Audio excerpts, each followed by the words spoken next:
Ad market. The bustling market ways alive with the enthusiastic shouts off vendor shocking firewares. Lin Lai Uniang stood aside, Harantarist in the vibrant scene waning gasher anxious gaze fixate don Haran tanda strange woman not far away. This morning Haran that surprising liar refrained from scolding Haran instead invite her to accompany Haran to the city for the market such a privilege a hadal ways. However, the initial thrill of entering the city quickly faded, replaced by a growing sense of unease within Lin Lianyang. Once at arrived at the market, Haran engaged on a familiar conversation with a womanum Granny Wu. As they spoke, Granny Wu regarded Lin Lai Yunang with a peculiar gaze, as if she were a commodity waiting to be sold. Standing nearby, Lin Lai Yunang watched as the conversation concluded and Granny Wu prochecher. Haran tore an unmistakable expression of delight. Yet Lin Lai Yunang shirt plummeted, as if it had fallen into an ishy abyss. And pleased and selm, ignothasier sharvest aspen port but I will workard Lin Lai Union pleaded, desperation creeping into her voice. Having lost both parents at engage, she had lived with her uncle's family. The villagers often labeled her a disaster, claiming she had brought misfortune upon her parents from the moment of her birth. Because the office, Haran had never treat her kindly. This summer's drought followed the autumn flood devastated the crops, and Thirstove had not been litanages. Yet she never imagined Haran would truly sell her. What nonsense are you out a king about, how cold they sell you, Haran's previously cheerful demeanor darkened upon hearing Lin Lai Uniang's words. However, having just received money from Granny Wu, Sheffer said if Acadie of Kelm, saying, you're a 12 no to killed anymore, I found you a good family, asko larly and eat, you'll be well to ken curry off. Enough, you've taken femini and signet agreement from now on, she has nothing to do with our family. Granny Wu hadal read a scene dozens of girls passed off her hands and Walesha noted Lin Lai Uniang's reluctance, she thought nothing go for after all every owner resignate themselves to their fate. Granny Wu reached out to grab Lin Lianyang. Though Lin Lai Uniang usually appeared obedient, she had a stubborn streak deep down. In the past, she had endured beatings and scolding stovevoid being cast out by her aunt, but now, being sold to Trafikir was simply unacceptable. With a forceful shake, Lin Lai Uniang broke free from Granny Wu's grasp and dashed into the throng of people. Having always been strong for harriage, she flung Granny Wu away, causing the older woman's wrist to swell immediately. Ouch, this is outrageous, Granny Wu exclaimed, rubbing her wrist in frustration. Tober Limon emerged behind her, quickly giving chase their signal. Being young, Lin Lai Yunang didn't manage to escape afar before a that woman apprehended her and brought her back. Granny Wu produced a rope and tight lib on Lin Lai Yunang's wrists, scoffing, you're a quit the fiery girl. Having been in this Lin off work for years, it was the first time me girl had nearly escaped her grist feeling humiliated in public and fearing that punishing Lin Lai Yunang might lower her selling price, she tightened the rope as painfully around Lin Lai Yunang's wrists. Realizing she could not escape with those atwaber limon around, Lin Lai Yunang still clung to a glimmeraphobe. Did her run planoth if her aunt was selling her? Though her aunt had always been harsh, her uncle had shown her kindness, secret lie-slipping her food despite not daring to pose her aunt openly. If her uncle had discovered this, would Hakami to rescue her? Just as these thoughts raced through her mind, she heard a familiar voice ain't he distance. Wait, Lin Jojo, her uncle, pushed through the road, panting heavily. Lin Lai Yunang has brightened instantly. Granny Wu, displeased, had just lost their catch and couldn't vent their frustration. Now, with another potential disruptor appearing, she shot an angry glance at Lin Jojo, sister-in-law, are you still planning to go through with this deal? Of course, Lin Jojo foreseed a smile. As it took the pot she had just received into her sieve, she pulled Lin Jojo aside, her expression turning serious. What are you doing? Lai Yuniang is my sister's daughter, now niece, how called you out of this? And what if Lai Yuniang is your niece, what about your twosins, we can barely feed ourselves, and if you insist on keeping Orneus, we might as well starve a together. Aye. I'll tell you the civio ready accept Hethemony, and this matter is settled. Seeing her husband wavering, Lin Jojo changed her approach, urging him, Granny you mentioned a good fame la looking for a breed, Lai Yuniang is Ophagidoyo want her to remain here forever? Gradually, Lin Jojo fell silent. Hesiga deeply, turning away from Lin Lai Yuniang's shopeful gaze. The light in Lin Lai Yuniang sized him, her hearts and kingus yellowed Granny view to blindfold her and drag her away. Outside Deed's city gate. After rain and determinati amount of time, Lin Lai Yunang realized that she had likely exit the city, as the voice around Durgris sparse. In that moment, she began to regain her composure, shaking off the haze that had clouded her mind. The fact that she had been sold was no foregone conclusion her thoughts turned to her future predicament. Softening her tone, she dressed Granny ahead of her. Granny, I want run anymore, could you please take off the blindfold, it would help walk faster. Granny Wu turned her head, irritation still simmering within her. Yet upon seeing Therum Nansof Terson Lin Lai Unaisia Fulfasur de la Cateframe, Thuff not fully developed, hinted at future beauty Harazal begin to over. Hearing Lin Lai Uniang's splitting voice, Granny Wu felt a twinge of compassen but remembered to early air escape. Shara plead coldly, you want thrown away? I want, Lin Luniang insisted, shaking her head earnestly. What me on say destroy will marry eventually, life you with my anthaspen filled with hardship and scornture lilith in no home will be better. Granny Wu, recalling Lin Juju's attitude and imagining Lin Lai Uniang's daily struggles, sayadand removed theblinfold. After all, she was a heartless woman. Thina Sharif her work had hardened her, but she hadn't entirely lost her conscience. Seeing Lin Lai Uniang's acceptance, Granny Wu began explaining the family Lin Lai Uniang was to join. Yulpa Mary Injin told Zufamali, their skin sonus 3 Ayurseo Yursnir, quite handsome and reportedly ascular, Thoth has a little jizo, otherwise such a good match wouldn't they've come out your way. Thoth Zufamali consists of Fado and her 2 sons, the heavy enough Toto and Thodo Wisquita capable, having saved Dodson for Tun, y'all definite le fair better thing you have here. The Zufamili show mean Yongfing village in the opposite direction from Lin Luniang's uncle show mean Xiaojiang village, separated by Zaviral mountains. As they approached Chongfing village, seeing Lin Lai Uniang go beyond the following along Granny Wu, confident that Shun Tescapian Tist Salateria, untied Lin Lai Uniang shans. As the sun began to set, Granny Wan Lin Luniang arrived at Chongfing village. From a distance, they spot a woman in a playcoat standing at the village entrance. Widow Zhou, weary o other waiting in this gold? Granny was facial tup with asmile upon recognizing the woman. Isn't Tigtal come a future daughter-in-law, widows replied, herga shifting to Lin Liunyang.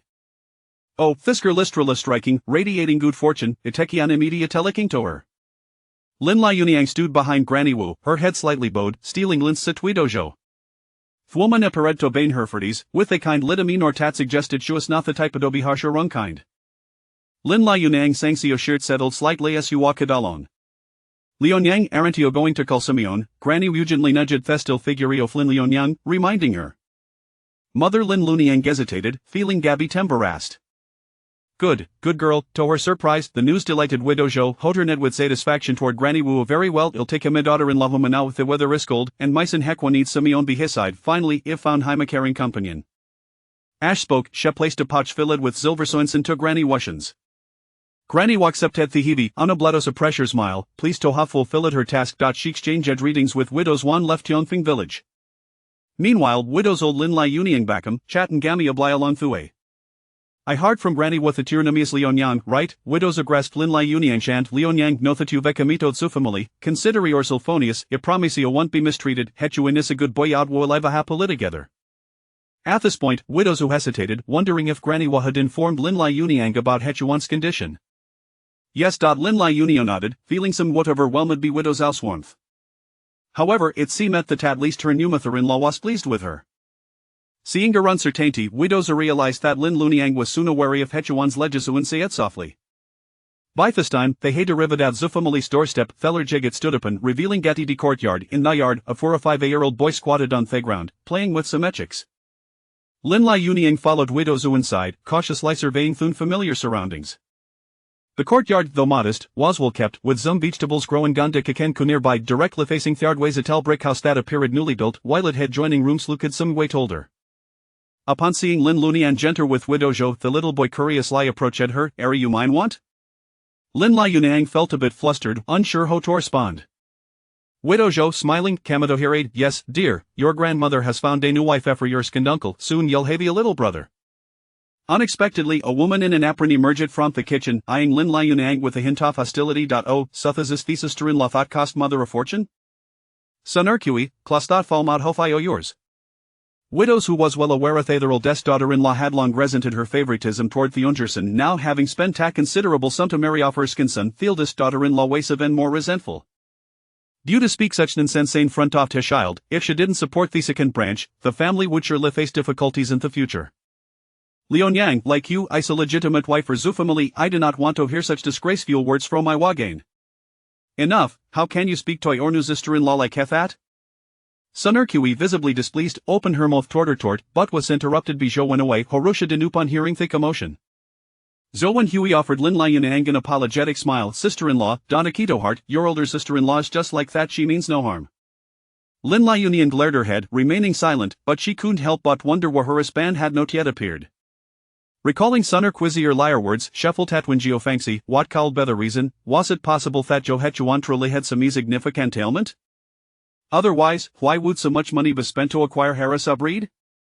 Enough off the stock, let Hechuan Harry with her wise I want Lydia feasibly, widows I'll say coldly. Ill take Looney and Jinside, eldest branch, you go pre-pared dinner for tonight. Lin Lai Uniang followed widow Zhou into the main house. As soon as they door opened, Estron sent off herb swafted out.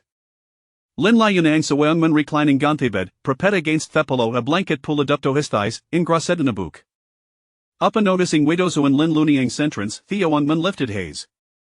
He was strikingly handsome, with dark thick eyebrows hat slanted elegantly, and this large, round finas a de certain solemnity, oppressed his lips tight lie together, giving Jaime Somi what brooding appearance. Lin Lai Uniang had never encountered such remarkable youth before a the boys he had seen in her villagerie typically mashibus and unruly. As Lin Lai Uniang studied Zhou Hechuan, he too was observing the girl his mother had brought home. They girl before Heim was slender, dressed in worn clothes, yet clean her small face bore bright, clear eyes, and her lips were pressed tight lie together, revealing garunies. Zhou Hechuan realized that thighs was the his mother had chosen for him. He glanced at Lin Lai Uniang's youthful face and couldn't help but sigh how cold in his current state, burden such a good girl? Mother, I can't a keckery of myself, I don't need a wife. Lin Lai Uniang for Zeth's words, wash a being rejected? Truthfully, the situation at Sur household was better than she had anticipated. Although Zhou Hechuan had a legalment, he pered to be a polite chaler, without any vices like gambling or violence. Yet she hadn't expected her respond to not want her. Widows who quickly stepped into his muthings over, Hechuan, what nonsense are you outing, this is your wife, just as I told you before. I don't agree. Zhou Hechuan closet his eyes, deliberately adopting a cold demeanor.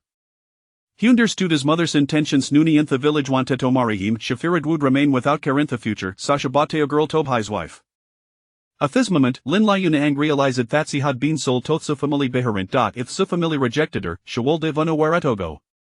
She stepped forward, grasping widow's alsarm eager to support her husband. Mother, let me speak with him, I believe will accept him. Lin Lai Uniang's sinuative interrupted widow Zhou, who had intended to advocate for her. Though widow Zhou did not show it, she was blessed with Lin Lai Uniang's perceptiveness. Very well, illy value tuoto tok. Widow Zhou exited the room, closing the door berber. Little did Shek know that as he turned, she encountered Sunner Quiller King Gathador, awkwardly accompanied by Zhou Wenhui their 4-year-old grandson. Widow Zhou shot Sunner Qio sharp glance, aren't you going to pre-pared dinner? These oldest branches truly sorcy of worry, always saying in Jin such disgraceful behavior. If it weren't for Thealdest being blinded by lust and jetting Sunner Qua pregnant, you would never have leather into the family. Chapter 3 If you regret and wish to leave, it is not too late. After widow Zhou departed, only Zhou Hechuan and Lin Liunyang remained in the room. Where Zhou Hechuan appeared gentle, yet he possessed an underlying stubbornness. A warm smile graced his face, yet it seemed to form an invisible barrier, keeping everyone at bay. However, as he gazed at the youthful girl before him, his tone unexpectedly softened. What is your name? I am surnamed Lin. Everyone calls me Liunyang. Very well, Lunyang. As you can see, I suffer from a disability that renders me unable to walk. The daughters of respectable families in the village are unwilling to marry me, and my mother, distressed by my solitary plight, has purchased you for my company. Yet, you are still young, why waste a lifetime on a cripple like me? The world outside is cold and unforgiving. Stay for now, and come spring, you may leave at your discretion. To his astonishment, Lin Liunyang replied, Zhou Erlang, though I have been sold to your household, I believe in the adage marry the chicken, follow the chicken. Marry the dog, follow the dog. If you, Zhou Erlang, do not want me, I have nowhere else to go. A hint of sorrow flickered across Lin Liunyang's face as she hoped Zhou Hechuan might feel a tinge of sympathy for her plight. The matchmaker had not informed her of the specifics regarding the Zhou family, and now that she had arrived, she felt the weight of their disdain. Zhou Erlang, my mother spent a considerable sum to bring me here.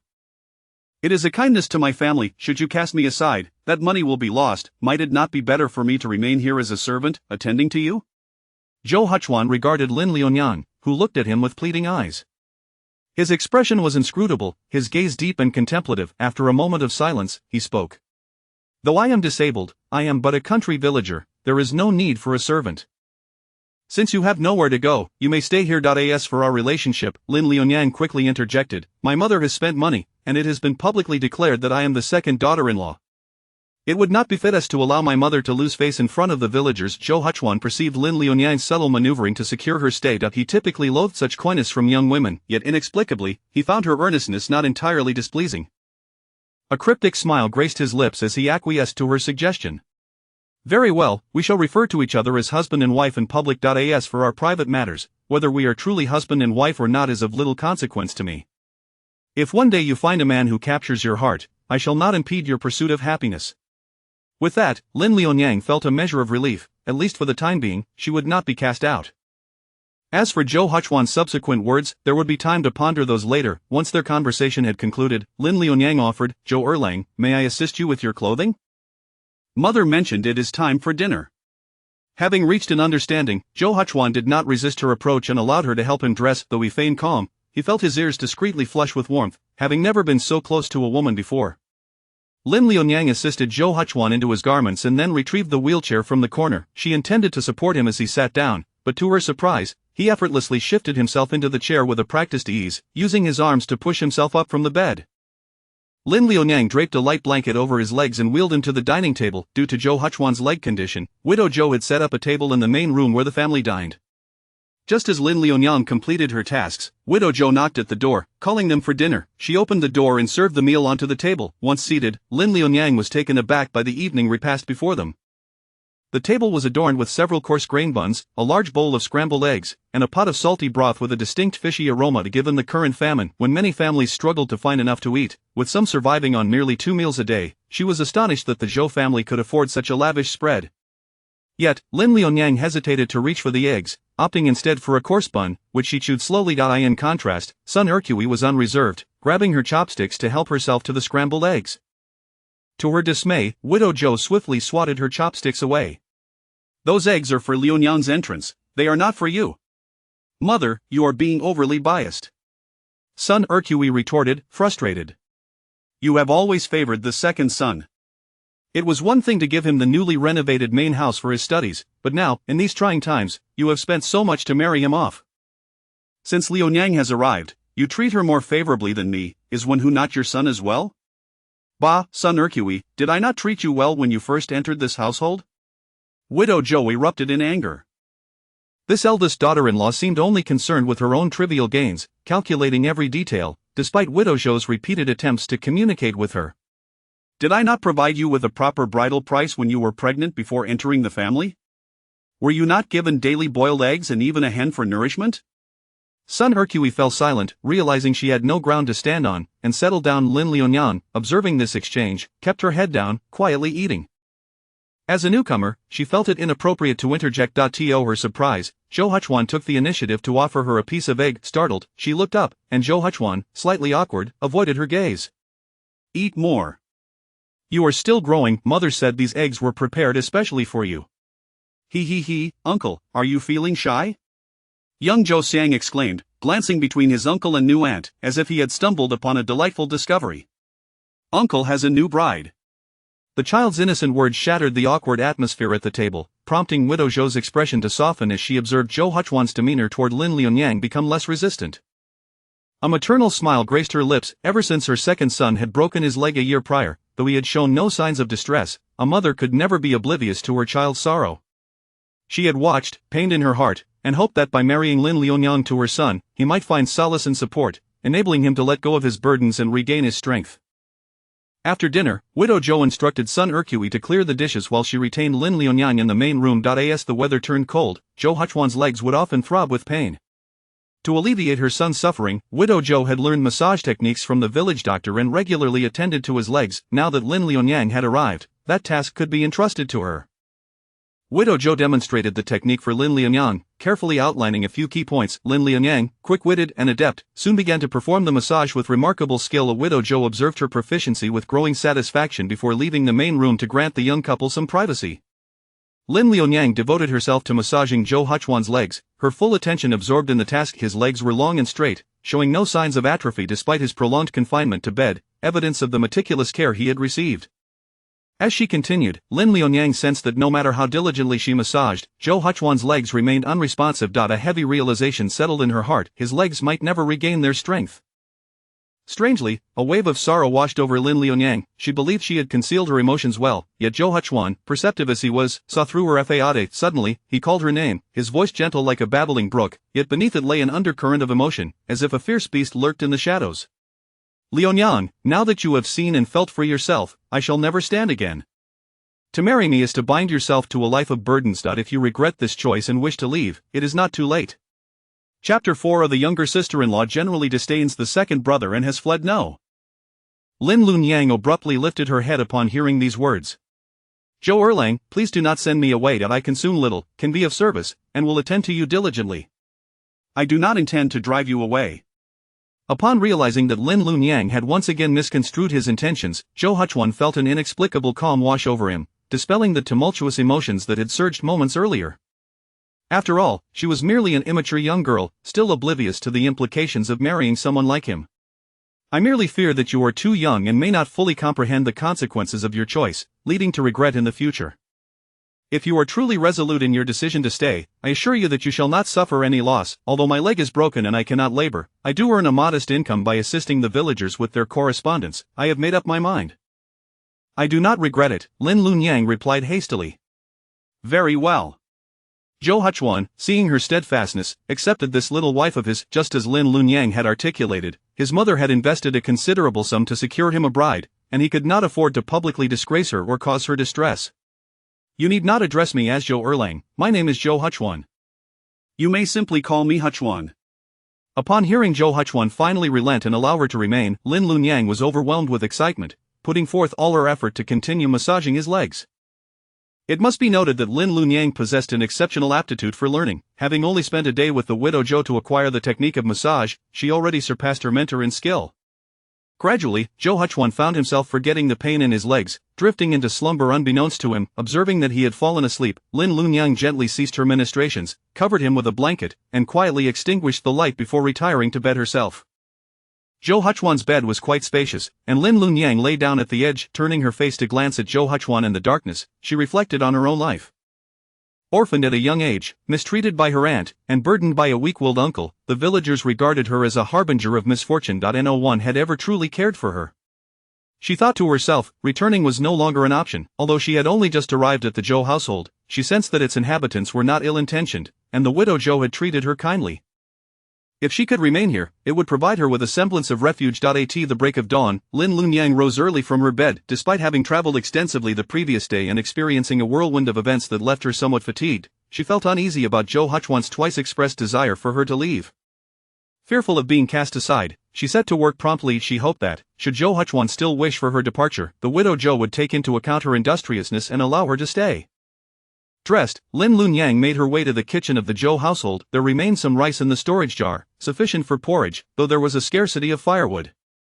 Lin Lunyang retrieved a bamboo basket from the side, preparing to venture into the mountains to collect some firewood and perhaps forage for food. The sky had yet to fully brighten, and as she walked toward the mountains, she encountered no one.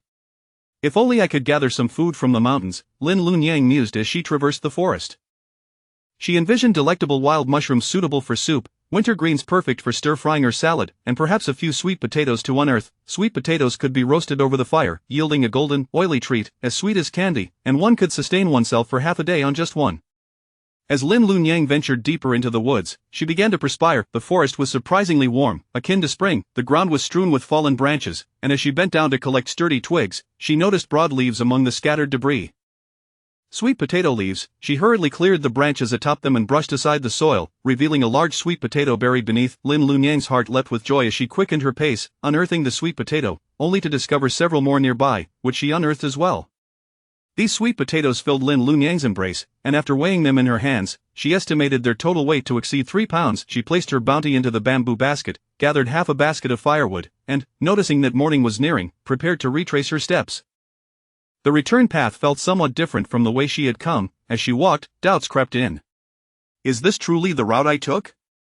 Lin Lunyang wondered. She glanced at the sun, still hidden behind the horizon, and reassured herself that her orientation was correct. The mountain trails were numerous. Perhaps she had simply wandered onto a different path. After a short while, she spotted a cluster of red fruits ahead, resembling wild chestnuts. Approaching closer, she confirmed it was indeed a wild chestnut tree.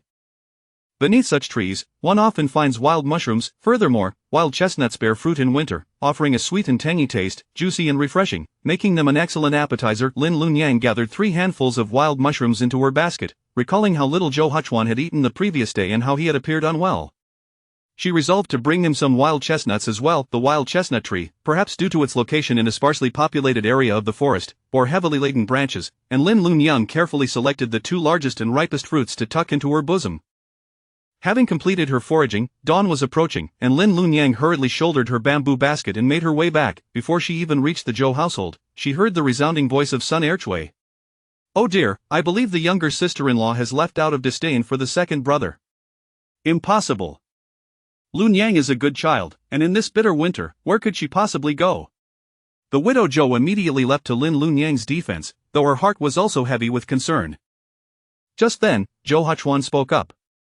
"It was I who asked her to leave." "Second brother, how could you be so foolish?" "Son, why?" The widow Zhou, ignoring Sun Erchui's eagerness for gossip, inquired of Zhou Huchuan, perplexed.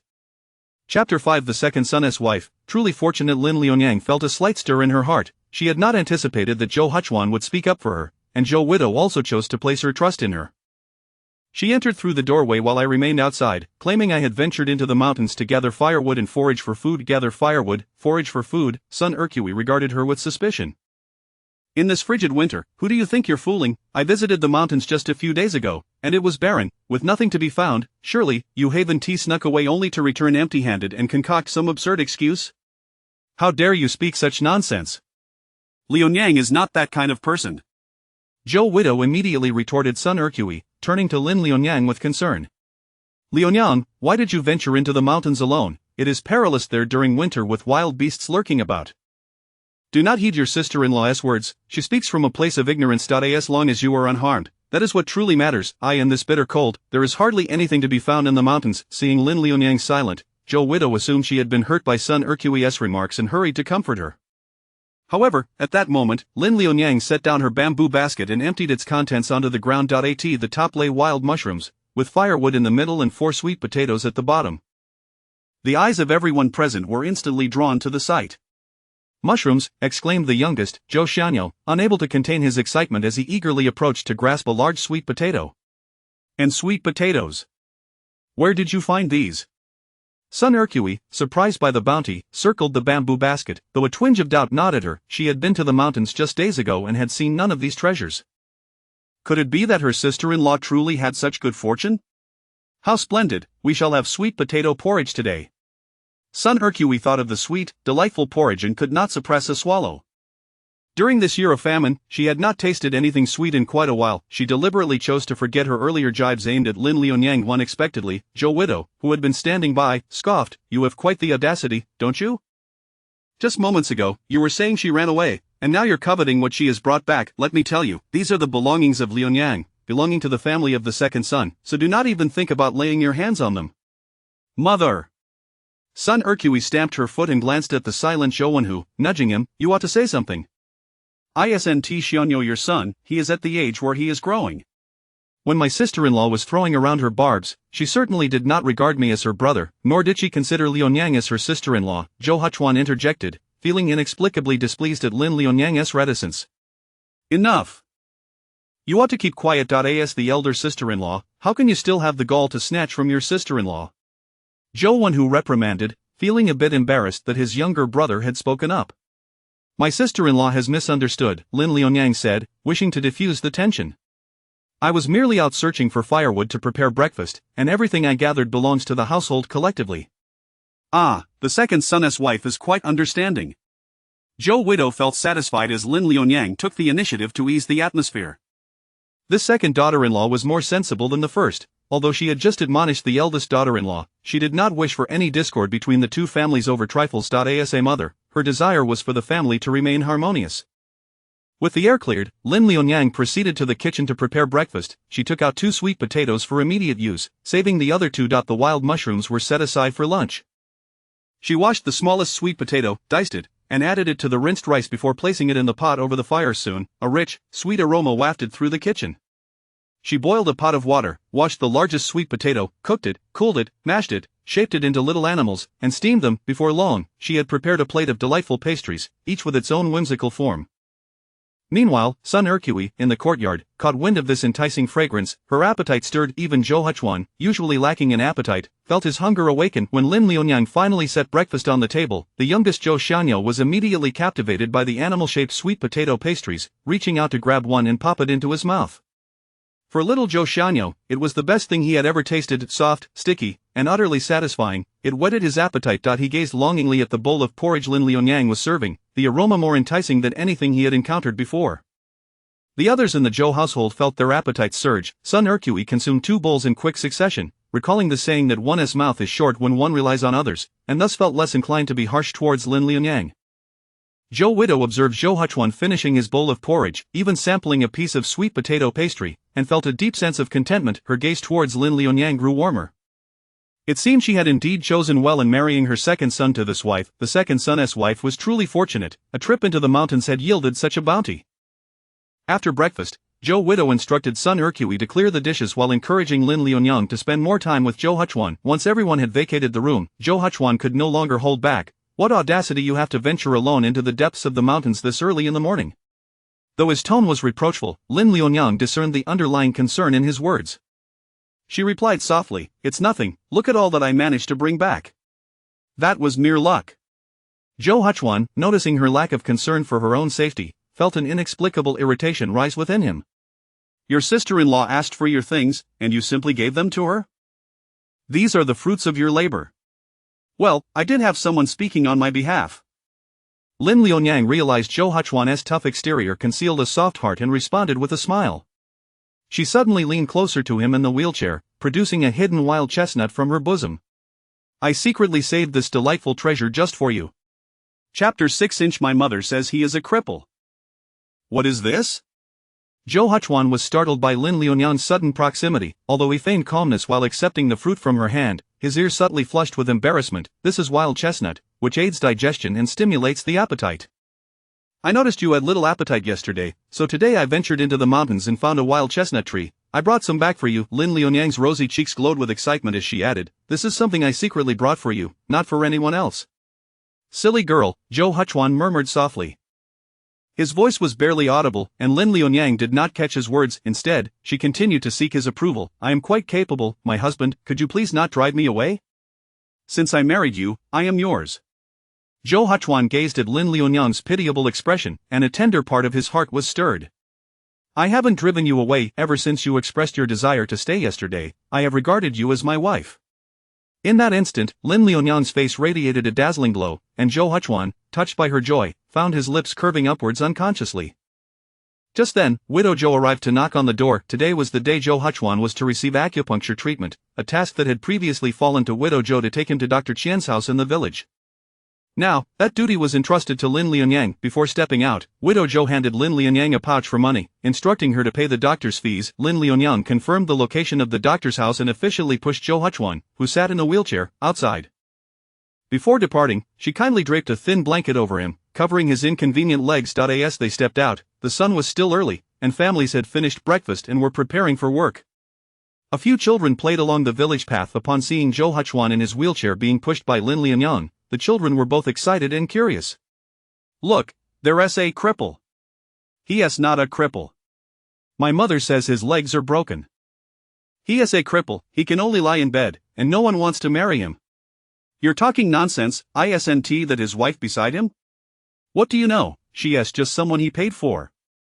The ignorance and malice of the children were particularly hurtful. Lin Liunyang felt a surge of anger as she glanced down at Zhou Huchuan, who, despite his usually bad temper, wore an expressionless face, as if he had long grown accustomed to such remarks. However, the atmosphere around him darkened, enveloping him in a thick shroud of gloom that evoked a sense of fear. Lin Liunyang felt a pang of sympathy. Having been regarded as a harbinger of misfortune by the villagers since childhood, she understood all too well the sting of such taunts. In the past, when village children insulted her, she had silently endured, but witnessing Zhou Huchuan being mocked ignited a fierce indignation within her. She strode forward, intimidating the children. "Whose children are you? Do you know that speaking ill of others can attract the mountain tiger to carry you away? How do you know the tiger will carry us away?" The children, visibly frightened, were reluctant to concede. "Because," Lin Liunyang elongated her words, "I know the tiger in the mountains.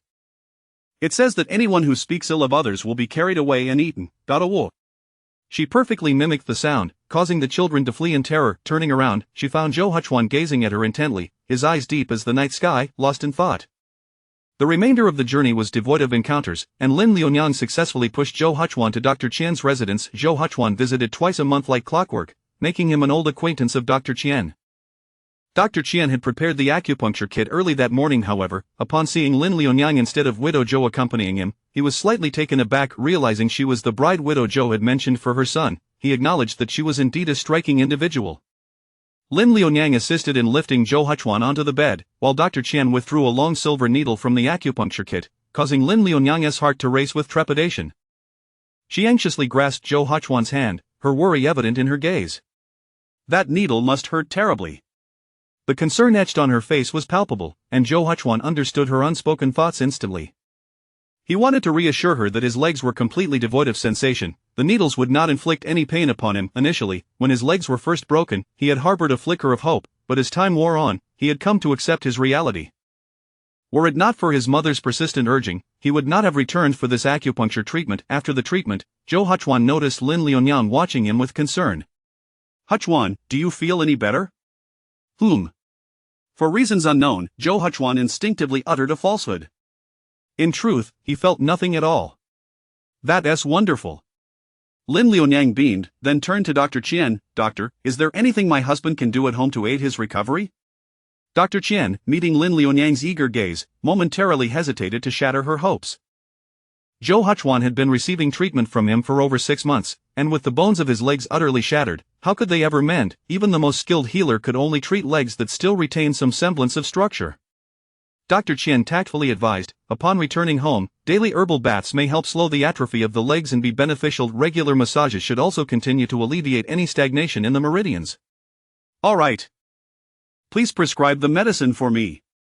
Lin Liunyang eagerly replied. She was determined to do everything within her power. Although she detected the subtle implications in Dr. Qian's words, her desire for Zhou Huchuan's recovery outweighed all else. She was willing to undertake any task that might benefit his legs. Chapter 7 of The Young Man from the Zhou Family is in cohorts with you, with the back-and-forth exchanges and the time spent on acupuncture. By the time the two arrived home, lunch had already been laid out on the table. Perhaps influenced by the words of widow Zhou earlier that morning, Sun Ercui was notably quieter during the midday meal. However, this peculiar atmosphere was swiftly shattered by a series of resounding knocks at the door.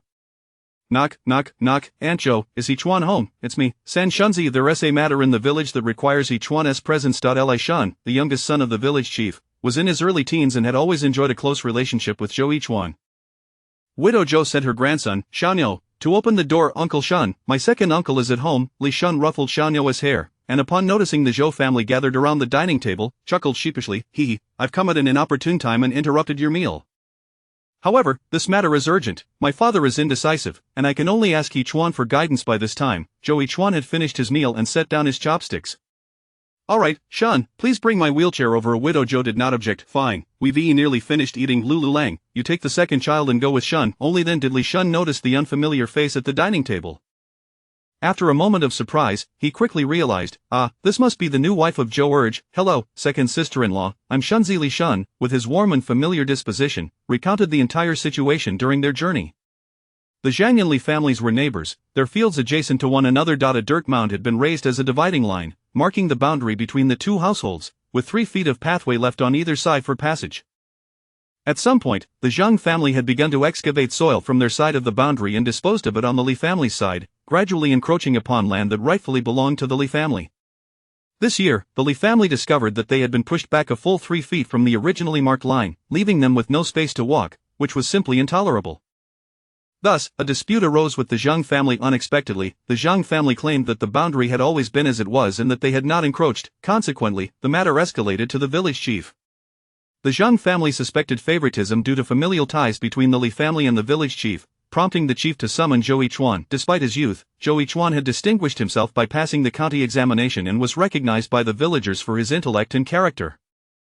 His judgments were fair and well-reasoned, earning him universal respect. Thus, whenever there were disputes in the village, Zhou Yichuan was often called upon to provide testimony. "Zhengpa, you've encroached upon the land necessary for others to walk, seizing 3 feet of land that does not belong to you.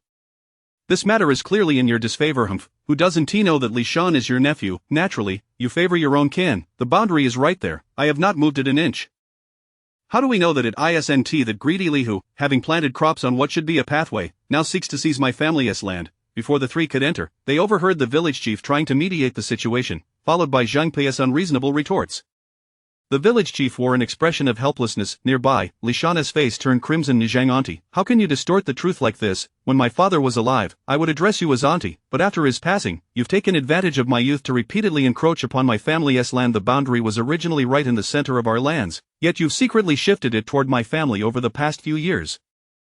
Now, there is not even an inch of space left for us to walk. Who is bullying whom? Look at you, you appear human, yet you spew accusations against an old woman. Zhang Pe shouted defiantly, showing no signs of guilt. You claim that my family has encroached upon yours, whereas the evidence, you are infamous in the village for taking advantage of others, and your brazen nature allows you to turn black into white. The village chief and Li Shan both backed down before you. Standing beside Zhang Pe was her husband, Zhang Deqing, a simple and honest farmer. Though accustomed to his wife's fiery temperament, he felt embarrassed witnessing such a commotion among the younger generation. He tugged at his wife's sleeve and murmured, "Let it go, don't make a fuss." However, Zhang Pe turned to him angrily. Zhang Deqing, are you still a man? Whose land do you think I'm fighting for? You say I'm causing a ruckus. If I don't raise a fuss, given your cowardly demeanor, will our family still have a place in this village? The village chief, suffering from a headache due to her clamor, felt as though he had found a savior upon seeing Zhou Yichuan arrive. Since you're so worried, now that Zhou Erlang is here, he is the youngest scholar in our village, and his character is well known to everyone. Surely, you can trust his words. Lin Lulang pushed Zhou Yichuan into the village chief's home. Zhang Pe immediately shifted her focus, addressing Zhou Yichuan. Zhou Erwa, you must advocate for me. The Li family has banded together to bully this old woman. Asa scholar, you cannot remain neutral in this matter. Zhang Pe, please don't be anxious. Allow the village chief to explain the situation to me first. Zhou Yichuan replied as he entered, drawing the attention of everyone present, who instinctively made way for him. Upon hearing Zhou Yichuan speak, Zhang Pe, who had been incessantly creating chaos, finally fell silent, and the village chief sighed in relief. Zhou Yichuan, here is the situation during this autumn harvest. Li Shan claimed that the Zhang family had moved the boundary 3 feet into his territory, encroaching upon the space left for walking. The Zhang family, however, denies this and has asked me to arbitrate. Zhou Yichuan pondered. I recall there are records that document the land divisions in the village. Speaking of that, the village chief sighed, I can't remember where I've placed those records. For years, each family has tended to their own land without anyone scrutinizing it, and I have no idea where to find them now. As the village chief spoke, he suddenly slapped his forehead. I remember now, perhaps I placed them in the chest under my bed. Zhang Pe had been reveling in the thought that the records were lost, her face brimming with satisfaction. Upon hearing the village chief recall where the records might be, her expression soured immediately. Village chief, you previously claimed the records were missing, and now you say they are found. Are you fabricating a story? The village chief, exasperated, spread his hands. Zhou Xiukai is also here, how could I deceive you? Feigning ignorance, Zhang Pe retorted, I've come to realize that the Zhou family lad is in cahoots with you all. I won't take your word for it, the boundary is clearly marked. Our Zhang family has never touched it. The 3 feet of land rightfully belongs to us, and you shall not take it by force. My husband is not that kind of person. Hearing Zhou Yichuan being slandered, Lin Lulang, standing behind him, could no longer restrain herself from speaking out. She looked at Zhang Pe, pressed her lips together, and said, My husband has read extensively, holds an official title, and values integrity above all. He would never be biased in this matter. No one expected the seemingly docile Lin Lulang to speak up. Zhang Pe, feeling challenged by the young girl, became furious, her hands on her hips as she pointed a finger at Lin Lulang. Yet Lin Lulang continued, I recall that defaming an official scholar is a crime punishable by the county magistrate. Despite her slight stature, Lin Lulang exuded a pressure that rendered Zhang Pe speechless, her anger dissipating like the wind.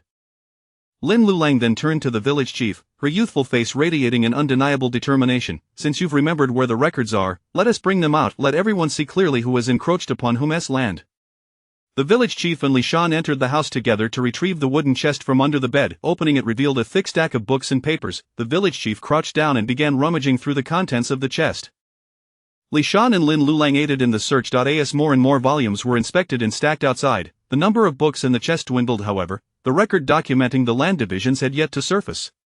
Lin Lulang's hands grew weary from the search, her pace slowing. Just then, she noticed Zhang Pe standing aside, having pretended to assist at the beginning but now distanced herself, showing no concern for their efforts. Lin Lulang observed Zhang Pe's furtive movements, hiding behind Zhang Deqing, seemingly concealing something within her sleeve. With swift determination, Lin Lulang stepped forward and seized her hand. Chapter 8. Then let us go together to see the official. Zhang Pozi felt her wrist being tightly grasped, and for a moment, she could not break free, so she had no choice but to allow Lin Lianyang to extract the yellowed booklet from her sleeve. It was none other than the record detailing the land divisions of Yongfeng village. Upon realizing that her attempt to conceal the booklet had been exposed, Zheng Pozi did not display any signs of guilt. Instead, she shot an indignant glare at Zhang Daqing, who stood like a wooden post, and then, rubbing her wrist, reproached Lin Lianyang, "You, as a new bride, have no manners at all." Lianyang, being young and eager to find the booklet, had exerted a bit too much force, and I offered my apologies to Zhang Pozi on her behalf. Zhou Huchuan pulled Lin Lianyang behind him. Although he remained seated, he exuded an imposing presence that commanded respect. While Zhou Huchuan spoke thus, the others perceived that Lianyang, being a slender young girl, could hardly possess much strength. It seemed Zhang Pozi was merely causing trouble again. Gazing at Zhou Huchuan's gentle countenance and meeting his profound gaze, Zhang Pozi inexplicably felt a chill and fell silent. This couple from the Zhou family is certainly not to be underestimated. Zhang Pozi thought to herself. Lin Lianyang handed the booklet to Zhou Huchuan, who flipped to the page concerning the Li and Zhang families, furrowing his brow. What to say? The village chief leaned in and noticed that those pages had been gnawed by rats, rendering the crucial information indecipherable. Observing this, Zhang Pozi, though illiterate, could guess that the chewed pages must contain critical details. She immediately began to wail, "Oh, those wretched rats, why did they have to gnaw there? Now there rests no evidence, and you can slander me all you want, claiming I've seized my neighbor's land." Though she feigned a mournful demeanor, her eyes betrayed a glimmer of triumph. "Third uncle, what shall we do now?" Li Shan, a young man in his 20s, felt utterly at a loss as he witnessed Zhang Pozi's outrageous antics. It seemed that the land that had been taken would not be reclaimed. However, acquiescing to Zhang Pozi's demands would likely embolden her further in the future. The village chief, also at his wits' end, lamented the difficulties posed by such a troublesome woman. Zhou Huchuan, however, appeared unfazed, maintaining a faint smile at the corners of his mouth. "Zhang Pozi, you need not worry. Although the booklet is illegible, there exists a second copy that will undoubtedly clear your name." The mention of a second copy instantly changed Zhang Pozi's expression, while the village chief and Li Shan exchanged puzzled glances. Zhou Huchuan continued calmly, "Agriculture is the foundation of the nation, and the court has always valued land. The fish scale register stipulates, the fish scale register serves as the canonical record. Disputes over land must not be taken lightly. The yellow register serves as the regulatory framework for taxes. Matters concerning land cannot be determined arbitrarily. They must be based on reliable evidence, as reported to the appointed officials, and cannot serve as proof on their own.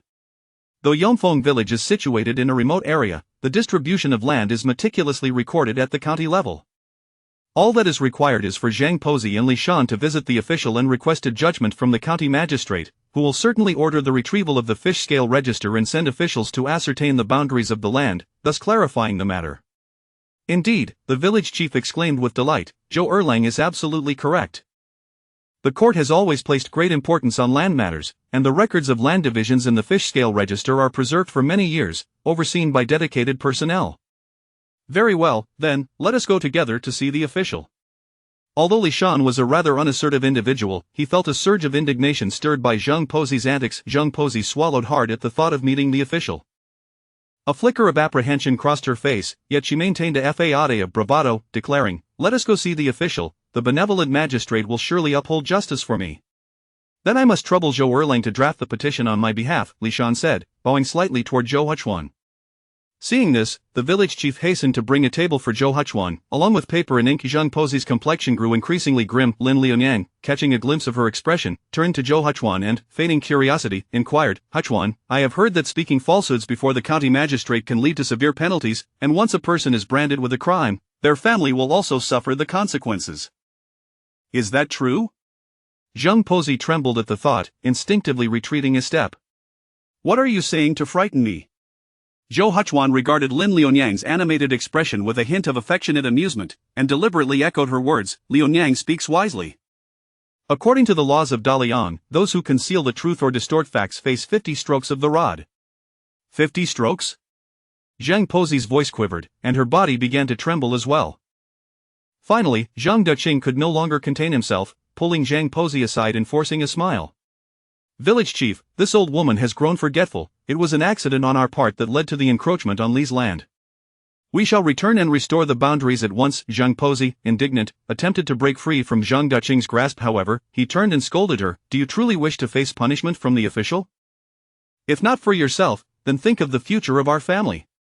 Immediately, Zhang Pozi fell silent as Zhou Huchuan observed all of this with keen eyes and pondered, "Should I still proceed with writing the petition or not?" Let it go, Zhang Daqing chuckled nervously. "It's all a misunderstanding. We shall return the land immediately and even offer the crops from those 3 feet of land as compensation to the Li family. Zhou Huchuan turned to Li Shan. What is your stance on this? Li Shan was not the type to press an advantage when he had it. Seeing that the Zhang family was willing to return the land, he nodded in agreement. With both parties reaching a consensus, Zhou Huchuan proceeded to draft a mediation agreement, creating 3 copies, which he had Li Shan and Zhang Duqing affix their thumbprints to, each taking 1 copy, while the remaining one was entrusted to the village chief for safekeeping. Zhang Duqing, feeling embarrassed, took the mediation document and left the village chief's residence with Zhang Pozi in a huff. With the matter resolved, Li Shan repeatedly expressed his gratitude to Zhou Huchuan, presenting him with a pouch of coins, saying, "This matter has caused you much trouble, Zhou Erlang."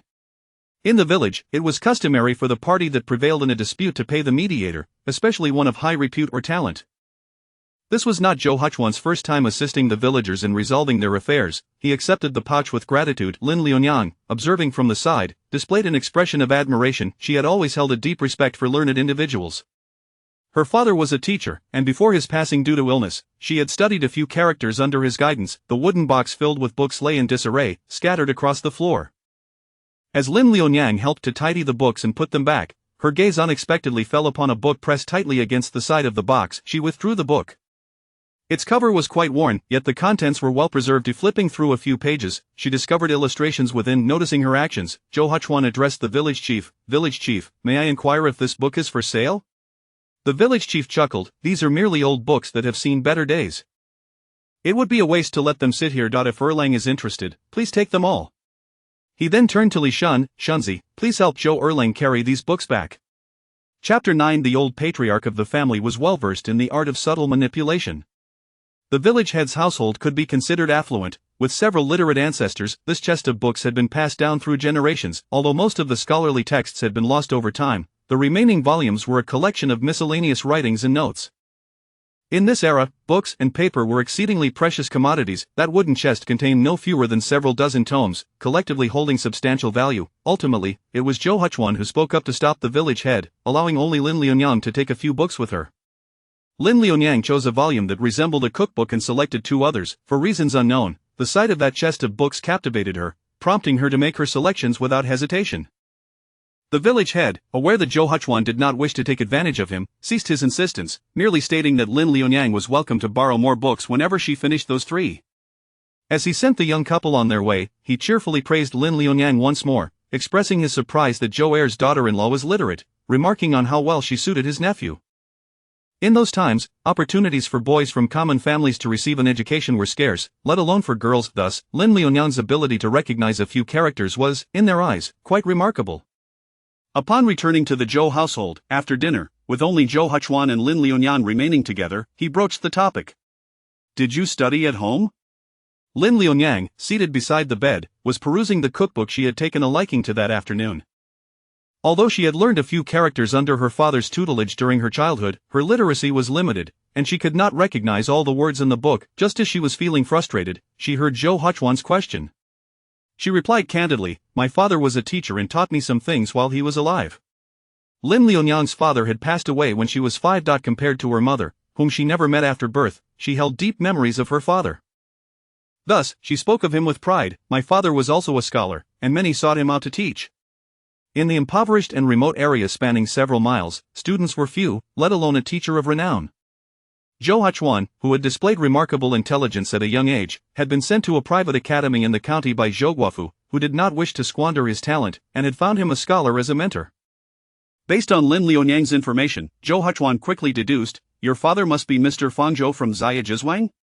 Lin Liunyang's father, surnamed Luo and named Wanhua, was known by the courtesy name Fang Zhou. She looked at him in astonishment. "You know my father?" Zhou Huchuan gazed at Lin Liunyang's youthful face. "Mr. Fang Zhou was exceptionally talented and well regarded. I often heard his name mentioned." To think she is the daughter of Mr. Fang Zhou, Zhou Huchuan sighed inwardly, acknowledging that Mr. Fang Zhou was indeed a man of character. Originally not from this county, it was said he hailed from the capital and, after failing to pass the imperial examination, wandered to Ziyajizwang. He fell in love at first sight with a peasant girl from the village and decided to stay on as a teacher. For reasons unknown, their daughter took her mother's surname, leading others to secretly mock him for becoming a son-in-law. But Mr. Fang Zhou paid no mind to such jests. The scholar who had enlightened Zhou Huchuan was a classmate of Mr. Fangzhou often lamented that, had it not been for Mr. Fangzhou's unfortunate encounter with the schemes of others, leading to his unwitting consumption of a poisonous plant, he would not have fallen short of success. Later, it was heard that after Mr. Fangzhou's beloved wife died in childbirth, he was greatly affected, succumbing to illness from grief and passing away at a young age. Contemplating this, Zhou Huchuan felt a wave of sympathy. He gently said, "If you have any questions, feel free to ask me." Hearing this, Lin Liunyang took the cookbook in her hands to inquire about it. The book was filled with illustrations and discussed culinary matters, making it relatively easy to comprehend, though it contained some obscure words. Zhou Huchuan devoted himself to teaching her, and Lin Liunyang, possessing a sharp intellect, learned swiftly. To Zhou Huchuan's surprise, he could not help but re-evaluate his little wife. Though she was slender and her face was no larger than a palm, her eyes shone brightly, revealing a spark of cleverness. Hearing from her mother that she had been sold by her aunt, he had initially assumed her to be an illiterate peasant girl. Little did he realize she had such a background, being of literary descent. In an instant, Zhou Huchuan felt a surge of affection and patience toward Lin Liunyang. As they engaged in this exchange of teaching and learning, night fell, and the two, as they had the previous evening, rested on opposite sides of the bed. The following morning, after the entire family had breakfast, Zhou Guofu spoke of the day's plans. "We still have some vegetables left to harvest from the fields. We should gather them today and sell them at the county tomorrow." She looked toward Sun Ercui and Lin Liunyang, intending to take one daughter-in-law with her. Before she could finish her sentence, Sun Ercui hastily interjected, "Mother, I must stay home to watch the little bull. The homework assigned by my second brother is still incomplete, and the child is quite playful. He needs someone to keep an eye on him." Harvesting vegetables was no easy task. It required working in the fields until sunset, and since the fields were a distance from home, one would not return for lunch, subsisting on a dry bun instead. Since Lin Liunyang had arrived, it would be fitting for her to take on such laborious work. Sun Ercui was calculating her own interests. Zhou Guofu, skeptical, replied, "You can't let Huchuan supervise the little bull. What good would you do?" Sun Ercui awkwardly retorted, "I can't keep troubling my second brother to watch over him. I'll make sure he doesn't run off to play, and besides, there are household chores that I need to handle." Zhou Guofu quickly realized that Sun Ercui wished to avoid the arduous work in the fields, seeking instead the easier tasks at home. At that point, Zhou Guofu spoke curtly, "There are chores at home for the second son's wife, and Lin Liunyang is quite nimble. I trust her with the work. Mother, I'll accompany you." "I haven't been to our fields yet, and it would be good to familiarize myself with the way," Lin Liunyang proactively offered, seeing the standoff between Zhou Guofu and Sun Ercui. Due to her private agreement with Zhou Huchuan, she felt a sense of guilt toward Zhou Guofu and was eager to avoid being seen as a burden. Zhou Guofu was aware of her eldest daughter-in-law's tendency to shirk responsibility, and although Lin Liunyang's willingness spared her from further discomfort, she did not offer her a warm expression as they departed. On the way, she lamented to Lin Liunyang, "This old patriarch is adept at playing these little tricks." Zhou Guofu glanced at the gentle Lin Liunyang, feeling it was unjust to burden such a good child. Lin Liunyang shook her head, "I am a new daughter-in-law, it is only right for me to contribute. More household chores need to be done, and whether I do them or my sister-in-law does, it amounts to the same." Zhou Guofu ceased to argue, simply patting Lin Liunyang's hand, feeling quite satisfied. Though her words had been firm, she did not truly wish for any discord between her two daughters-in-law. Observing Lin Liunyang's understanding nature, Zhou Guofu could not help but feel a deeper affection for her. Chapter 10 Where did such a plump rabbit come from? Widow Zhou led Lin Liunyang on a journey that lasted approximately a quarter of an hour, arriving at the fields belonging to Yongfeng village. After another quarter of an hour, following Widow Zhou's directions, Lin Liunyang finally spotted the 3 acres of land that belonged to the Zhou family. Among them, 2 acres were nearly devoid of crops, with only a little less than half an acre still bearing vegetables. Widow Zhou and Lin Liunyang set down the bamboo baskets they carried and busied themselves in the fields. Having frequently worked at home, Lin Liunyang was quite adept at harvesting vegetables, keeping pace with Widow Zhou effortlessly. Thanks to Lin Liunyang's nimble hands, by noon, they had already gathered a significant portion of the vegetables. "Liunyang, let us take a break and have something to eat," Widow Zhou said, wiping the sweat from her brow and beckoning Lin Liunyang to join her.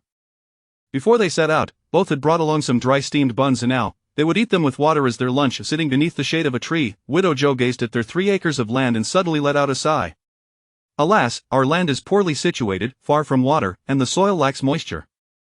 We barely managed to cultivate an acre of rice, and the yield is less than that of others. This year is another year of drought, yielding less than 300 stones of rice, and who knows what next year will bring." "Mother, surely things will improve next year," Lin Liunyang comforted her, while her mind began to ponder what crops to plant when spring arrived. The Zhou family's soil was rather dry, and it would be wise to change the crops. She recalled reading in the book she had borrowed from the village head that some varieties of rice required less water and that certain vegetables were drought-resistant. Just as Lin Liunyang's thoughts drifted into contemplation, something swiftly darted past her eyes and into the vegetable patch. Could it be a wild mouse? Lin Liunyang immediately sprang to her feet and chased after it. Wild mice love to feast on the vegetables, and she couldn't let it ruin their hard work. However, upon getting closer to the vegetable patch, she discovered a gray rabbit crouched down, voraciously nibbling on the vegetables. The sound of her footsteps startled the rabbit, which twitched its ears and bolted away like an arrow. In its haste, it collided with the ridge of the field, unable to turn in time, and fainted from the impact. Lin Liunyang picked up the rabbit, grasping its ears to weigh it. Even in its unconscious state, it kicked its legs. It was heavier than she expected. She hurried back, exclaiming, "Mother, it's a rabbit!" Widow Zhou, puzzled by Lin Liunyang's earlier absence, was taken aback at the sight of the rabbit she had caught. "My goodness, this rabbit is truly plump. It must weigh 7 or 8 pounds. Widow Zhou exclaimed, both astonished and delighted. Where could this rabbit have come from? Surely it isn't a rabbit that has perished from eating something poisonous. Despite her excitement, Widow Zhou couldn't help but inquire about the rabbit's origins. Lin Liunyang quickly explained, "I saw something darting across our field and feared it might be a wild mouse. When I went closer, I found this rabbit munching on our vegetables. Before I could catch it, it knocked itself out by colliding with the ridge."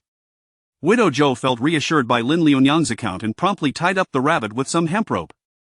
"This rabbit is so fat. It will provide several hearty meals. It has been ages since we enjoyed a good feast. I was just worried about Chuan Gora's health and intended to buy some meat for him to build up his strength." After securing the rabbit in the bamboo basket, Widow Zhou noticed they had rested long enough and urged Lin Liunyang to resume their work. Before sunset, Widow Zhou and Lin Liunyang each carried a full basket back to the Zhou household. Upon their arrival, as soon as they set down the bamboo baskets, sharp-eyed Zhou Xianyo spotted the plump rabbit. "We're having meat for dinner tonight." Widow Zhou affectionately ruffled her lively grandson's hair. "We owe this to your second aunt." Widow Zhou then recounted the day's surprising encounter. "Today, Liunyang and I went to our fields to gather vegetables. While we were taking a break at noon, Liunyang's keen eyes spotted something darting past. Initially, I feared it was a wild mouse coming to eat our crops, but when Liunyang chased after it, it turned out to be a wild rabbit. To our luck, the rabbit knocked itself out against a tree. I was astounded when Liunyang brought it to me." Widow Zhou continued to express her astonishment. "It's the end of autumn. Where could such a large and plump rabbit have come from? It truly is a stroke of luck for my new daughter-in-law." Due to this serendipitous event, the dinner table at the Zhou household featured an additional meat dish. Once everyone had nearly finished eating, Widow Zhou addressed a more serious matter. "This year's harvest has not been bountiful. Today, we gathered the last of the vegetables from the field. Tomorrow, I plan to head to the county to sell some of them and stock up on supplies for the winter." "Mother, I'll go with you." Son Ercui eagerly chimed in, finding the prospect of going to the city both rare and enticing. However, Widow Zhou ignored her and turned to Lin Liunyang. "Liunyang, you'll accompany me tomorrow morning." "Of course, Mother," Lin Liunyang replied. Son Ercui pouted, feeling slighted, but she didn't dare voice her displeasure as she had before. Instead, she half-jokingly complained, "Mother, it's only been a few days since my sister-in-law arrived, and you're already favoring her." Widow Zhou was not swayed by her remarks. "Liunyang is obedient and sensible, unlike you, who is filled with schemes. It's only natural that I show her a bit more affection. As for you, the elder sister-in-law, you pushed the work onto your sister-in-law in the morning and now come running for the good fortune." Son Ercui felt a bit embarrassed and had no retort. Yet, she silently grumbled, wondering if Mother would secretly buy something nice while out with the second daughter-in-law. Upon their return, she would be sure to keep a close eye on her sister-in-law. If Mother showed too much favoritism, she would not stand for it. The next morning, Widow Zhou and Lin Liunyang carried the bamboo baskets filled with vegetables to the village entrance, using a shoulder pole to divide the load into 2 trips. At the village entrance, a bullock cart, which Widow Zhou had arranged in advance, awaited to take them to the county. Along the way, they encountered several villagers, who cast curious glances at Lin Liunyang. Widow Zhou, beaming with joy, generously introduced Lin Liunyang to everyone. As they neared the village gate, Lin Liunyang spotted a woman approaching, her sharp, acerbic features betraying a malevolent disposition. It was none other than Granny Zhang, whom Lin Liunyang had encountered at the village head's home just days prior. Due to the previous incident and lingering resentments, Granny Zhang harbored ill feelings towards the Zhou family. This morning, she had already been incensed by her ineffectual son, who couldn't even manage a woman, leaving her in a foul mood. Upon seeing Widow Zhou and her daughter-in-law, she spoke with a sharp edge. "Oh, isn't this Widow Zhou? Why aren't you by your disabled second son's side?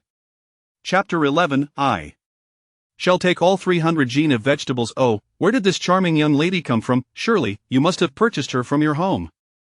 I wonder which virtuous girl from our village would consider marrying into your family. After being rejected by the Wang family's daughter, it seems you were left with no choice but to bring home a poor girl whom no one else desires as your wife. Zhang Pozi had previously encountered Lin Liunyang at the village chief's home, yet now she feigned ignorance as if meeting her for the first time, her words laden with malice. Bah! Widow Zhou spat at the ground in front of that woman. You wretched creature, what pearls of wisdom can emerge from your dog's mouth? My Chuaner is deserving of only the finest young lady. Your son spends his days idling away, indulging in vice, trailing after the wine girl. It is no wonder she finds him unworthy, nor would any respectable girl consent to marry him. Interestingly, Zhang Pozi's son had indeed crossed paths with Zhou Huchuan. Zhang Ergo, as he was known, was notorious in the village as a ne'er-do-well, uninterested in honest work and a rogue who lost his senses at the sight of a lovely maiden. A year and a half prior, he had laid eyes on the most beautiful girl in the village, Wang girl, and insisted on marrying her. Although Zhang Pozi was secretly displeased with the Wang girl for having so bewitched her son, she ultimately hired a matchmaker to approach the Wang family. At that time, Zhou Huchuan had achieved first place in the provincial examinations. With a promising future ahead, the Wang family, keen on an alliance with the Zhou family, politely declined the matchmaker's proposal, implying that the Zhang family was akin to a toad yearning for a swan's flesh, as their daughter aspired to be the wife of a scholar.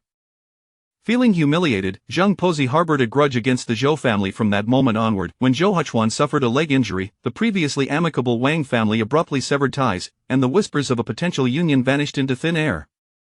Zhang Pozi found herself reveling in schadenfreude, unaware that her son, undeterred, relentlessly pursued the Wang girl, showering her with attention and spending the family's money to win her favor, becoming the subject of ridicule in the village. Ha! No matter how admirable your Chuaner may be, that was all before his injury. Now he is merely a crippled. Zhang Pozi, unable to contain herself upon hearing her son being mocked, retorted, Do you still believe your Chuaner can become a scholar, my dear?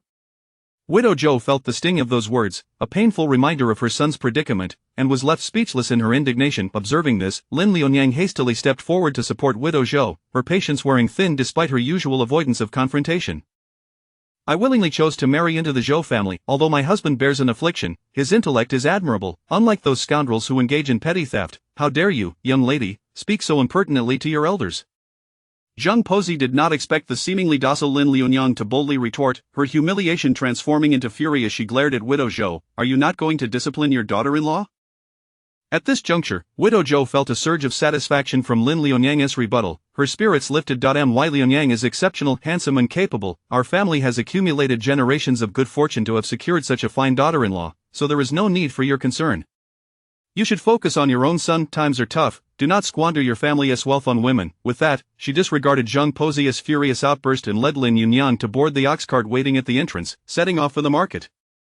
As they settled into the cart, Widow Zhou's earlier bravado faded, her expression growing somber once more. Lin Liunyang, sensing her mother-in-law's distress from Zhang Pozi's words, cautiously spoke up, Mother, do not let the words of such people trouble you.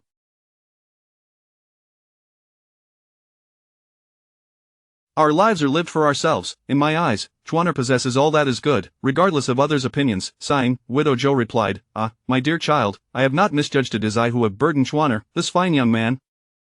He has always been intelligent and filial. I recognized from a young age that he was destined for greatness, yet our modest means hindered his education. Nevertheless, he consistently ranked first 2 years ago, he passed the scholar examinations, and I thought he finally had a bright future ahead.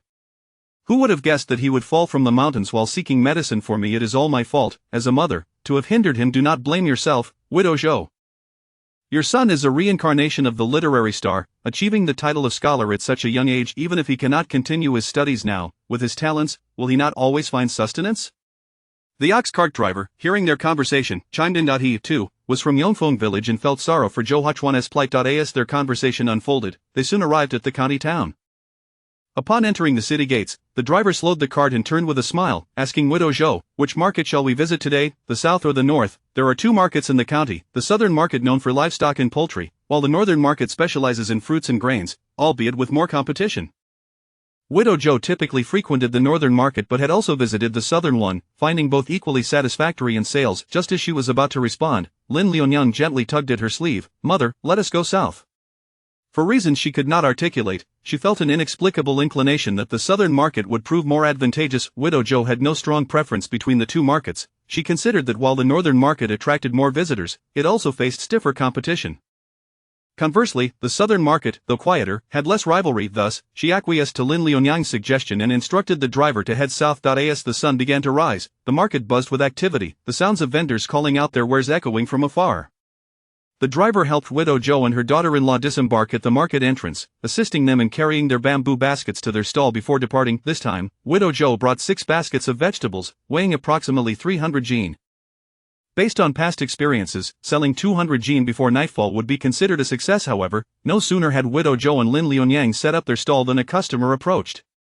A young man, dressed like a shop assistant, was drawn to the baskets behind them, his eyes lighting up. "Madam, how many vegetables do you have here?" It was curious. His first question was not about the price but rather the quantity. 300 jin. How much do you wish to purchase? Although puzzled, Widow Zhou answered him, "May I inspect the goods? If they are of good quality, I will take them all." The young man's proposal startled both Widow Zhou and Lin Liunyang. Widow Zhou quickly stepped aside to allow him access. The young man rummaged through the baskets, noting the vibrant colors and pleasing shapes, and decisively proclaimed, "All right, madam, I will take all the vegetables." All of them. Widow Zhou could hardly believe her ears. That was 300 jin of vegetables. The young man smiled. "Rest assured, I am no fraud. I am an assistant at the Fingla restaurant, and I will pay you 10 won per jin. What do you think?" Chapter 12. At your age, you should adorn yourself more vividly. Ordinarily, Widow Zhou's vegetables would fetch no more than 8 won per jin, but today they commanded an additional 2 won, amounting to 3,000 won for 300 jin, equivalent to 3 taels of silver. Elated beyond measure, Widow Zhou's heart still harbored a flicker of doubt. Could it be that this person was truly not deceiving her? The young man, discerning her hesitation, promptly paid her a deposit of 1,000 won after weighing all the vegetables and instructed her to remain in place while he fetched a cart to transport the produce. With the deposit in hand, Widow Zhou's apprehensions eased slightly, yet while awaiting the young man, she could not help but confide in Lin Liunyang. "Liunyang, I can't shake the feeling that something about this seems rather implausible." "Mother, I don't believe that young man is ill-intentioned. Perhaps the restaurant is indeed in need of vegetables," Lin Liunyang reasoned. "He has already paid us, we are merely waiting for him here, and we stand to lose nothing." "What sort of fraudster would pay up front?" "You make a valid point, but why would a restaurant, in such good standing, find itself so lacking in produce?" Widow Zhou conceded, recognizing the Approximately 15 minutes later, the young man arrived with an ox cart. As he loaded all the vegetables onto the cart, settled the payment, and departed, Widow Zhou gazed after him, still feeling a sense of unreality. Had all the vegetables truly sold out so effortlessly? She glanced down at the 3 taels of silver in her hand, recalling the day's fortunate turn of events. Liunyang, I'm grateful for your advice to come south this morning. It seems fortune has smiled upon us today. Come, let me take you north to procure some winter garments. Widow Zhou and Lin Liunyang left the southern market and made their way towards the northern market. The northern market bustled with far more activity, with throngs of buyers and sellers alike. Vendors had set up a variety of stalls, energetically hawking their wares, some selling fruits and vegetables, others offering grains and oils, alongside those selling handmade crafts. The market stretched endlessly, leaving Lin Liunyang momentarily dazzled. During her time at her uncle's home, she had never encountered such a vibrant marketplace, and the experience filled her with a delightful sense of wonder, even as she felt a tad shy amidst the commotion. Widow Zhou, adeptly weaving through the kaleidoscope of vendors, led Lin Liunyang to a woman selling fabrics and silks. The woman, having just completed a transaction, looked up and greeted them warmly. "Ah, Sister Zhou. It has been a while since your last visit." Her gaze then fell upon Lin Liunyang. "This must be your son Xuan's wife. What a lovely girl she is, one can see she is truly blessed." At this compliment, Widow Zhou's face brightened with joy. "Indeed, it is a blessing from the heavens to have such a wonderful daughter-in-law. Sister Sun, please bring out your finest fabrics. I wish to have a few outfits made for Liunyang." "Of course," Sister Sun responded cheerfully, selecting 2 bolts of fabric. "How about this one? Its vibrant color is perfect for a young lady." She gestured towards another. "And this one is quite nice, simple and elegant, befitting Liunyang's grace. Liunyang, which do you prefer?" Widow Zhou offered the choice to Lin Liunyang. Unable to resist, Lin Liunyang reached out to touch the beautiful, soft fabrics, their colors vivid and exquisite, far superior to anything her 2 cousins at her uncle's house had ever worn. "How much do these cost?" Widow Zhou noticed Lin Liunyang's indecision as she gazed at the 2 bolts, and seeing her old, faded garments, a surge of affection welled up within her. "Sister Sun, could you please wrap both of these up for me? I'll have several outfits made for Liunyang." "Mother," Lin Liunyang exclaimed, quickly grasping Widow Zhou's hand as she reached for her coin purse. "Please, I am still growing. Having so many clothes would be wasteful. Myat always said it's better to wait until clothes no longer fit before making new ones." For years, Lin Liunyang had worn only hand-me-downs from her aunt, never a new garment. Widow Zhou, holding Lin Lunyang's hands tenderly, reassured her, "Dear child, do not fret about the cost. At your age, you should indeed adorn yourself vibrantly." Widow Zhou then selected additional fabric for the rest of the family and paid for everything. After settling the bill, she engaged in light conversation with Sister Sun regarding the peculiarities of the day. "What remarkable fortune we had today. We had only just arrived when someone came and bought all our vegetables.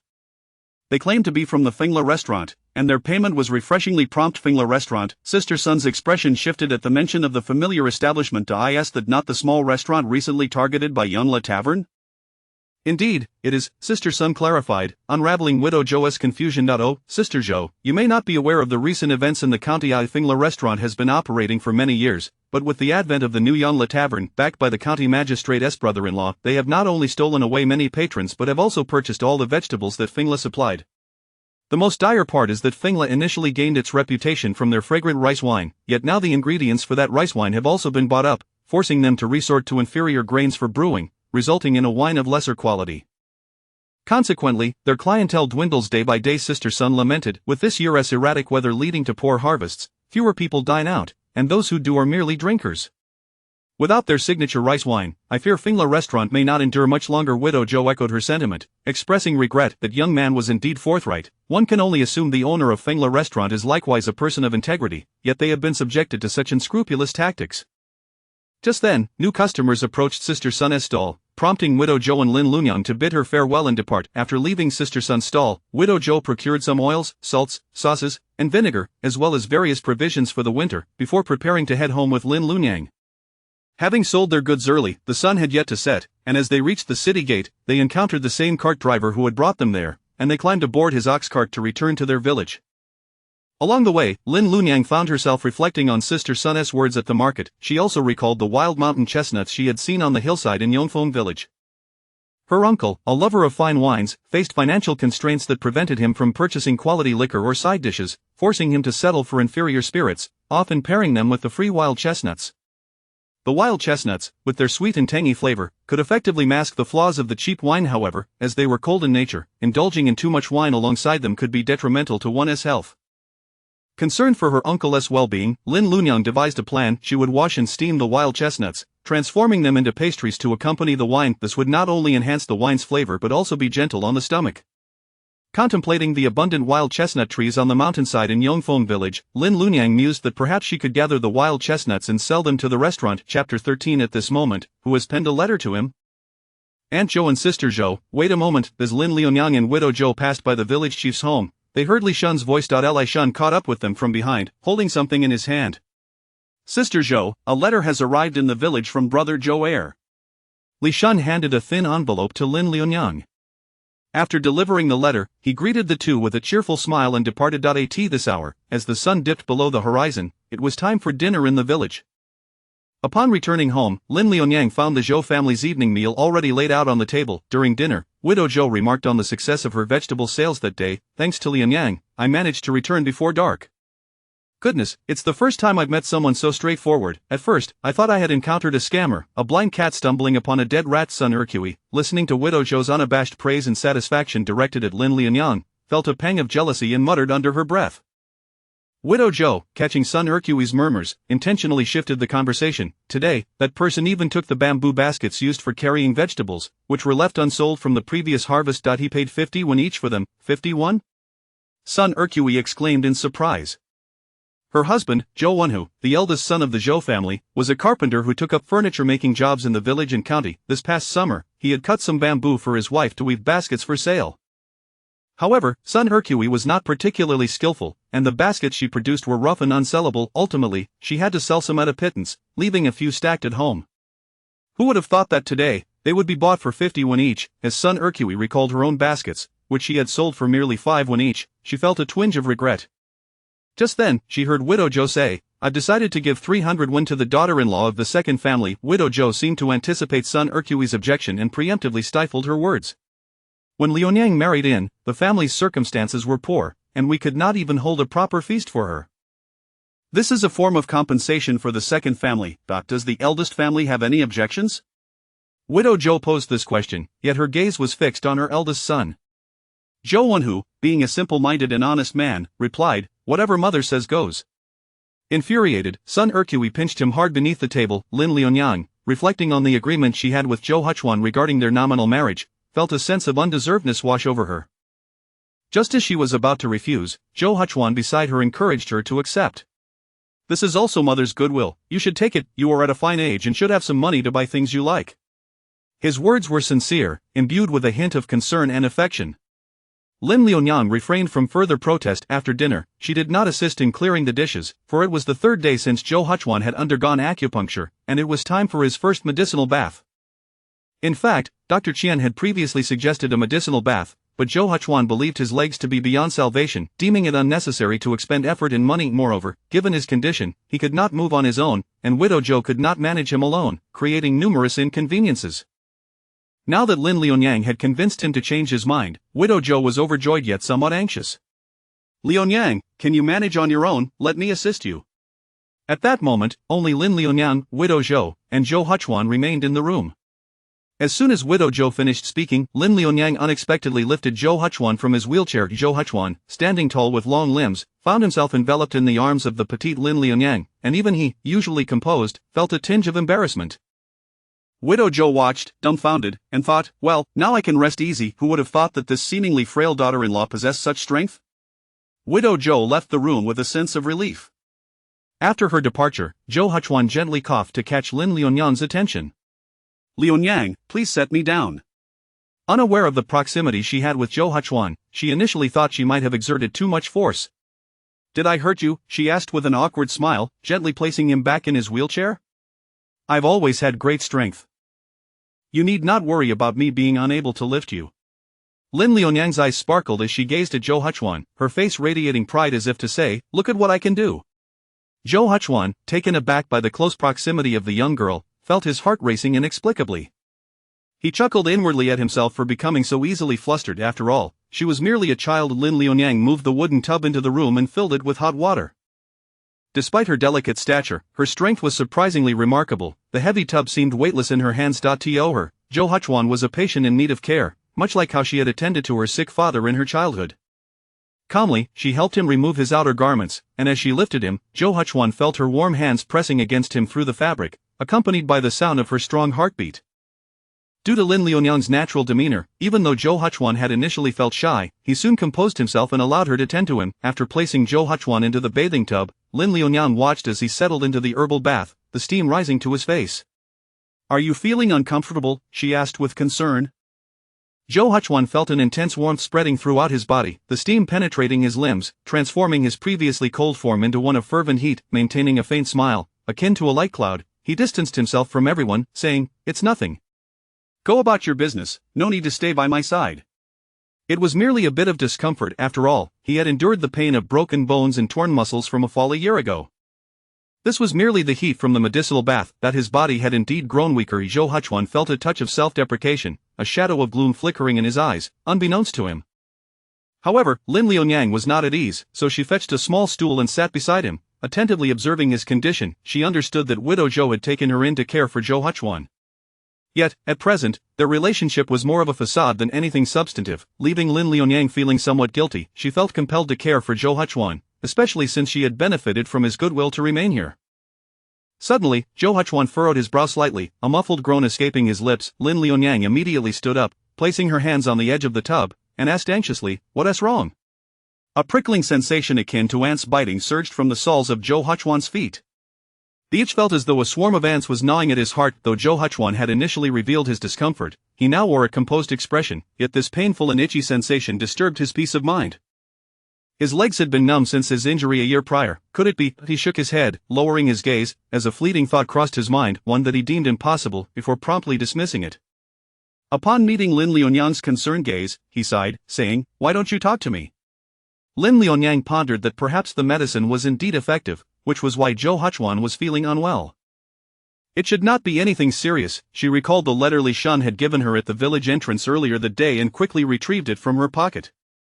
Today, when Mother and I returned, we ran into Li Shun, who said this is a letter for you. Zhou Huchuan turned his gaze towards the envelope in Lin Lianyang's hand. At this moment, who could have written to him? Chapter 14. How could I, as the elder sister-in-law, be preoccupied with the belongings of my younger siblings? During the time when I had just broken my leg, my teacher and a few classmates had written several letters upon hearing the news, but their correspondence gradually dwindled. At this moment, Zhou Huchuan found it inconvenient to read for himself, so he turned to Lin Liunyang and said, "Please open the letter and read it to me." "Me?" Lin Liunyang replied, taken aback. She recalled that in her childhood, her father often received letters, yet he had never allowed her to see them. She instinctively believed that the contents of such letters were of great significance, not meant for her eyes. To her surprise, Zhou Huchuan was so forthright, placing such trust in her. "Don't worry, if there are any unfamiliar characters, just ask me," Zhou Huchuan remarked, noticing her hesitation, thinking she was concerned about not recognizing certain words. Lin Liunyang opened the envelope, revealing a single sheet of paper. "Your humble brother bows in respect from 1,000 miles away to esteemed brother Boijing. It has been months since we last met, and the weather has been unpredictable. I wonder if brother Boijing is in good health. You possess lofty aspirations akin to a swan, with the talent to govern. How can you remain cooped up in comfort? As the year-end approaches, I wish you peace and good health, and do not concern yourself about me. I await your reply, Yuan Jiabos." Upon hearing Lin Liunyang finish reading the letter, Zhou Huchuan immediately recognized the sender. Zhu Yuanjie, a former classmate from his time at the private school, with whom he shared a good relationship. When he had just broken his leg, Zhu had sent him not only letters of consolation but also some silver coins. Lin Liunyang, puzzled, looked up and asked, "Huchuan, who is the writer of the letter? What did he say?" The letter, written in classical Chinese, was somewhat difficult for her to comprehend. She only grasped part of its meaning. Zhou Huchuan summarized succinctly, "He is a classmate from my school days. Last year, he failed the provincial examination. He has always been diligent in his studies, and after this setback, he has no intention of participating in the imperial examination again and plans to return home to establish a private school." Zhou Huchuan paused, contemplating whether to conceal his thoughts from Lin Liunyang. He intended to invite me to join him as a teacher. At that moment, the time for the medicinal bath was approaching, and Lin Liunyang wrapped Zhou Huchuan in a blanket and carried him to the bed. She reached for the undergarments placed on the bed, preparing to assist him in changing, when a bony hand with distinct knuckles reached out to stop her. Zhou Huchuan pressed his lips together. "I can manage this myself." Lin Liunyang's eyes widened, her expression earnest. "No, it's cold. What if you catch a chill?" Seeing her youthful innocence and her straightforward demeanor, Zhou Huchuan found himself momentarily at a loss on how to explain the differences between men and women, feeling rather petty instead. As soon as Lin Liunyang spoke, she sensed it was inappropriate. Had she not just touched upon someone's sore spot? After a moment of contemplation, she hesitantly added, "Then, please dress quickly. If you struggle, just call for me, all right?" Zhou Huchuan noted the vivid expression on her face. Lin Liunyang was simple-minded, wearing her thoughts openly. Such a young girl, if truly separated from the Zhou family, would likely be left vulnerable to the harshness of the world. He resolved to ensure she would have a good future. Once he had dressed, Lin Liunyang inquired about the matter of becoming a teacher. "What do you think about the idea of teaching?" Zhou Huchuan lowered his gaze, his expression inscrutable. "Currently, I find it difficult to move about, and the village is several dozen miles from the county. Moreover, being a disabled person, my appearance is compromised, and the path of the imperial examination is hopeless. I have no desire to take on the role of a teacher." Although Lin Liunyang noted his candidness regarding his leg, she perceived that upon finishing his statement, he picked up a worn scroll, its exterior battered from frequent handling, indicating that he had not ceased his studies. Zhou Huchuan must be yearning to continue his education and take the examination. Lin Liunyang observed his gaze vacant upon the scroll, aware he was still mulling over the earlier topic. It was truly cruel to confine such a talented individual to a mere patch of farmland. A dull ache settled in Lin Liunyang's heart, and the vibrancy on her face began to fade. Suddenly, her eyes sparkled anew as she earnestly regarded Zhou Huchuan. "Huchuan, you could establish a school in the village. The village is quite remote, and many children lack opportunities for education. With your talents, families would surely be eager to have their children learn from you."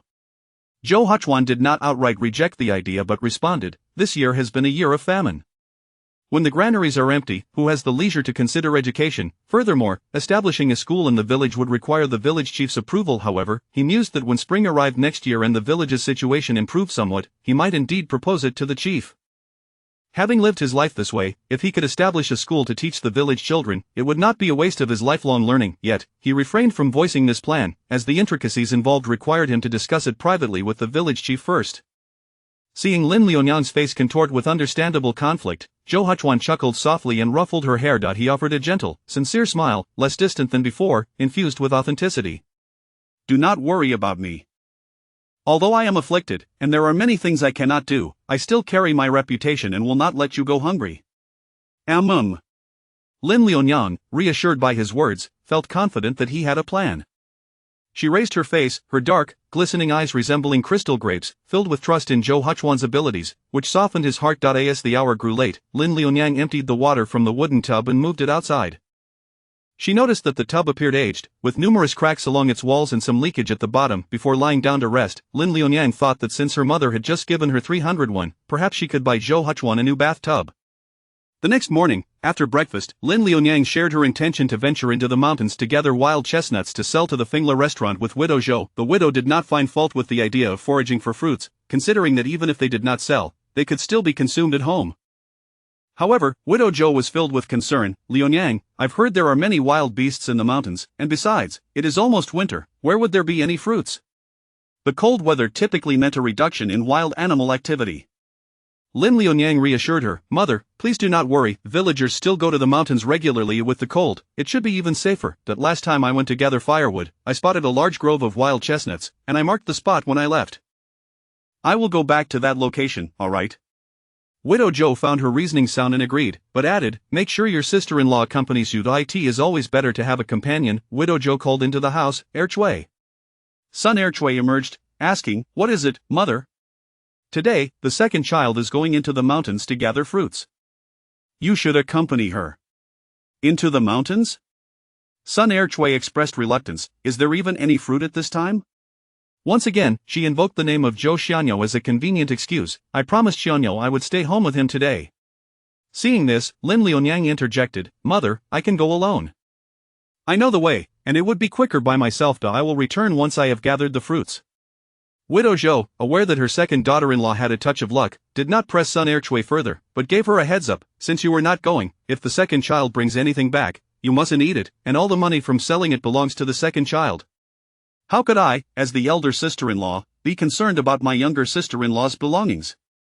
Sun Erchui, noticing Widow Zhou's growing irritation, quickly added, Mother, it's not that I don't want to go, it's just that there is no fruit in the mountains at this time. Last time, my sister-in-law was simply fortunate, but how can one expect to find something every time? Wouldn't it be a waste of time to accompany her into the mountains? Sun Erchui thought to herself that her sister-in-law was quite fanciful, and yet her mother actually believed her. She found it hard to accept that her sister-in-law could discover anything of value. Fruits, if there truly were fruits, why hadn't they seen any last time? Surely, she was just looking for an excuse to avoid work. Chapter 15 of The Glutton's Origin. As Lin Liunyang followed the trail she had previously marked during her last ascent into the mountains, she trekked for approximately another quarter of an hour before arriving at the expansive grove of wild chestnut trees. This verdant expanse lay deep within the mountains, a location unknown to Lin Liunyang. Typically, the villagers, fearing the presence of ferocious beasts, seldom ventured here. Thus, the area remained abundant with thriving wild chestnut trees. Lin Liunyang meticulously gathered the low-hanging fruits into her bamboo basket, and for those that were out of reach, she fashioned a long branch into a makeshift stick, using it to knock the fruits down into her basket. Before long, her bamboo basket was filled to the brim with chestnuts. Unsure of how many of the fruits she could sell, Lin Liunyang decided to shoulder the basket and head back. Suddenly, a faint whimper pierced the air. Doubting her own ears, she took a few steps closer, only for the sound to repeat, layering one cry upon another, imbued with helplessness. In a short while, she discerned the source of the sound emanating from a thicket of low shrubs, where a furry creature appeared to be hiding, occasionally stirring within the underbrush. It seemed to be a small animal. Approaching cautiously, Lin Liunyang discovered a kitten-like cub, with a round, plump head and a stout body, seemingly injured and seeking refuge among the foliage, radiating an aura of wariness and distress. However, when Lin Liunyang extended her hand to lift it, the cub complied obediently, emitting a soft whimper before nestling comfortably in her arms. Despite its diminutive size, the cub was surprisingly heavy, its golden fur resembling a warm, fluffy ball, and it clutched a sizable wild chestnut with its forepaws, while its hind leg was ensnared in a cruel trap, blood trickling down. The innocent gaze of the golden cub met Lin Liunyang's, the distinctive pattern on its forehead drawing particular attention to it. Was a tiger cub. Aware of the danger that a tiger, even a cub, posed, Lin Liunyang did not underestimate its potential threat. Yet, this little creature seemed astutely aware of its predicament. Despite its agitation from injury, it lay docilely in her embrace, wagging its tail in a playful manner, its clumsy grip on the chestnut appearing both endearing and foolish. Where did this glutton come from? Lin Liunyang felt a pang of sympathy and gently opened the trap, freeing the cub's leg with a soft whimper. The cub remained limp in her arms. As Lin Liunyang finished bandaging its injured leg and prepared to set it down, the previously docile cub suddenly began to struggle, its golden fur standing on end, a muffled sound emanating from its throat, resembling a warning. Lin Liunyang's heart raced as she sensed an ominous presence lurking in the mountains. Turning alertly, she spotted a pair of ferocious eyes gleaming greedily from a nearby thicket, fixated on the cub she held. Upon being discovered, the beast ceased to conceal itself, shaking its body before stepping into view. It was a massive wild boar, its tusks glistening, its size comparable to that of a small hill, causing the ground to tremble with its movements. Lin Liunyang, disregarding the bamboo basket on the ground, clutched the cub tightly and fled. Thanks to the complex terrain of the mountains, the tangled branches afforded her precious moments to escape. Aware that in an open space, her chances of survival were slim, she veered towards the narrow paths thick with underbrush. Losing track of time, her throat now raw from exertion, she could still hear the boar relentlessly pursuing her. If this continued, she and the cub would undoubtedly meet their demise. Lin Liunyang's mind raced. She needed to find a place to hide. The enormous boar had limited visibility, while she and the cub, being smaller, could potentially conceal themselves until the beast moved on. Upon reaching a fork in the path, she hesitated momentarily before choosing a different direction. In that fleeting moment of indecision, the stench of the boar's breath wafted ominously close to her neck. Fortunately, after the turn, the branches thickened again, and Lin Liunyang summoned her strength to sprint forward, managing to widen the gap between herself and the boar. To her astonishment, she soon spotted the mouth of a cave not far ahead, half exposed from the earthen mound. Quickening her pace, she dashed towards it. The cave entrance stood about half a person's height, widening as she ventured deeper inside. To the boar, this entrance appeared exceedingly narrow, too small for even its head to enter. Infuriated at the loss of its prey, the black-skinned wild boar let out a series of furious grunts, its bloodshot eyes glaring menacingly at Lin Liunyang from the cave's mouth. Relieved that it could not pursue her further, Lin Liunyang retreated to the back of the cave. Sitting on a rock, she took a moment to assess her surroundings. The cave rose approximately 6 feet high and extended about 10 feet deep, its walls adorned with reddish-brown crystals, suggesting considerable age. The ground was damp, hinting at a possible underground water source. Perhaps due to this, the vegetation within the cave flourished extraordinarily, towering over her, appearing nearly twice the size of the usual plants. As she lingered in the cave, Lin Liunyang began to feel a sense of warmth, oddly contrasting with the cool, nearly wintry air outside. At that moment, the little tiger cub poked its round head from her embrace, playfully swatting at her hand with its furry tail before leaping to the ground. True to the title of the King of the Mountains, despite its youth, it exhibited a lively spirit. Upon closer inspection, she noticed it still clutched the very chestnut that had caused its injury, and now, free from danger, it began to gnaw contentedly at the fruit. After devouring the chestnut, the cub commenced to frolic among the oversized plants within the cave. Although the boar's roars had faded into silence, Lin Liunyang hesitated to venture outside. She feared the beast had not strayed far, lurking just beyond the cave's mouth, waiting for an opportune moment to strike. Her gaze followed the playful cub as it tumbled about in the cavern, landing upon the shadows cast by the towering plants. These plants resembled rice but were considerably larger, their golden hue shimmering, each ear of grain elongated, heavy with plump kernels that bent the stalks. Approaching one, Lin Liunyang plucked an ear of grain, confirming it to be rice. Yet, how could it thrive here? Rice typically flourishes in wet conditions, requiring villagers to cultivate seedlings in flooded fields before transplanting them. The Zhou family's field suffered from a lack of water, resulting in poor yields each year. Yet, this rice within the cave thrived, seemingly without cultivation or irrigation, appearing to be of an extraordinary variety. Chapter 16. Your second daughter-in-law is truly extraordinary. Lin Liunyang cautiously plucked several ripe rice ears, tucking them safely into her bosom. At that moment, the little tiger, seemingly fatigued from play, kicked its legs and nimbly leaped into Lin Liunyang's embrace, letting out a couple of playful yelps. Though merely a cub, it appeared somewhat endearingly clumsy. Unable to resist, Lin Liunyang reached out to stroke its golden little head, and the small bundle of fur leaned closer to her hand. You seem utterly unperturbed. Lin Liunyang gazed at the sunlight streaming into the cave, a sense of unease gnawing at her heart. She had not ventured into the mountains for long, having promised her mother to return shortly. Now trapped in this predicament, she was at a loss for what to do. Suddenly, a resounding roar reverberated from afar, growing louder as it approached, piercing through the mountain air. With a heavy heart, Lin Liunyang clutched the furry creature tighter, anxiously listening to the commotion outside. Uncertain of what wild beast might have been attracted by the noise, she witnessed the earlier black-skinned wild boar being flung from the cave's mouth, crashing heavily to the ground, the impact causing the cave to tremble. At that moment, however, the little tiger became inexplicably excited, squirming in Lin Lunyang's arms before darting out in a flash. The scent of blood wafted through the forest as the wild boar's anguished cries echoed amid the sounds of unknown beasts roaring and tearing. Gradually, the boar's cries faded into silence, leaving the woodland enveloped in stillness once more. Woo! The little tiger returned, scampering to Lin Lunyang's feet, gently tugging at the hem of her trousers with its teeth, seemingly urging her to follow. Somehow, Lin Lunyang began to comprehend its intentions. Are you suggesting that it is safe outside? The little tiger could not articulate words, yet it persistently tugged at her clothing. With cautious steps, Lin Lunyang navigated the cave's wall as she emerged, only to be met by the intense gaze of a large tiger with striking black stripes against a golden backdrop. This majestic creature, towering over 6 feet, bore black marks reminiscent of ink splatters. With powerful limbs and a luxurious coat, it opened its massive jaws, revealing razor-sharp teeth, its golden eyes fixed upon her.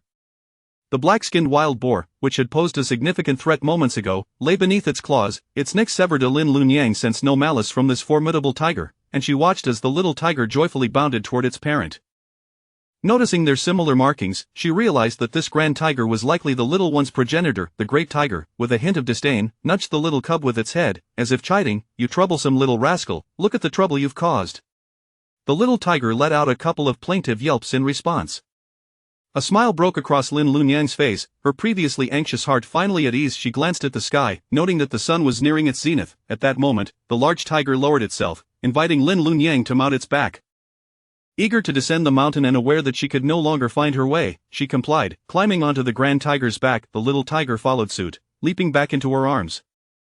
Once Lin Lunyang was settled, the large tiger seized the wild boar's carcass from the ground, effortlessly bounding through the forest. The shadows of the trees rushed past them, and soon they arrived at the very spot where Lin Lunyang had entered. Spotting her bamboo basket on the ground, the little tiger nipped at the large tiger, prompting it to halt. It would not proceed until Lin Lunyang retrieved her basket. The great tiger moved with remarkable speed and familiarity with the terrain, quickly escorting Lin Lunyang down the mountain. Upon reaching the base, it relinquished the still warm wild boar at Lin Lunyang's feet, seemingly presenting it as a gift. The little tiger watched her with an innocent gaze, as if to say, "Accept this. It is a token of gratitude from my father." As they approached Yongfeng village, many villagers had already spotted Lin Lunyang. However, they were intimidated by the imposing tiger, retreating to the sides, astonished and fearful as they observed the curious sight of Lin Lunyang flanked by the 2 tigers. It was only after the large tiger and its cub departed that the villagers emerged from their hiding spots. "Isn't that Zhou Heir's daughter-in-law? Your mother-in-law has been searching for you. What have you been up to? Why are your clothes stained with blood?" The villagers clamored to inquire about Lin Lunyang's ordeal, their feelings of envy and fear directed at the wild boar she bore, yet they harbored no ulterior motives, fearing the potential wrath of the great tiger. After all, that wild boar had been a deliberate gift from the tiger to Lin Lunyang. Whispers of her mysterious connection with such a ferocious beast began to circulate among the villagers, who speculated that she must possess some extraordinary quality. With the assistance of the eager villagers, Lin Lunyang successfully transported the wild boar back to the Zhou household. Zhou widow, anxiously awaiting her son Zhou, whose return from searching for Lin Lunyang, was startled when someone knocked at the door. Upon opening it and seeing a throng of people, she was momentarily taken aback. Her eyes quickly fell upon Lin Lunyang, whose clothes were smeared with mud and blood, a mix of astonishment and joy washing over her. "Lunyang, why have you returned only now? What happened to you?" Zhou widow scrutinized Lin Lunyang closely, relieved to find that she bore no visible injuries. Turning to call for son Erchui, she said, "Erchui, go fetch Wenhu. Lunyang has returned." Son Erchui emerged from the house, her expression dark, seemingly displeased with the commotion Lin Lunyang had caused. As she passed by Lin Lunyang, she snorted disdainfully, weaving through the crowd and turning her back. In her departure, the crowd parted, allowing Zhou widow to see the wild boar they were carrying. The leading young man directed them to bring the boar into the Zhou courtyard.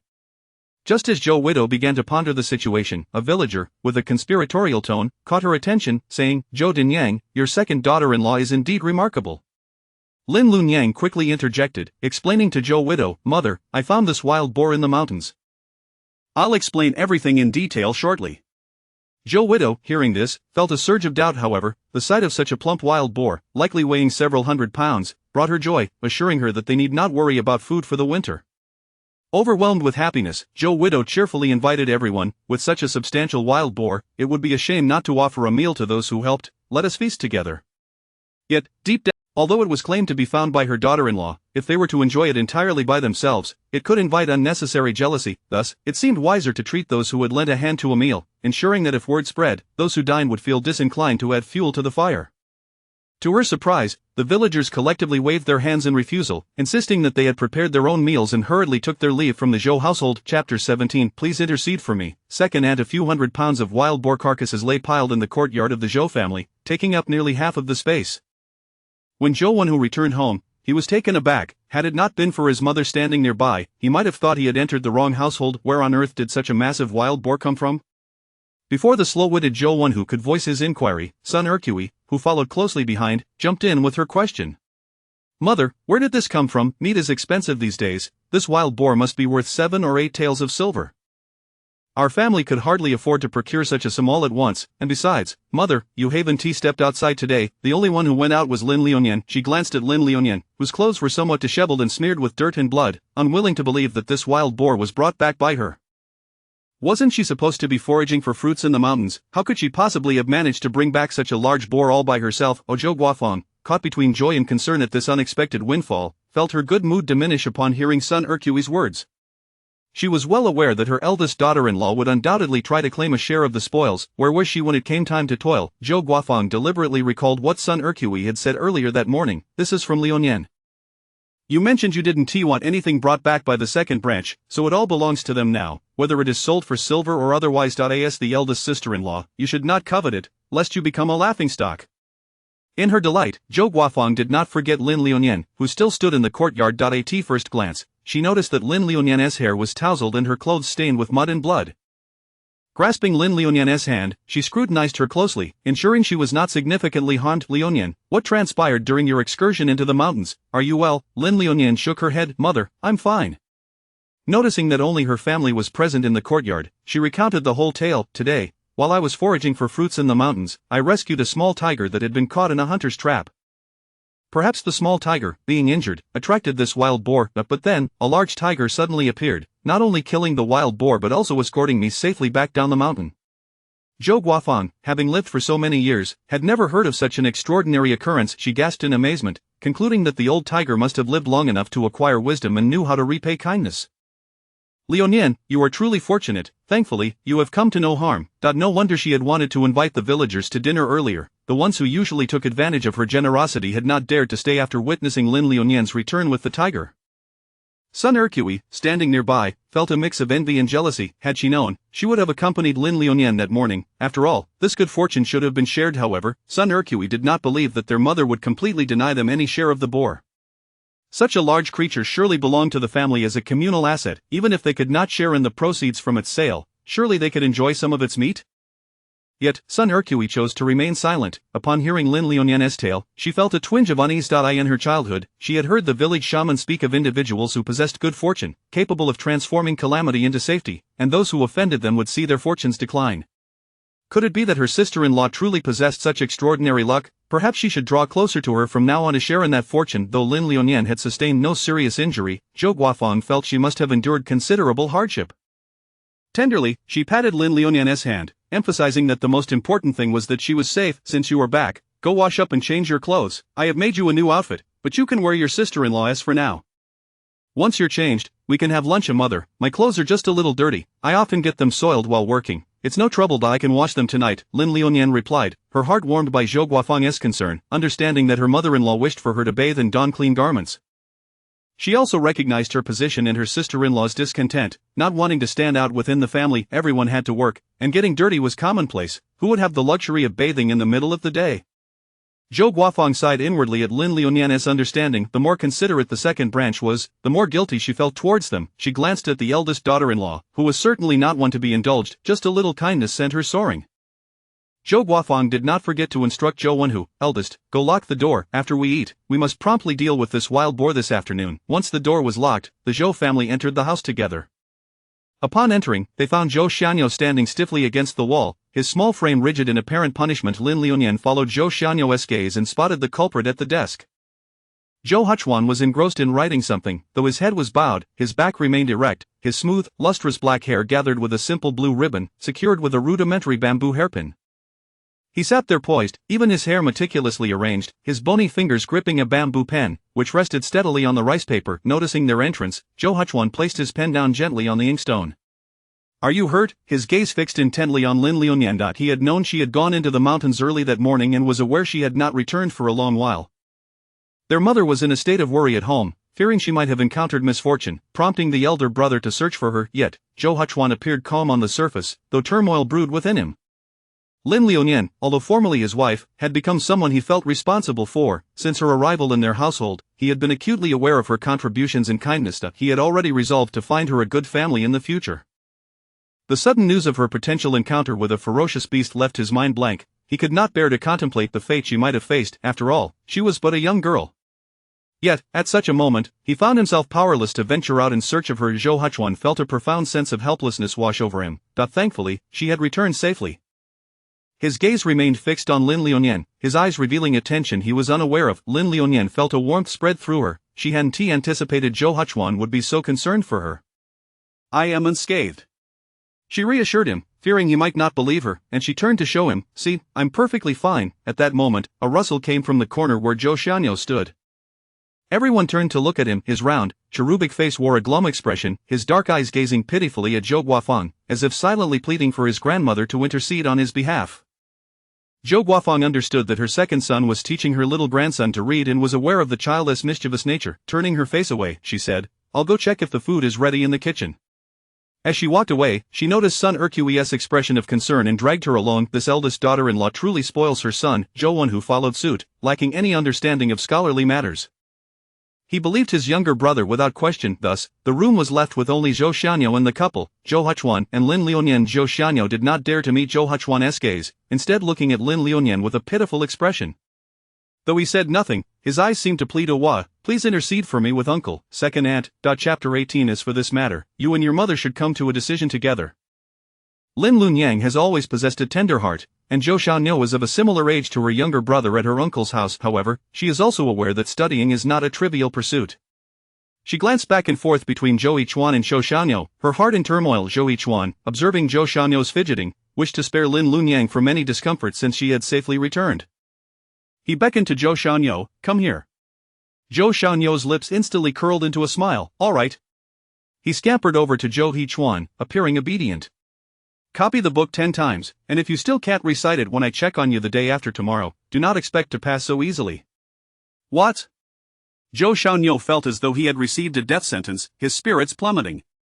Yet, he dared not negotiate with his second uncle. Despite Zhou Wen, whose imposing strength and Zhou Widow's control over the family finances, it was Zhou Yichuan's mere gaze that could silence the mischievous Zhou Xianyo, rendering him as quiet as a quail. However, with his second aunt present, Zhou Yichuan appeared more amiable. Zhou Xianyo, shrewd for his age, adeptly gauged the emotions of those around him. Sensing that his second uncle was in a relatively good mood, the fear of copying the book 10 times overpowered his trepidation. He ventured to plead, second uncle, I can recite it, let me recite it for you now, can I copy it fewer times? Just as Zhou Yichuan was about to coldly refuse, he felt Lin Lunyang tug at his sleeve. Let Xianyo recite. If he makes mistakes, he can copy it. If he gets it right, let him copy less. Seeing that Zhou Yichuan did not immediately object, Zhou Xianyo straightened his posture, reciting swiftly, at the beginning of man, nature is inherently good. Their natures are similar, but their habits are diverse. He was anxious that Zhou Yichuan might change his mind at any moment. Remarkably, he recited flawlessly. Lin Lunyang, having studied the three-character classic herself, recognized that Zhou Xianyo's recitation was commendably accurate. Once he finished, she noticed his round, pleading eyes fixed on her, unable to resist speaking up on his behalf. Yichuan, Zhou Yichuan sighed, since your second aunt is advocating for you, you may copy it 5 times to reinforce your memory, but this shall not be repeated. All right. Zhou Xianyo suppressed his urge to leap in joy, responding obediently, though his eyes sparkled with childish delight. As the morning lessons concluded, Zhou Xianyo dashed off like a freed puppy, unable to stay still for a moment. Before leaving, he turned to Lin Lunyang, his eyes twinkling with mischief. Second aunt, you wouldn't believe it. This morning, when you were away for so long, second uncle was quite worried about you. I've never seen him care for someone like that. It was so frightening. Having said that, he feared Zhou Yichuan might take offense, and he darted out of the room. Zhou Yichuan cleared his throat, feeling somewhat awkward. Lin Lunyang, however, did not seem embarrassed. She looked earnestly at Zhou Yichuan. I'm sorry for making you and mother worry. Thank you for your concern, I will ensure not to trouble you again. With a playful smile, she added, but you were quite stern with Xiaoniu earlier. If you ever become a father, you would surely be a strict one. Zhou Yichuan chuckled lightly, gazing at her with an enigmatic expression. I dare say, if you were to become a mother, you would undoubtedly be a doting one. Lin Lunyang nodded in agreement, unabashedly declaring, a mother's heart will always ache for her child.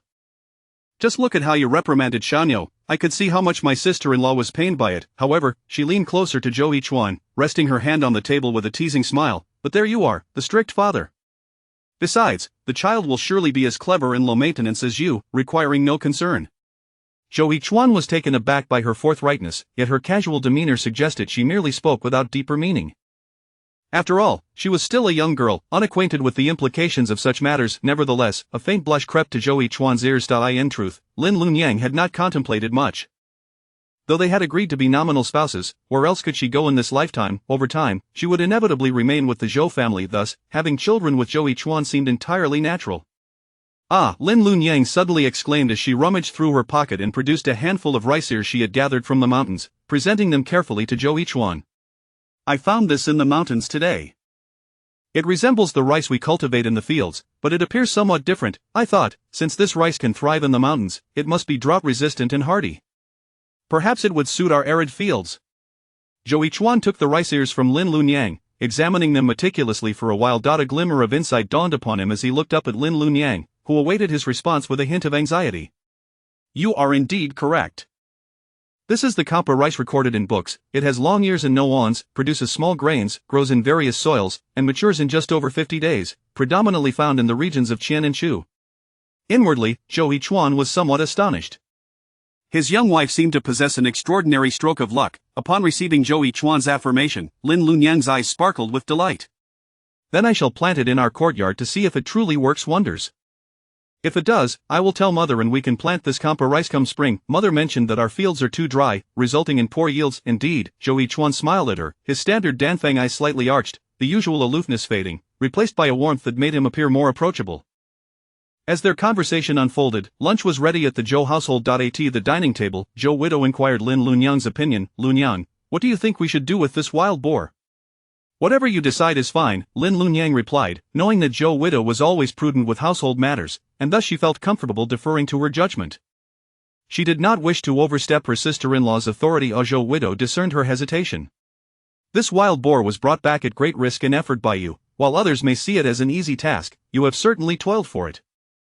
Regarding this matter, you and your mother should come to a decision together. Zhou widow deliberately directed her words to Sun Erchui, who sat nearby, gritting her teeth as she took a few bites of her meal, regretting that she had not joined in the morning's venture, but now felt it was too late to voice her thoughts. Chapter 19 Such filthy things, how can they be eaten? Lin Lunyang pondered for a moment and suggested, Mother, this pig appears to weigh several hundred pounds. With the new year approaching, perhaps we should keep a portion at home and sell. Wild boar meat is rare and should fetch a good price. As for the meat we retain, we can prepare some as fresh meat and turn the rest into preserved meat, which will not spoil even after a long time. Recalling the gluttonous expressions of the villagers she encountered on the way, Lin Lunyang felt a twinge of unease. Mother, I worry that our family suddenly acquiring such a fine bounty may incite envy. It would be wise to share some meat broth with the villagers. This way, should any conflicts arise in the future, those who have partaken of our provisions will not stand against us. Zhou Guofu nodded in approval, exclaiming, Indeed, Lunyang is quite considerate. Eldest will divide the pig this afternoon. We shall keep around 70 to 80 pounds of meat at home, as we cannot consume more than that. Zhou Guofu cast a deliberate glance at Sun Erchui and continued, This wild boar is the result of heir's efforts. The money from the sale shall go to heir's wife. Does anyone have any objections? Sun Erchui felt a flicker of discontent but dared not contradict Zhou Guofu further. Sullenly, she set down her chopsticks and began to clear the dishes for the kitchen. Nearby, Zhou, who cast a puzzled glance at his wife, bewildered by her sudden unhappiness. Although the family's finances were overseen by his mother, he personally managed any surplus funds beyond the annual contributions. Before heir's marriage, the government stipends had all been directed to the family, and now, as the pig was primarily the result of heir's wife's labor, it was only right to allocate the remaining funds to heir's household.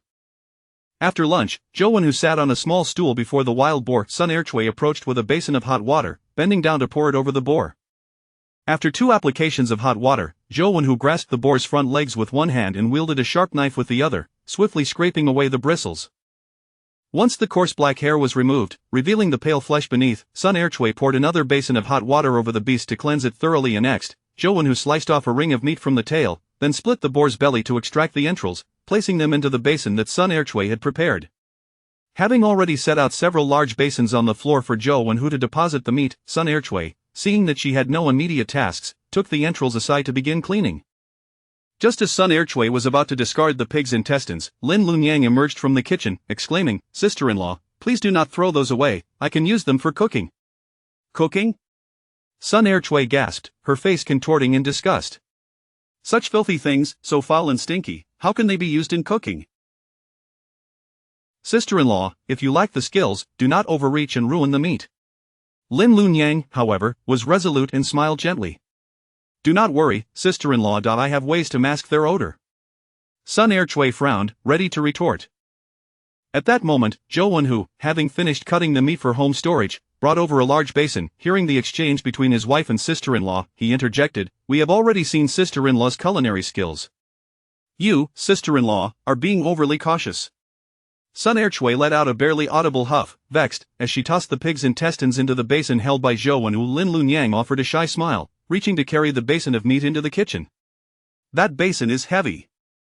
Allow me to help you carry it in," Zhou Wenhu remarked, noticing Lin Lunyang's petite frame. Lin Lunyang glanced at Sun Erchui, who was still in a foul mood, and cheerfully declined, "It's fine. I can manage." She bent down, grasped the wooden basin from either side, and confidently made her way into the kitchen. Zhou Wenhu marveled, who would have thought, though sister-in-law appears frail, she possesses quite a bit of strength. Sun Erchui, already irked by her husband's defense of Lin Lunyang, snapped, "What? Do you think I am ineffectual? Where do you get such notions?" Zhou Wenhu replied, perplexed as he regarded his wife. "What has gotten into you lately? I find sister-in-law to be quite capable. Why are you at odds with her?" Zhou Wenhu recognized that his wife had a tendency to be petty, yet her heart was not malicious. While he could overlook her squabbles with him, her insistence on competing with Lin Lunyang was unbecoming and made their mother uncomfortable. He felt compelled to intervene. "Sister-in-law is not lacking in propriety. You have tasted her cooking, perhaps she truly possesses some secret methods. Why allow this to upset you?"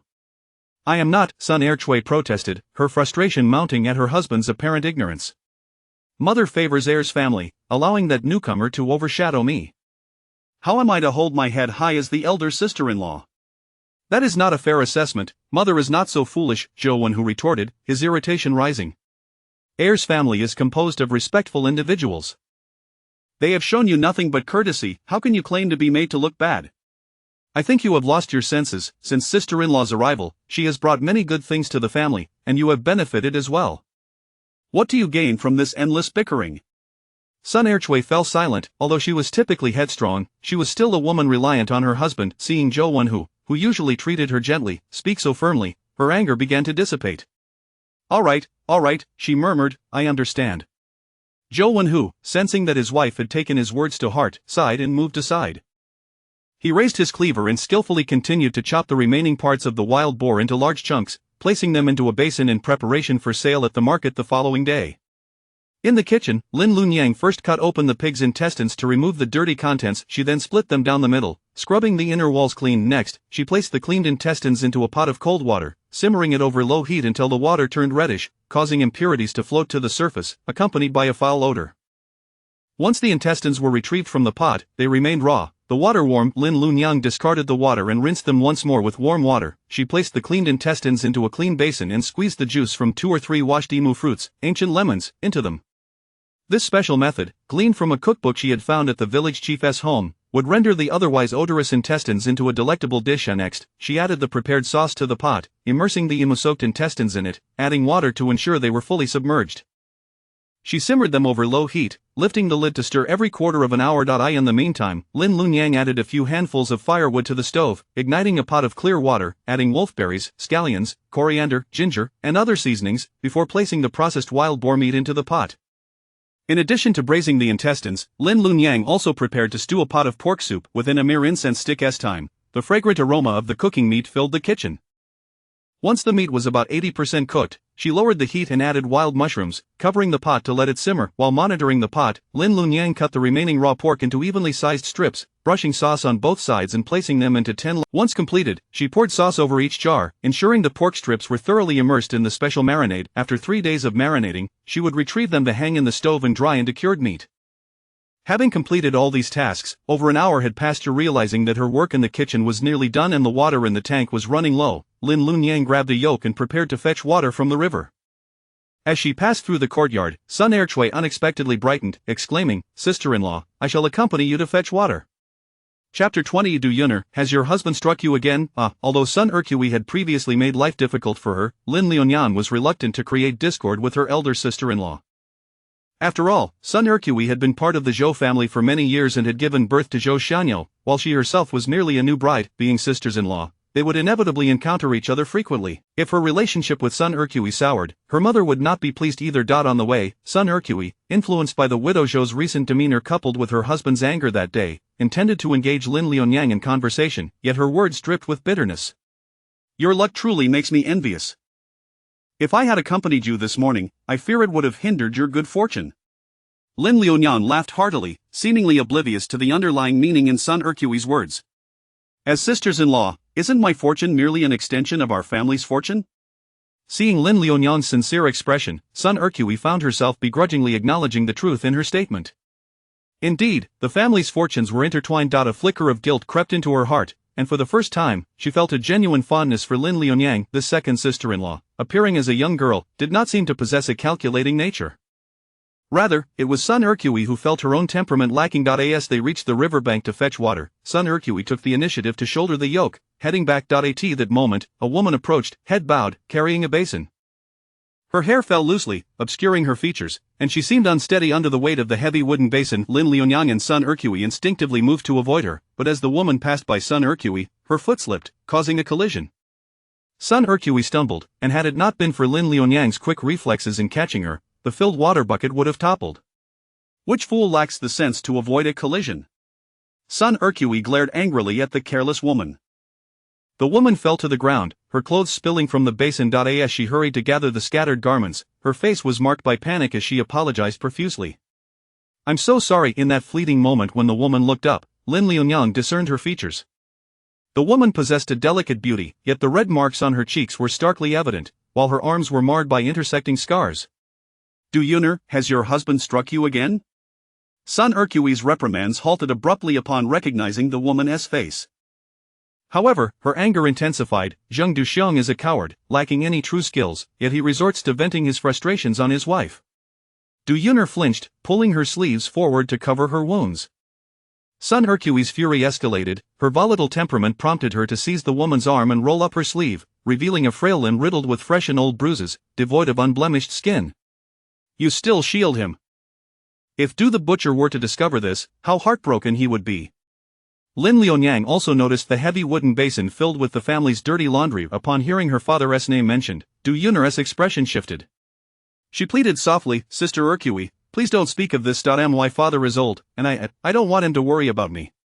"But how can he be at ease when you suffer in the Zhang household?" Lin Lianyang's indignation rose, both at the woman's husband and at her tolerance of such mistreatment.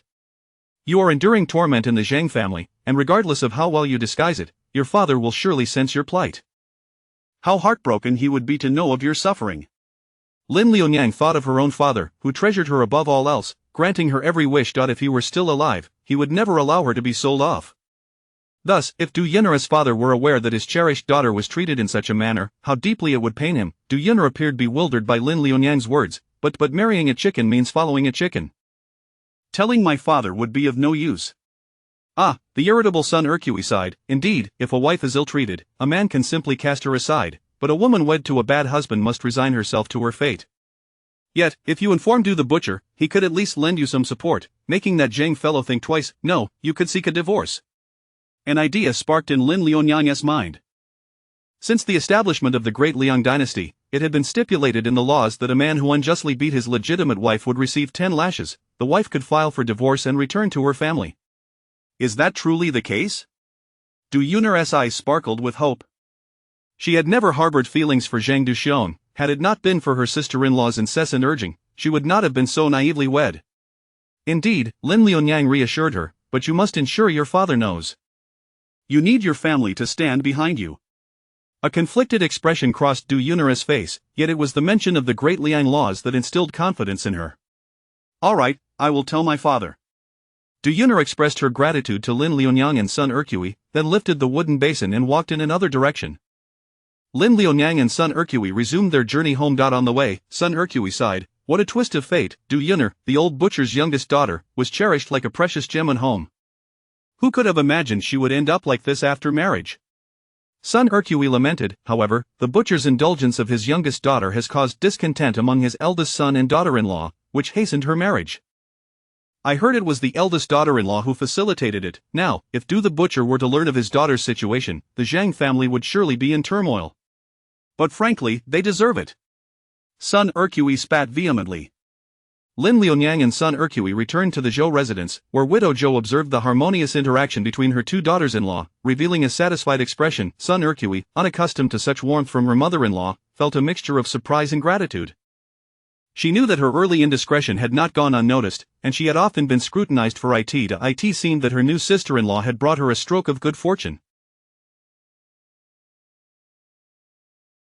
Henceforth, she resolved to maintain a cordial relationship with Lin Liunyang. Lin Liunyang poured the water into the large vat in the kitchen. By that time, the soup in the pot was nearly ready, and the pig intestines had absorbed the flavors, exuding a tantalizing aroma. Second aunt. Second aunt. Zhou Xianyo dashed into the kitchen, drawn by the delicious scent. Having played hard all afternoon, he felt famished upon returning home, immediately captivated by the enticing aroma of meat. Noticing Zhou Xianyo's eager gaze fixed on the pot, Lin Liunyang could not help but smile. She ladled a small bowl of meat soup, cautioning him, "Be careful, it's hot." Lin Liunyang noticed a small figure trailing behind Zhou Xianyo, a little boy clad in a red cotton coat. He was of similar age to Zhou Xianyo, with a round, cherubic face that revealed he was the family's pampered youngest son. His eyes reflected a hint of shyness, lacking the cleverness exhibited by Zhou Xianyo. Lin Liunyang also prepared a small bowl for him. She set up a small wooden table for Zhou Xianyo and his little friend, encouraging them to sit and enjoy their meal leisurely. Sun Ercui pulled Lin Liunyang aside, speaking in a conspiratorial tone, "Second sister-in-law, you mustn't blame me for not giving you a heads-up. Do you know which family this little boy belongs to?" Lin Liunyang looked at Sun Ercui, puzzled, then turned her gaze toward the doorway just as a woman entered. Clad in a pink garment, she possessed a slender waist and a face as lovely as a peach blossom, exuding an indescribable charm. Her eyes were slightly upturned. When not smiling, they conveyed an air of cold aloofness, making her seem unapproachable. Standing there with an air of superiority, she called to the little boy, "Foodie." Chapter 21. Young Master Zhou, do you still remember me? The moment the woman appeared at the entrance of the Zhou residence, Sun Ercui's face betrayed her excitement, akin to that of an onlooker eager for a spectacle. She nudged Lin Liunyang with her elbow and exclaimed, "Ah, I was just about to mention this, here she is." Lin Liunyang, somewhat perplexed, turned to glance at Sun Ercui with a look of confusion. Meanwhile, a small boy held a bowl in his hands, delicately blowing on his soup before sipping it. When his sister called to him, he hesitated to set the bowl down, remaining seated on his tiny stool, completely still. A flicker of displeasure crossed the woman's eyes as she stepped inside. After greeting Sun Ercui, Sister Zhou apologized. "I'm truly sorry for the disturbance. It's just that Sister Zhou's culinary skills are so exceptional that even the aroma has tempted me, let alone my greedy little brother." "What are you saying? Baifu is still just a child. You make me sound like some miserly person." Sun Ercui had always found Wang Zhaozhao's pretentious demeanor irksome. As a woman from a farming family, her airs seemed excessively haughty. Not to mention that previous incident when she learned of the second brother's broken leg and immediately distanced herself with a forced smile. Sun Ercui remarked, "However, today is soup isn't my creation. It is from my crafty sister-in-law." She pulled Lin Liunyang forward, as if harboring some unspoken grievance. Lin Liunyang simply smiled faintly. Wang Zhaozhao, observing the 12 or 13-year-old girl before her, noticed that despite her slender frame, she possessed the makings of a beauty, which left her feeling somewhat unsettled. Her visit today was indeed intentional. Over a year ago, Zhou Huchuan had excelled in his scholarly pursuits, promising a bright future, and was blessed with remarkable looks. Wang Zhaozhao had always been aware of her own beauty and held herself in high regard, unwilling to marry an ordinary man. Her family also aspired for her to ascend the social ladder and become a noblewoman. Thus, they sought to establish a connection with the young scholar. Zhou Huchuan, however, just as the two families were beginning to engage, Zhou Huchuan had a misfortune and broke his leg. Upon hearing the news, the Wang family promptly distanced themselves, outright denying any intention of a union with the Zhou family. They even went so far as to add insult to injury. Wang Zhaozhao knew her family's actions well but had never intervened in her eyes. Despite Zhou Huchuan's talents and striking appearance, his broken legs rendered him of little use. Yet when she learned of Zhou Huchuan's recent marriage, she couldn't help but feel an indescribable pang at the thought of his unique visage. She had previously comforted herself, believing that Zhou Huchuan's wife was merely a rustic girl purchased by widow Zhou, likely coarse and unattractive, unworthy of his affection. However, with news of Lin Liunyang receiving divine favor spreading through the village, Wang Zhaozhao's composure began to waver. She doubted that an ordinary girl could possess such extraordinary capabilities. Upon first seeing Lin Liunyang, Wang Zhaozhao immediately recognized her as Zhou Huchuan's new wife, yet she feigned ignorance, asking, "Sister Zhou, who is this? She appears so unfamiliar." "What a pretense," Sun Erqui silently scoffed but maintained her smile, replying, "This is my new sister-in-law, Huchuan's new bride. You may not know, but my new sister-in-law is truly fortunate. My second brother was initially reluctant when he learned our mother intended to marry him off, but upon meeting her," Sun Erqui giggled, "now, you should see how well they get along. It's the first time I've seen my second brother so attentive to someone." Young Master Zhou was renowned for his charm and gentleness, making it evident that any woman who married him was indeed blessed. Wang Zhaozhao, however, deliberately misconstrued Sun Erqui's words, interpreting them to mean that Zhou Huchuan might not hold any genuine affection for Lin Liunyang, merely because she had married him. Yet Lin Liunyang remained unfazed. After all, she had already agreed with Zhou Huchuan to act as false spouses. What did it matter if this beautiful woman had a past with him? She trusted Zhou Huchuan's character. Having married her, even if it was a sham, he would never be fickle or cross any boundaries. Nevertheless, for reasons unknown, Lin Liunyang felt an aversion to the lovely Wang Zhaozhao. Hearing a voice, Lin Liunyang turned to see Zhou Huchuan wheeling himself out. She hurried over to assist him, asking, "What brings you out here? Could it possibly be because your former beloved has arrived?" A wave of discomfort washed over her heart.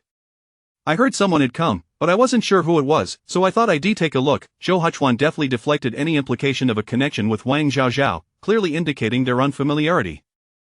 Wang Zhaozhao's smile faltered as she stepped closer, softly inquiring, "Young Master Zhou, do you still remember me? I am Zhaozhao from the Wang family. It has been ages since we last met, and I was unaware that you had married. How have you been, young Master Zhou?" Her gaze held a hint of melancholy as she looked at Zhou Huchuan. Despite knowing he was now disabled, his striking features still stirred something within her. Moreover, she had once eagerly anticipated their union, yet Zhou Huchuan had always treated her with indifference, unlike other men who would rush to flatter her upon seeing her beauty. After emerging, Zhou Huchuan's attention remained fixed on Lin Liunyang, his gaze warm and tender towards her, barely acknowledging Wang Zhaozhao's presence. Only when he heard her speak did he divert a fraction of his attention, his eyes filled with a cool detachment. "Thank you for your concern, Miss Wang, but previously, I was too engrossed in my studies to recall having met you." Zhou Huchuan's words held truth. The initial overtures between the Zhou and Wang families had been initiated by the Wang family, while he had been solely focused on his education. In reality, the two had never truly met, although Wang Zhaozhao had secretly observed him a few times. Wang Zhaozhao's face flickered with a mixture of emotions. She knew lingering any longer would only bring her further embarrassment. "Forgive my younger brother's impertinence, Sister Zhou. I shall take him home now." Lin Liunyang pushed Zhou Huchuan back inside the house. Just as she was about to step out to continue preparing the wild boar meat in the kitchen, Zhou Huchuan called out to her, "Aren't you curious about anything?" Chapter 22. Better than the tavern in town? Is it really better than the tavern in the county? Lin Liunyang asked, her clear eyes reflecting a profound confusion. Was he referring to Wang Zhaozhao? Lin Liunyang had an excellent memory. She recalled that the woman had introduced herself as Wang Zhaozhao. This was the very girl who, as Zhang Pozi had mentioned while she and her mother were at the market, had rejected the marriage proposal from Zhou Huchuan. Consequently, Lin Liunyang cast a sympathetic glance towards Zhou Huchuan, feeling a twinge of injustice for him as Zhou Huchuan understood her sentiment, momentarily taken aback, before explaining with a hint of helplessness, "At that time, my mother had indeed mentioned the Wang family's intentions to me, but nothing was finalized. So, strictly speaking, Wang Zhaozhao was not truly my fiancée, but there has never been any relationship between us. Please, do not overthink it." After finishing his explanation, he looked at Lin Liunyang's innocent face and couldn't help but chuckle at his own unnecessary concern. Yet, for some reason, he wished for her not to misunderstand. "I believe you," Lin Liunyang affirmed, nodding vigorously, her face lighting up with a radiant smile. Unlike the other women Zhou Huchuan had encountered, she resembled a vibrant flower, simple, sincere, direct, yet possessing an air of decorum. Upon returning to the kitchen, Lin Liunyang found that both dishes were nearly finished. She extinguished the flame, allowing the braised pig intestines to simmer a while longer, while she ladled out the soup, preparing to share it with their neighbors later. Sun Erqui leaned against the wall nearby, eager for gossip, and inquired, "Hey, do you know who that Wang Zhaozhao is?" "I do," Lin Liunyang replied nonchalantly. "Huchuan told me that the Wang girl once had intentions of an engagement with him, but nothing was set in stone." Besides, even if there were something, Huchuan would no longer be involved with her. That may be true. Sun Ercui believed in her brother-in-law's character, confident he would not stray. However, she couldn't help but feel a tinge of disappointment as she observed Lin Liunyang's open demeanor. Aren't you at all concerned that your second brother might still harbor feelings for Wang Zhao? You must understand, men often marry one while still holding on to memories of another. Moreover, with Wang Zhao's captivating beauty, who knows how many hearts she has ensnared in the village. Sun Ercui contemplated Wang Zhao's enchanting visage, and despite her own disdain for the girl, she had to concede that Wang Zhao was indeed striking enough to stir a woman's heart. Even if her brother-in-law were a paragon of virtue, could he truly remain unaffected? Glancing at Lin Liunyang's delicate features, Sun Ercui noted that while she too was beautiful, she still resembled a girl, making it difficult to evoke romantic feelings. In comparison, Lin Liunyang appeared far more appealing than Wang Zhao, yet, seeing the oblivious girl before her, Sun Ercui felt a pang of anxiety for her.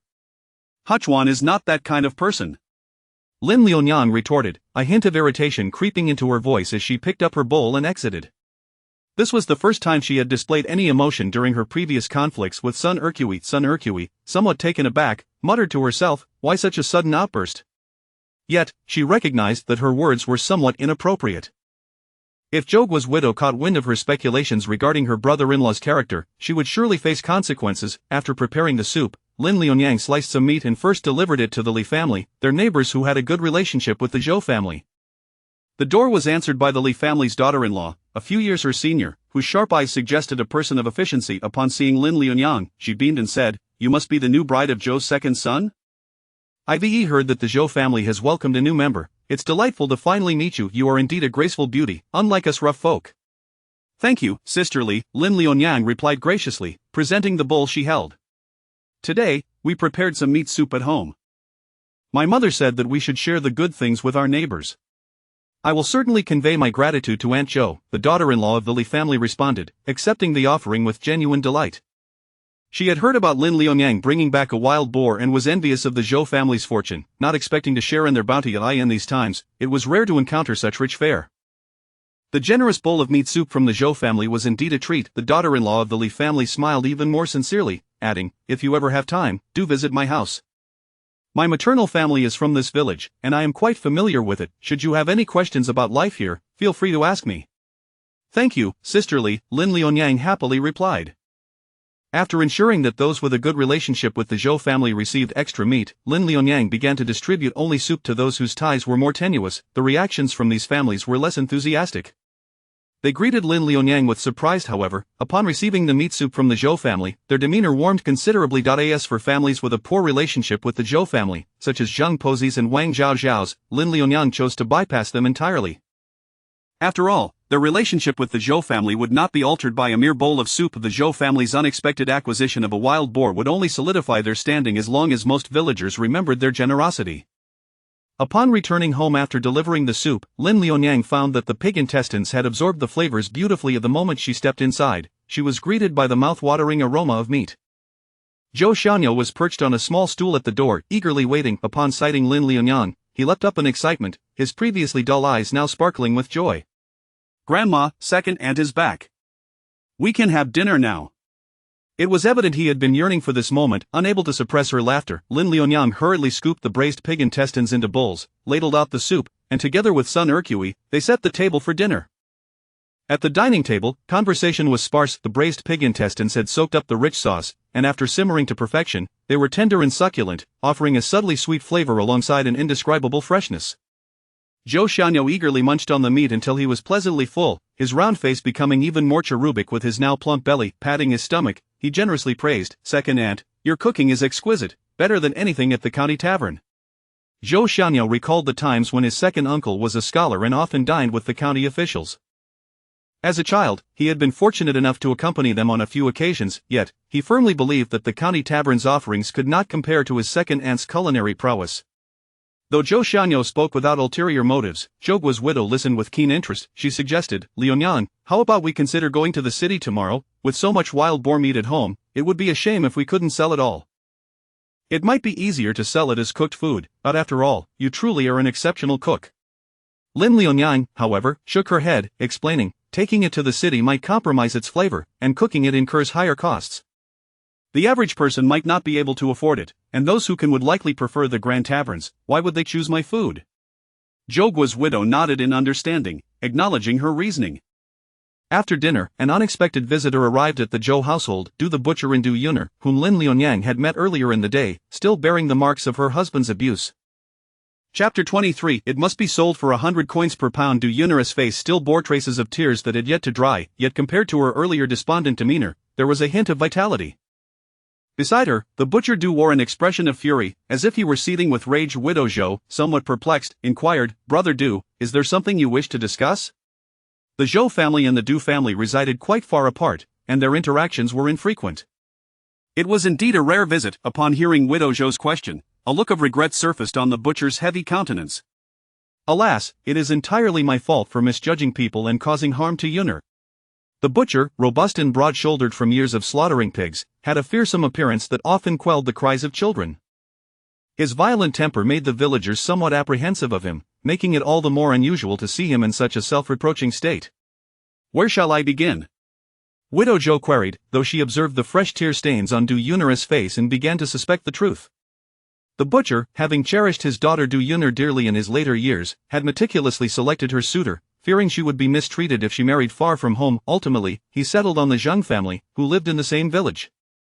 However, soon after Du Yuner's birth, his wife passed away, leaving the butcher, a simple man, only aware of the Zhang family's decent circumstances, unaware of the underlying tensions therein.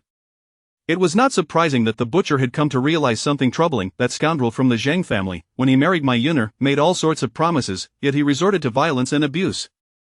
The child that was yet to take form in Yuner's womb was lost, and scarcely a day had passed before he demanded she wash the clothes of the entire household in the bitter cold. The butcher's fury ignited as he rolled up his sleeves, ready to confront the Zhang family. "What does Brother Du plan to do now?" Widow Zhou exclaimed in astonishment, aware of the Zhang family's matriarch's penchant for tormenting her daughters-in-law, and knowing their son was spoiled. She never anticipated the Zhang family could be so oppressive. At that moment, Sun Ercui and Lin Liunyang, having finished tidying up in the kitchen, approached. Sun Ercui had seen Du Yuner earlier in the day and was privy to the unfolding events, thus she pulled Lin Liunyang to a halt. Lin Liunyang cast an exasperated glance at her sister-in-law, who seemed eager to interject, yet concerned for Du Yuner's well-being, chose to remain. "I intend to have Yuner divorce," the butcher stated resolutely, indicating that he would require Scholar Zhou's assistance to draft a divorce decree for his daughter. "Divorce?" Widow Zhou was taken aback by the butcher's firm stance. While it was common for men to divorce, it was rare for women to initiate such a separation. "Will the Zheng family agree?" "Humph, do they dare refuse? This is entirely their misdeed, those cowards who bully the weak and fear the strong. When they saw me earlier, they were so frightened they could hardly contain themselves." "Very well, it may be for the best. I am not well versed in these matters. I shall take you inside to meet my second son. You can discuss this properly." Widow Zhou led the butcher to find Zhou Huchuan, while Lin Liunyang noticed Du Yuner's pallid expression. After a moment's thought, she stepped forward and took her hand. "Sister Yuner, come with me." Sun Ercui, having nothing else to do, followed suit. Lin Liunyang guided Du Yuner into the kitchen, which was warm from the recent cooking. She retrieved a stool for Du Yuner to sit upon, then turned to ladle a bowl of still warm meat soup, offering it to her. "Sister Yuner, drink some soup to warm yourself." "Thank you." Du Yuner cradled the bowl with both hands, sipping delicately, her movements graceful and refined, revealing a well-mannered upbringing. Though she was merely 17 or 18 years old, she appeared weary, looking older than Sun Ercui. Even the usually sharp-tongued Sun Ercui found it hard to stifle her sympathy, offering a few comforting words. "Sister Yuner, do not worry. Your father is willing to support you. After divorcing the Zheng scoundrel, you will no longer have to endure suffering." Yet, upon hearing such words, Du Yuner did not display any signs of relief, her head bowed in silence, lost in her own concerns. Sun Ercui considered her situation, knowing she had an older brother and a conniving sister-in-law, and could not help but cast a sympathetic glance her way. The butcher was determined to bring his daughter home to care for her, but given his age, would his daughter-in-law truly accept a sister-in-law who had been divorced? After a brief while, the butcher sought out his daughter. Observing Du Yuner with a hint of color returning to her cheeks after drinking the hot soup, he noticed Lin Liunyang, a stranger to him, and recognized her as the Zhou family's second daughter-in-law who had been advising his daughter. He sincerely thanked Lin Liunyang. "I appreciate your care for Yuner." The butcher did not elaborate further, despite his rough exterior, he understood the nuances of human relationships. He acknowledged that the Zhou family's second daughter-in-law had acted in Yun'er's best interest by encouraging her to confide in him and suggesting the divorce. However, if others were to learn that she had instigated Yun'er's divorce, he knew they would gossip mercilessly. Yet, this kindness, he would remember. After procuring the divorce decree from Zhou Huchuan, the butcher intended to take Du Yun'er home and return the next day to demand a signature from the Zhang family. Noticing the fresh pork in the Zhou family courtyard, he recalled the day's significant news. Approaching to inspect, he found the pork's fat to be pristine white, the meat glistening, a uniform red, slightly dry yet moist, emanating the distinct aroma of fresh pork. What excellent meat! The butcher turned to Widow Zhou, offering his praise. Your daughter-in-law is remarkable. This is wild boar meat, worth double the price. It must be sold for at least 100 coins per pound. This would be a substantial profit. Indeed, if only Brother Du's words could bring good fortune. Widow Zhou expressed her concerns, but with so much meat, I fear it may not sell. Even the taverns may not take such a quantity at once. Ha ha ha. The butcher laughed heartily. If you trust me, I can find a buyer for you. I assure you, you shall not suffer a loss. Then I must thank you, Brother Du, Widow Zhou exclaimed, her spirits lifted by the unexpected good fortune. The butcher had been in the slaughtering business for many years, possessing a wide network. Despite his fearsome appearance, he was known for his integrity. If he were willing to assist, the Zhou family's pork dilemma would soon be resolved. Having concluded their conversation, Widow Zhou turned to Lin Liunyang. Liunyang, please fetch my second son. Lin Liunyang entered the house to coax Zhou Huchuan out. The butcher, a man of rough manners, bowed to Zhou Huchuan, who he held in high regard for his education. Zhou Huchuan acknowledged him with a nod. My daughter Yun'er is sensible and obedient, yet after marrying into the Zhang family, she endured repeated beatings from that wretched man, who even disregarded her pregnancy and caused her to miscarry. I am here to request Scholar Zhou to draft a divorce decree for my daughter, so that she may sever all ties with that Zhang scoundrel. Upon hearing of Du Yun'er's abuse, Zhou Huchuan could not suppress a frown, glancing at the frail figure of Du Yun'er beside him, who, like Lin Liunyang, was petite and delicate. A sense of revulsion towards the man who struck his wife arose within him. Chapter 24. We brought our own snacks. What a timely blessing from the heavens. After the butcher departed, Widow Zhou glanced at the chunks of pork in the courtyard, her face brimming with uncontainable joy.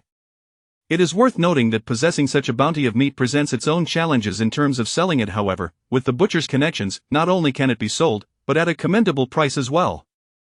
Sun Ercui observed that the pork still exuded a warm, sanguine aroma, prompting her to proceed with the sale. She recalled Widow Zhou mentioning that the proceeds from the pork would belong to the family of her second brother. If the butcher's valuation of 100 won per pound held true, that would amount to over 20 taels of silver. Sun Ercui could not help but feel a twinge of envy. Indeed, good deeds often reap rewards. Were it not for her sister-in-law's suggestion to Du Yun'er in the afternoon, how could Du Yun'er have thought to approach the butcher for assistance in seeking a divorce? Otherwise, the butcher would still be in the dark. The butcher is truly expressing his gratitude to her sister-in-law. Was it Sixth Sister's idea? Widow Zhou asked, looking surprised at Lin Liunyang. Indeed, Sun Ercui interjected, sensing that Widow Zhou might disapprove of Lin Lunyang's involvement. She embellished her words. Sister-in-law's knowledge is no less than that of the second brother. Just this afternoon, she cited the great Liang laws to persuade Du Yun'er regarding the divorce. What nonsense are you speaking? Widow Zhou shot a disapproving glance at the restless Sun Ercui. If Du Yun'er wishes to divorce, that is her own decision. Sixth Sister merely lent a helping hand. Our family is not one to remain indifferent in the face of others' suffering. However, Widow Zhou cautioned Lin Liunyang, you should act as though you are unaware of this matter. The Zhang family's matron is quite harsh. If she learns of it, she may come to disturb you. I doubt the butcher is one to gossip, and the Zhang family should not trouble you. Mother, I understand, Lin Liunyang replied, feeling a warm glow in her heart at Widow Zhou's consideration for her. By this time, the evening had grown late, and everyone returned to their respective quarters to rest. Lin Liunyang adeptly changed Zhou Huchuan's clothes, while simultaneously discussing the events of the day. I wonder if Du Yun'er will successfully obtain her divorce. Zhou Huchuan noticed her persistent concern for this matter, her thoughts seemingly consumed by Du Yun'er, which inexplicably left him feeling somewhat displeased. His gaze darkened slightly as he gently said, Zheng Duxiong is a cowardly bully, he wouldn't dare speak against the butcher. Du Yun'er has her father backing her, and it is unlikely this matter will change. That is reassuring, Lin Liunyang replied, feeling comforted by Zhou Huchuan's reliable words. Huchuan, you don't know, when I saw Du Yun'er today, her arms were covered in wounds, and she appeared emaciated. I just heard she recently lost her child and still has to perform all the household chores. The Zheng family truly lacks humanity, Lin Liunyang exclaimed indignantly, her cheeks plumping up slightly, resembling an adorable little squirrel. Zhou Huchuan smiled faintly. No wonder my Liunyang would offer her advice. Lin Liunyang blinked. she hadn't realized that nothing could escape Zhou Huchuan's perception, and she felt a pang of guilt. Am I causing trouble for the family? As a daughter-in-law, she had encouraged another daughter-in-law to seek a divorce. If she were to encounter an unreasonable mother-in-law or husband, they might assume she harbored ulterior motives. Zhou Huchuan's eyes curved gently as he tilted his head to gaze at Lin Lunyang. No, do not worry, even if you hadn't persuaded her, if she had made up her mind to seek a divorce, the butcher would still have come to me for help. However, it was indeed your mention of the Great Liang laws that empowered Du Yun'er to propose the divorce. According to the Great Liang laws, Zheng Duxiang would deserve punishment. He wouldn't dare to cause a scene. The butcher presumed that Lin Lunyang was aware of some Great Liang laws due to Zhou Huchuan's influence, which is why he had not concealed the reasons behind Du Yun'er's awakening from her ignorance. In the past, our village would periodically hold sessions to inform the villagers about the laws and new regulations set by the court. Back then, whenever I finished my work and had some spare time, I would join in to listen and manage to remember a few rules. Lin Lunyang seldom spoke of her past life, but Zhou Huchuan could infer from her few words the hardship she had endured. Initially, he had taken her in because she had nowhere else to turn, but gradually he discovered that despite the injustices of fate, she remained bright and sincere, never mired in past troubles. Instead, she was like a little sun, radiating positivity and warmth, living life vibrantly. Moreover, her intelligence and insight were remarkable. As the lights dimmed, Zhou Huchuan observed Lin Lunyang's blurred silhouette in the darkness. For some reason, he felt that his heart, which had closed itself off due to his injury, had begun to awaken once more. His expression was ambiguous, and he suddenly chuckled at himself. The following morning, Lin Lunyang washed the wild chestnuts she had collected the previous day, grinding them into a paste and sifting out the bean skins with a winnowing basket. After adding water to the pot and bringing it to a vigorous boil, she poured in the chestnuts and a bit of alkali, skimming off the froth once the pot resumed boiling. She then reduced the heat and simmered the mixture until it reached a paste-like consistency, adding a touch of sugar and stirring it with a wooden stick to blend thoroughly. Next, Lin Lunyang took several chestnuts, slicing them into even thin pieces, and arranged them in a large enamel basin in the shape of petals. She poured a layer of the chestnut paste over them and then added another layer of chestnut slices, repeating the process until the paste was used up. Once cooled and set, it would solidify into a delectable treat. Lin Lunyang had previously made wild chestnut cakes, but now she had improved upon the method based on ancient texts, resulting in fragrant and enticing chestnut cakes. Today, she prepared 2 large basins of chestnut cake, and with the leftover trimmings, she made a smaller portion to serve as breakfast for the Zhou family. This chestnut cake was cleverly shaped, with a delightful texture and sweetness. According to ancient texts, it was beneficial for the spleen and stomach, dispelling heat and detoxifying, making it particularly suitable for those who consume alcohol. After finishing breakfast at home, Lin Lunyang and widow Zhou ventured out. As before, a bullock cart awaited at the village entrance, and the driver escorted the mother-in-law and daughter-in-law to the entrance of Fengla restaurant. The restaurant had yet to open, but the doors were ajar, and a staff member was diligently polishing the tables inside. Upon seeing Lin Lunyang and widow Zhou enter, the staff member swiftly tossed the towel behind him and approached them, recognizing the two at first glance. What a coincidence, it is wonderful to see you both again today. What would you like to eat? This staff member was the same one who had purchased 300 jin of vegetables from Lin Lunyang and her companions last time. What are your specialties here? It is considered bad form in business to discuss money before officially opening. Just then, with noon approaching, the mother-in-law and daughter-in-law decided to have a meal at the restaurant before discussing the sale of their snacks with the owner. Speaking of specialties, I should have recommended our fragrant rice wine to you, but due to a recent shortage of ingredients, we are currently out of stock. We only have some ordinary wine available, which is a bit spicy and potent, not suitable for women. How about trying a dish of red date sticky rice cake and a bowl of water shield soup? Both are popular items in our establishment. Then we shall have the water shield soup. Lin Lunyang thought to seize the opportunity to promote her own snacks and added, "We have brought our own snacks. May I kindly request the use of a knife and chopping board?"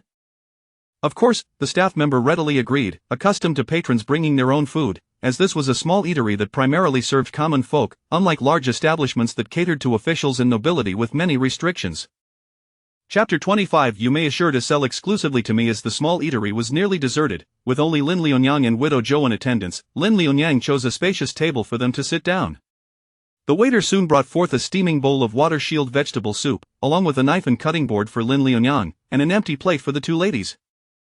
After serving, the waiter, intrigued by the proceedings, lingered nearby. Lin Lunyang inverted a large enamel basin onto the cutting board and tapped the bottom with the knife's handle, lifting the basin to reveal a translucent, petal-shaped delicacy before the onlookers. Grasping the knife, she meticulously sliced along the edge of the petal-shaped confection, creating delicate, thin pieces that she arranged on the empty plate, forming a floral display. Remarkably, the confection on the cutting board appeared completely unscathed. Yet, as the knife severed a portion, the delightful aroma of the treat wafted through the air, infused with a refreshing scent reminiscent of the mountains and fields. The waiter, having never encountered such a pastry before, exclaimed in wonder, "What kind of treat is this?" "This is a family heirloom recipe for a fruitcake," Lin Liunyang replied, sensing the waiter's curiosity. "Here, young man, do try a piece. Why are you slacking off instead of working?" At that moment, the proprietor entered from outside the eatery. Recently burdened with worries over the establishment's declining business, he had been tirelessly seeking solutions, but to no avail. Upon returning, he found the waiter loitering around the customers, which only fueled his irritation. Although Lai Fu, his nephew, was clever and capable, he often lacked discretion. Were it not for their familial ties and the current downturn in business, the proprietor would have dismissed him long ago. Having taken a bite of the fruit cake Lin Liunyang offered, Lai Fu was struck by its soft, chewy texture and pleasantly refreshing flavor, which was not overly sweet, making it impossible to fault. However, he thought to himself that the only potential criticism could be Lai Fu smacked his lips, a sudden inspiration striking him. While the fruitcake was delightful, it would be even better with a jug of wine. Was this not the unique dish the eatery had been seeking to pair with their wines? Ignoring the proprietor's visible annoyance, Lai Fu exclaimed, "Uncle, you must try this cake, our restaurant's business is saved."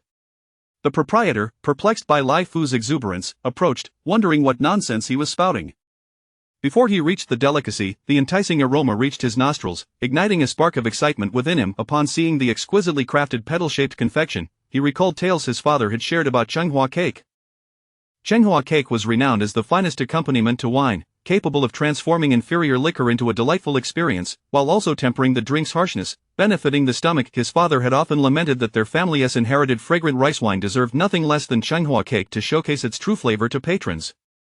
"What sort of cake is this?" the proprietor inquired. "It is a fruit cake made in my family," Lin Liunyang answered, offering him a piece. Noticing the proprietor's burgeoning interest, she continued, "To be forthright, we are here to propose a business arrangement with you, and I wonder if you might be interested in this cake?" The proprietor savored the exquisite flavor, his eyes lighting up with realization. Drawing upon his extensive experience in the culinary business, he surmised that this cake could very well enhance his establishment's fortunes. Intrigued, he cautiously asked, "What price do you have in mind?" Lin Liunyang cast a glance at widow Zhou, feeling uncertain. She had never had the opportunity to sample pastries from the county and was unsure of how to set a price. Widow Zhou, taken aback by the smooth progress of their endeavor, felt a surge of optimism. She recalled that the most renowned pastry shop in the county sold their treats for approximately 21 for a small bag weighing about one tael, which calculated to a price of 321 per jean. 21, widow Zhou boldly stated. Lai Fu was startled. "Madam, that seems rather steep. The average pastry shop sells theirs for merely 10 per tael, yet the pastries available in the market are all too commonplace. My family's recipe is a closely guarded secret, handed down through generations, and only we have the capability to create it," widow Zhou retorted, her conviction rising. The proprietor remained contemplative, recognizing the quality of the cake but also aware that as a businessman, he needed to negotiate the price down. Lin Liunyang, perceiving his intentions, calmly interjected, "While there may be many pastries on the market, most cater to women and children, favoring sweet flavors. My fruitcake, however, is refreshing and perfectly suited for pairing with wine, while also mitigating the drink's spiciness." The proprietor, a discerning individual, understood the intrinsic value of a fruitcake that could elevate poor wine and enhance good wine. He found himself wavering. "Might you be able to guarantee that you will sell exclusively to me?" With a gentle smile, Lin Liunyang replied, "That is certainly feasible, but I would require an additional 5 won. What do you think, proprietor?" Having initially felt hesitant about the 20 per tael price widow Zhou proposed, she was now taken aback by Lin Liunyang's request for an increase. The proprietor, too, had not anticipated the confidence exuded by this young girl, as if she were certain he would engage in business with her, yet he truly desired the cake and felt compelled to negotiate. 21 per tael was already the highest price in the city, no other storefront could command such a sum. Furthermore, investing 21 per tael in her cake was a considerable risk. If it failed to sell, he would incur a loss. Widow Zhou also sought to advise Lin Liunyang to accept the offer. However, Lin Liunyang remained composed and self-assured. "Shall I alleviate your concerns, proprietor? As the sun approaches its zenith, we are in the prime time for dining. If you place this cake in your establishment alongside your wines, you will soon determine its worth." "Very well," the proprietor replied after a moment of contemplation. If Lin Liunyang could indeed demonstrate the value this fruitcake could bring to the eatery, he would have no qualms purchasing it at 25 per tael. Lin Liunyang, anticipating his agreement, requested Lai Fu to bring out a table and set it up outside the eatery, placing the plate of fruitcake on display. The intricately designed pastry immediately drew the curiosity of passing children, while many women were similarly enchanted by the petal-shaped treat. Lin Liunyang then asked the proprietor for a jug of wine, and grasping the handle, she poured the clear liquid over the fruitcake, causing droplets to cascade down its sides, transforming the once translucent confection into a vibrant pink, reminiscent of a dew-kissed flower under the sun. Even more remarkably, the original delicate aroma morphed into a rich, intoxicating fragrance, akin to that of aged spirits. As anticipated, the alluring scent captivated hungry passers-by, eager for a meal. "Owner, bring me a jug of wine, and cut me a plate of that cake at the entrance." Every customer entering the establishment, without exception, purchased a plate of the intriguing fruitcake. Eventually, even a mother with her child, who had been throwing a tantrum, came in to buy a piece of the delightful confection for her little one. The Fengla restaurant had not experienced such a surge of patrons in quite some time, leaving Lai Fu feeling overwhelmed with activity. As the lunch hour neared its end, customers continued to trickle in. In a remarkably short span, Lin Liunyang's fruitcake sold out completely. Once all the guests had departed, the proprietor gleefully calculated the day's earnings using his abacus, unable to conceal his delight. Without Lin Liunyang needing to prompt him, he voluntarily settled the day's payments with her and arranged for future orders of the fruitcake, stating, "For these 2 basins of fruitcake, weighing 15 jin, at your proposed price of 25 won per tael, here are 6 taels of silver. Ideally, you could deliver the fruitcake to me each morning, and I will settle the payment that very day." Chapter 26. The shopkeeper and Lin Liunyang established a long-term business agreement. Widow Zhou and her daughter-in-law joyously bid farewell to the shopkeeper after selling the fruitcakes. Before parting, the shopkeeper tentatively proposed purchasing Lin Liunyang's fruitcake recipe, but Lin Liunyang gracefully declined under the pretense of modesty, and the shopkeeper did not press further. On their way home, Widow Zhou pressed 3 taels of silver into Lin Liunyang's hands, saying, "My dear, keep this money for yourself." "Mother, this amount is excessive, it is better for you to manage it." Lin Liunyang protested. "Take it," Widow Zhou insisted, "the fruitcake was your idea, you should keep half, and I will hold on to the rest for you, that once you and Erji settle down, you will surely have many expenses ahead." Unable to refuse any longer, Lin Liunyang accepted the money. The 2 women returned to Yongfeng village in a cart. Upon reaching the village entrance, they encountered the Zhang family. The Zhang family resided near the village's edge, and not long after entering, they spotted Zhang's mother-in-law standing at the door with a frosty demeanor. Upon seeing the Zhou family, Zhang's mother-in-law immediately began to speak in sarcastic tones, casting veiled insults. "Oh dear, I truly wonder which heartless wretch is ruining my family's marriage prospects.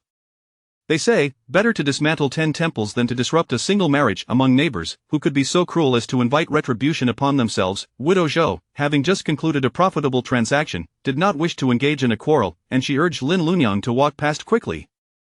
However, seeing that the Zhou women disregarded her, Zhang's mother-in-law grew even angrier and began berating them. "How ungracious of the Zhou family, we see each other often, yet when my daughter-in-law and son have minor spats, your family does not offer counsel but rather incites my daughter-in-law to seek a divorce.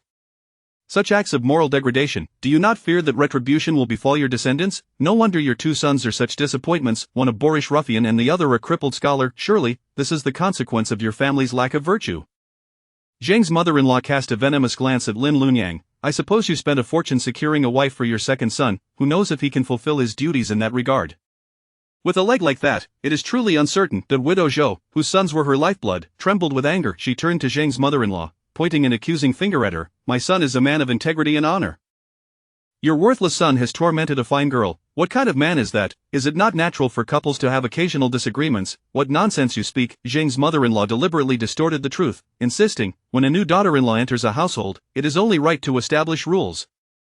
It is not for outsiders to meddle. Ultimately, regardless of Zheng Duxiong's faults, those are matters of the Zhang family. The Zhou family should not involve themselves, lest they attract animosity from the Zhangs." Widow Zhou was left speechless by Zhang's mother-in-law's fallacious reasoning, her fury rendering her mute. Lin Liunyang gently patted Widow Zhou's back to soothe her, then boldly confronted Zhang's mother-in-law. "So, are you suggesting that tormenting a daughter-in-law to the point of miscarriage is also a rule of the Zhang family?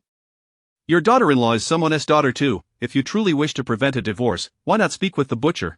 I believe if you sincerely seek reconciliation, might change his mind." Zhang's mother-in-law was momentarily at a loss for words. The day the butcher had stormed into their home, he had nearly threatened Zheng Duxiong with a knife. Of the Zhang family, feeling guilty, had no courage to approach the Du family. Now, they merely saw the Zhou women as easy targets, hoping to take advantage of them. Lin Liunyang feigned ignorance of these circumstances and, with a composed demeanor, offered advice to Zhang's mother-in-law. "If you believe divorce is inappropriate and your reasons insufficient, you could seek the county magistrate's intervention to dismiss the divorce.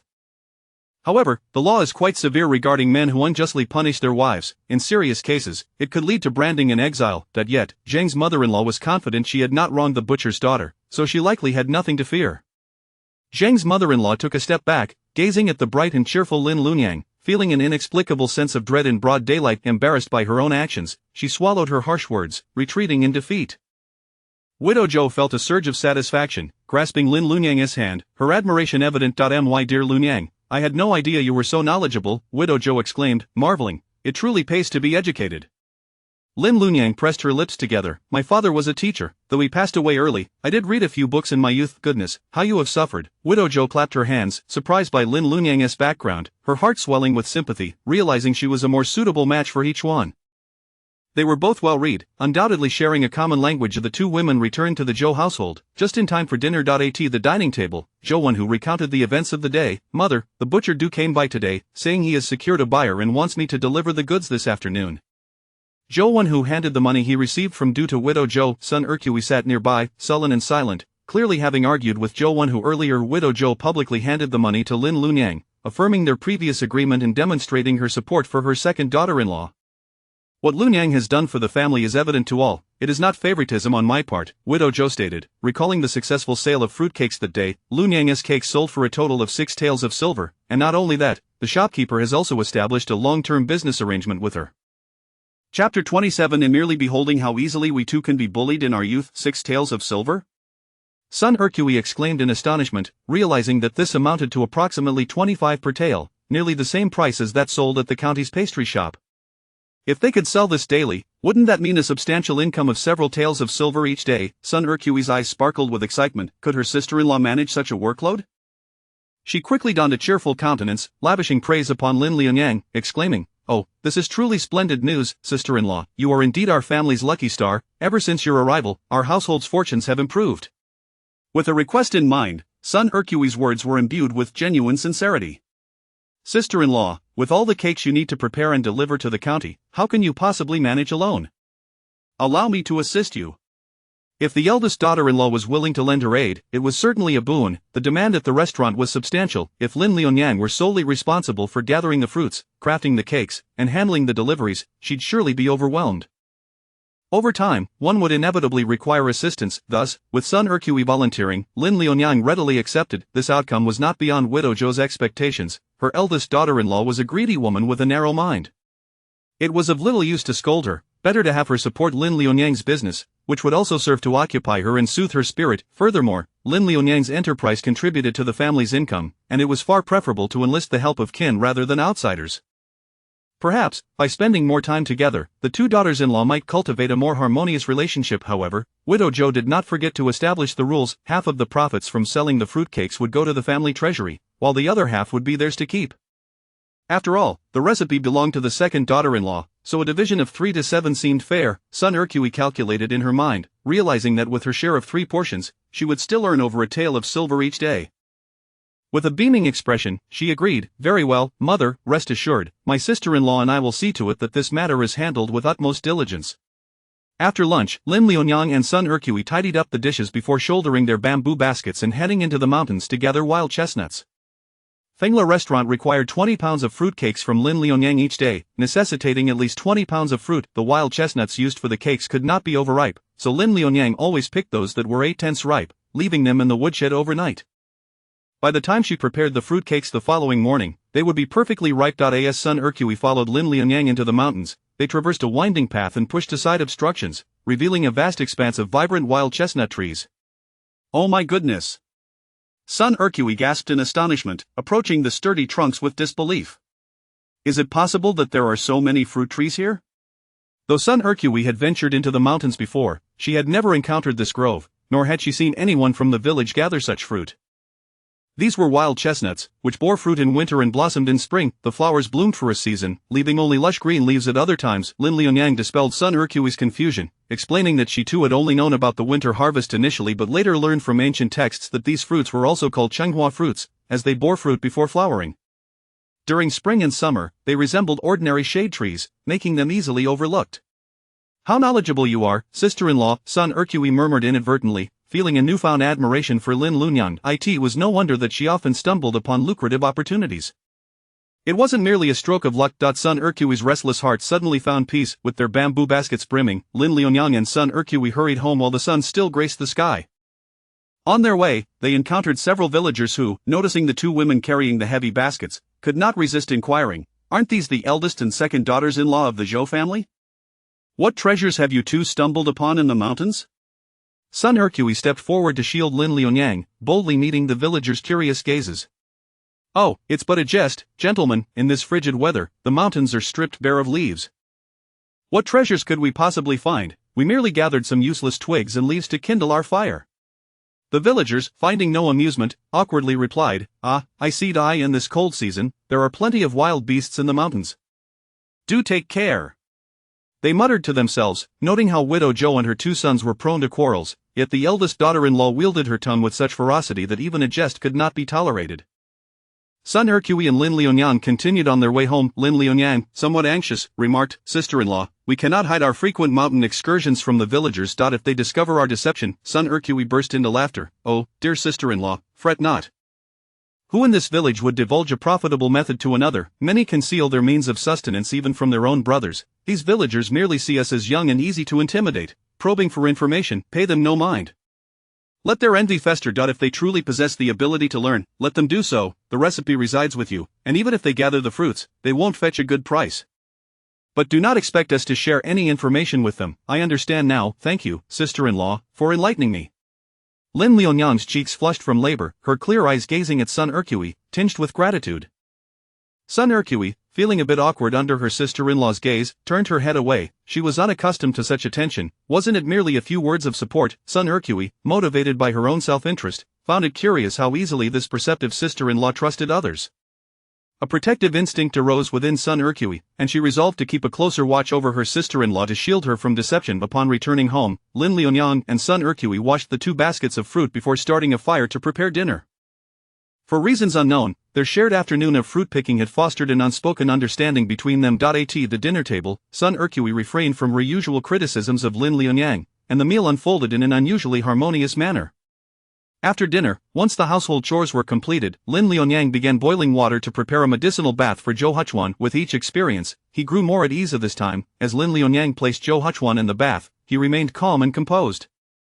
Watching him settle into the pale green medicinal water, Lin Liunyang took a small stool beside him, engrossed in the book she had borrowed from the village head's home. The title was The Book of Food, chronicling the author's travels through mountains and rivers, detailing various ingredients and diverse culinary methods.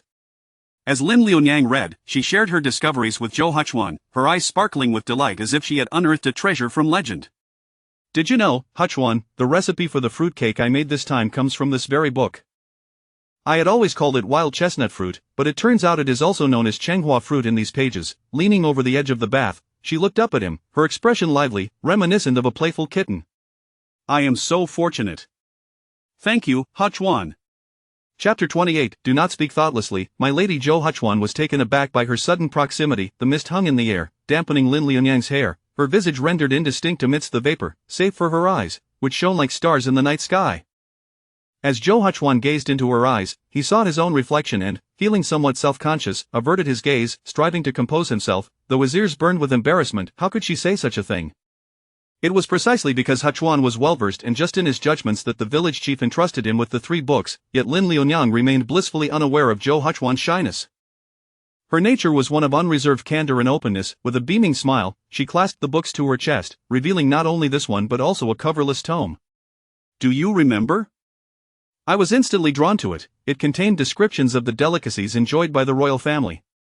A glimmer of longing danced in Lin Liunyang's eyes as she spoke of the sumptuous dishes, yet she was acutely aware that such luxuries were beyond the reach. Thus, she swiftly moved on to the next book, titled The Compendium of Herbs, which catalogued the forms and properties of various medicinal plants, addressing a range of ailments. Suddenly, Lin Liunyang paused, lost in thought. Her previously radiant expression dimmed, and she spoke in a dull tone. "When I was young, my father was always unwell. He consulted numerous physicians, but eventually, he grew weary of spending money and refused further treatment. At that time, I aspired to become a healer, however, all I could manage were simple dishes. My father rather enjoyed what I cooked, saying that my creations brought joy. Zhou Huchuan, enveloped in warmth, felt an unfamiliar discomfort. Yet, he was oblivious to his own unease, his heart tightened by the sorrow etched on Lin Liunyang's face. He gazed at her, a flicker of concern crossing his mind. Extending his hand from the bath, he gently brushed a strand of hair from her temple. But Lin Liunyang, startled, pressed his hand back, exclaiming, "You'll catch a chill." Her emotions shifted as swiftly as they arrived. She seemed not to dwell on her troubles, her character refreshingly transparent. Spending time with her filled his life with a newfound brightness. Zhou Huchuan regarded Lin Liunyang with a soft gaze and, struck by an impulse, inquired, "When is your father's Memorial Day?" "I would like to accompany you back." "My father passed away on the 13th day of the winter month," she replied, her eyes glimmering with nostalgia as she mentioned her late father. "If he were to know that I married you, he would surely be delighted. But it needn't be such a fuss. He was never one for formalities. Before he passed, he told me not to feel obliged to visit his grave often. As long as I live happily, that is the best news for him." "Your father must have been a man of remarkable nonchalance," Zhou Huchuan mused silently, his curiosity piqued about his future father-in-law, whom he had never met.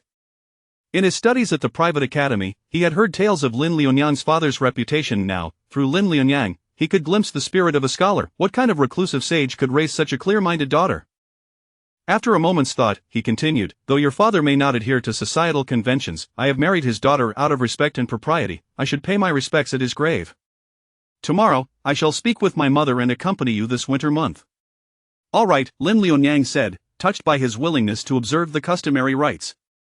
"You need not go to such lengths, but I appreciate your consideration. Surely, my father's spirit will find peace in knowing I have found a home." After the herbal bath concluded, Lin Liunyang began to empty the water from the tub. She noticed the more pronounced crack along the side and resolved to purchase a new one at the market the following day, now that she had earned some money. Early the next morning, Lin Liunyang rose to prepare fruitcakes. With assistance, she quickly made 20 pounds of delicacies. Once the cakes had cooled, she carefully packed them into containers, wrapping them in cloth, and placed them into 4 bamboo baskets. Alongside Sun Ercui, each of them carried 2 baskets to the ox cart at the village entrance. Before they could disembark, they spotted Lifeon waving at them from the entrance of the inn. Upon their arrival, Lifeon eagerly helped them unload their goods, beaming with excitement. "I presumed it was time for the delivery, so I came to wait for you, but you wouldn't believe it. Just yesterday, someone inquired about them." After weighing the fruitcakes, Lifeon counted out the silver coins from his pouch and handed them to Lin Liunyang. "Sister-in-law, please check the amount." Having confirmed the sum, Lin Liunyang took the pouch and set off, planning to buy Zhou Huchuan a new bathtub while the day was still young. As they walked, Sun Ercui clutched the pouch, feeling as though she were dreaming. She hardly ever saw such a sum of money, let alone earn it in a single day. She gazed at Lin Liunyang, as if looking upon a great fortune. "Sister-in-law, wait for me." Sun Ercui hurried to catch up. "What are you going to buy?" Sun Ercui had completely forgotten their previous discord. Lin Liunyang entered the section of the market selling wooden furniture, glancing around but finding nothing that suited her. "I wish to buy a new bathtub for Huchuan." Upon hearing this, the vendor, noticing 2 young women approaching, lit up with excitement, as if he had stumbled upon 2 unwitting patrons. "What style are you looking for?" "Perhaps this one. It is crafted from 1,000-year-old rosewood, perfect for bathing and beneficial for the body." Lin Liunyang, somewhat unfamiliar with such matters, felt a twinge of interest at the vendor's pitch. However, Sun Ercui, sensing the potential for exploitation, quickly pulled Lin Liunyang aside. "Liunyang, don't purchase it here. This vendor sees you as an easy target." Sun Ercui's loud voice caught the vendor's attention, and he frowned at her words. "Hey! You, madam, if you don't wish to buy, then don't, but please refrain from slandering my reputation. Who doesn't know that my family has been in this business for over a decade? Are you here to tarnish my name?" Chapter 29. Unexpectedly, the big boss in the city is quite affable. "Bah, if I were in the same profession, I would collapse tonight, but you should reflect on your conscience. Is this truly a millennium-old rosewood?" Sun Ercui's fiery temper ignited at once. "What do you know, woman?" The boss, seeing that they were 2 frail women, felt not an ounce of guilt, resolutely asserting, "I have conducted business for many years without deceiving my customers." "Do you think a mere woman knows more about the timber trade than I do?" The boss did not wish to engage further, brusquely dismissing them. "If you cannot afford it, then do not come here to disrupt my business." Sun Ercui had never endured such humiliation in her life. She shook off Lin Liunyang's hand, placed her hands on her hips, and confronted the boss, pointing a finger at him. "You unscrupulous merchant who lacks integrity in business, what of it? What is wrong with being a woman? Were you not birthed by a woman? You dare sell this ordinary timber as if it were millennium-old rosewood. Do you possess any knowledge of this wood, or do you simply have a heart as black as coal, unfit even for a dog?" The ruckus grew louder, drawing a crowd at the market. The boss felt a mix of embarrassment and rage, yet he could not resort to violence in front of so many witnesses. Sun Ercui exploited this very fact, unabashedly raising her voice in condemnation. As onlookers began to drift away, the timber merchant grew anxious, threateningly stating, "Do not slander me in broad daylight, otherwise, I shall take you to see the magistrate and have you punished." "Who are you trying to intimidate?" Sun Ercui straightened her back, showing no sign of fear, though uncertainty gnawed at her heart. Lin Liunyang stepped forward. "Esteemed boss, we are merely two weak women. Why would we wrongfully accuse you? Do you think we are here to compete with you for timber business?" Indeed, murmurs of agreement rippled through the crowd. People often sympathize with the underprivileged, especially when one of them is a young woman of remarkable beauty. Lin Liunyang continued, "Though my sister-in-law is a woman, it does not mean she knows less about timber than you do. If you claim my sister-in-law has wronged you, would you be so kind as to provide evidence proving that this truly is millennium-old rosewood?" The timber merchant felt the pressure of his own guilt, yet in front of the gathered crowd, he could not admit to his deception. He stubbornly replied, "After years in business, if everyone demanded proof from me, would I still be able to continue my trade? You claim my goods are fake. What evidence do you have?" At that moment, Sun Ercui stepped forward, pointing to the wood's grain. "Ordinary rosewood has a solid center with a black dot, whereas the grain of rosewood is hollow at its core, surrounded by concentric circles that progressively vanish as they approach the center. Would you care to observe?" It was rare for her to be so articulate. Lin Liunyang's words had bolstered Sun Ercui's confidence. She had not anticipated such trust in her abilities. From the crowd, a middle-aged man emerged, adorned in a silk robe and adorned with a jade ring, clearly a wealthy individual. He bent down to examine the flaw Sun Ercui had pointed out, then stood up, stroking his beard. "This lady speaks the truth. Hu Yuan, why, do not listen to these two women's nonsense." The timber merchant panicked upon recognizing a prominent patron. Hu Yuan's expression turned serious as he stated, "Beware, the debts you owe me for your past deception shall be settled in due course." The timber merchant, named Beware, instantly turned pale, stumbling backward to the ground. Hu Yuan had purchased numerous wooden furnishings from him, and being generous, he had often sought the finest. However, in his greed, Beware had engaged in many unscrupulous practices. Hu Yuan wielded considerable influence in the county and was familiar with the magistrate. If he were to pursue this matter, Beware could hardly escape imprisonment. Hu Yuan turned to Lin Liunyang and Sun Ercui, smiling. "Beware has been in the timber business for many years, yet it seems he has grown complacent, attempting to pass off inferior goods as superior. I must thank you both for exposing his true nature." Hu Yuan was also curious, wondering how this lady possessed such knowledge of timber. Hu Yuan was known for his peculiar interests. While others favored gold, he had a penchant for wood, delighting in the collection of rare trees. Over time, he had developed a keen understanding of various woods, yet he had failed to discern Beware's deceit. Therefore, he was quite intrigued by Sun Ercui's expertise. Feeling the weight of many eyes upon her, Sun Ercui for the first time experienced a touch of embarrassment. It was her first moment of recognition. "My husband is a carpenter, and I assist him with his work, so I have gained some understanding." Sun Ercui candidly explained her background. Upon hearing this, Hu Yuan stroked his beard with interest. "I am Hu Hongxiang, residing in the eastern part of the city. I have a passion for collecting rare trees. Should you come across any exceptional specimens, do visit my residence.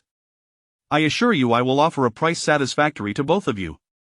We are grateful to you, Hu Yuan." Having spent quite some time, Lin Liunyang and Sun Ercui bid farewell to Hu Yuan and did not continue their shopping, heading directly home. On the way back, Sun Ercui felt exhilarated, partly due to the substantial earnings from selling fruitcakes today, and partly because she had taught that unscrupulous merchant a lesson, which was immensely satisfying. She remarked to Lin Liunyang, "I never expected that the big boss in the city would be so approachable, but what business could we possibly have with him? My husband merely crafts ordinary village furniture. When it comes to skill, he pales in comparison to Beware. Of course, my family is not comparable to Beware, who has lost all sense of integrity." Sun Ercui realized this statement was inappropriate and quickly amended her words. Lin Liunyang chuckled, "Perhaps in the future, my brother might indeed have some rare timber to trade, and since we are conducting business in the city, it is advantageous to know more people." By the time Sun Ercui and Lin Liunyang returned home, it was already noon. After enjoying lunch and completing household chores, Sun Ercui felt invigorated. Perhaps the money earned today had filled her with energy, urging Lin Liunyang to accompany her into the mountains to gather fruit. Brimming with enthusiasm, Sun Ercui began filling the bamboo basket with fruit. Arriving early allowed them to pick swiftly. Noticing that there was still plenty of daylight, she urged Lin Liunyang, "Liunyang, let us go and gather some mushrooms." The soup you made with the ones you picked last time was so delicious, it has been on my mind ever since. Thus, the two ventured deeper into the woods. By the time they returned home with the mushrooms, the sky had darkened unexpectedly, taking on a more somber hue than usual. A brisk wind swept through the forest, causing the branches to creak ominously. Lin Liunyang looked up and saw dark clouds gathering on the horizon, warning, "Sister-in-law, we should hurry, it looks like it's going to rain." The mountains, dense with trees, are prone to lightning during thunderstorms.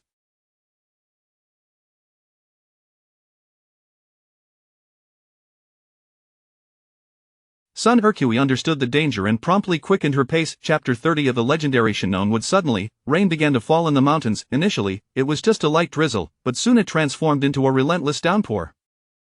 The sky flickered between light and dark, with flashes of brilliance illuminating the world for a fleeting moment. It was thunder and lightning. Sun Ercui felt a surge of panic. During thunderstorms, the forest is the most perilous place to be. As she witnessed bolts of lightning streaking across the sky, resembling the mighty axe of a giant cleaving through distant trees, igniting showers of sparks only to be extinguished by the rain, her fear escalated.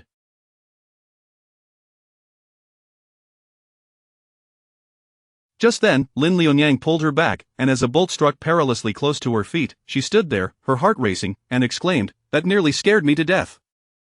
We must hurry." After a while, they caught sight of the village. Sun Ercui nodded and hastily followed. However, for some inexplicable reason, she seemed paralyzed by fear, her feet slipping with every step, and with the continuous rumbling of thunder overhead, their pace slowed considerably. Sun Ercui waved her hand at Lin Liunyang and, with a thud, sat down on a massive tree trunk. "Sister-in-law, let me rest for a moment, I truly cannot walk any longer." Lin Liunyang observed that the rain in the mountains was gradually easing, as if it were about to cease altogether. Noticing Sun Ercui's pale face, clearly terrified, she reluctantly replied, "Then let us heed the elder sister's advice, we shall rest for a while before continuing our journey." "All right," Sun Ercui promised, "I just need to catch my breath, and then we shall go." She beckoned to Lin Liunyang, "Sister-in-law, you should join me in resting. This spot is spacious enough to shelter us from the rain." Lin Liunyang looked up to see the gnarled trunk of the tree before them, its roots deeply entrenched in the earth, its bark obscured by a tangle of gray-green vines. Rainwater trickled down the fissures of the tree, and Lin Liunyang felt as though the tree exuded a faint, blood-like hue, though upon a closer glance, she questioned her own perception. "Sister-in-law, what are you staring at?" Sun Ercui asked, noticing Lin Liunyang standing dumbfounded before the tree. Following her gaze, Sun Ercui could discern nothing extraordinary. Filled with confusion, she remarked, "Isn't this just an ordinary tree? What is so captivating about it? There are countless such trees on this mountain." Lin Liunyang hesitated before speaking, "Elder sister, do you not think this tree resembles?" Yet before she could finish her thought, a distant voice interrupted them. Zhou Wenwei's voice echoed through the forest. "Over here." Upon seeing her husband approaching, Sun Ercui sprang to her feet, waving joyfully. Lin Liunyang, standing nearby, felt her spirits lift. With someone to assist them, their descent from the mountain would be considerably easier. However, in that very moment, an unexpected turn of events unfolded. As Zhou Wenwei approached rapidly, his expression shifted dramatically upon seeing something. "Elder sister, be careful!" Lin Liunyang shouted as she lunged towards Sun Ercui. With a deafening crash, the entire forest trembled. As the ferocious lightning appeared poised to strike, Sun Ercui shut her eyes tightly, yet the anticipated pain never came. Cautiously, she opened her eyes. To her astonishment, Lin Liunyang had shielded her beneath her own body, with the bolt striking mere inches away. Zhou Wenwei hurried over, helping them both to their feet. Trembling with residual fear, Sun Ercui cast a grateful glance at Lin Liunyang. "Liunyang, I owe you my life. Had it not been for you, I would surely have perished today." After this harrowing experience, Sun Ercui regarded Lin Liunyang with newfound admiration. It is often said that one's true character is revealed in times of peril. Though she had not been particularly close to her sister-in-law, Lin Liunyang had selflessly risked her life to save her. Zhou Wenwei, observing this act of bravery, felt both gratitude and guilt. The newlyweds had only recently tied the knot, and had anything tragic occurred, he would have been unable to face his brother. Yet, curiously, he had distinctly seen the lightning heading straight for Sun Ercui, only for it to veer off course and strike the tree instead due to Lin Liunyang's intervention. Could it be that heaven had intervened? Lin Liunyang rose from the ground, brushing off the debris from her clothes. Aside from the fall, she had emerged unscathed, having cushioned herself with Sun Ercui beneath her. The rain lessened, and the sun began to shine, illuminating the previously shadowy forest. A subtle fragrance of sandalwood mingled with the fresh scent of rain lingered in the air. Zhou Wenwei inhaled deeply, following the aroma to the tree that had been struck by lightning, reaching out to touch the exposed heartwood. Suddenly, his expression turned to one of excitement. What is this? Son Hercule approached, puzzled. Before her lay the heartwood, a vivid crimson akin to blood, with faint wood grain barely discernible, and the vascular patterns extremely fine, resembling wisps of hair. Deep red sap oozed from the center, resembling blood. My goodness, this is, although Son Hercule could not identify the tree, she understood its immense value. It is QNGLing wood. Zhou Wenwei, a carpenter by trade, was entranced as he caressed the tree's surface, murmuring, "No, this is more than just QNGLing wood. This is the fabled Shinnon wood." With the rain having ceased and the sun shining brightly, Lin Lianyang and Son Hercule no longer felt the urgency to return home and instead waited for Zhou Wenwei to fell the Shinnon wood for transport. Rare trees are seldom found, and this particular Shinnon wood was impressively thick, about the size of a person's embrace, and among its kind, it was exceedingly rare. Yet, in the vast expanse of the forest, it appeared unremarkable amongst ordinary trees. Had it not been for the thunderous lightning that had cleaved open its exterior, revealing its extraordinary heartwood, who would have thought it to be the legendary Shinnon wood? Following the trajectory of the lightning, Zhou Wenwei began to saw the towering Shinnon wood, approximately 2 zhang high, in half. Though it appeared substantial, only the blood-red heartwood contained the essence. If extracted, it would weigh at most 100 jin. Zhou Wenwei bound the Shinnon wood with hemp rope and began to drag it down the mountain. As they neared the base, Lin Lianyang felt an inexplicable fluttering in her heart upon gazing at the Shinnon wood. She called out to Zhou Wenwei, "Older brother, perhaps we should conceal the Shinnon wood in the mountains for now and retrieve it under the cover of night." "All right, we shall heed." However, prompted by Lin Lianyang's suggestion, he glanced at the strikingly crimson Shinnon wood, now exposed, and realized it was indeed too conspicuous. Thus, the three of them dragged the Shinnon wood to a hidden spot, covering it with fallen branches and leaves to obscure it, before finally feeling at ease as they descended the mountain to return home. At the dinner table, Son Hercule recounted the harrowing events of the afternoon. "My goodness, the thunder was terrifying today. I nearly lost my life, yet, it seems fortune emerged from misfortune, as we discovered this remarkable wood." Although she trembled with fear, excitement radiated from her face. "Mother, isn't it a stroke of luck that we just met a big boss this morning who wants to procure quality timber? As long as he returns, what is there to worry about?" Zhou Guofang observed her eldest daughter-in-law's triumphant demeanor, skeptical of her enthusiasm. She knew her daughter-in-law had a tendency to exaggerate and suspected this time was no different. "What are the odds of such a coincidence? Had it been the second daughter-in-law, I might have believed it." Chapter 31. "Next month, I will accompany you back." Truly, Son Hercule was anxious. "If you don't believe me, just ask my sister-in-law. It all started because my sister-in-law lent me a hand. That lightning didn't strike me but instead hit a nearby tree, and from that strike, a treasure emerged." Lin Lianyang, suddenly mentioned, paused her eating utensils and corroborated Son Hercule's words. "Mother, what my sister-in-law says is true. We didn't bring the wood back because we feared it would attract too much attention, so we hid it in the mountains. Once night falls, we'll ask elder brother to drag it back. He claims that wood is worth a fortune. It is truly a treasure, is it really?" Widow Zhou, seeing Lin Lianyang affirming the claim, realized the truth of the matter. Her hands trembled slightly as she held the bowl. "A fortune, my goodness, what does that even mean? I have never seen gold in my entire life. It can't be wrong." Zhou Wenhu recalled the texture he had touched and the patterns he had seen today. Though he could not be 100% certain it was Shinnon wood, it was very likely. Zhou Wenhu felt a flicker of excitement, the chance to handle a tree that only existed in ancient texts, one that no one had ever seen. His elder son was honest and wouldn't speak falsely. Hearing her son express such certainty, Widow Zhou felt both joy and apprehension. "After we bring it back, who shall we sell it to? An innocent man may not be guilty, but possessing a treasure may bring calamity." She recalled Son Hercule's mention of a wealthy timber merchant and inquired, "Hercule, who is the big boss you mentioned earlier who buys timber? Didn't both of your sisters-in-law go to the restaurant to sell fruitcakes? How do they know the timber merchant?" "Mother, I initially intended to go to the market to buy some goods and encountered a crafty timber dealer who has deceived many. The big boss mentioned by my sister-in-law is one of those deceived." Mr.Hu Lin Lianyang clarified the circumstances. "This was largely thanks to my sister-in-law for unmasking the merchant's true face, thus garnering Mr. Hu's recognition. I merely stumbled upon it." Son Hercule modestly waved her hand, feeling slightly bashful at the praise in front of the family. "Ah, right, didn't my sister-in-law mention wanting to buy a new bath barrel for second brother? Since this Shinnon wood must weigh over 100 jin, why not let your elder brother craft one for you using this Shinnon wood?" Lin Lianyang felt a flicker of temptation. The preciousness of Shinnon wood lies in its ability to absorb the essence of heaven and earth, possessing remarkable medicinal value. The royal aristocracy favored this wood for incense, as it promotes tranquility and cultivates one's character. Even as furniture, it can absorb impurities, contributing to longevity. If a bath barrel made of Shinnon wood could be fashioned for Zhou Huchuan, surely the medicinal bath would yield exceptional results.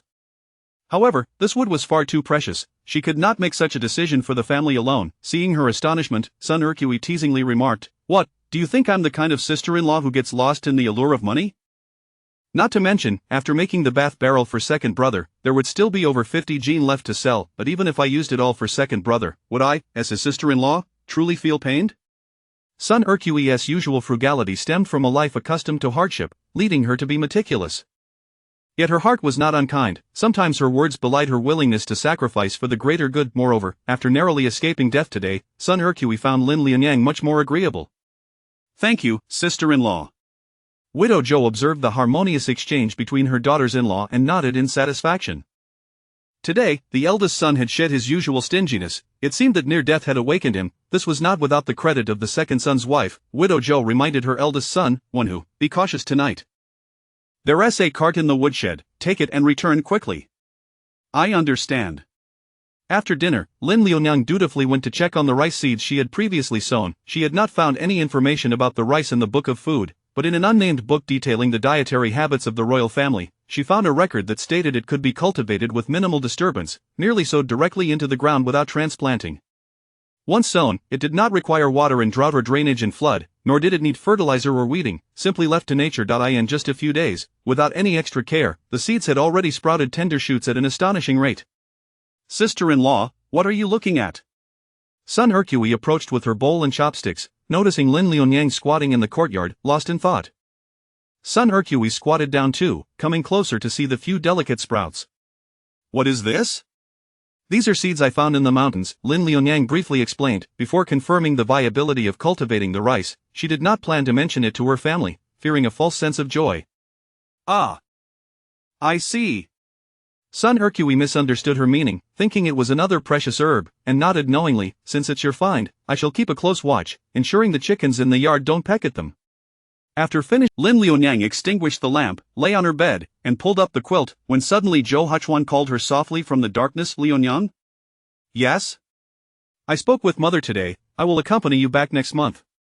Zhou Huchuan's voice was deep and soothing, gentle and steady, akin to a babbling brook in the mountains, always instilling a sense of comfort. "This will be your first visit home.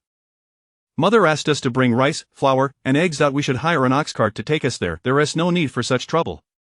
Lin Lianyang was touched that Zhou Huchuan had discussed this with his mother so soon, yet felt it was too much ado.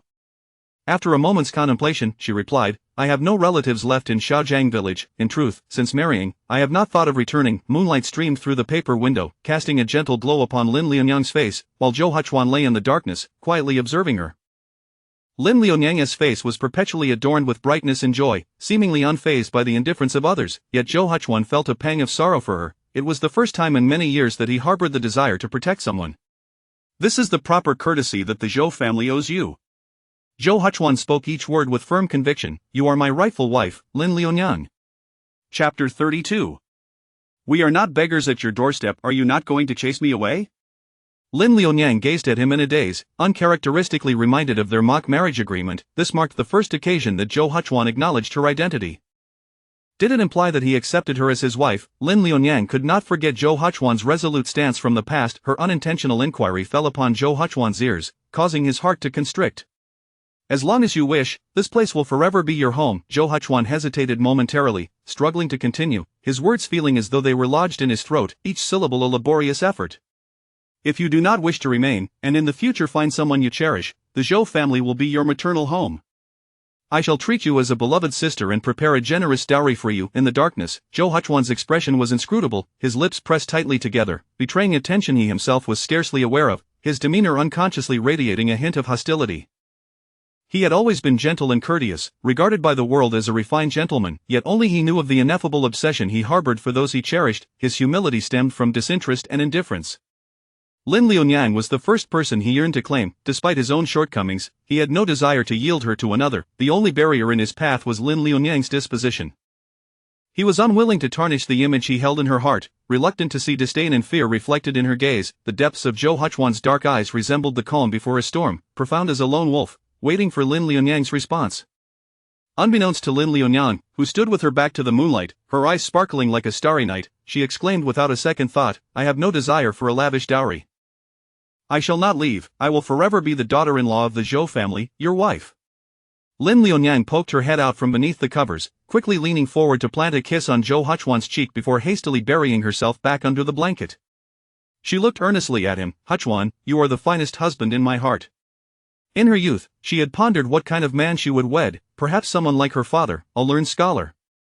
Yet after being sold by her aunt, in her most anxious and helpless moments, encountering Zhou Huchuan felt like she had exhausted her lifetime's worth of luck. Zhou Huchuan's earlier hostility vanished entirely at Lin Lianyang's words, his ears gradually reddening, his face growing inexplicably warm.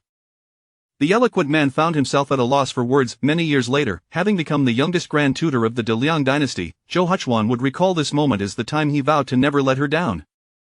The following morning, as Lin Lianyang stepped out of the house, she was startled by Zhou Wenwei, who sat in the courtyard, surrounded by a heap of bark shavings, his expression brimming with excitement as he murmured to himself, "What are you doing here?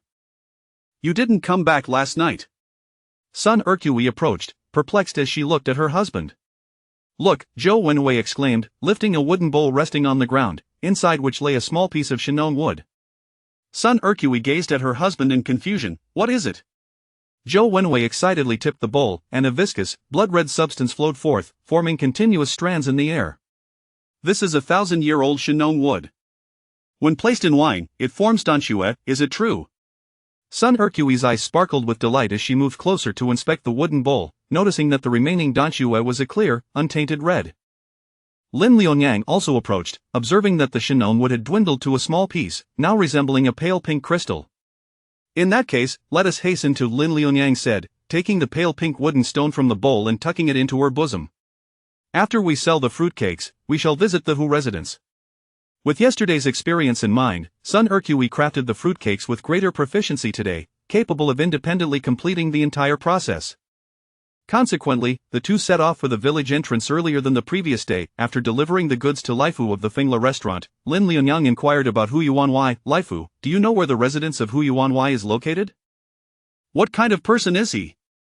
Hu Yuanwei was the wealthiest man in Xiaoning County, residing in Meiyuan Alley to the east of the city. Yet he was known for his generosity, having donated considerable sums to temples, and even during this year's famine, he had set up a few soup kitchens.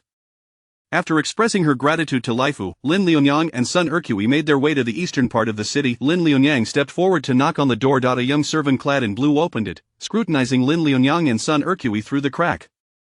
The servant, displaying impatience, noted that due to the famine this year, many had come seeking alms, and he regarded Lin Lianyang and her companion as mere beggars. "The master is not available today. He will not see anyone." With that, he attempted to close the door. Sun Ercui hastily propped her hand against the doorframe, smiling ingratiatingly. "Young sir, might you please pass on a message?" "We are acquainted with your master," the servant, still annoyed, replied. "Everyone who comes here claims to know our master. Be off with you, he is not receiving visitors today," he insisted, trying to push them out. "Who is making a commotion at the door of my Hu residence?" A young woman, dressed in a long jacket of cloud-patterned jade silk and styled in a woman's hairdo, approached, her voice sharp. The woman was tall and exuded an air of resolute authority. She raised an eyebrow, glancing at the servant. "Xuanrui, what is the matter?" Xuanrui immediately shifted his demeanor, responding politely, in answer to the young lady, "These are beggars seeking food. The master is kind-hearted and has set up soup kitchens this year to help the starving. Little did I know they would take advantage and come to our residence seeking money. I shall send them away. If that is the case, then give them something to eat." "Does my Hu family lack such generosity?" commanded the young lady. "Do not make things difficult for them, lest it tarnish my family's reputation." Yes, Xuanrui quickly agreed. Sun Ercui, having never before encountered a young lady from a noble family, was taken aback by her splendid attire, adorned with jewels, and accompanied by maidservants and young attendants. Upon realizing their identities had been misconstrued, Sun Ercui felt compelled to speak up. "Miss Hu, we are not beggars." "Oh?" The young lady turned to face them. She had just received news from her household that her younger brother had fallen ill with a high fever, prompting her hurried return. She had not paid heed to the appearance of the two women earlier. Although they wore plain, slightly faded narrow-sleeved garments of coarse linen, they appeared clean and fresh, unlike the disheveled refugees. The younger of the two women had gently arched brows resembling a crescent moon, with apricot eyes that shone like clear autumn waters, and a petite face adorned with dimples that resembled blooming pear blossoms, evoking an immediate sense of affection in those who beheld her. Chapter 33. What business do you wish to conduct with my father, Miss Hu? Known as the esteemed Miss Hu, slightly inclined her body towards Lin Liunyang. This young man seems to be under a misunderstanding. We are certainly not here to beg for alms, rather, we have previously made the acquaintance of Mr.Hu and have come today to propose a business venture with him. What business could two women possibly have with our master? Duan Rui's eyes glimmered with a hint of disdain. Duan Rui, a household servant of the Hu family, had parents who were long-standing employees of the estate, and he often wielded this connection to assert his authority within the household. Today, after witnessing Miss Lin and her companion being reprimanded by the young lady, his face flushed with indignation. Miss Hu regarded Lin Liunyang as a person of grace and was favorably impressed by her demeanor. Upon hearing Duan Rui's comment, she furrowed her brow in discontent. Pray tell, do women not have the capacity to engage in business? The eldest daughter of Mr.Hu, she was raised alongside her father, who built their fortune from the ground up. Mr.Hu cherished this daughter, whose appearance and character mirrored his own, and prior to the birth of his younger son, he had regarded her as his heir. Thus, she developed a perspective and composure that rivaled that of any man. Duan Rui, meeting the authoritative gaze of the young lady, felt a tremor of unease course through him, realizing he had misspoken. It was my error. My tongue has betrayed me. He smacked his own face in frustration, momentarily forgetting that this young lady had been managing the household since she was 7 and had been involved with the Hu family's business by the age of 8. Directing her attention away from Duan Rui, Miss Hu turned to Lin Liunyang. Do enlighten me, what sort of business do you wish to conduct with my father? Lin Liunyang replied, it pertains to the timber trade. What timber, pray tell? Seeing Lin Liunyang hesitate, Miss Hu's expression soured slightly. Speak freely. There are matters I can still decide upon. Discontent brewed within Miss Hu as she reflected on her altered position in the household since her father remarried and had her younger brother. Though her father still held affection for her, in his heart, the true heir of the Hu estate was that mere 3-year-old child. Do not hold it against me, Lin Liunyang maintained her composure. It is merely that the timber is exceedingly precious, and I fear it may fall into the wrong hands. Miss Hu chuckled softly, curiosity piqued. Oh? Pray tell, in this realm of Xiaoxian County, no one has dared to covet the possessions of the Hu family. After pondering for a moment, Lin Liunyang leaned closer to Miss Hu's ear and whispered a few words. To her surprise, Miss Hu stood frozen in place. Could it truly be fate? Her expression turned complex as she gazed at Lin Liunyang. Earlier that day, she had received news from home that her younger brother was suffering from a high fever, leading to severe convulsions. The physician had hesitated to administer potent medicine, suggesting instead the use of qinglong wood to alleviate her brother's symptoms. Thus, her father had urgently dispatched a message, imploring her to seek out qinglong wood in Xiaoxian County. Qinglong wood, which takes a century to mature, is rare and elusive. Should it grow for a millennium, it becomes the legendary Shinnon wood. Having scoured every apothecary in Xiaoxian County, Miss Hu had yet to find even a trace of qinglong wood. Yet, within her heart, a secret thought burgeoned. If her brother were to perish or become imbecilic, she would remain the sole heir to the Hu family. She had been groomed as a son since childhood. The heir of the Hu estate ought to be her. Perhaps this was an opportunity bestowed upon her by the heavens. Yet, here stood this young woman claiming to possess Shinnon wood? Was it truly so? Do not dare to deceive me, Miss Hu, she thought, her expression inscrutable as she stood for a moment before finally resolving, you may come inside with me. With a sigh, Miss Hu reflected that she was not one to be so heartless.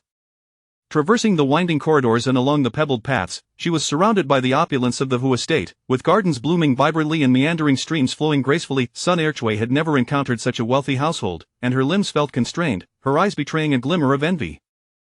It was Lin Liunyang's first time in such a grand residence, yet despite her youth, she exhibited remarkable poise. Miss Hu observed the reactions of the two women. One revealed her envy without greed, while the other appeared as a young girl captivated by the splendid lanterns of a marketplace, gazing in innocent wonder at the extraordinary sights before her.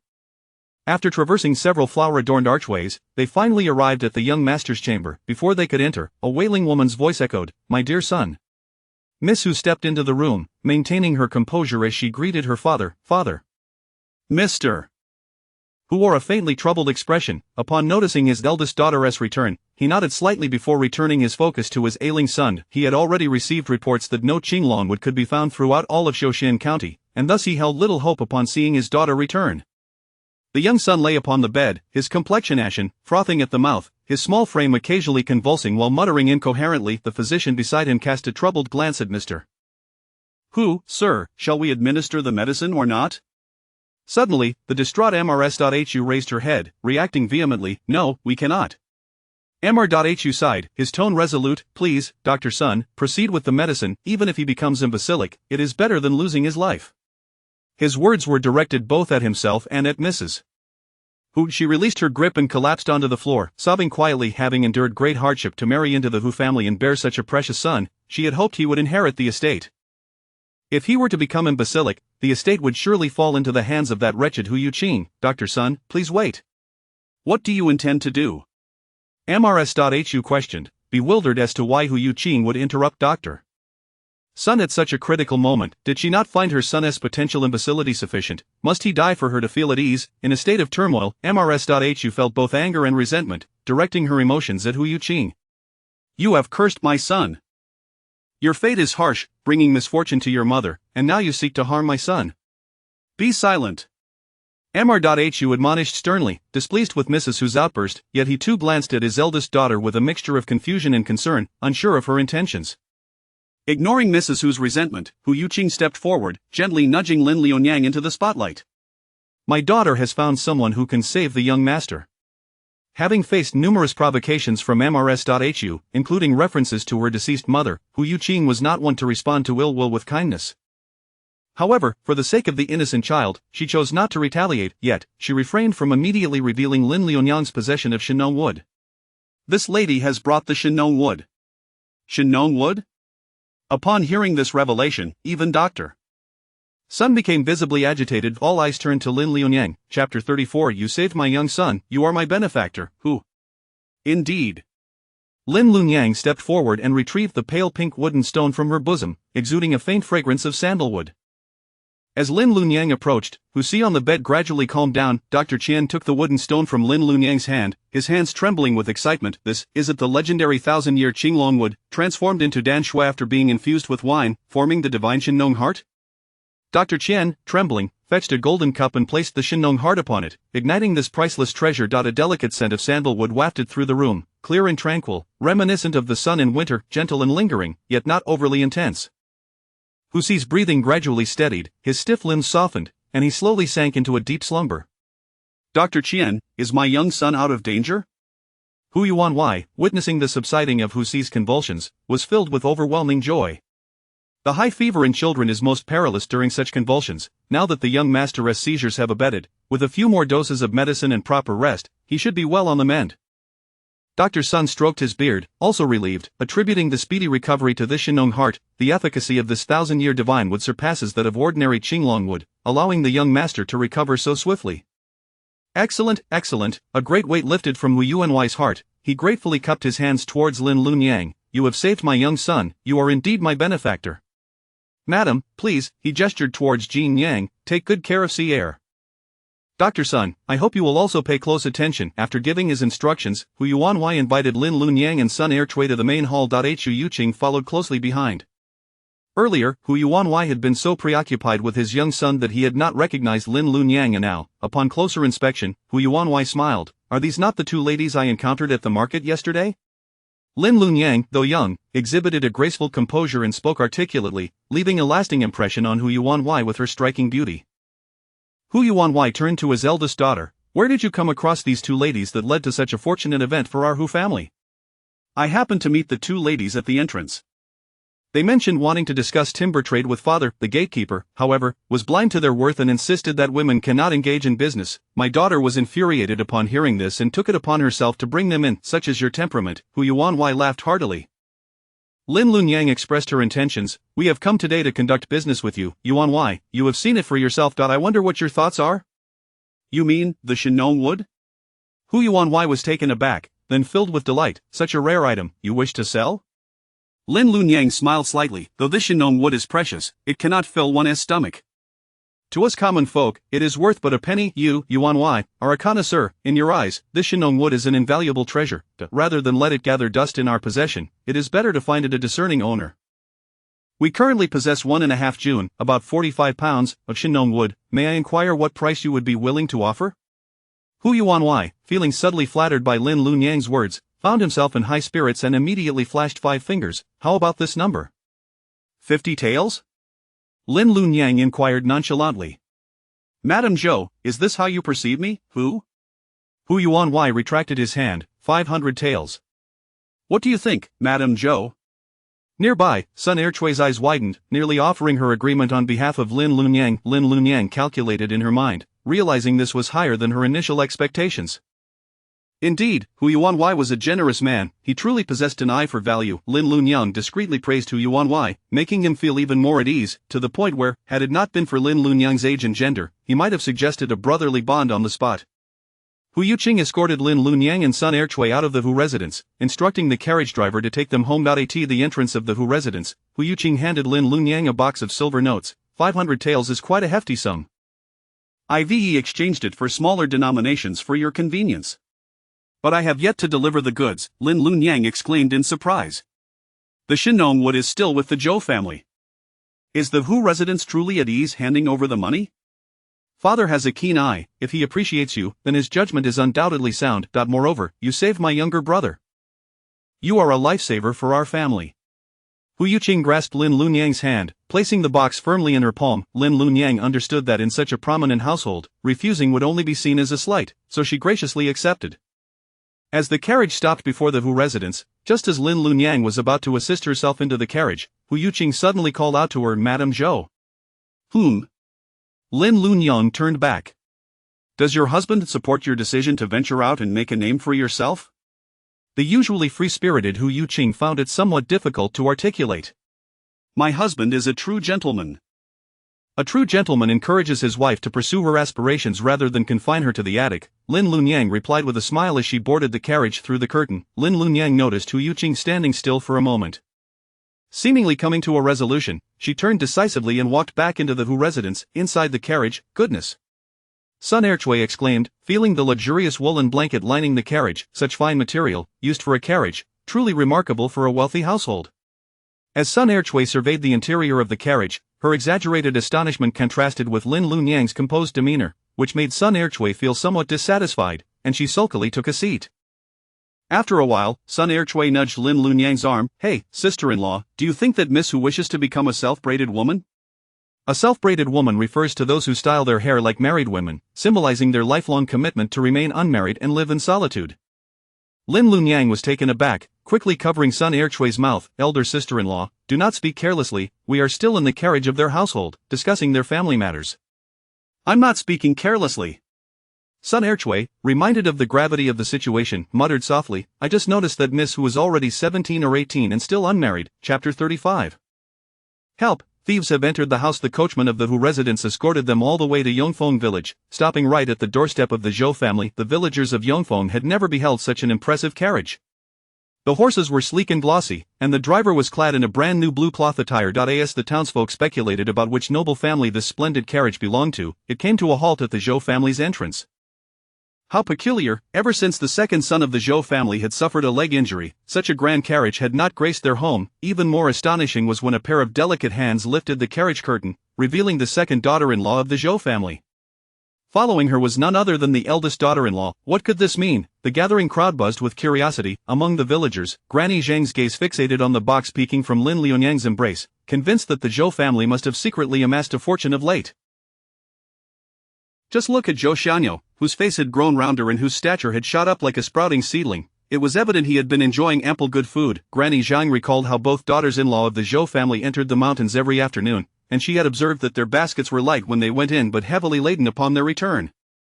A malicious scheme began to brew in her mind. Upon returning home, Lin Lunyang and Sun Erchui busied themselves until it was time for lunch. At the dining table, Lin Lunyang presented the box brimming with coins to Widow Zhou.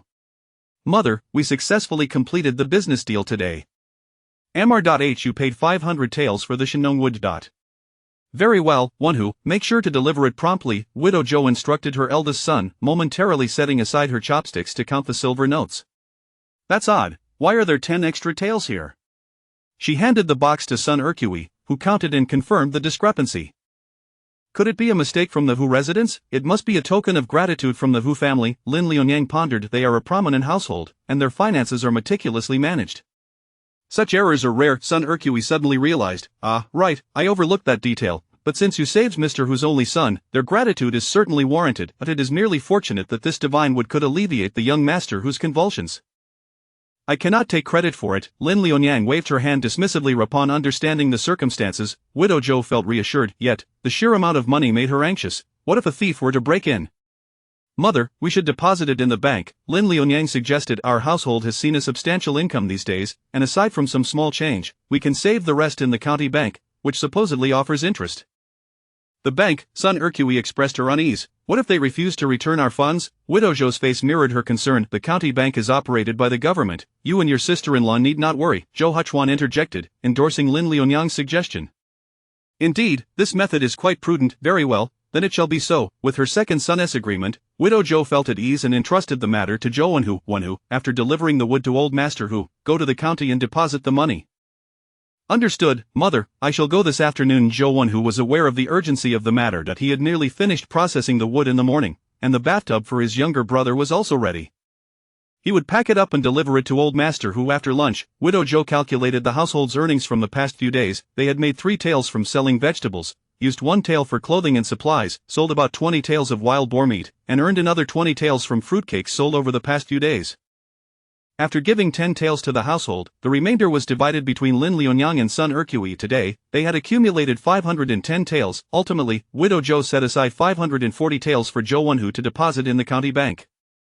Zhou Wenhu took the money and the wood and made his way to the city. Being a carpenter, he frequently visited the city for work, thus drawing no suspicion from the villagers, who merely assumed he was off to find a job.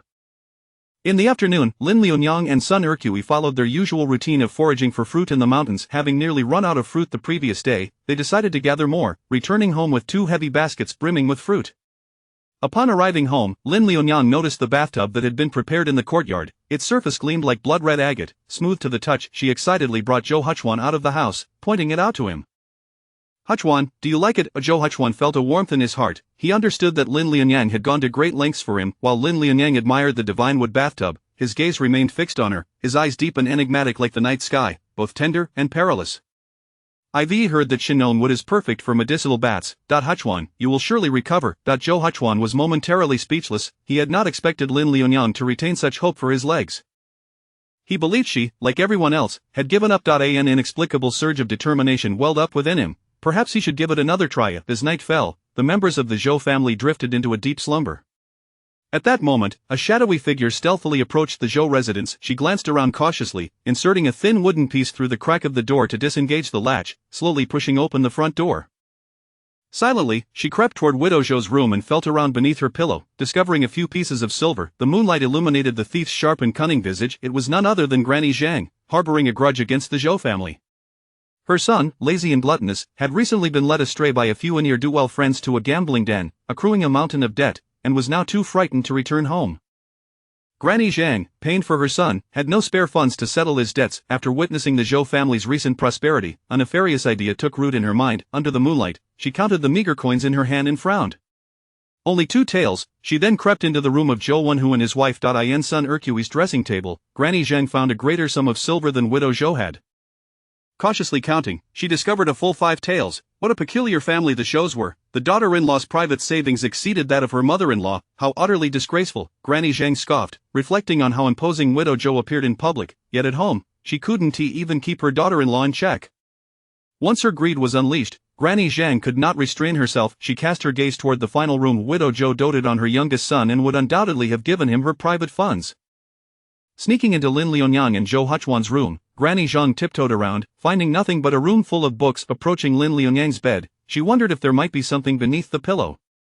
Just as she drew near, Lin Liunyang suddenly opened her eyes. For some reason, she had been restless throughout the night, her heart racing, prompting her to awaken abruptly. To her dismay, she found a thief in her room.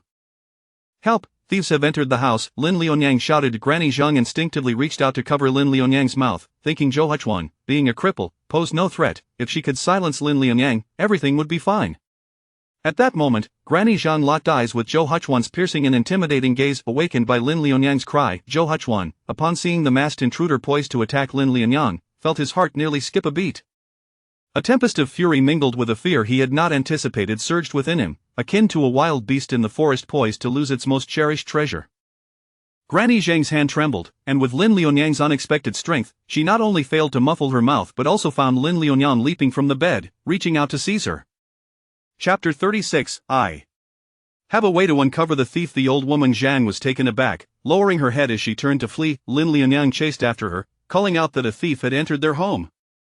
Her sole focus was on apprehending the little thief, oblivious to Zhou Huchuan's attempt to grab her from behind, as she dashed straight out the door. At that moment, the other members of the Zhou family were also roused from their slumber. Widow Zhou felt beneath her pillow only to find it empty, her face turning ashen. Sun Ercui rushed to her hidden stash, only to discover that the silver she had painstakingly saved was gone without a trace. In a fit of rage, she stormed out, demanding to know where the little thief had come from and insisting he return her money, or she would report him to the authorities. As Sun Ercui burst out of the house, she collided with Lin Lianyang. Lin Lianyang skidded to a halt, and the two exchanged a knowing glance before they both surged toward the entrance. Just as the thief was about to escape, Lin Lianyang picked up a stone from the ground and hurled it. The fleeing Zhang felt something strike her ankle, causing her to twist her foot and tumble to the ground, spilling the contents of her arms. In her panic, she paid no mind to retrieving it and scrambled back to her feet. She then crashed into a blood-red wall that shimmered in the moonlight, as though blood were coursing within. Terrified, Zhang scrambled up, disregarding her swollen forehead, and fled towards the Zhou family's main entrance. As the thief dashed out of the Zhou residence, Lin Lianyang and Sun Ercui were intent on pursuing, but they were halted by Widow Zhou, who insisted, "Ercui, Lianyang, you must stay at home. Let one who go and take a look." Zhou Wenhu, who had followed Sun Ercui out, nodded in agreement, seizing an axe from the courtyard and rushing out the door. "Whoever that scoundrel is. If I find out who he is, I shall flay him alive." Sun Ercui seethed, recalling the money that had been stolen from her. Years of hard-earned savings had vanished overnight, and she could not help but wail, "My silver." "Well, as long as no one was harmed, that is what matters. Our family has come into considerable wealth these days. We shall consider this loss a means of averting disaster." Widow Zhou reflected optimistically, grateful that she had heeded Lianyang's advice earlier that afternoon to secure the larger sums of money. Inquiring with concern, Widow Zhou asked Lin Lianyang, "Where is Huchuan? Are you both unharmed?" "Mother, we are fine," Lin Lianyang assured, shaking her head. "The thief had just entered our room when I awoke, and he fled in fear." "That is good to hear." Lin Lianyang glanced at the newly crafted wooden bathing tub in the courtyard, radiating a crimson glow in the moonlight, its translucent surface revealing the intricate red tree grain beneath. This was the very wall that Zhang had collided with, sending her into a state of panic. Lin Lianyang approached the tub, examining it closely and relieved to find it undamaged. Out of the corner of her eye, she noticed something on the ground, as if the thief had left it behind. She walked over and picked up a pouch. Upon inspecting its contents, she discovered half a bag of silver fragments along with several whole pieces. "Mother, elder sister, this is our silver," Lin Lianyang exclaimed joyfully. "What?" Sun Ercui hurried forward, snatching the pouch from Lin Lianyang's hands to inspect its contents. Sun Ercui immediately recognized her own silver among the coins, her face lighting up with delight. "Oh, that scoundrel truly came away empty-handed." Widow Zhou also found a few coins that belonged to her, in addition to an extra couple of silver fragments. Puzzled, she wondered how there could be more. "It must belong to the thief. Although we have recovered our money, I still seethe with anger at that thief for taking what is not theirs." "Mother, this is heaven's way of showing disapproval," Sun Ercui asserted, believing that since the money had fallen into their hands, it rightfully belonged to them. Widow Zhou disagreed, stating, "That thief is unjust. If we were to act like him and claim another's wealth as our own, would we not become thieves ourselves? Then what are we to do?" Sun Ercui felt wrongfully criticized, asserting her grievance. "The thief has escaped, and we do not even know who they are. Should we really be expected to return what was stolen from us?" Just then, Zhou Wenhu returned empty-handed, axe in tow, reporting, "Mother, the thief was quite nimble. After a few turns, they disappeared from sight." As the family found themselves at a loss, Lin Lianyang devised a plan. "Mother, give me the pouch. I have a way to unearth that thief." "Very well," Widow Zhou complied, handing over the pouch before yawning and retreating to her room. Being older, she felt weary after being disturbed in the middle of the night. "Sister-in-law, what is your plan?" After Widow Zhou had left, Sun Ercui remained, curiously leaning toward Lin Lianyang. "Tomorrow," elder sister Lin Lianyang whispered a few words into Sun Ercui's ear. Upon hearing this, Sun Ercui's eyes sparkled with excitement.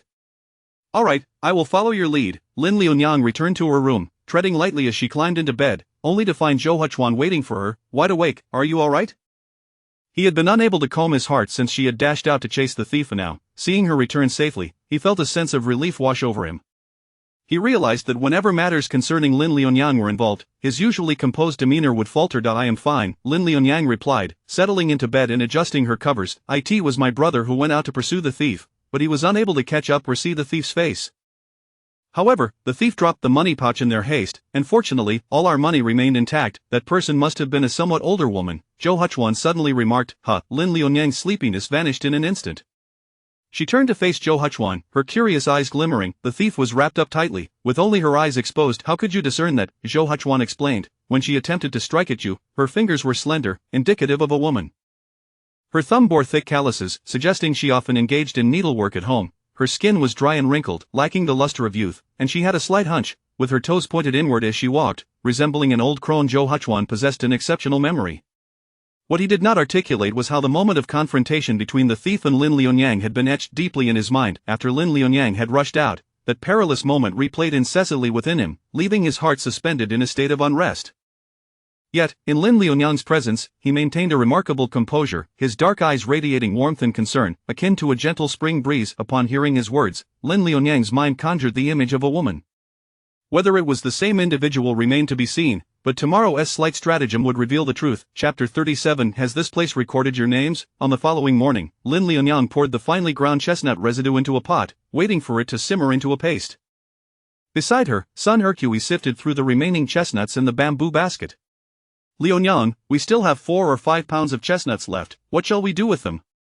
Lin Liunyang and son Hercules always gathered the nearly ripe fruit. Lin Liunyang replied, once we deliver the goods to the restaurant, let us take them to the market and sell them. With this amount, they should sell quickly.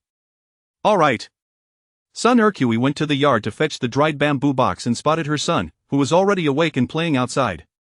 Shanyo, come here. Mother. After you have your breakfast, go to the village elder and tell him exactly what Liunyang instructed you yesterday. Of course, mother. Shanyo patted his chest confidently, his eyes twinkling as he deduced his mother's intentions. Are you trying to catch a thief?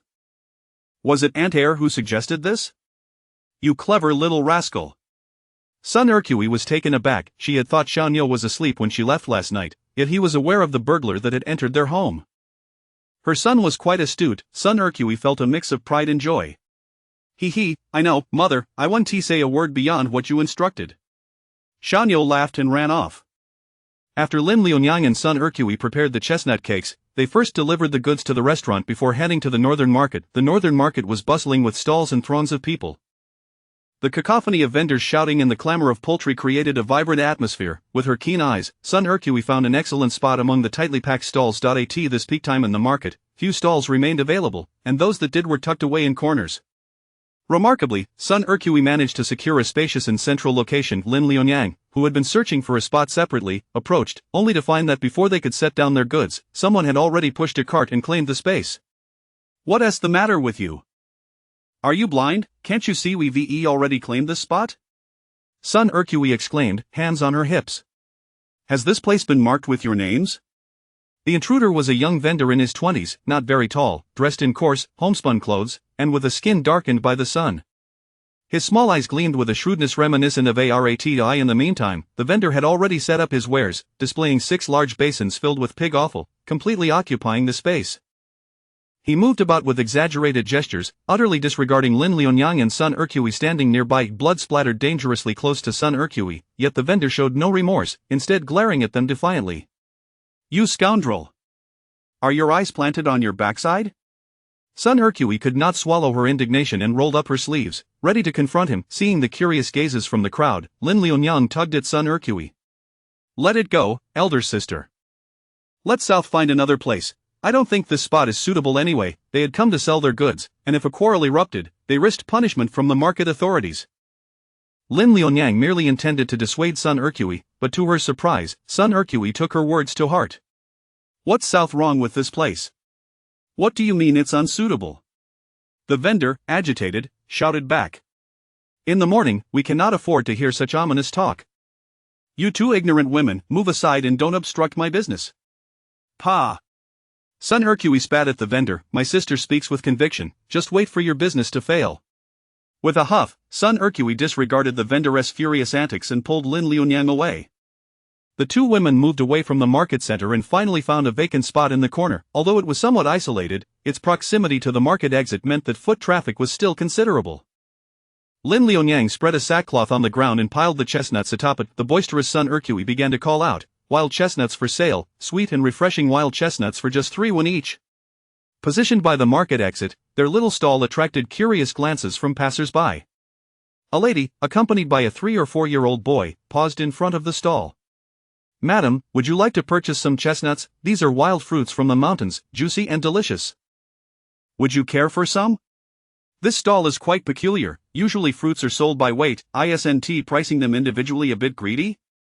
Anticipating such remarks, Lin Lianyang smiled and replied, "Madam, you do us an injustice. These fruits grow in the mountains, not like the common produce from the fields. My sister and I trek 7 or 8 miles daily just to gather these. Moreover, selling them by the piece doesn't yield us any greater profit than selling by weight." Lin Lianyang picked up a chestnut. "Madam, please try one of these fruits. They are authentic wild chestnuts, not commonly found, sweet and appetizing." The little boy, holding onto his mother's hand, gazed at the bright red chestnuts. "Mother, I want some chestnuts. All right, give me 5. The lady paid, took the chestnuts, and handed one to her eager son. The boy bit into the chestnut, and its fragrance and rich juice burst forth, awakening his appetite. At that moment, the sun had climbed higher. Nearing mealtime, the advantage of Lin Lianyang's chosen position became evident as hungry passers-by, drawn by the sight of the bright red chestnuts and their enticing aroma, were keen to purchase them for a refreshing snack. Thus, Lin Lianyang's stock of over 100 chestnuts quickly dwindled. Sister, I want this one." A familiar little boy rushed over, pointing at the chestnuts while looking eagerly at the woman behind him. "Isn't that you?" While tidying up the stall, Sun Ercui recognized the boy's face with hesitation. Madame Zhou, we meet again." The woman behind the little boy approached, revealing herself to be Miss Hu Yuqing from the Hu family. Chapter 38. The thief from last night has been caught. I just noticed a crowd gathered here and was wondering which vendor was enjoying such brisk business. Hu Yuqing had previously observed the lively scene and overheard that the fruits were being sold for 3 won apiece. She inwardly admired the ingenuity of the vendor. Firstly, the location of the stall was impeccable, as most passers-by were weary and parched travelers. Secondly, selling the fruits individually, though slightly more expensive, allowed customers to quench their thirst and satisfy their hunger, which was quite reasonable. Of course, the most crucial factor was that the vendor's fruits were indeed sweet and delectable. Curiosity piqued within her regarding this shrewd vendor, only to discover that it was a familiar face. Lin Lianyang, who was counting the earnings from her fruit sales, looked up at the sound and recognized the eldest daughter and young master of the Hu family. "Has young master Hu fully recovered?" Lin Lianyang inquired, gently ruffling Hu Si's hair and handing him a fruit. "Thank you, madam," Hu Si replied politely as he accepted the fruit. Although his complexion still appeared somewhat pallid, he seemed to possess a newfound vitality, unlike the ashen visage Lin Lianyang had seen previously. It was all thanks to the timely intervention of Madame Zhou and Madame Zhou, who had effectively managed his convulsive episode, allowing him to recover so swiftly. Hu Yuqing nodded slightly, her attire crisp and tidy, accompanied only by a single maid, unlike other young ladies who often traveled with an entourage. "My father received the miraculous timbre yesterday afternoon and was quite pleased. He has granted me the opportunity to invite both of you to our home as guests." As Hu Yuqing observed Hu Si nibbling on the fruit, a rare softness flickered in her usually resolute eyes. "I shall take the remaining fruits. How much do I owe you?"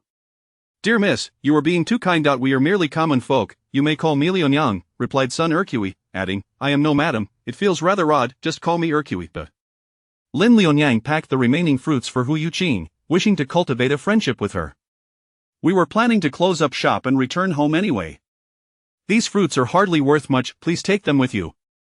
"If they hold little value, then I cannot allow myself to take advantage of you," Hu Yuqing insisted, firmly placing money into Lin Lianyang's hand. "It is getting late. I must take my leave."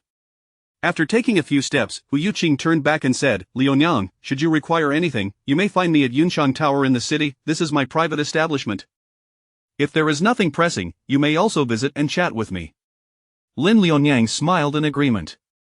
"Ah, so Yunshang Tower belongs to Miss Hu."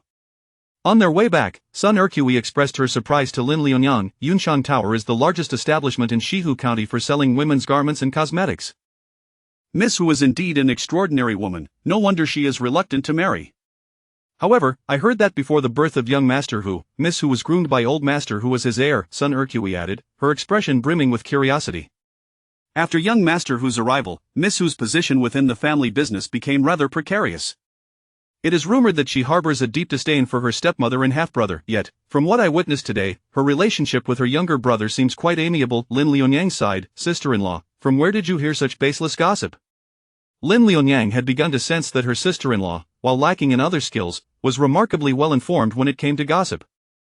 It was one thing to be the first to know village rumors, but she was also well-versed in the latest news from the county.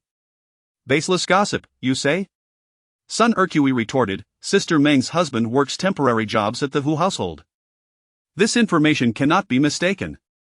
At that moment, the two of them arrived at the center of the market, needing to pass through to exit at the city gate to catch a bullock cart. The vendor selling pig innards, who had taken up their space, was still loudly hawking his wares, though it seemed he had made few sales. How dare you engage in such unscrupulous dealings? Sun Ercui muttered under her breath as they passed by. Make way, make way. A commanding voice echoed from a distance as 3 or 4 officials clad in official robes and armed with swords approached, akin to modern-day city enforcement officers. They surveyed the area before fixing their gaze on the vendor selling pig innards. The lead official strode forward and kicked over the vendor's basin. Are you unaware that vending is prohibited here?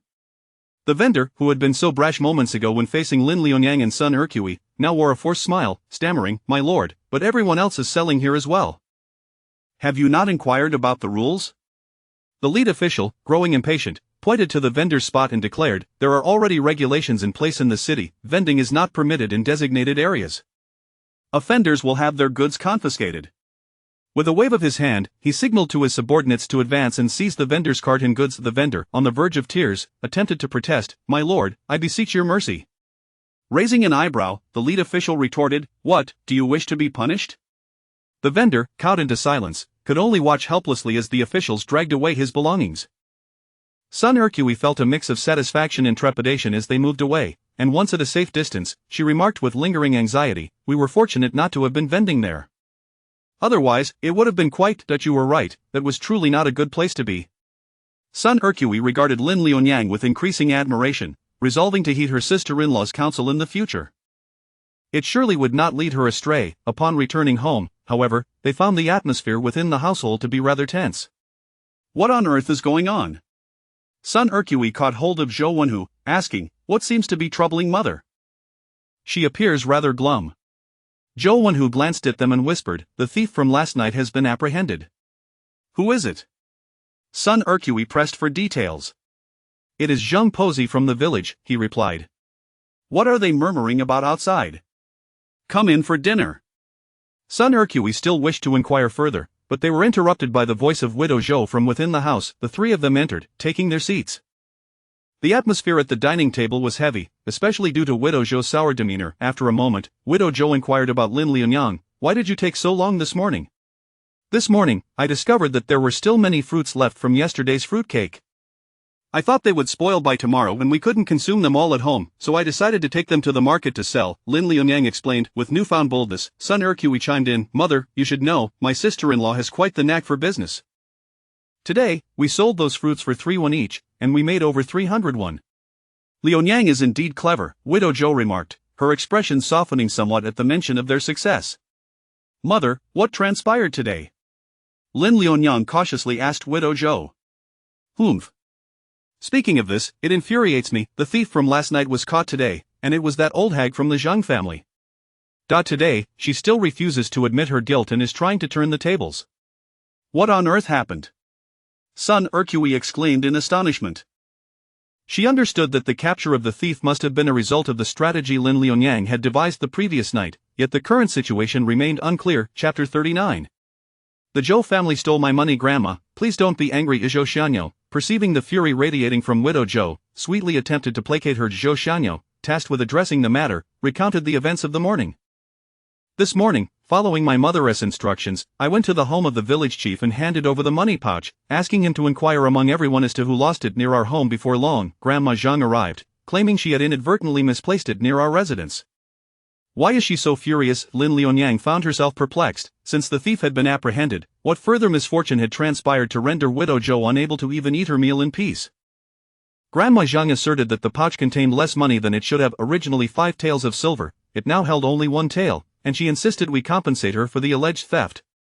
Widow Zhou's anger intensified. She had yet to confront her for pilfering from our home, and now she had the audacity to turn the tables on us. How shameless! She was convinced our family was not as unscrupulous as hers, and had evidently resolved to make us suffer a silent loss. I shall never acquiesce to her demands. Mother, do not fret. I have a plan. Lin Liunyang, though surprised by Grandma Zhang's audacity, had already devised a counter-strategy. Given that we had no other witnesses last night, he was unable to reach a conclusion. The pouch remains in the village chief's possession, and we are to return this afternoon for a resolution. Upon hearing Lin Liunyang's words, Widow Zhou's mood lightened slightly. Liunyang, what clever scheme do you have? Since Grandma Zhang claims her pouch contained 5 taels of silver, the one with only 1 tael cannot possibly belong to her. Why should we owe her anything? Lin Liunyang replied, a cunning smile illuminating her face. After lunch, Widow Zhou, accompanied by her 2 daughters-in-law, made their way to the village. Inside, the chief's house echoed with Grandma Zhang's feigned sobs of this 5 taels of silver is what I painstakingly saved over more than a year, toiling daily for others, and now it has been deceitfully taken from me. I wish to end my life. Son Ercui, seething with rage, flung aside the curtain and strode in. Who has taken your money? Seeing Son Ercui's fierce approach, Grandma Zhang felt a tremor of guilt, especially with Widow Zhou and Lin Liunyang in tow. She straightened herself, attempting to maintain bravado. Oh, are you here to bully me because you outnumber me? Village chief, you must judge this fairly. The village chief, equally exasperated, replied, Grandma Zhang, please calm down. Let us first hear what the Zhou family has to say. We are here to resolve this matter, not to escalate it. With a huff, Grandma Zhang fell silent. In the face of this complex situation, Lin Liunyang approached with calm composure and posed a few inquiries. May I ask Grandma Zhang a few questions? What do you wish to know? Grandma Zhang glanced at the young Lin Liunyang, dismissing her as inconsequential. When and where did you lose your pouch?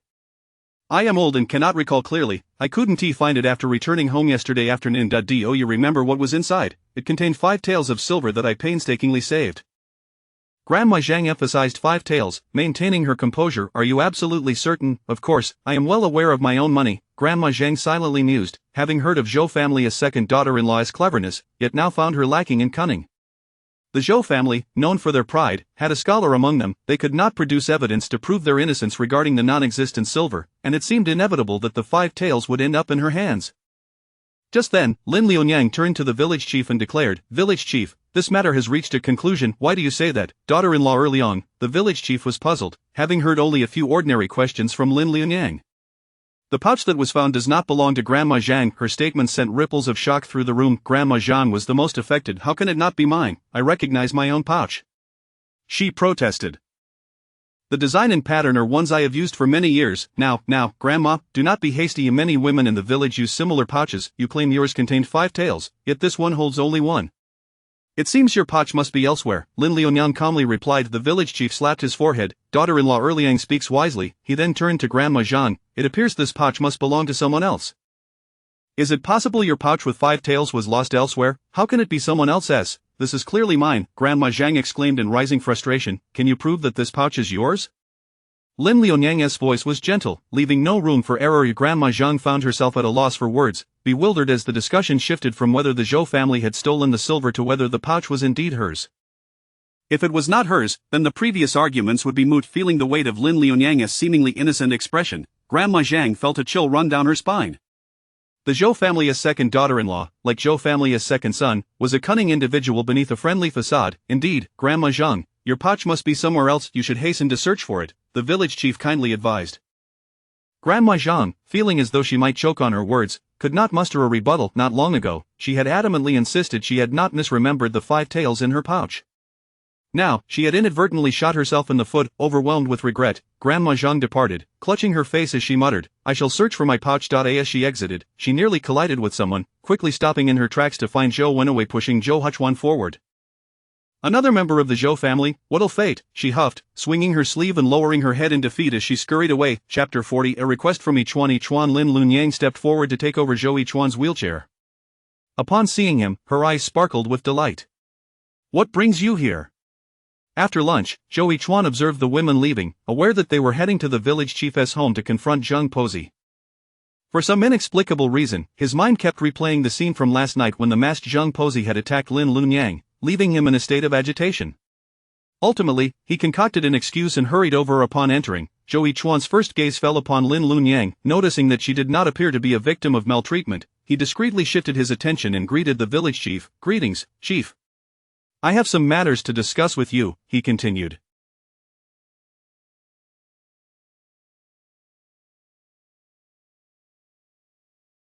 As he watched Lin Lunyang approach, a gentle smile graced his eyes, akin to fine wine brimming to the point of spilling over. Most women would likely succumb to such tenderness, yet Lin Lunyang remained composed, graciously accepting and reciprocating his warmth. Whether this was due to her inherently candid nature or her youthful innocence regarding love remained uncertain. Very well, let Lunyang accompany you. We shall take our leave now, Zhou Guofeng thought to herself, suspecting that her second son was anxious about his wife being bullied, thus seeking an excuse to come over. She knew her second son all too well. Though he appeared gentle and courteous, he maintained an emotional distance even from family. It was unexpected to witness him displaying such concern for another, akin to a celestial being experiencing human emotions. Zhou Guofeng exchanged pleasantries with the village chief before departing with Zhou Wenhu and son Erqui. The village chief regarded Zhou Yichuan with curiosity. What business does Lang have with me? Yichuan has an unusual request and seeks the chief's assistance, Zhou Yichuan replied, his spine straight as an elongated bamboo, despite being seated in a wheelchair. What polite words are those? Speak freely if you face any difficulties, the village chief remarked, somewhat taken aback by Zhou Yichuan's demeanor. Yichuan expressed his desire to establish a school in the village and requested the chief to allocate a vacant building for this purpose.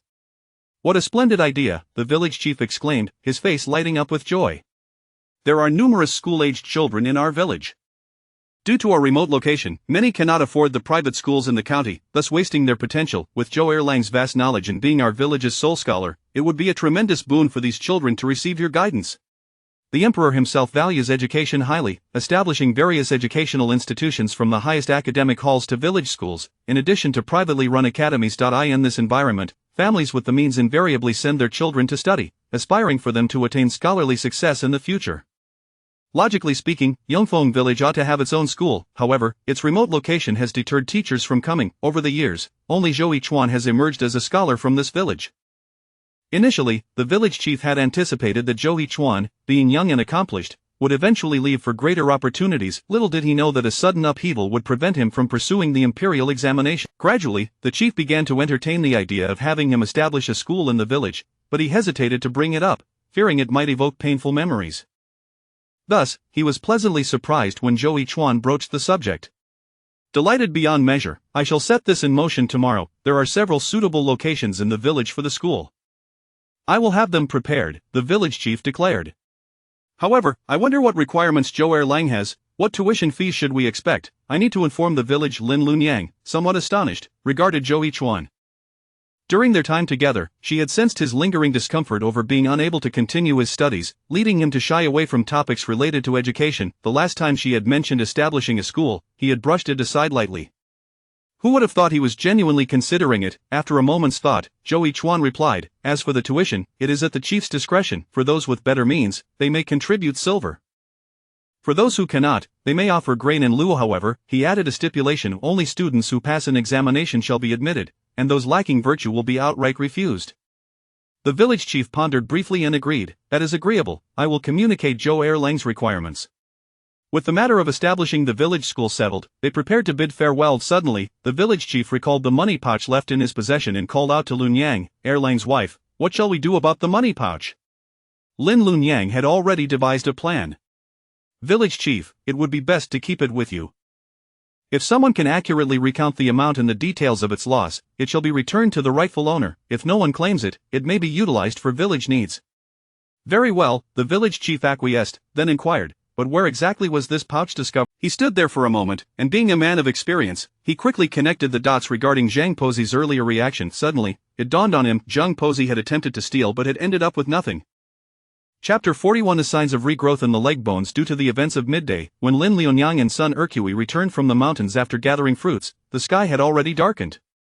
As the mountain paths became treacherous in the twilight, the two women found themselves exerting more effort than usual to reach home. After finishing dinner and tidying up the dishes, son Erqui was so exhausted that she could hardly utter a word, while Lin Lianyang, on the other hand, appeared remarkably invigorated, showing no signs of the fatigue that should have accompanied a day's labor.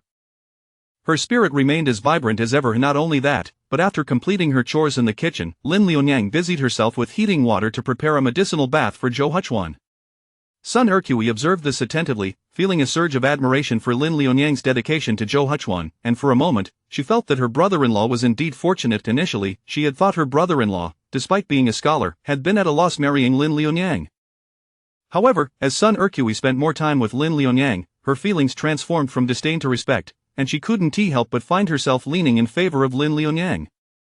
Fatigued to the point of near collapse, Sun Ercui bid farewell to Lin Liunyang and retreated to her room to rest. Meanwhile, Lin Liunyang was brimming with enthusiasm. Today was Zhou Huchuan's turn for the medicinal bath, and the wooden tub crafted from the sacred tree was finally being put to use. As hot water was poured into the tub, it released a subtle fragrance of sandalwood that brought a sense of tranquility. Lin Liunyang watched as Zhou Huchuan's body remained above the water, steam enveloping his face, and she eagerly inquired, "How does it feel? Is there any difference?" Zhou Huchuan, gazing into Lin Liunyang's expectant eyes that sparkled with hope, smiled helplessly. "Is it really possible to feel a change so soon?" Moreover, he hesitated, noticing the slightly sulky expression on Lin Liunyang's face, swallowing the latter part of his sentence. He had a premonition that completing his thought might lead to undesirable consequences. However, Lin Liunyang had already surmised what he was about to say. Hands on her hips, she retorted defiantly, "Not at all. The texts say that the sacred tree absorbs the essence of heaven and earth, and it must be beneficial for your body. I have a strong feeling that it will definitely be effective." Lin Liunyang proclaimed with conviction. At that moment, Zhou Huchuan was suddenly struck by a pain more profound than he had ever experienced, coursing through his severed veins as if they were being rebroken inch by inch. Since his first medicinal bath, he had felt a flicker of sensation in his previously numb legs, which he had dismissed as mere illusion. Yet today, the pain was fierce and overwhelming, causing even his usually steadfast demeanor to falter. A muffled groan of agony escaped his lips. "Huchuan, what's wrong?" Lin Liunyang exclaimed anxiously as she rushed to the edge of the tub. In her frantic concern, she stumbled and nearly fell. Zhou Huchuan's pupils dilated in alarm, his entire being felt the rush of life force surge upwards, and he instinctively reached out to catch Lin Liunyang, but grasped at nothing. Lin Liunyang landed on the floor with a thud, yet her focus remained solely on Zhou Huchuan, her eyes wide with disbelief. "Huchuan, you can stand." Though it was merely a fleeting moment, Zhou Huchuan's legs buckled, and he sank back down. Lin Liunyang, both astonished and elated, disregarded the pain from her fall and scrambled to her feet, urgently asking, "Huchuan, how do you feel now?" However, the previous scene seemed to have been but a mirage. Zhou Huchuan still felt no presence of his legs, and even the excruciating pain had vanished. He shook his head. "I'm fine." He lowered his gaze, expertly concealing the flicker of disappointment that crossed his face. Lin Liunyang, filled with both worry and joy, asserted, "It must be the medicinal bath and the sacred tree working their magic. I've heard that the rebirth of broken bones can induce tremendous pain, akin to experiencing the fracture all over again. Huchuan, you will surely stand again." Lin Liunyang had not misread the situation. Zhou Huchuan had indeed stood up, if only for an instant. A faint glimmer of hope blossomed within him, yet having endured too many disappointments before, he could not mirror Lin Liunyang's optimism. He gazed at her radiant countenance, seemingly untouched by sorrow, and felt that even if he were to face disappointment again, it would not matter. Thanks to the progress with Zhou Huchuan's legs, Lin Liunyang remained exhilarated throughout the night. After extinguishing the lights, she suddenly recalled, "Oh, Huchuan, tomorrow it's time for you to see the doctor, right? You should ask Dr. Qian what's going on." "Indeed," Zhou Huchuan replied softly. The following morning, Lin Liunyang rose early, and together with Sun Ercui, they prepared the fruitcakes. After bidding her a brief farewell, she said, "Sister-in-law, today I will accompany Huchuan to Dr. Qian's. Please handle the delivery matters with mother." "Very well, off you go," Sun Ercui replied. After breakfast, Sun Ercui and widow Zhou set off to the city to deliver goods, while Lin Liunyang took Zhou Huchuan to Dr. Qian's residence. As usual, Dr. Qian began with a physical examination of Zhou Huchuan. Observing Zhou Huchuan's expressions, he pressed several critical acupoints on his legs. Compared to before, Zhou Huchuan's reactions were significantly more pronounced. Dr. Qian was somewhat astonished by this outcome. "How is it?" Lin Liunyang asked impatiently. Zhou Erlang's condition is indeed rare. Upon entering, Lin Liunyang had already briefed Dr. Qian on Zhou Huchuan's current state. Initially skeptical, Dr. Qian had stated that the medicinal bath would merely delay the atrophy of the legs. There was no way it could promote regrowth of severed bones. Yet, observing Zhou Huchuan's responses and Lin Liunyang's expression of gratitude, Dr. Qian began to reconsider. Could it be that his medicinal bath truly possessed some unique healing properties for the legs? He resolved to conduct further research into this matter soon. Dr. Qian stroked his beard thoughtfully and replied cautiously, "Given Zhou Erlang's reactions, there are indeed signs of regrowth in the leg bones. However, it has been quite some time since the leg was fractured, and what level of recovery can be achieved remains uncertain." He noticed Lin Liunyang's face light up with excitement at his words, and he hesitated to continue.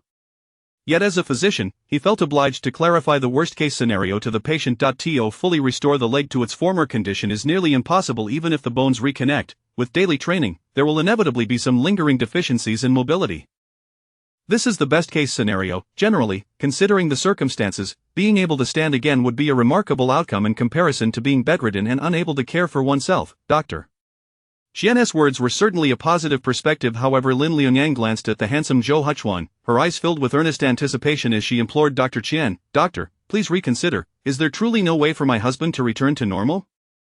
Look, the rebirth of his bones has already occurred. Perhaps there is still hope." Dr. Qian shook his head. Lin Liunyang felt a pang of disappointment, yet Zhou Huchuan lifted his gaze, his clear eyes shimmering with gentle resolve, silently reassuring Lin Liunyang that it would be all right. Dr. Qian, witnessing this exchange, felt a twinge of compassion. He sighed, "My medical skills are limited. This situation has surpassed my capabilities. Perhaps the legendary sage from Daliang, with his vast experience, might possess some remedy." "Thank you, doctor." Lin Liunyang, though somewhat disheartened, quickly regained her composure. Regardless of the outcome, the fact that Zhou Huchuan could recover was the best news. She meticulously noted down the key points that Dr. Qian shared with her. Dr. Qian adjusted several new prescriptions and handed the written formula to a nearby boy. "Zhu Eming, go fetch the medicine." The boy, about 7 or 8 years old, appeared quite composed. A quarter of an hour later, the boy returned, carrying several large bundles of medicine. "Father, I've got the medicine." Dr. Qian smiled warmly at the two of them. "This is my youngest son, named Zhu Eming.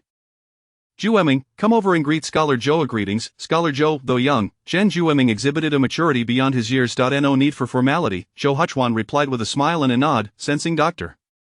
Qian's intentions. He then heard Dr. Qian make his request. "I've heard from the village head that Scholar Zhou wishes to establish a school in the village and select his own students. I must shamelessly inquire if my son might catch the scholar." Chapter 42. How could the innkeeper bear to close the restaurant? Zhou Huchuan neither acquiesced nor declined, responding with impeccable discretion. It was only after Zhou mentioned this matter to the village head that any resolution could be anticipated, a process that would require some time. When the time comes, examinations will be. Young Master Qian is exceptionally talented, so Dr. Qian need not be overly concerned. "I have been presumptuous," Zhou Huchuan acknowledged. Observing his demeanor, Dr. Qian ceased to pursue the matter, chuckling lightly as he escorted the two out. Upon returning home, Zhou's widow and son Erqui had yet to arrive with the delivery. Zhou Wenwei had gone off to work, and Zhou Xianyo had run out to play, leaving the house deserted and the stove cold. Lin Liunyang, noting that the day was advancing, hastily began preparations for the meal. However, she did not forget Dr. Qian's advice and ushered Zhou Huchuan into the courtyard, attentively watching him, as the doctor had instructed her to ensure he received ample sunlight for his recovery. Concerned he might feel bored, she thoughtfully brought him a book. Zhou Huchuan glanced at the book in his hands and then at Lin Liunyang, who was tying her apron at her waist. For some inexplicable reason, he found the book suddenly devoid of interest. "I'll keep you company," he proposed, a hint of self-consciousness creeping onto his face. Had he been too forward of late? If it was an inconvenience to her, he would retract his offer. His expression remained calm, as if his earlier comment had been a mere whim. "It is no inconvenience," Lin Liunyang replied, not pondering deeply, believing that it would be beneficial for Zhou Huchuan to take a break from his constant reading. The sharp knife danced effortlessly in Lin Liunyang's skilled hands, moving so swiftly that it created mere shadows. Her motions were brisk. While chopping vegetables, she simultaneously filled a pot with water. As the steaming water met the sizzling ingredients, the warmth flushed her cheeks a delightful shade of red. "Here you go," she said, turning to retrieve the chili peppers from the counter, only to find Zhou Huchuan had already extended them. This synchronicity continued, as if they shared an unspoken connection. Whatever ingredient Lin Liunyang needed, Zhou Huchuan seemed to provide it just before she could reach for it. Today, she intended to prepare stir-fried pork with the leftover wild boar meat. She mixed the meat with a portion of the chopped chili peppers, then added the remaining peppers to the pan to release their fragrance before tossing in the boar meat. Before long, the aroma of the meat intensified, tantalizingly wafting through the air like a spirited courtesan enticing passers-by. Zhou Huchuan observed Lin Liunyang, who seemed completely absorbed in her cooking, her spirit radiant and her hair damp with sweat, framing her face. Her round, luminous eyes sparkled like stars. His gaze lingered on her, filled with warmth and admiration. "Uncle?" Zhou Xianyo returned with Zhou's widow and was taken aback to find Zhou Huchuan in the kitchen. In his mind, his uncle was like an ethereal being untouched by the mundane, and though he appeared gentle, his intellect was formidable, making him the most formidable presence in the household. He had never expected to see his uncle in the kitchen. The sight struck him as utterly incongruous, his ethereal uncle amidst the greasy chaos of the kitchen. "Uncle, what brings you to the kitchen?" Zhou Xianyo inquired. "Did you not say, a gentleman stays away from the kitchen?" It seemed even his uncle could have a day of contradiction. Zhou Huchuan chuckled softly, ruffling Zhou Xianyo's hair. As he watched Lin Liunyang's busy figure, his eyes radiated tenderness. "In front of your aunt, I am no gentleman, rather, I am a husband," he silently amended in his heart. Zhou Xianyo, feeling perplexed, glanced between his uncle and aunt, concluding that, regardless, his aunt was simply an exception to his uncle's usual rules. Days later, Zhou's widow announced that the winter clothing they had previously ordered was ready, and she invited Lin Lianyang to accompany her to collect it. Coincidentally, Sun Ercui was feeling unwell that day, so Zhou's widow and Lin Lianyang set off to the restaurant to deliver goods before heading to pick up the clothes. At the entrance of the Fingla restaurant, a jovial Laifu greeted them. Mrs. Zhou, long time no see, what brings you here to deliver goods today? With such capable daughters-in-law, you should be enjoying your days at home. Laifu, appearing particularly cheerful today, made a jest. I am but a humble farmer from the countryside. How could I compare to the esteemed matron of the city? Zhou's widow laughed good-naturedly. I am here to collect the winter clothes I ordered some time ago. I see your second brother is in high spirits today. Is there some grand occasion at the restaurant? Lin Lianyang, ever observant, inquired. Indeed. Laifu's smile widened. My uncle, the innkeeper, has received some splendid news. My cousin passed the imperial examination this March and has been granted the title of Jinshi. He has since completed the palace examination and sent word that he will remain in the capital, joining the Hanlin Academy as a scholar. Oh my, that truly is wonderful news. Zhou's widow exclaimed, sharing in the joy for the innkeeper. Yes, our family has been in business for generations. While we have managed reasonably well, we have often been looked down upon as lowly merchants, and now, we finally have a scholar in our midst, and he has secured an official position in the capital. My uncle is absolutely elated. At his age, he is considering closing the restaurant to enjoy a life of leisure in the city. As the saying goes, when one person ascends, the whole family rises. Although Laifu and the innkeeper were distantly related, such a leap in fortune was a source of pride for the entire clan. Laifu's face radiated with pride. With business flourishing, would the innkeeper truly be willing to close it? Zhou's widow exclaimed in surprise. My uncle has but one son, and he is not particularly materialistic. This restaurant has been passed down through several generations. My uncle is somewhat reluctant, fearing that an unworthy successor may tarnish its reputation. That is understandable, Zhou's widow empathized, recognizing the innkeeper's perspective. As one ages, wealth becomes secondary, and the desire for a life surrounded by family becomes paramount. However, Zhou's widow felt a tinge of regret. Since the owner is stepping down, why not hand it over to you, his nephew? I am hardly suited to run a business. Laifu chuckled. I originally hail from outside of Xiaoning. Having come here seeking refuge with my uncle during difficult times, now that my mother has found me a bride back home, once my uncle closes the restaurant, I shall return to start a family. When does the innkeeper intend to move to the capital? Lin Lianyang inquired. Soon, I estimate before the year ends. My uncle is somewhat reluctant to part with the restaurant, stating that he will continue for a while longer. Zhou's widow, not one to dwell on such matters, took the news at face value and soon forgot it. Yet Lin Lianyang, having contemplated this information, wore a contemplative expression. On their way to collect the clothing, Zhou's widow voiced her concerns. If the restaurant closes, who will we sell our fruitcakes to? Chapter 43. A new garment for you. Lin Lianyang regained her composure and comforted her mother-in-law, saying there was no need for concern. By that time, the harvest would be nearing its conclusion, and besides, this was merely a seasonal business. After this season, our family would have earned a substantial sum. You are right, Zhou widow had come to a realization. Before they reached the innkeeper's restaurant, they would have earned a couple of hundred taels. The two women arrived at Sister Sun's ready-made clothing shop. Typically, Sister Sun would hawk her wares at the market, and any finished garments were taken to her shop. Upon seeing the mother-in-law and daughter-in-law, Sister Sun greeted them warmly. I figured you would come by these past few days. I didn't go to the market today, specifically waiting for both of you.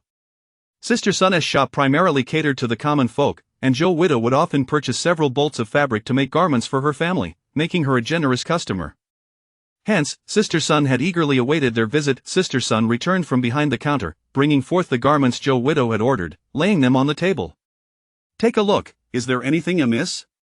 As Lin Lianyang examined the clothing, she found the cuts precise, the colors vibrant, and the embroidery exquisite. The fabric felt smooth to the touch, showcasing garments she had never before encountered, let alone worn. The most striking piece was a red brocade outer garment adorned with a floral design. Featuring dressed in red, she appeared even more radiant. During her time at the Zhou household, Lin Lianyang had shed her previous pallor, her complexion now glowing with vitality. In this striking red brocade, she resembled a celestial maiden beside a deity, both delicate and joyous. You truly have a charming daughter-in-law, Sister Sun exclaimed, unable to restrain her admiration. Having crafted garments for many women throughout her years in the county, she had never seen anyone as captivating as Lin Lianyang. Zhou widow beamed with delight upon witnessing this, and on their way home, she grasped Lin Lianyang's hand, saying, "When spring arrives next year, I shall have several new outfits made for you." She had raised 2 sons and had always envied those with daughters. Now, the more she looked at Lin Lianyang, the more she appreciated her. This second daughter-in-law was well-mannered and sensible, unlike the first, who was somewhat brash. It is said that a daughter-in-law is akin to a daughter, and now Lin Lianyang had fulfilled her wish to raise a daughter. Moreover, this year their household had seen considerable earnings, and Lin Lianyang had played an indispensable role in that success. What was wrong with making her a few more outfits? At that moment, a horse-drawn carriage sped past. The driver, upon spotting Zhou widow and Lin Lianyang ahead, urgently pulled on the reins, unable to halt the horse in time, and could only shout, "Get out of the way!" Lin Lianyang was quick to react, pulling Zhou widow aside just in time. "Lianyang, are you all right?" Zhou widow asked anxiously, having seen the carriage narrowly miss her daughter-in-law. "I'm fine, mother," Lin Lianyang replied, shaking her head. She had not been injured, but Lin Lianyang glanced at the torn fabric on her new clothing, feeling a pang of regret. Had she known, she would not have changed into the new outfit at the shop. Zhou widow noticed the tear as well and reassured her, "As long as you are unharmed, we can always have another made tomorrow." "It's nothing, mother. A simple patch will suffice." At that moment, the owner of the carriage approached them. Upon seeing Lin Lianyang, she paused momentarily. "Lianyang, it's Miss Hu from the Hu residence." Hu Yuqing also noticed Lin Lianyang's damaged garment and apologized sincerely. "I am truly sorry for the fright I caused. This was entirely my fault. My Yunshang building is just ahead. Allow me to accompany you to select a new outfit." "There's no need, I can simply mend this one," Lin Lianyang replied, though she was aware that the clothing from Miss Hu's shop would undoubtedly be costly. "Please, do not be so polite," Hu Yuqing insisted, presenting an irrefutable reason. "In the eyes of the public, it would reflect poorly on my family if I do not offer compensation for the damage caused by my carriage.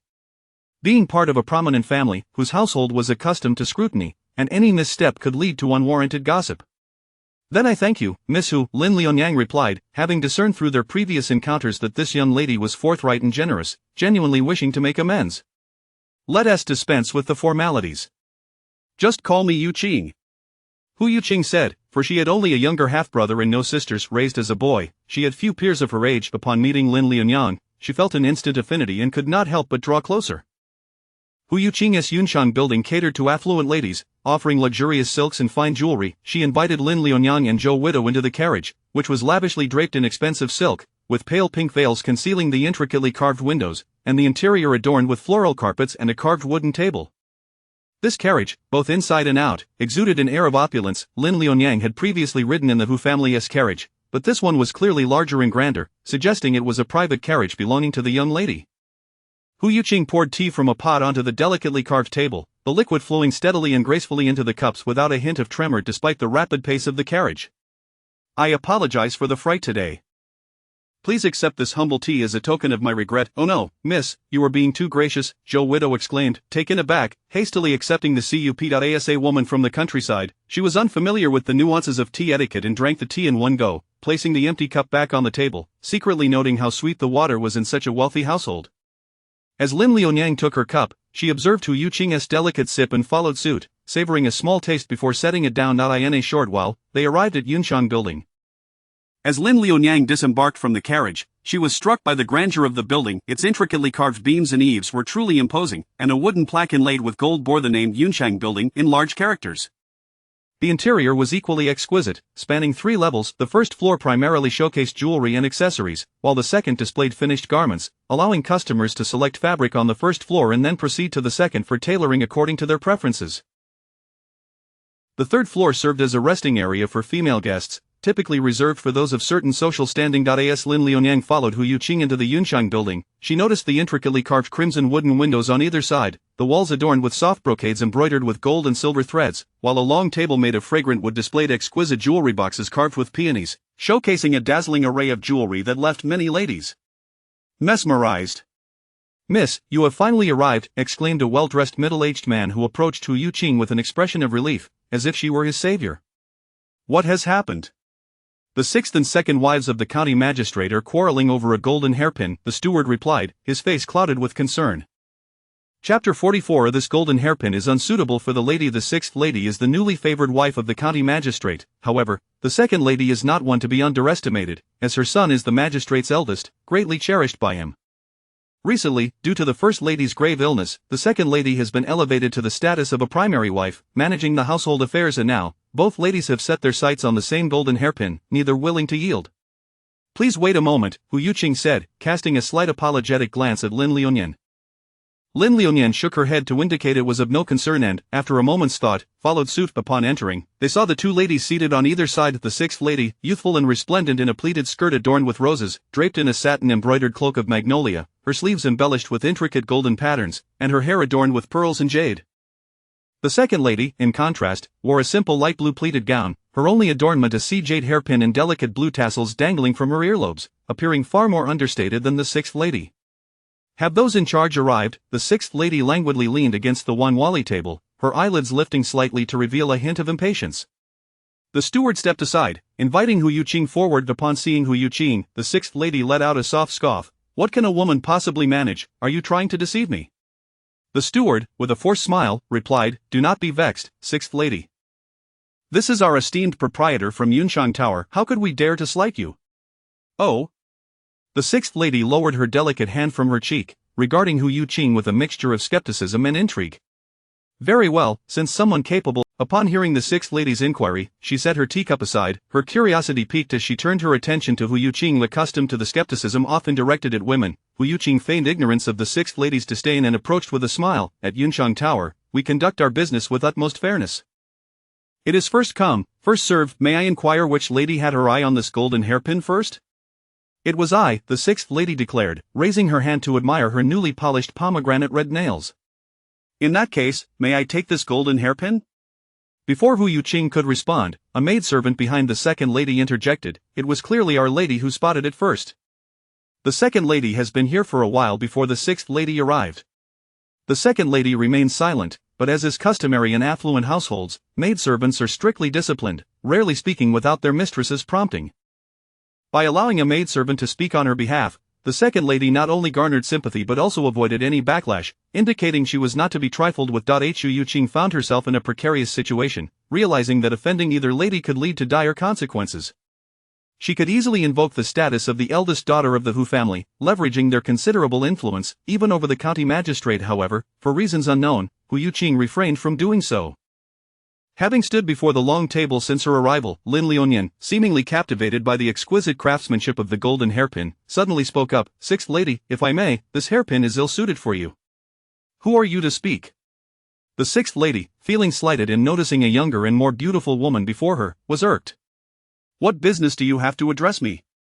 "She is merely a younger sister from home, rather forthright," Hu Yuqing interjected, stepping protectively in front of Lin Liunian.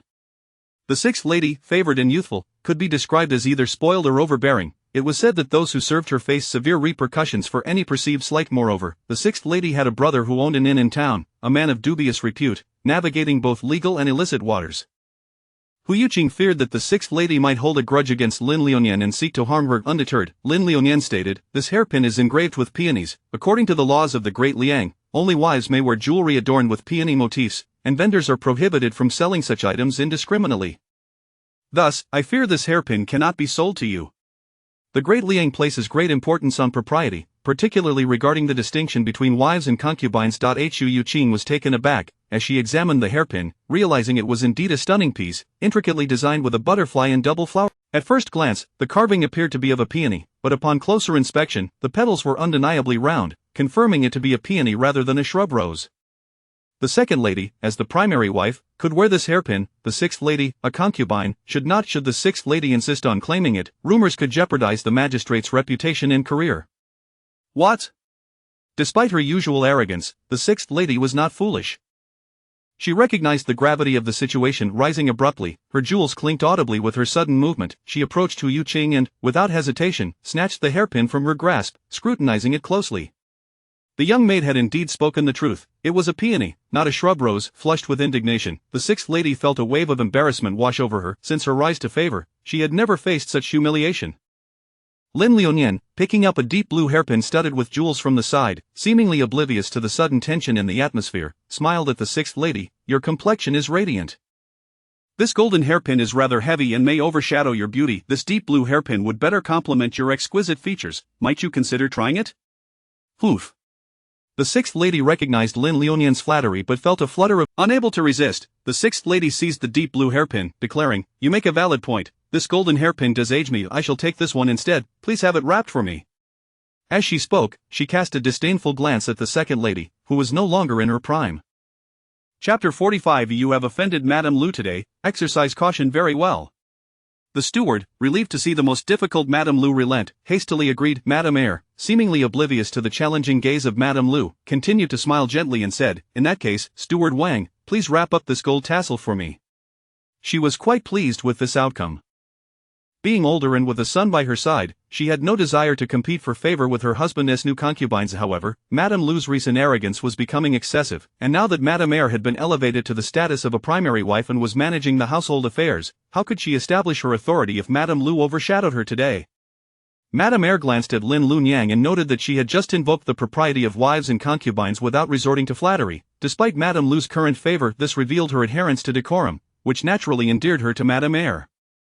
After resolving the dispute between Madame Eyre and Madame Lu, Hu Yuqing entrusted the matters of the first floor to Steward Wang and ascended to the second floor with Lin Lunyang and Widow Zhou.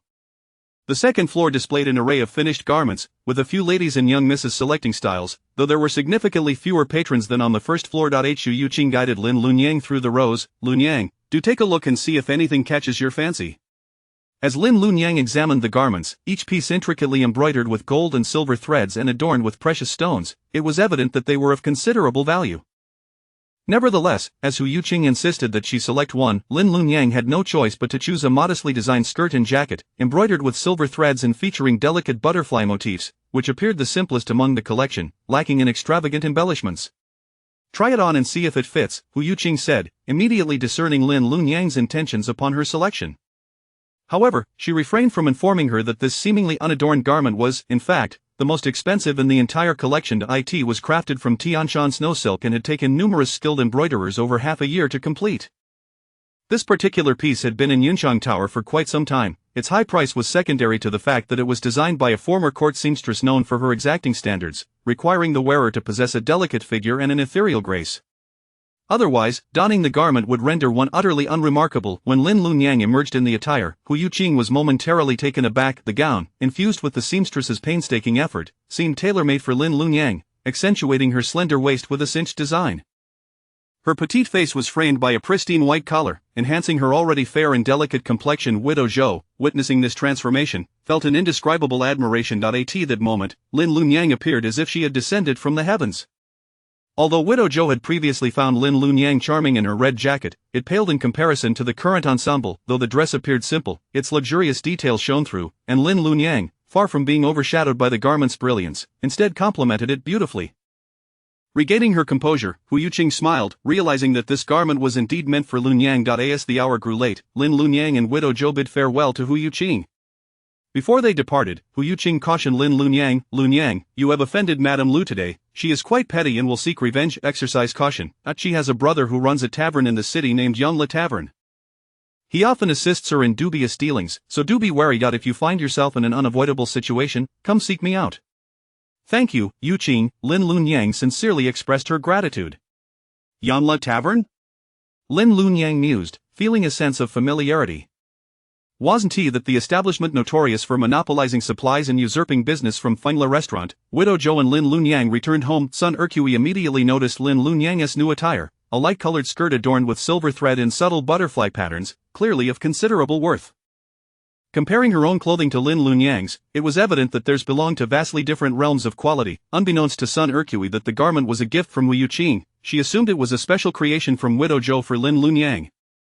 Unable to suppress her jealousy, the joy of receiving new clothes evaporated instantly. However, having gotten along well with Lin Lunyang in recent days, such feelings only highlighted her pettiness.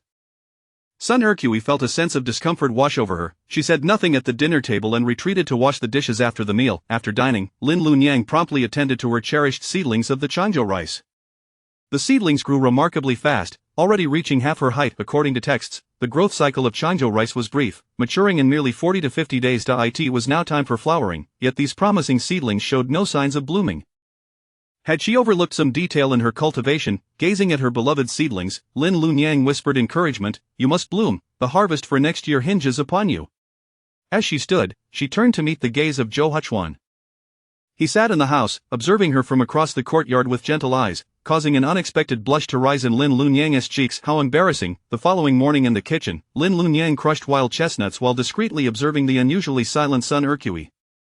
She sensed that her sister-in-law was acting strangely, as if sulking. This behavior had persisted since the previous morning and continued through the fruitcake preparation that day. Lin Lunyang found herself perplexed by the cause of this oddity.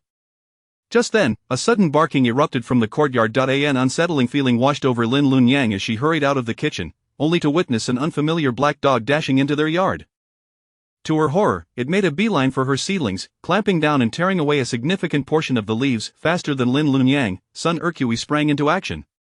"Where did this ill-mannered beast come from?" she exclaimed, grabbing a broom and swatting at the black dog, driving it away. Upon seeing the injured seedlings, her rage surpassed Lin Lunyang's. Sun Ercui understood how much her sister-in-law cherished those seedlings, having spent countless hours nurturing them. Now, to see them ravaged by a creature, she was incensed. She seized the black dog and tethered it to a nearby tree, preparing to confront its owner. "Dahong, Dahong," the dog barked. Within half an hour, the owner arrived, a woman from the village named Ma Dinyang, whose grandson treasured the dog dearly. In her attempt to placate her grandson's tantrum over the missing pet, she hurried to search for it. Upon discovering her dog confined in Zhou's yard, she erupted, "Why have you detained my dog here?" Chapter 46. Siblings, I should not hold a grudge against you this year. Famine struck, and many families in the village found themselves unable to procure food, leading them to cast their eyes upon those who kept dogs. Madame Ma suspected that the Zhou family had withheld her dog with the intention of consuming it. "What nonsense are you spouting? Your dog has damaged my property, and I have yet to demand an explanation from you." Sun Ercui, already simmering with frustration, was incensed when Madame Ma confronted her. "How can you, as its owner, be so ignorant? My Dahe has always been well behaved. Where is the evidence of its mischief?" Madame Ma glanced in the direction pointed by Sun Ercui and let out a derisive laugh. "Is that not just a piece of broken straw? I fear my Dahe might fall ill from consuming it." Realizing that the Zhou family did not intend to eat her dog, Madame Ma felt a sense of relief but did not apologize, boldly insisting on taking her dog back. She was eager to return and pacify her little grandson. Sun Ercui, now furious, seized a nearby broom and struck at the dog, shouting as she did so, "You ignorant little beast! I shall teach you a lesson. Today you nibble on someone else's vegetables, who knows when you might harm a person. I will have no choice but to slaughter you for your meat." "What are you doing?" Madame Ma hastily cradled the black dog, but Sun Ercui's broom followed suit, landing expertly on the less harmful yet painful areas, leaving Madame Ma bewildered. Clutching a rather heavy dog, she quickly grew weary and pleaded for mercy. "Big sister, please stop. I am aiming for the dog. What is your meaning, Madame Ma?" Sun Ercui continued her assault without relent. "I was wrong. I should have kept a closer eye on my dog. I apologize." With no other option, Madame Ma could only bow her head in contrition. At last, Sun Ercui tossed aside the broom and mimicked Madame Ma's earlier tone, "It is merely a worthless dog. My hand is exhausted from striking it." Madame Ma, defeated, left the Zhou household with her dog in tow. Lin Lianyang, witnessing the spectacle, was left dumbfounded. "Sister-in-law, how impressive you are." She gazed at Sun Ercui with admiration. "You are truly formidable." As Sun Ercui caught sight of Lin Lianyang's adoring gaze, the inexplicable anger she harbored dissipated. For the first time, a hint of embarrassment appeared on her face. "It is nothing, I merely found her insufferable. Besides, how can our family allow outsiders to bully us?" "Thank you, sister-in-law, you are the best." Lin Lianyang lavished praise without reservation, her sparkling eyes reflecting Sun Ercui's figure, which stirred a pang of guilt within Sun Ercui. Her sister-in-law's sincerity was evident. It was she who had been quick to judge. "Is that straw of yours all right? You seem to cherish it so dearly, it must be something special." Sun Ercui's concern was tinged with awkwardness. Lin Lianyang, startled, suddenly remembered to check on the situation of the Changcheng rice. Upon inspecting, she found that the young seedlings had lost all their leaves, leaving only bare stalks. However, the roots remained intact, which was not entirely disastrous. Lin Lianyang sighed in relief. The roots were unharmed, and there was a chance they could still grow, yet, a shadow of worry lingered in her heart. The Chongqing rice had already faced a growth bottleneck, and now this calamity, would it truly yield grains? That is good. Sun Ercui also felt reassured after a while. Hesitating, she called out to Lin Lianyang, sister-in-law, I should not have held a grudge against you. You have contributed so much to the family. It is only fitting that mother buys you a fine garment. I was merely being obstinate. Lin Lianyang was momentarily taken aback, realizing that her sister-in-law had been behaving strangely due to this very matter. She quickly clarified, sister-in-law, you misunderstood. That garment was gifted to me by Miss Hu. On our way back, we encountered her carriage, and my dress was damaged, so Miss Hu compensated me with a new one. Hearing Lin Lianyang's explanation, Sun Ercui felt even more embarrassed, her face turning crimson. Noticing her discomfort, Lin Lianyang refrained from approaching her at that moment, allowing her some time to compose herself. After a while, Sun Ercui gathered her thoughts and resumed her usual demeanor. No longer. After lunch, the village chief's youngest son, Li Shun, arrived. Madame Zhou, brother Zhou, sister-in-law Zhou, brother heir, sister-in-law heir, Li Shun greeted each of them in turn before. It should be ready in 3 to 4 days. The village has compiled a list of those willing to attend, which is with my father. He wishes to know when you are available to finalize the selection process. Let us do it tomorrow. Zhou Huchuan had already considered this. Please inform the village chief to notify all interested parties to gather here at the Hour of the Rabbit for a unified assessment and selection. The Hour of the Rabbit? Li Shun was inwardly astonished and couldn't help but feel sympathy for those who would soon become Zhou Huchuan's students. He reached over to pat the small head of Zhou Xianyo, grinning as he said, Xianyo, soon there will be many others joining you in school. Are you excited? Zhou Xianyo nodded, his little face flushed with excitement. Hooray! Finally, I will not be the only one to endure my uncle's torment. Upon returning home, Li Shun relayed Zhou Huchuan's message to the village chief. After a moment's thought, the chief replied, very well, I will inform each household shortly. He picked up a roster from the table and handed it to Li Shun. 3 Shun, please return to the Zhou household and deliver this list to Scholar Zhou. All right. I shall deliver it to my brother heir right away. Li Shun, delighted at the prospect of avoiding studying at home, eagerly agreed. Oh, by the way, just as Li Shun was about to leave, he heard his father call out from behind, from now on, show more respect to Scholar Zhou. Calling him brother heir is inappropriate. What else should I call him? Li Shun was a bit puzzled. He had grown up alongside brother Zhou, their relationship was close, and he had always addressed him this way. Why was it suddenly deemed improper? A sense of foreboding crept into Li Shun's mind. Sure enough, the next moment, his father chuckled and said, I have added your name to the list at Scholar Zhou's request. Tomorrow, you must uphold our family's honor. Do not let yourself be outdone by those 4 or 5-year-olds. Father, I am 12 years old, how can I possibly attend school with those little children? Li Shun was utterly taken aback. He had never expected his father to pull such a stunt. In Li Shun's view, brother Zhou would only teach younger children, guiding them through their initial learning. At 12, he was nearing the age for starting a family. Mingling with 4 or 5-year-olds would be utterly humiliating. The village chief shot him a glare. Ingrate, is it so unthinkable that your brother Zhou could teach you? That is not the issue. Li Shun realized his father was determined to send him to school and resignedly scratched his head. The village chief had high hopes that Li Shun would excel academically, yet unfortunately, he simply lacked the aptitude for it. Having grown up in Zhou Huchuan's shadow, he could only watch as Zhou Huchuan mastered reading at 3, composed poetry at 5, became a scholar at 12, and passed the imperial examination at 13. Meanwhile, Li Shun had been pushed by the village chief and still stumbled over the 3-character classic. With a sigh, Li Shun thought to himself that his father had yet to give up hope. Chapter 47. Today, I only intend to enroll 10 students early the next morning. As Zhou Huchuan was to assess the students, Lin Lianyang, his wife, remained behind to supervise. The task of delivering fruitcakes was entrusted to widow Zhou and Sun Ercui. To be frank, Lin Lianyang was somewhat curious about how Zhou Huchuan would conduct the evaluations. Prior to this, the village chief had submitted the list of applicants. In the village, there were over 30 households, comprising 18 school-age children.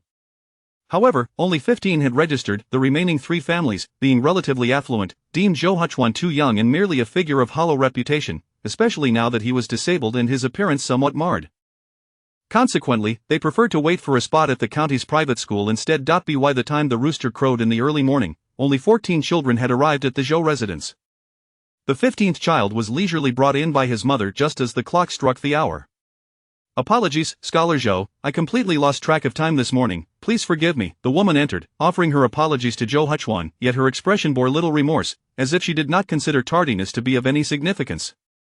Observing her son beside her, he wore a reluctant countenance, suggesting that the excuse of being preoccupied was a facade, while his true laziness in rising was evident. Zhou Huchuan had set the time early with the intention of filtering out the indolent. With a gentle smile adorning his face, he spoke with unwavering firmness, "I, Zhou, hold my students to a high standard and will not accept those of weak will or habitual laziness. I kindly suggest you seek another instructor, madam." "Humph, if you do not wish to accept him, I could not care less." Upon hearing her son being dismissed, the woman's demeanor changed. Zhou Huchuan intended to enroll only 10 students today and had already devised a method for selecting them. Before him lay a writing table, with a square inkstone holding down a stack of Xin paper, upon which were the teaching materials he had meticulously copied, also serving as part of today's examination content. Zhou Huchuan glanced up at the 14 children before him. The youngest was his own son, Zhou Xianyo, merely 5 years old, while the eldest was Li Shun, the village chief's son, aged 12. Upon meeting Zhou Huchuan's gaze, Li Shun bashfully scratched his head. The 14 children stood in 2 rows, and aside from Zhou Xianyo and Li Shun, the others appeared somewhat apprehensive. They had long been informed of Scholar Zhou's formidable reputation, with their families urging them to heed his words, study diligently, and aspire to achieve academic distinction, thus bringing honor to their families. Zhou Huchuan began, "Today, I intend to enroll only 10 students. Only those who pass the assessment may remain in the school, but are there any among you who can read? Step forward."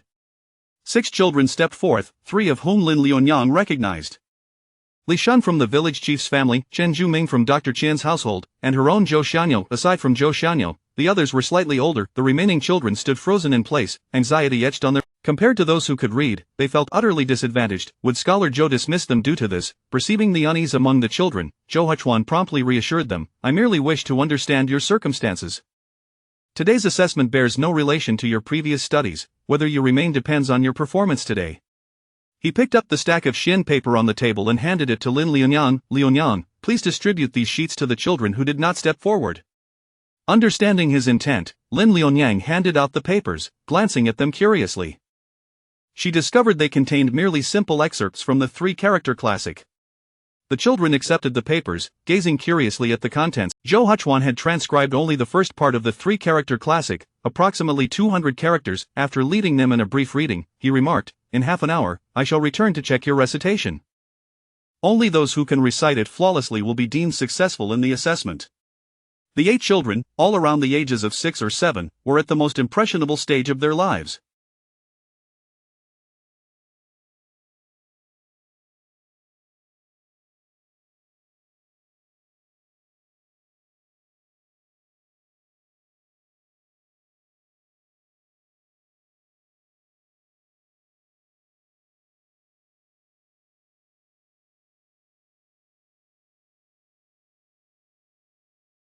Half an hour served as both a test of their memory and their ability to concentrate fully. After addressing these 8 children, Zhou Huchuan turned his attention to the 6 who had previously stepped forward.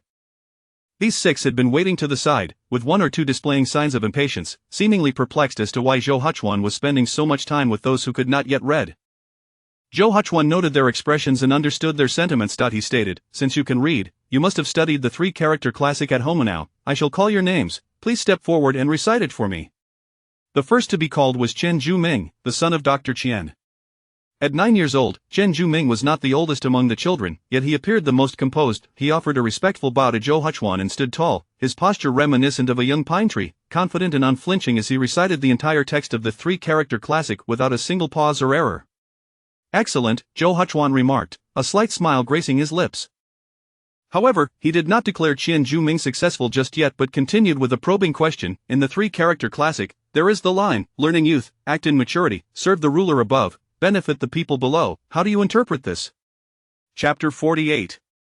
"You may leave, I shall not accept you," as Lin Lianyang observed Qian Zhueming reciting with such fluency. She believed that Zhou Huchuan would certainly accept him. To her astonishment, another examination was required, leaving her internally startled. Not only Lin Lianyang but also the other children awaiting assessment felt that Qian Zhueming's outstanding performance would surely make him the first student taken in by Scholar Zhou. When they saw that Qian Zhueming had to undergo further testing, most, like Lin Lianyang, displayed expressions of surprise, except for an 8-year-old boy who wore a gloating expression. This boy donned a faded purple cotton coat, yet a corner of a coarse hemp garment peeked out from beneath it. Generally, those from impoverished families could not afford cotton clothing and would only wear rough hemp. However, due to the delicate skin of children, it was common for even those in humble circumstances to ensure their offspring wore cotton beneath and hemp on the outside to prevent injury. Yet this boy went against the norm, indicating a modest background but possessing a strong sense of pride, unwilling to let others perceive his plight. He was among those who had previously exhibited impatience as well.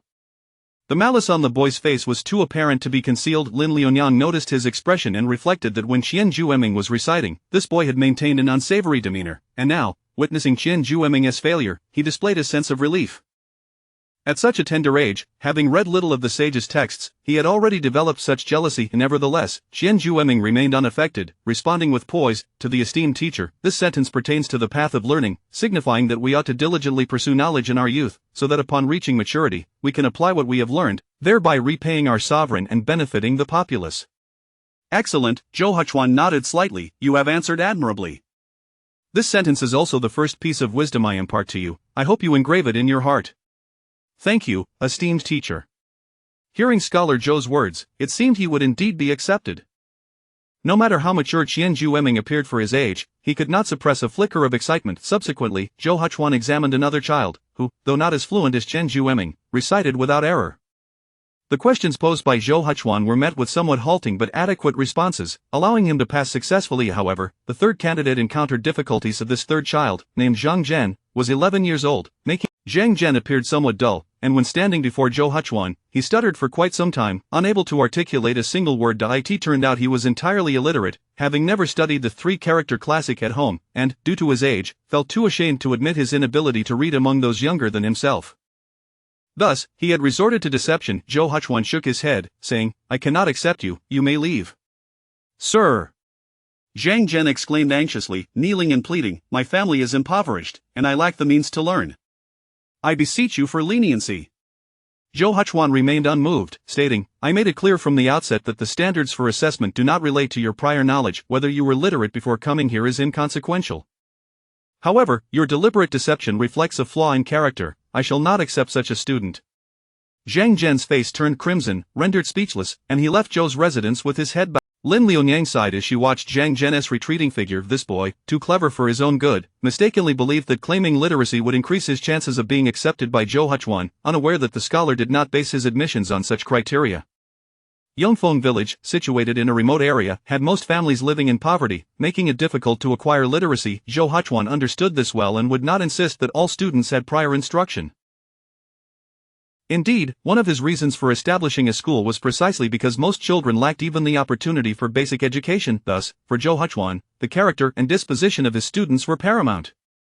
Next was Li Shun, the village chief's youngest son and an old acquaintance of Lin Liunyang and her husband. Having known Zhou Huchuan for a long time, Li Shun subconsciously regarded him as an elder brother, thus he felt no need to be as reserved as the others.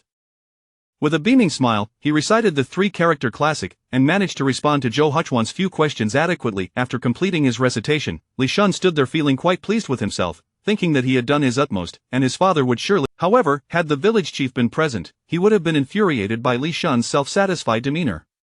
Son, you are already 12 years old, it is only to be expected that you can recite the three-character classic alongside these children averaging 6 or 7 years. Zhou Huchuan, observing Li Shun's face full of expectation for praise, refrained from saying much, merely increasing Li Shun's academic workload in his mind. Next was Zhou Xianyo, Zhou Huchuan's nephew. The village chief had intended for him to be exempt from examination since he was already being taught by Zhou Huchuan, thus counting him as a student of the village school. Students of the village school would be reported by the village chief to the authorities and would receive a monthly subsidy for their education. However, Zhou Huchuan was unwilling to make an exception for Zhou Xianyo and insisted that the village chief add his name to the assessment list. Consequently, although Zhou Xianyo was the youngest, Zhou Huchuan posed a few challenging questions after he recited the three-character classic. Fortunately, despite Zhou Xianyo's usual playfulness, he possessed sufficient intellect. Moreover, during Zhou Huchuan's lessons, he often presented difficult problems. Therefore, Zhou Xianyo remained calm, treating it as if his uncle were testing him, and after a brief contemplation, he answered the questions. Zhou Huchuan nodded, though he did not overtly praise him. The slight relaxation of his brow indicated his satisfaction with Xianyo's performance. Lin Liunyang felt a sense of pride, knowing her son had not brought shame to the Zhou family. She resolved to reward him with a generous portion of meat at lunch. The final candidate was the boy who had displayed jealousy during Qian Jueming's assessment, named Li Tsong. To Lin Liunyang's surprise, Li Tsong recited the three-character classic quite proficiently, exhibiting no signs of nervousness or stuttering. his performance rivaling that of Qian Zhu. He appeared to have diligently practiced at home, unlike those who were merely envious of others. After Li Tsong completed his recitation, Zhou Huchuan did not inquire about the content of the three-character classic as he had with the previous candidates.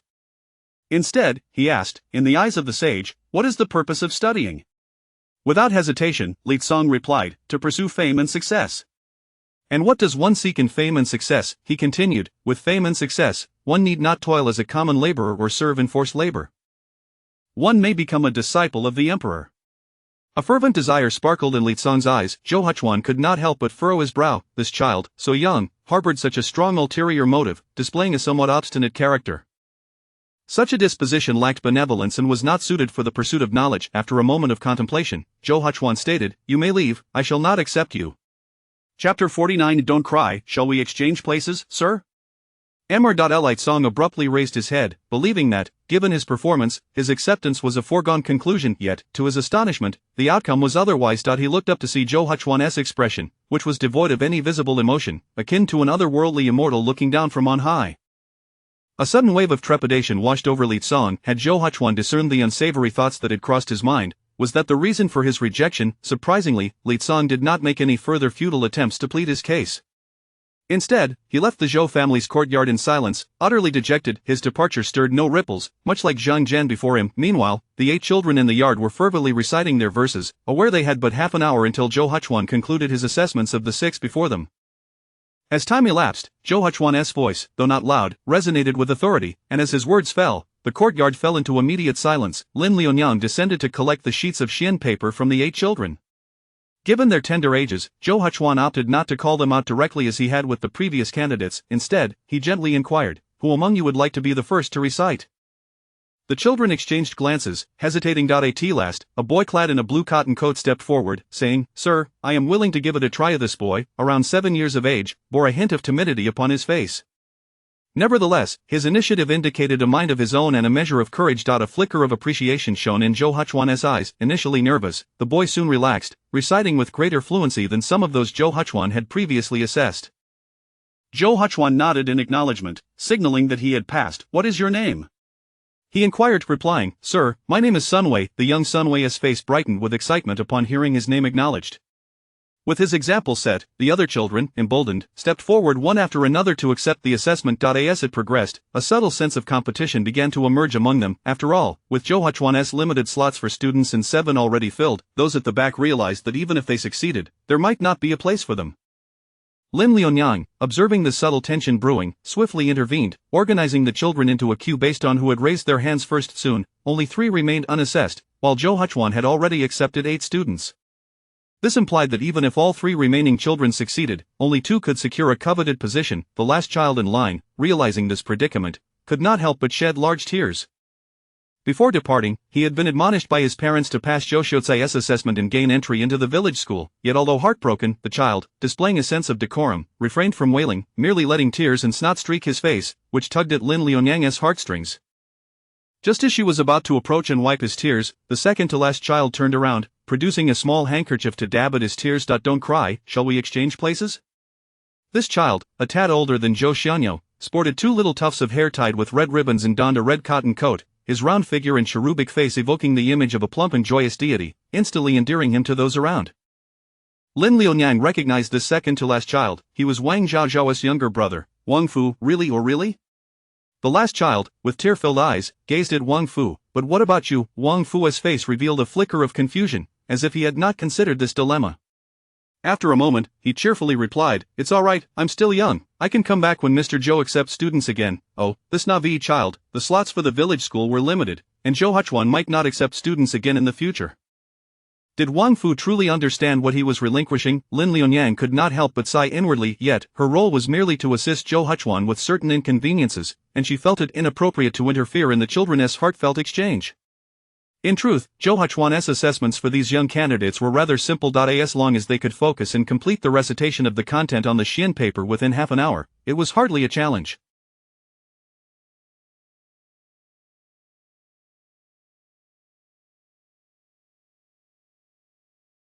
Among the children Zhou had already tested, only 1 failed to complete the recitation due to a lack of concentration. All others succeeded with ease. With 10 slots available, only 1 remained. However, Wang Fu had inadvertently swapped places with the final child, thus finding himself at the end of the line. The child who had wept earlier was named Li Yuan. Before long, Li Yuan also passed his assessment successfully. He looked toward Wang Fu, who stood alone, filled with guilt. I'm sorry, Li Yuan mumbled, unable to meet Wang Fu's gaze. It's because you gave your spot to me. So Wang Fu, scratching his head in a silly manner, seemed unaffected by the matter. It's alright, sir, accepted you because you passed the assessment. You earned your place with your own abilities. Wang Fu, aware that Zhou Huchuan had filled all his slots, scratched his head again in preparation to leave the Zhou family courtyard. However, Zhou Huchuan called out to him, his tone gentle. Why is there still one child who hasn't recited and is ready to leave? Wang Fu turned around, somewhat bewildered, to see Zhou Huchuan looking at him with a smile, his eyes radiating warmth. A wave of overwhelming joy surged through Wang Fu's mind. Did this mean Mr. Zhou was willing to grant him another opportunity? Though Wang Fu had appeared indifferent when relinquishing his spot earlier, he had not truly wished to forego his chance. He merely believed that Li Yuan was more deserving of it. Ecstatic, Wang Fu hurriedly approached Zhou Huchuan, lifting his round head to recite the assessment content fluently. You recited splendidly, Zhou Huchuan exclaimed, unusually generous with his praise. While the previous candidates had performed admirably, Zhou Huchuan had merely acknowledged their success without further comment. Lin Lianyang felt a surge of joy upon witnessing Wang Fu's success. She understood that Zhou Huchuan's praise stemmed not from Wang Fu's remarkable recitation but from his kind and selfless heart. She couldn't help but glance at the man in the wheelchair, who effortlessly commanded attention. He was gentle and forgiving yet held steadfast principles. He adhered to rules while subtly exuding warmth beyond the rigid confines of decorum. Lin Lianyang found herself irresistibly drawn to Zhou Huchuan, a swell of pride swelling within her heart. This was her husband, Lin Lianyang's true gentleman, a man of integrity and character. Zhou Huchuan gathered the 11 children together, outlining his rules. Classes would commence at the hour of Chen in winter and at the hour of Mao in summer. All students were required to be seated in the classroom 15 minutes prior to the start.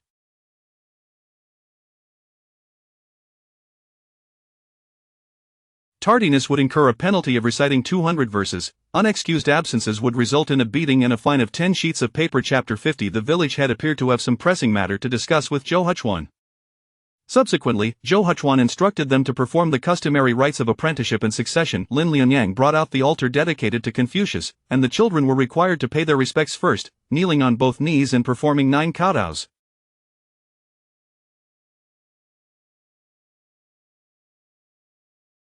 Next, they honored Zhou Huchuan with 3 bows. Following this, the initiation ceremony commenced. Although some of the children had already begun their education, the ritual remained essential. Zhou Huchuan, wielding a brush dipped in cinnabar, gently marked a red dot on each child's forehead, symbolizing the awakening of wisdom, illuminating their minds and spirits.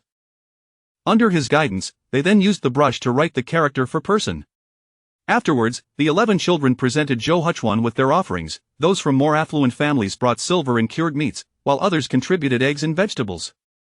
Lin Lianyang accepted these gifts, and after Zhou Huchuan offered a few more words of advice, the apprenticeship ceremony concluded. From that moment on, the 11 children officially became Zhou Huchuan's students.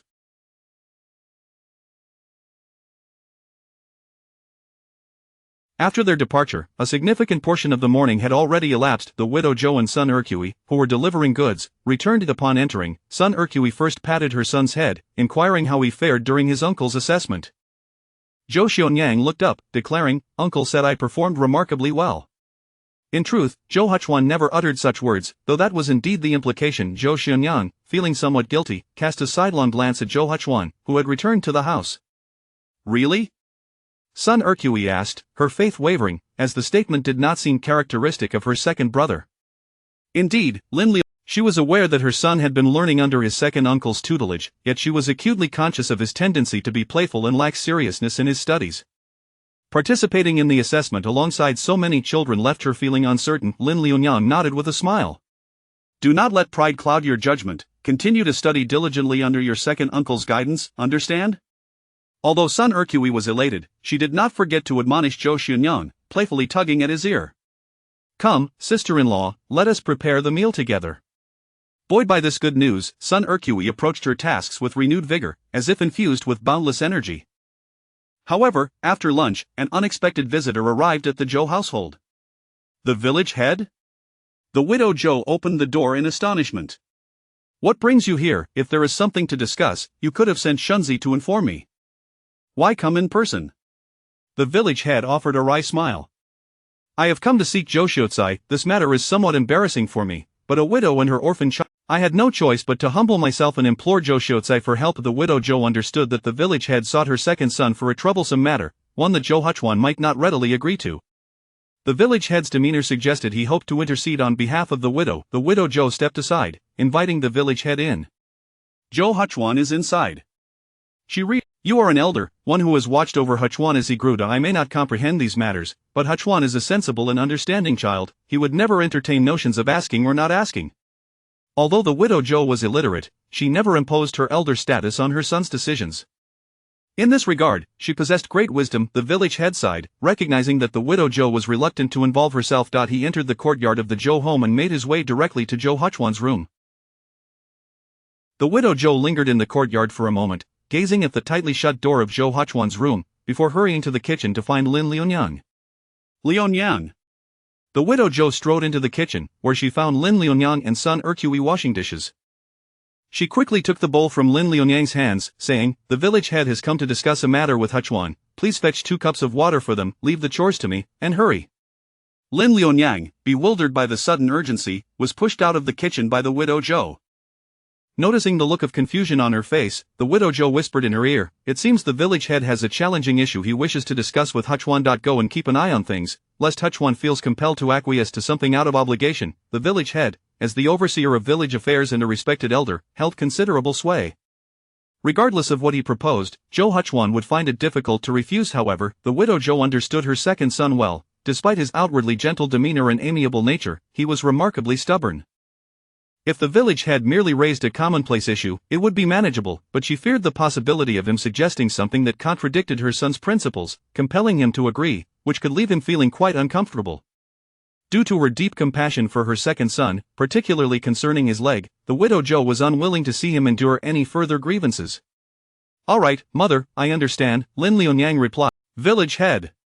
Upon entering, Lin Liunyang served the 2 cups of tea to Zhou Huchuan and the village head. The village head accepted the cup from Lin Liunyang, but his mind was elsewhere. He set it aside, a troubled expression etched on his face as he addressed Zhou Huchuan. "Zhou Xiaotsai, I am aware of the rules you have established. To ask you to make an exception for Li Tsong truly places me in a difficult position." After Lin Liunyang served the tea, she took her place beside Zhou Huchuan, listening to the village head lament his troubles. Lin Liunyang had also formed a strong impression of this Li Tsong. He displayed hostility when others excelled and exhibited an overly utilitarian attitude when answering questions. Among all the children, he was the most radical, having developed a somewhat obsessive nature at a tender age. The village head continued, "Today, as soon as Li's widow learned that Li Tsong had not been accepted into the school, she rushed to my home, weeping for an entire morning. I felt I had no choice but to seek your assistance." Earlier that morning, upon seeing the village head, Li's widow had burst into tears, as if threatening to weep to death if he did not lend her aid. Li Tsong's household consisted solely of his mother and himself, as his father had passed away before his birth. Li's widow, in her despair, clung to the village head, believing he had wronged her. The village head found himself at a loss. Furthermore, as Li's widow wept, she invoked the memory of her husband and father-in-law, both of whom had sacrificed their lives for the nation, compelling the village head to consider her plight with some leniency. Zhou Huchuan set down his teacup, his words gentle yet incisive. "The list you provided me includes 15 students, yet today I have only accepted 11 who passed the assessment. If I make an exception for Li Tsong, what then becomes of the 3 children who were not selected? Would that not render the assessment I conducted utterly meaningless?" Chapter 51. If he performs adequately, consider his formal acceptance upon hearing. I am aware that this predicament is indeed a burden for Scholar Zhou, yet the circumstances surrounding Li Tsong's family are exceptional. Both his father and grandfather perished on the battlefield. As an orphan conceived posthumously, Li Tsong was raised solely by his widowed mother. It is precisely for this reason that the widow, with unwavering determination, wishes for him to pursue education, hoping he might attain a degree and avoid conscription into the army, thereby escaping a fate akin to that of his father, whose remains were never found. During the reign of the Great Liang dynasty, every household was obligated to provide a male member for military conscription. However, if a family had a member who had already achieved academic success, they would be granted an exemption. The Li family, known for their indomitable spirit, consistently volunteered for service, always the first to enlist, charging bravely into battle. Consequently, 3 generations of the Li family have met their end on the battlefield. Moreover, Li Tsang became an orphan even before his birth. Li's widow possesses a strong-willed character. After her husband's death, she withdrew from society, refusing to engage with outsiders or accept aid from the villagers. She barely scraped by, relying solely on the meager income from her embroidery, yet, despite her relentless toil, the widow could only manage to make ends meet. Life for the Li family is exceedingly arduous. Nevertheless, even in such dire circumstances, Li's widow harbors an almost pathological obsession with ensuring her son receives an education, prioritizing the purchase of books and writing materials for him, even at the expense of her own sustenance. Should Li Song fail to meet her expectations, she would resort to beating and scolding him, lamenting the hardships she endured in raising him alone. Under his mother's nearly obsessive control, Li Song has become increasingly paranoid and fixated on rankings, his heart weighed down by a relentless desire for achievement. Whenever he perceives himself as inferior to others, he becomes mentally unbalanced, resorting to extreme measures. Yet, the village head remains unaware of the true reason behind Scholar Zhou's rejection of Li Song, mistakenly believing it to be due to a lack of academic proficiency. Thus, I musters my courage to implore Scholar Zhou, asking for leniency even if Li Song's knowledge is lacking. That he is not inherently lazy. If Scholar Zhou is willing to guide him, he will undoubtedly apply himself diligently, day and night, to meet Scholar Zhou's expectations. Observing the village head's demeanor, Scholar Zhou understands that Li Song has not disclosed the true reason for his rejection. He remarks that the village head should know that his refusal is not due to Li Song's academic shortcomings, but rather his youthful impatience and utter lack of empathy. In selecting a disciple, I assess the character of the student. While insufficient knowledge can be remedied through diligence, one cannot expect future accomplishments from someone devoid of the most fundamental compassion towards others. The village head is momentarily taken aback, realizing that while Li's widow is indeed strict with her son, he did not foresee that this would lead to the development of such traits in Li Song. Although Scholar Zhou's words have reached a critical point, the village head contemplates Li Song's family situation and stubbornly argues that with no man to lead the household, the widow may have inadvertently overlooked certain aspects of his upbringing. As Li Song is still quite young and his character not yet fully formed, he urges Scholar Zhou to consider guiding him to correct his disposition. The implication of the village head's words is that Scholar Zhou must accept Li Song. Although Lin Lunyang, who has listened to the discussion regarding Li Song's family, feels sympathy, she is somewhat uncomfortable with the village head's implicit pressure on Scholar Zhou. Unable to contain herself, she interjects, "Village head, my husband does not accept Li Song due to his unsatisfactory character. If he agrees to take him in today, what will happen if issues arise in the future?" Seeing that Lin Lunyang has spoken up, yet Scholar Zhou does not oppose her, the village head hastily replies, "This child, Li Song, is not inherently bad. He simply has not received proper guidance. Under Scholar Zhou's mentorship, I am certain his character can be corrected. If any problems do arise later, I will personally ensure that Li's widow comes to retrieve him." The village head, sensing Scholar Zhou's wavering resolve, quickly assures him that can be easily arranged. Should any objections arise, I will address them myself. Moreover, given the Li family's sacrifice, such a significant matter as admission to the academy was initially meant to be determined uniformly. Now, an exception is being made for Li Song. Even with the village head's intervention, those who were rejected may not genuinely accept this decision. After some contemplation, she suggests, since today's assessment has concluded and the apprentice ceremony has been conducted, it may not be appropriate to accept another student. Perhaps we could designate Li Song as a supplementary student. If he performs satisfactorily after some time, we can then consider making him a formal student. What do you think, village head? Scholar's wife, this proposal is indeed commendable.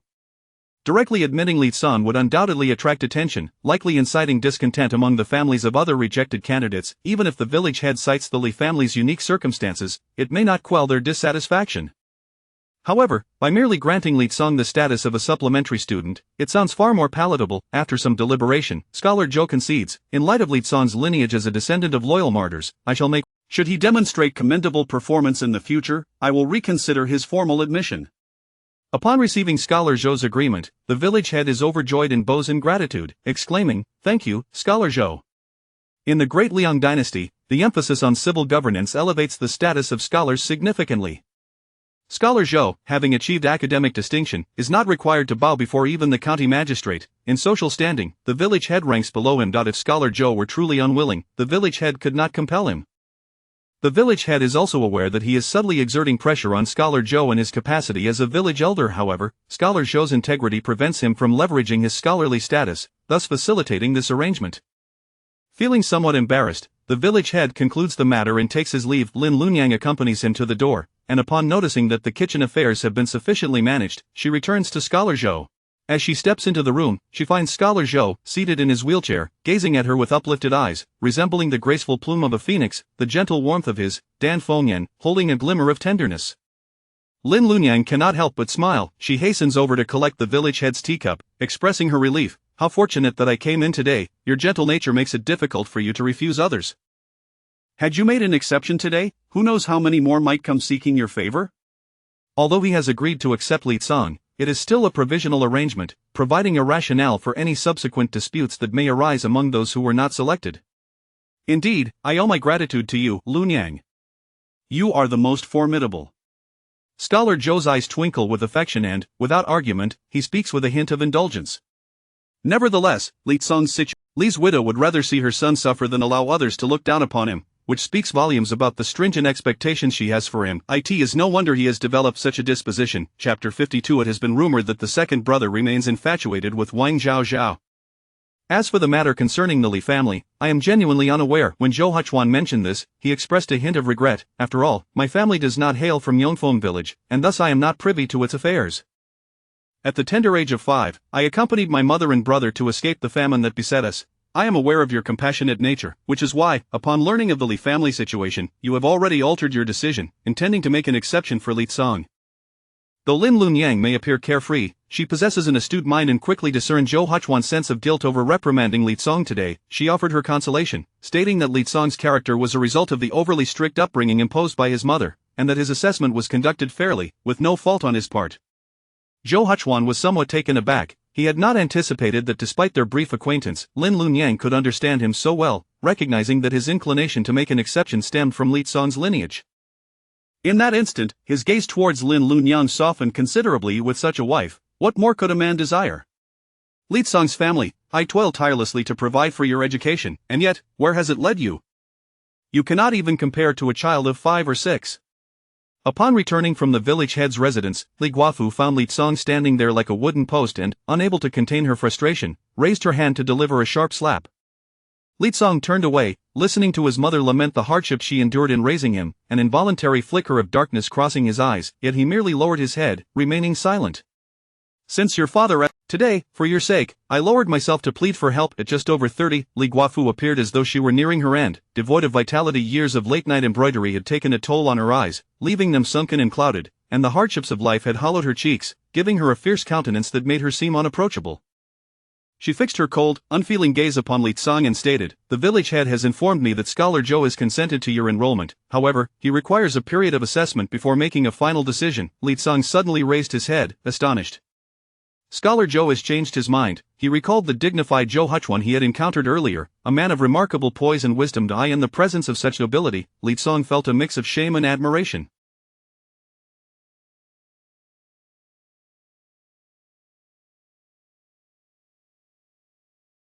Li Guafu continued, her words deliberate and icy. "You must pass Scholar Zhou's evaluation and secure your place as a student, otherwise, do not return to me." "Yes," Li Tsang replied, lowering his head again and unconsciously clenching his fists. He vowed to prove himself to Scholar Zhou, to be the most exemplary student. Lun Yang. Lin Lunyang was busy crushing wild chestnuts when suddenly, Sun Erchui nudged her elbow conspiratorially. "What is it, sister-in-law?"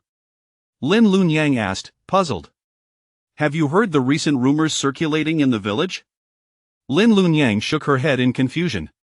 In just a few days, the village school will officially commence, and Zhou Huchuan has been preoccupied with preparing the students' materials. Given the limited resources in Yongfeng village, he has resorted to copying the texts by hand to distribute in class.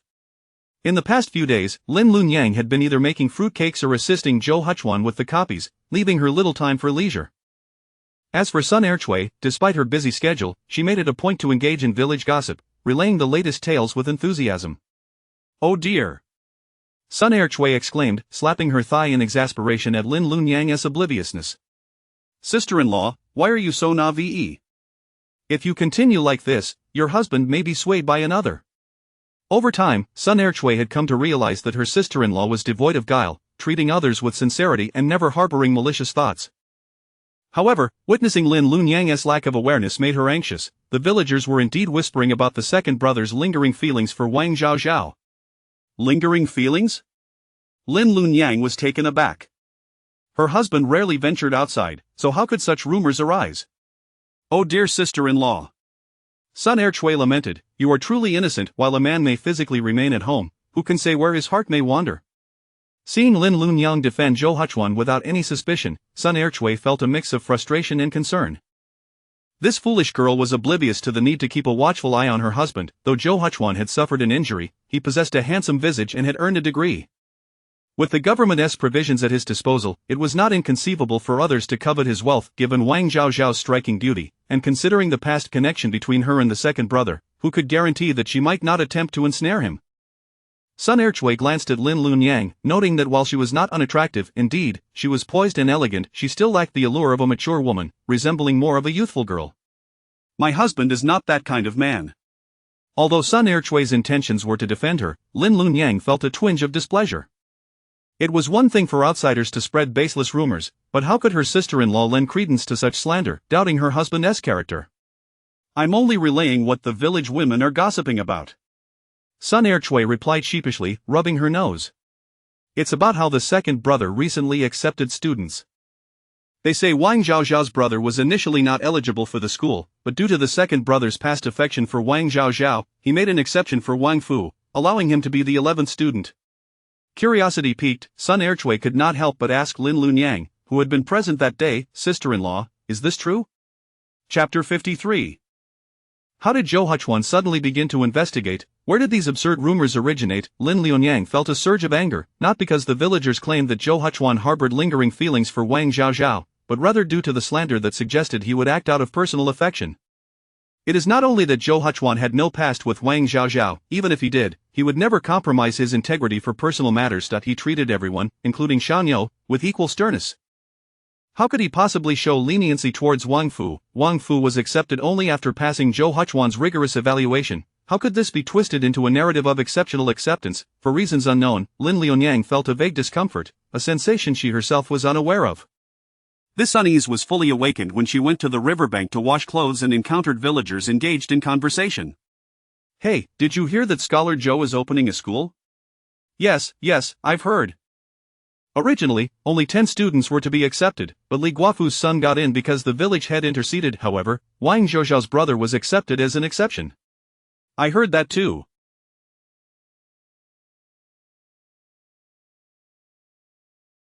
Just think, if Scholar Zhou hadn't broken his leg, he and Wang Zhaozhao would truly have made a handsome couple. It's a pity that she, being so proud and lofty, immediately severed the engagement upon hearing of his injury. But do you think she was truly so heartless that Scholar Zhou would have feelings for her? How could he not? Wang Zhaozhao is so beautiful, men are naturally drawn to appearances. Furthermore, Scholar Zhou must understand that a lifetime partner who has suffered such a misfortune, should a woman really bear that burden alone? But Scholar Zhou is already married, isn't he? Who doesn't know that his current wife was purchased? They say she's a frail little girl, even with a broken leg. How could Scholar Zhou possibly desire her? I reckon he married her out of pressure from Li Guofu.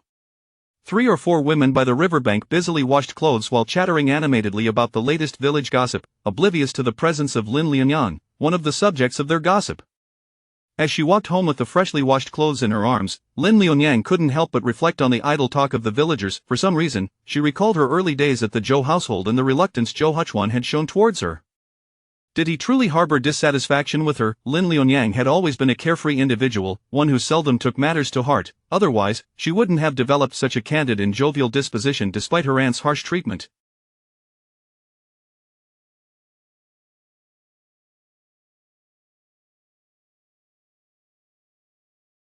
Yet, for the first time, she felt a strange discomfort within her. She could not fathom when she had become so greedy. Initially, she had only wished to remain in the Zhou household, but now she found herself preoccupied with whether Zhou Huchuan liked her, or perhaps someone else.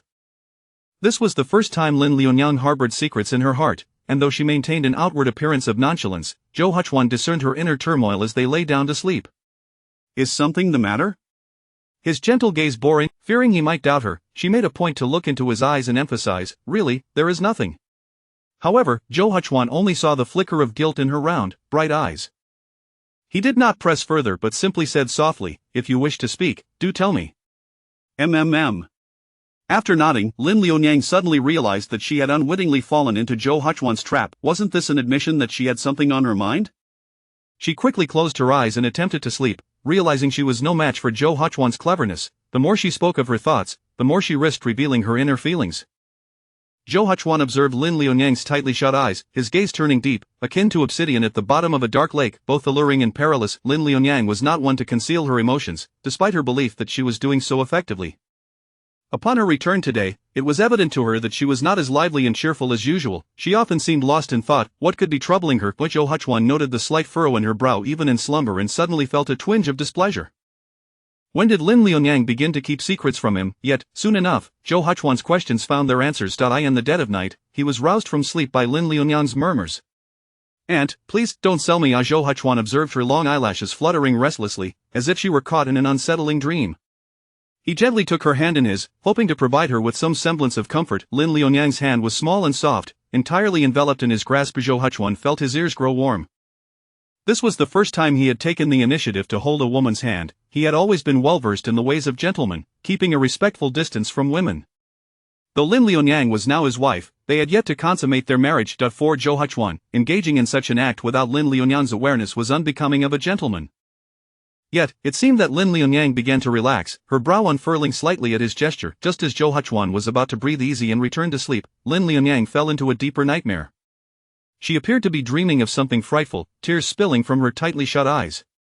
"Huchuan, Huchuan," she murmured unconsciously, uttering nothing more as Zhou Huchuan tenderly wiped away her tears, which burned like fire, seemingly scorching his own heart.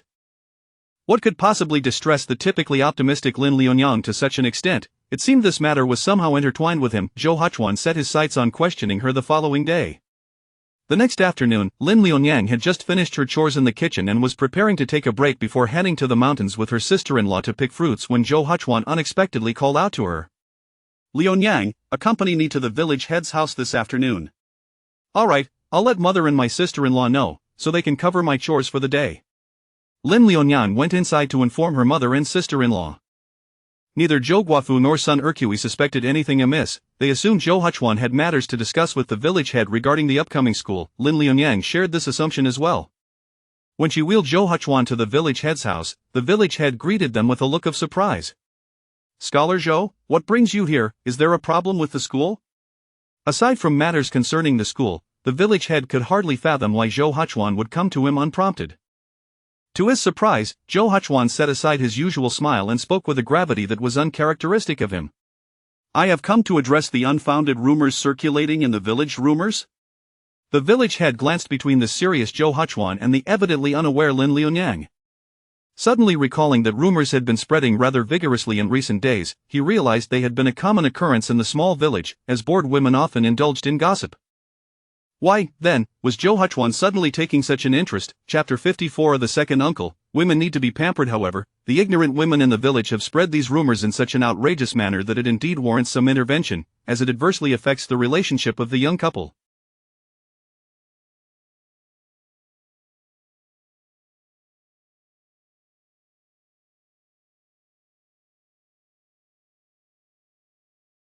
It seems that Scholar Zhou is quite concerned for his young wife, the village head readily agreed, exclaiming that the rumors were utterly unacceptable. "I will ensure that those families take responsibility for their wives and refrain from spreading baseless gossip." Zhou Huchuan understood that while the village head spoke earnestly, he did not take the matter to heart. With a gentle smile, he remarked, "It primarily relates to the school now. People are saying that I, Zhou Huchuan, have shown favoritism by admitting the Wang family's youngest son. If this continues, the villagers may begin to suspect the integrity of our school." He continued. "In light of this, to maintain the stability of the school, I may have to remove the Wang family's youngest son from the roster, lest ill-intentioned individuals accuse me of partiality." Zhou Huchuan refrained from elaborating further, focusing solely on how this situation impacted the school. The village head, observing Zhou Huchuan's calm demeanor, felt a sudden pang of anxiety. It seemed Zhou Huchuan was subtly urging him to caution the Wang family. If they continued to spread rumors about his past with Wang Zhaozhao, he would have no choice but to The character of Scholar Zhou was well known and universally acknowledged, and those who spread such slander were truly despicable. The village head immediately adopted a serious tone, asserting, "I shall certainly Have you been managing the affairs of the school well these past few days? If you do not mind my simpleton son, San Shun, perhaps you could enlist his assistance in copying some texts for you. If he is willing, do invite him over." Zhou Huchuan understood the village head's frustration with Li Shun's lack of academic dedication. Having watched Li Shun grow up, he knew that the boy had never been particularly inclined toward study, yet the village head had tirelessly urged him to apply himself. At this moment, he hoped Li Shun could learn something valuable by being close to Zhou Huchuan. How could he possibly refuse? The village head took the initiative to make arrangements for Li Shun. Meanwhile, Li Shun, unaware of being bartered by his father, inexplicably sneezed twice outside. The village head accompanied Zhou Huchuan to the door, his mind filled with wonder. Zhou Huchuan had never been one to venture out. How did he come to know that these rumors originated from the Wang family? As for Wang Zhaozhao, it was perplexing that she had initially dismissed Zhou Huchuan due to his disability, yet now that he had married and his life was flourishing, she felt compelled to spread such rumors that could only tarnish her own brother's reputation, making him appear as someone who could only gain admission to the school through connections. Truly, her judgment was clouded. On the way home, the villagers had just finished their lunch, and the adults were resting indoors, leaving the small paths of the village populated only by a few playing children. Lin Lunyang pushed Zhou Huchuan back, suddenly speaking with earnestness. Huchuan, thank you. She understood that Zhou Huchuan's words to the village head were for her benefit. In fact, she had come to clarity early that morning. She was not one to dwell on trivial matters or hold grudges against herself. She easily forgot her sorrows. Moreover, she believed in Zhou Huchuan's character. Her husband was not the type to harbor feelings for other women after marrying. Yet, she had not anticipated that Zhou Huchuan would go to the village head to clarify the rumors. He was not one to care about others' opinions, he was doing it for her sake. A flicker of gratitude and an indescribable sense of joy blossomed in Lin Lunyang's heart. But how did you come to know about the village gossip? Lin Lunyang was curious. It was only through her sister-in-law that she had learned of the rumors, so how had Zhou Huchuan become aware of these women's chatter? It was Xiao No who informed me. Zhou Huchuan intentionally omitted certain details. In truth, he had sensed Lin Lunyang's discontent and, deducing it was related to him through her murmurs in her sleep, he had inquired with Zhou Xiaoniu, who had relayed the village gossip. Xiaoniu shook his round head, mimicking the gossiping women of the village with remarkable accuracy, and concluded with a cheeky reminder. Second uncle, women may say they are indifferent, but they can be quite petty at heart. If father so much as glances at another woman, mother will surely sulk all day. Though second aunt has a good temper, you mustn't take advantage of her. Zhou Huchuan, inexplicably reminded of Xiaoniu's words, for the first time earnestly explained to Lin Lunyang, Lunyang, I bear no past affection for Wang Zhaozhao, nor do I know her well. I took Wang Fuwen because he willingly relinquished his spot for a companion, thus granting him a chance at the examination. Had he not performed well that day, I would not have accepted him. I understand, she responded, recognizing that Zhou Huchuan's decision was rooted in Wang Fu's humble and selfless nature, and she was aware that he had no ties with Wang Zhaozhao.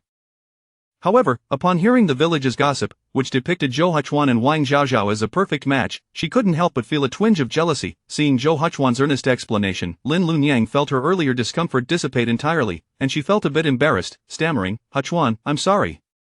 I shouldn't have let my thoughts wander, no. Zhou Huchuan interrupted her for the first time, speaking with gravity, you are my wife, you have every right to discuss anything with me.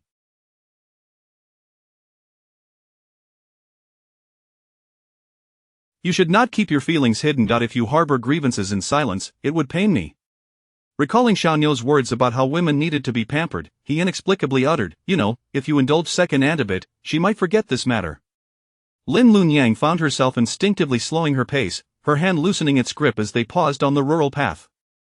She looked down at Zhou Huchuan, who met her gaze with his gentle eyes. In that moment, the typically candid and straightforward Lin Lunyang felt at a loss for words, her heart racing uncontrollably.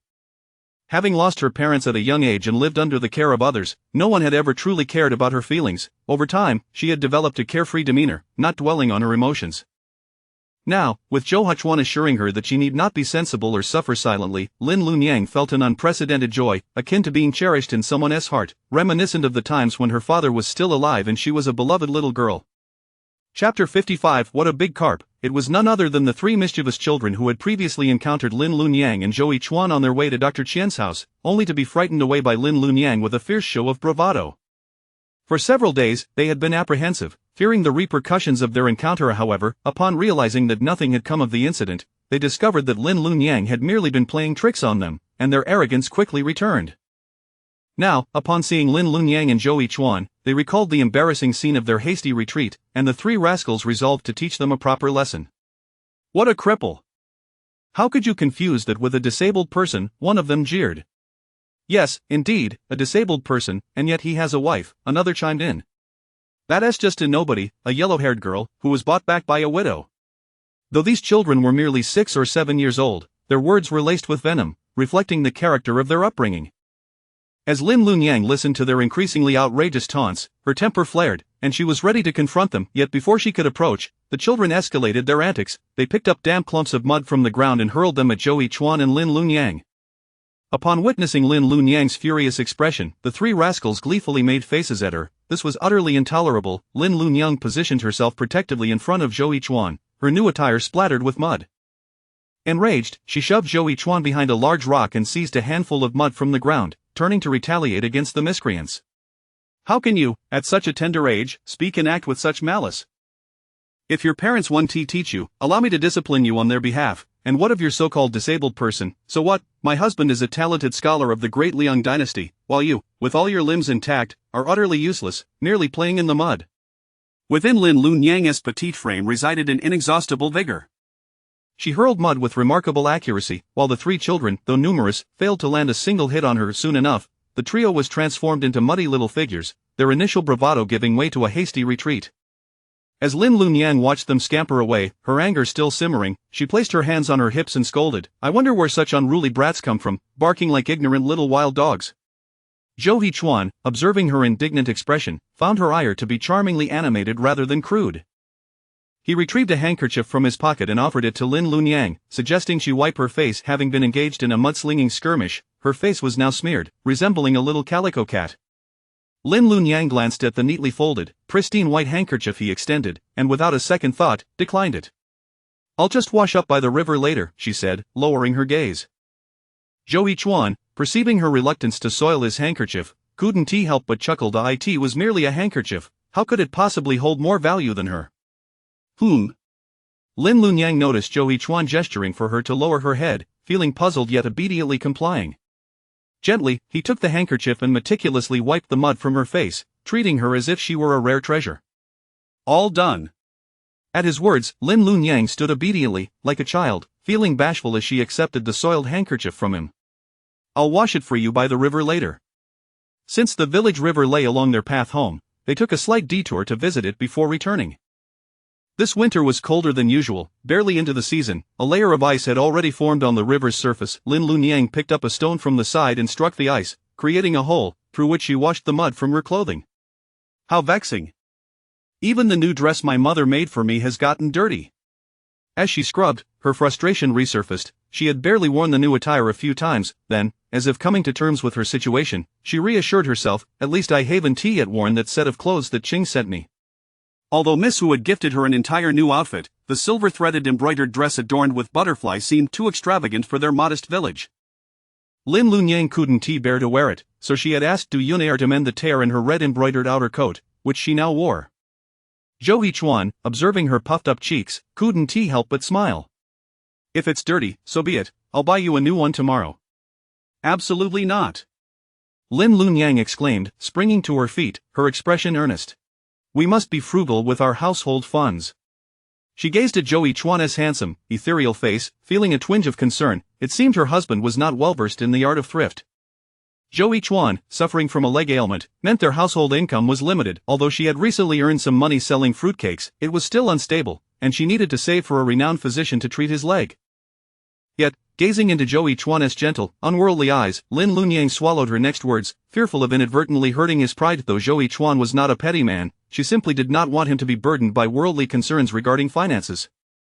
After all, she would strive to earn money. Clenching her small fists, Lin Lunyang beamed at Zhou Chuan, revealing two charming dimples. However, her thoughts were all too transparent. Zhou Chuan, observing the myriad expressions flitting across her face, couldn't help but chuckle softly. How to resolve his wife's misconception of him being a pauper? Naturally, by returning home and surrendering all his earnings, Zhou Chuan silently devised a plan to clear the misunderstanding in his mind. After washing the mud from her clothes, Lin Lunyang also rinsed Zhou Chuan's handkerchief clean. Rising from the riverbank, she prepared to head home with him. Just then, a shadow sprang from the ice hole, lunging straight toward Lin Lunyang. Lunyang, Zhou Chuan, with a surge of effort, managed to rise from his wheelchair momentarily, yet in an instant, his legs buckled, and he returned to his seat. Meanwhile, Lin Lunyang, stunned by the approaching shadow, instinctively extended her arms to embrace it. Upon focusing, she discovered it was none other than a magnificent carp. Chapter 56. A younger sister-in-law. Your grass has flowered. Before Lin Lunyang could fully comprehend the situation, two sizable carp leaped out of the ice cave in quick succession, flopping their large tails on the ground. Goodness, they were quite hefty. The fish that Lin Liunyang cradled in her arms felt almost as heavy as a newborn infant, weighing around 7 or 8 pounds. She threaded a piece of hemp rope through the fish's mouth, stringing the 3 large carp together. "Here, let me take that." Zhou Huchuan, observing her struggle to both carry the fish and push his wheelchair, extended his hand toward her. "It's fine. I can manage," Lin Liunyang replied, one hand grasping the fish while the other pushed Zhou Huchuan's wheelchair. Immersed in the joy of their unexpected catch, she marveled at the day's events. "Can you believe fish could jump out of an ice cave?" Zhou Huchuan remained remarkably composed, accustomed as he was to the extraordinary happenings that seemed to surround his little wife, as if they were blessed by the heavens. He glanced at Lin Liunyang, who wore a vibrant red embroidered outer garment, resembling a cluster of fiery pomegranate blossoms, strikingly bright and eye-catching. After a moment's reflection, he mused, "The river is frozen, and the fish are likely hiding beneath the ice. Perhaps your vivid attire attracted them from below." Lin Liunyang nodded in agreement, her excitement rekindled. If it weren't for her need to push Zhou Huchuan, she would have been bouncing with glee. "Tonight, we can have fish soup.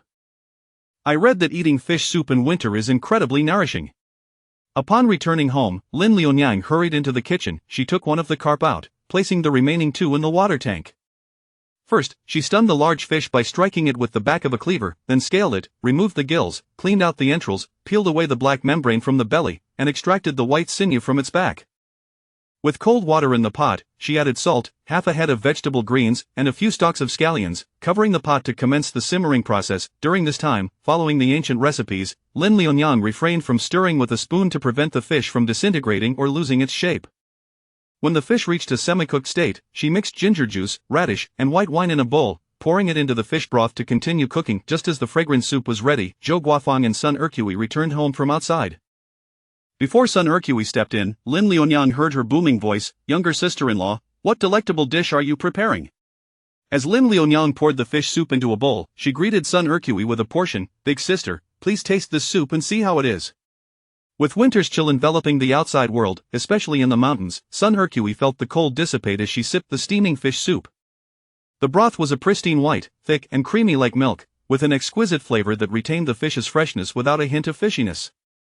"Your culinary skills have truly improved." Even the notoriously critical Sun Ercui could find no fault, and as she savored the warm soup, her frozen limbs seemed to come back to life. It was then that Sun Ercui recalled to ask, "Younger sister-in-law, where did this fish come from? Didn't you accompany second brother to the village chief's house this afternoon?" "He and I found them by the riverside." Lin Liunyang briefly recounted the afternoon's events, mentioning how they encountered 3 children who threw mud at them, and how several large carp had leapt from the ice cave, one landing directly in her arms.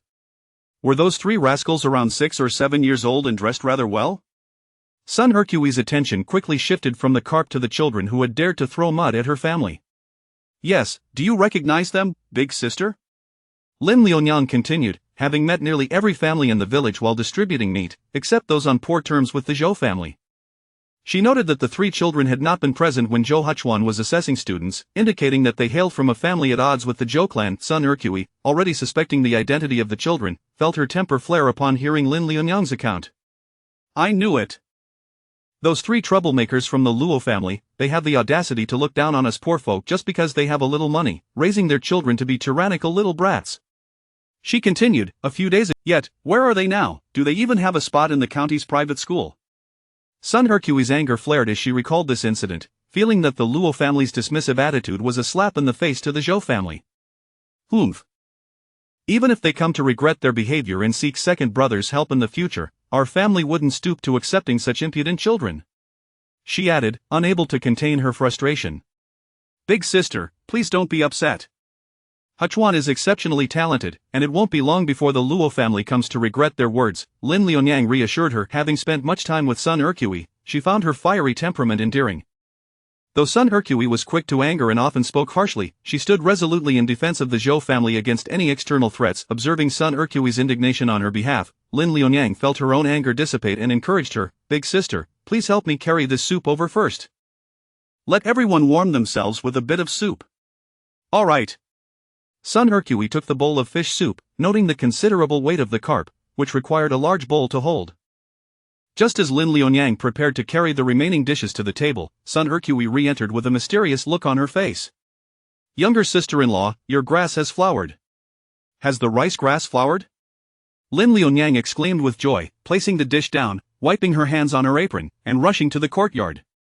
Sun Ercui followed her to the area where the rice grass was planted. To their delight, the peculiar grass had produced small, pure white flowers, delicately hanging from the stem, like fine powder sprinkled amongst the green leaves. After being ravaged by the black dog of Aunt Ma, Lin Liunyang had feared that the rice grass would not thrive again, yet, against all odds, it had flourished and even blossomed. Lin Liunyang's heart soared. The appearance of rice flowers indicated that the rice grass was nearing maturity. According to the text she had read, however, pondering the reason for its flowering, she wondered if it was necessary to first trim the leaves for the rice grass to bloom. Meanwhile, Sun Ercui, standing beside her, found the flowers increasingly familiar and remarked, "Younger sister-in-law, those flowers look remarkably like rice flowers." Chapter 57, A Request for Confidentiality. It resembles rice, yet it is distinctly different from the ordinary variety. Furthermore, rice thrives in wet conditions, requiring seedlings to be transplanted in water, which is not the method employed here, nor is it the appropriate season. Lin Liunyang, witnessing the flowering of the Changchang rice, felt a significant weight lifted from her heart. When Sun Ercui posed her question, she decided to reveal the truth. "I have discovered a new variety of rice in the mountains, a treasure that will double our family's yield next year." "Is that truly so?" Sun Ercui's eyes widened in astonishment. As she gazed at the seemingly unremarkable grass, it appeared to her as if she were beholding glimmering silver. She realized that her sister-in-law cherished this plant, indicating it must be something extraordinary. Fortunately, on that day, her quick reflexes had prevented the reckless beast from damaging it, yet, a flicker of disbelief remained within her. Could this treasure genuinely double our family's grain production? It was well known that the soil in their village was rather arid, particularly since the Zhou family's land was distant from water sources, making it increasingly challenging for crops to thrive. Each year, their grain yield ranked among the lowest in the village, and after paying the grain tax to the court, the remaining harvest barely sufficed for their own sustenance. Now, with her sister-in-law's sudden proclamation of a potential doubling of their grain yield, what an astounding notion that was. Sun Ercui promptly crouched down, scrutinizing the precious new rice variety. Although it appeared somewhat unusual, her years of laboring experience confirmed it was indeed rice. Observing its stalks, which were noticeably thicker than ordinary rice, and its long, plump ears adorned with clusters of white flowers, she recognized its resilience and adaptability to her family's courtyard, suggesting it was drought-resistant and easy to cultivate. It seemed promising, and for reasons unknown, Lin Liunyang held immense confidence in the Changchang rice. She had yet to mention that, compared to the rice currently cultivated, this variety had a shorter growth cycle, potentially allowing for 2 harvests in a single year for the Zhou family. However, she requested her sister-in-law to keep this matter confidential for the time being, as she wished to observe it further before discussing the change of rice varieties with widow Zhou. Yet, Sun Ercui misunderstood her intent. With a reassuring pat on her chest, she replied, "No problem, I understand that this must be kept under wraps to prevent any envious rivals from causing us trouble." Realizing her sister-in-law's misinterpretation, Lin Liunyang was about to clarify when widow Zhou called out from within the house, "Ercui, Liunyang, what are you two chatting about over there? Come and eat." "Coming, mother," Lin Liunyang and Sun Ercui responded, promptly bringing the remaining dishes from the kitchen into the dining area. At the dining table, widow Zhou, having aged and suffered a severe illness the previous year, had difficulty digesting hard or spicy foods. The fish soup prepared by Lin Liunyang was light yet retained the fish's delicate flavor. The fish was stewed to such tenderness that it melted in the mouth, bringing great comfort to widow Zhou. "Liunyang, where did you procure this fish? It's delightful, I must remember to buy a couple more for the new year." Widow Zhou assumed Lin Liunyang had purchased it from the local fishmongers. Before Lin Liunyang could respond, Sun Ercui interjected, "Mother, where could we find such large fish nowadays?" "This is from my sister-in-law, who collected it from the river. There are still 2 more in the kitchen." "Collected?" Widow Zhou was taken aback. "Isn't it frozen outside? How could fish possibly leap into your second daughter-in-law's arms?" "It was on our way home. Hichuan and I stopped by the river to wash our hands and caught 3 big carp from an ice hole." Lin Liunyang omitted the details of being splashed by the 3 mischievous children, wishing to spare widow Zhou any worry. "Ah, that explains it. I wondered why the fish was so fresh, and the soup so rich, unlike the ones we raise at home. Wild fish are indeed superior, you all should indulge yourselves." Even Zhou Xianyao, who usually shunned fish, eagerly slurped down a bowl of fish soup, his round little face adorned with a smattering of white froth, resembling a playful kitten. Widow Zhou gazed at her grandson with affection, smiling as she filled his bowl once more. Lin Liunyang recalled the 2 large carp remaining in the water tank and suggested, "Mother, there are still 2 big carp in the tank. Should we take them to the market tomorrow to sell?" Widow Zhou agreed, yes, we can't eat all this fish, if left too long, they will lose weight. We should sell them while they are fresh for a good price. After dinner, it was once again time for Lin Lunyang to prepare a medicinal bath for Zhou Yichuan. Due to his previous strong reactions, she took a seat nearby, watching him intently, anxious about his complexion. Upon seeing her furrowed brow from concern, Zhou Yichuan felt an inexplicable reluctance to witness her distress. He preferred to see Lin Lunyang's cheerful and carefree demeanor. I am fine, he reassured her gently. Lin Lunyang nodded like a little woodpecker, though she readily agreed. Her gaze remained fixed on him without faltering. Fortunately, after several medicinal baths, Zhou Yichuan had gained some endurance and could endure the excruciating pain while conversing with Lin Lunyang without a change in his expression. Today, at the riverbank, he had stood up again with her support, a fleeting moment that had occurred several times recently, slowly igniting a sense of anticipation within him. It breathed life into his previously desolate heart. Zhou Yichuan quietly observed Lin Lunyang, who sat on a stool beside him, cradling her face in her hands, utterly absorbed in her gaze upon him. Her eyes sparkled like stars in the darkness, brimming with boundless hope. She had pulled him from the stagnation of his life, offering him a new sense of expectation. Perhaps she was the one to bring about a miracle for herself. Suddenly, Zhou Yichuan spoke. Lunyang, could you fetch the small wooden box from the second shelf of the bookshelf? Oh.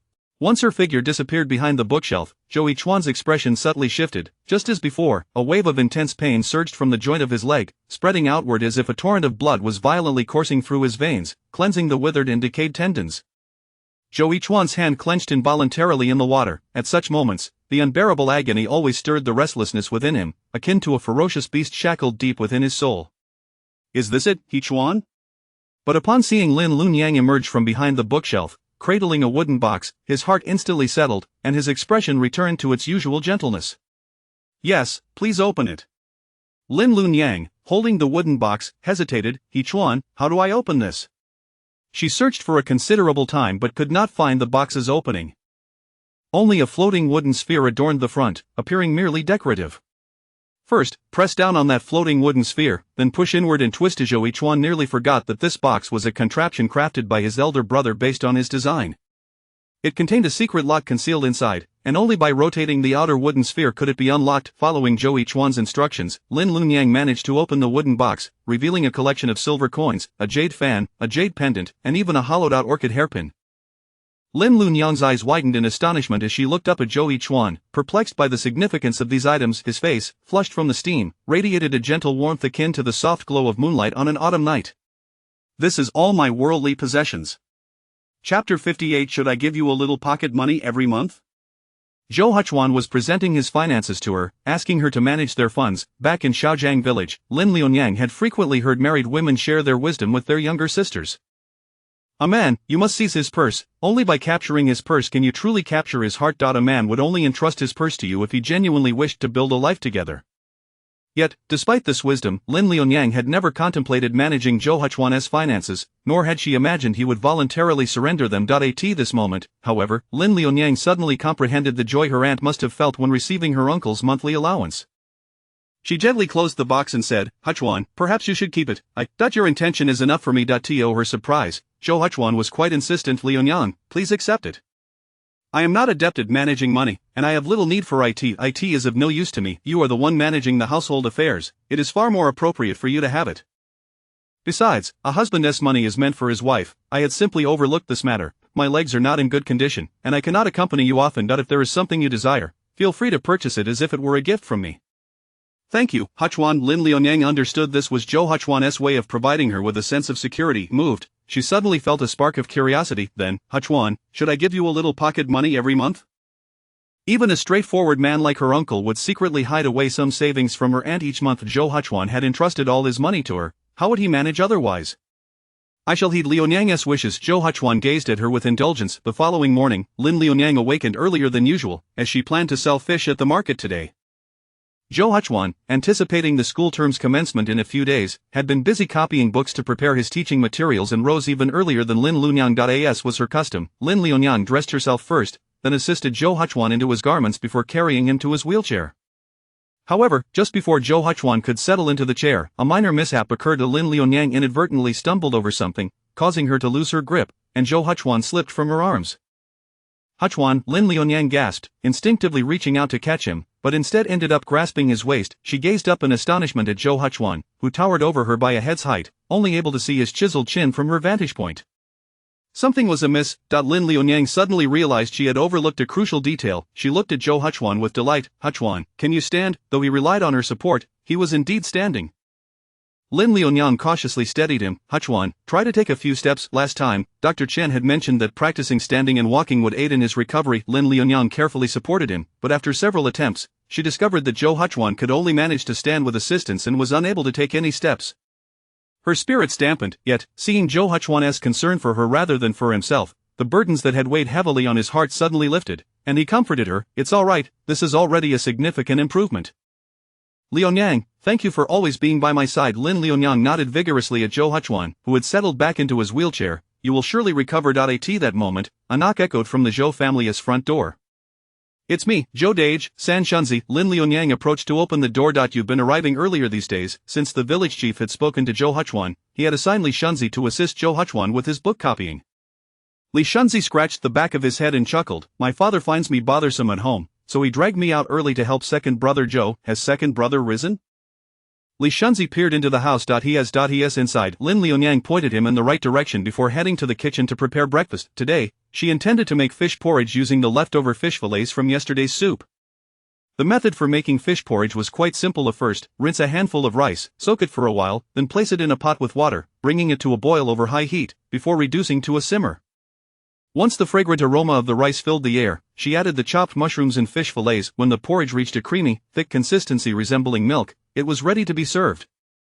Lin Liunyang ladled the fish porridge into bowls and called everyone to breakfast. While summoning Zhou Huchuan, she glanced at Li Shunzi and invited him over. Shunzi, have you had breakfast yet? Come eat a little more. All right, thank you. Second sister Zhou. Li Shunzi had known Zhou Huchuan for many years and often visited the Zhou household, treating it as his own. Thus, he readily accepted the invitation. He comfortably sat at the Zhou family's dining table, and Zhou Guofu welcomed him warmly. Shunzi, it's been a while since you last had a meal at Auntie's house, hasn't he it? Li Shunzi scratched his head. My father says I'm no longer a child. I can't keep coming here to mooch off meals like I used to. Although Li Shunzi was only 2 years younger than Zhou Huchuan, he still appeared quite youthful, with every emotion written plainly on his face. He sipped from his bowl of fish porridge, his eyes squinting with satisfaction. This fish is incredibly fresh. Where did second sister get it? I should go buy one myself tomorrow. Your second sister picked it up by the river. If you like it, feel free to have more. Zhou Guofu, though aging, delighted in the lively presence of youth and smiled at Li Shunzi. Picked it up. Li Shunzi's eyes widened in disbelief. This summer, I went fishing in the river for ages without catching a single fish. Auntie, you must be joking with me. Chapter 59 of The Young Lady is quite devious. What trick is she playing? There are still two in the kitchen. Sun Ercui was now utterly convinced of Lin Liunyang's good fortune, leaving no room for doubt from outsiders, and promptly replied.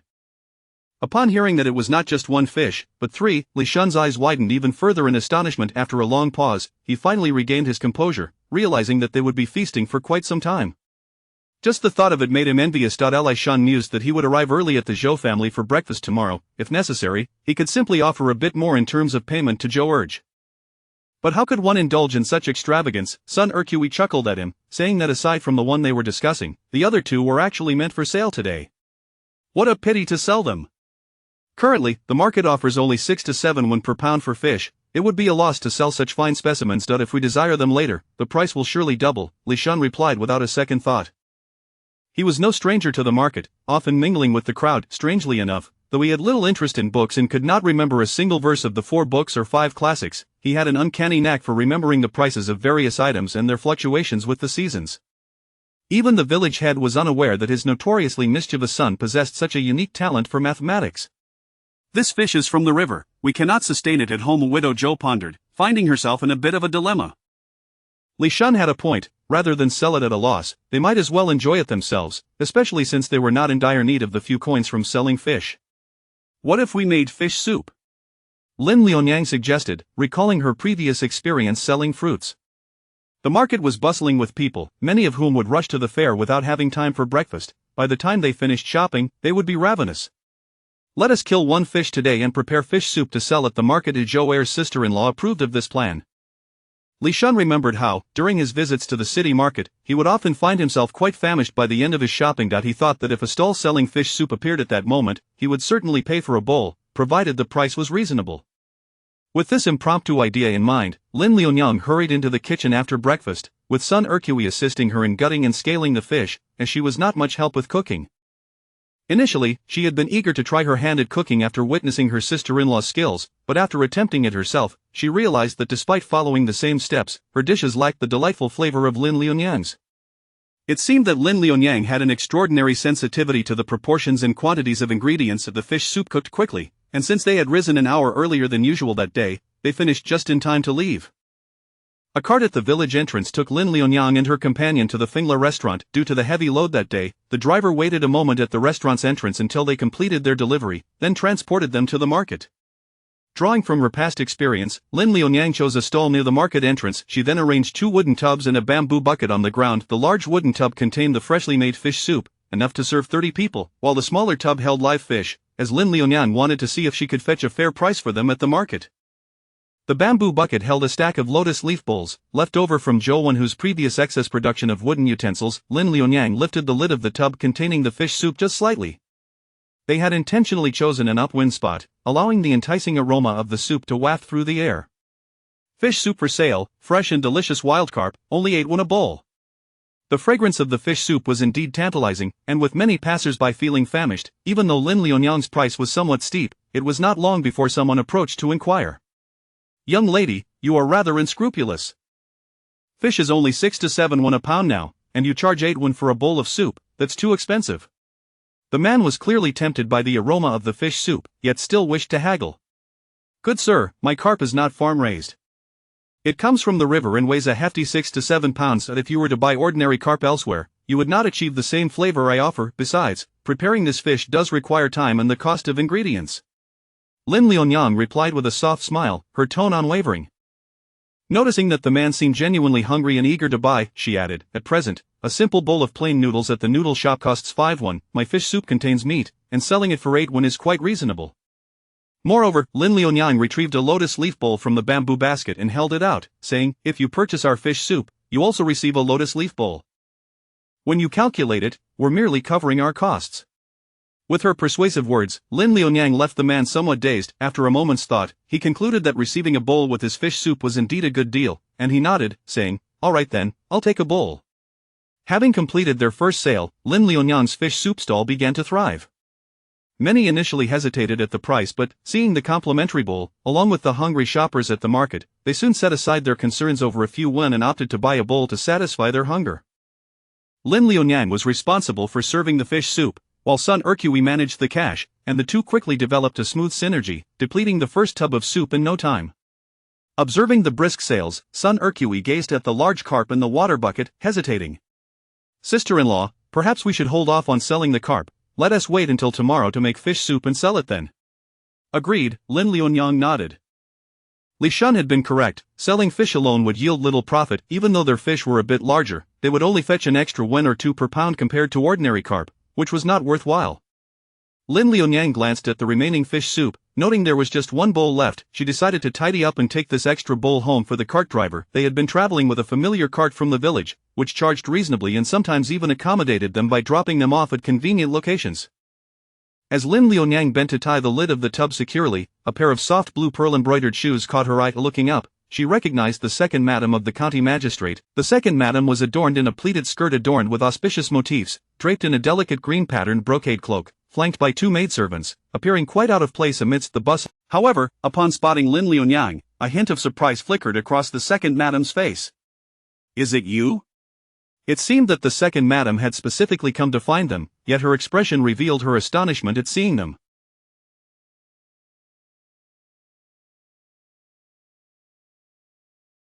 What could be the purpose of the second madam's visit? Chapter 60. Indeed, I have not mistaken the person. What you are selling is a fish. The second madam, upon witnessing the large carp coiled within the nearby water bucket, expressed her astonishment, for such a sizable carp is indeed a rarity in the winter months. Lin Liunyang, upon seeing the second madam, felt a stir within her heart, recalling the carp she had yet to sell. This magnificent fish had just been retrieved from the river. The madam observed its scales glimmering with a lustrous sheen and its flesh appearing delectably plump and tender. In winter, it is the epitome of nourishment for a hearty stew, and one would be hard-pressed to find another wild carp of this size in the market. Now, only this one remains. Would the madam like to take it home? Nearby, Sun Ercui noted the second madam's refined attire and thought to herself that affluent families are often generous and unconcerned with price, perhaps allowing for a lucrative sale. She shared Lin Liunyang's thoughts and enthusiastically chimed in, "This fish soup is made from the same batch of carp. The one used for the soup is slightly smaller than this one.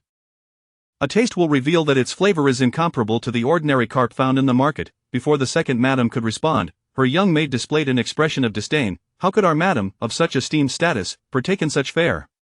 "That is of no consequence," the second madam said, casting a glance at her maid, who immediately lowered her head.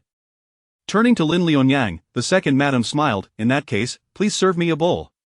Lin Liunyang scooped out the last bowl of fish soup from the wooden bucket and handed it to the second madam. The bowl, shaped like a lotus leaf, was indeed exquisitely crafted. The second madam took a delicate sip. The tender fish meat had been simmered into a soft, velvety broth that melted in her mouth, seemingly soothing her very insides. Unconsciously, she drank nearly half the bowl, suddenly realizing how much she had consumed, and abruptly halted, passing the lotus leaf bowl to her maid. To Lin Liunyang, the second madam remarked, "Your culinary skills are commendable. I have indeed not mistaken the person." "Thank you for your kind words, madam," Lin Liunyang replied with a composed demeanor, despite a slight shock within her heart. "May I inquire if the madam has any matters to discuss?" Earlier, Lin Liunyang had discerned that the second madam had come directly to their stall at the market. Now stating that she sought her out specifically, Lin Liunyang pondered what could possibly compel a county magistrate's wife to seek her out. She remained quietly vigilant, fearing it might not be a trivial matter, yet also anxious that refusal might not be an option. The second madam smiled. "I had not anticipated it would be you recently. My husband has been experiencing a poor appetite, and I have heard that the Fingla restaurant in the city has introduced a new dish, the Chenghua cake, which is exceptionally appetizing.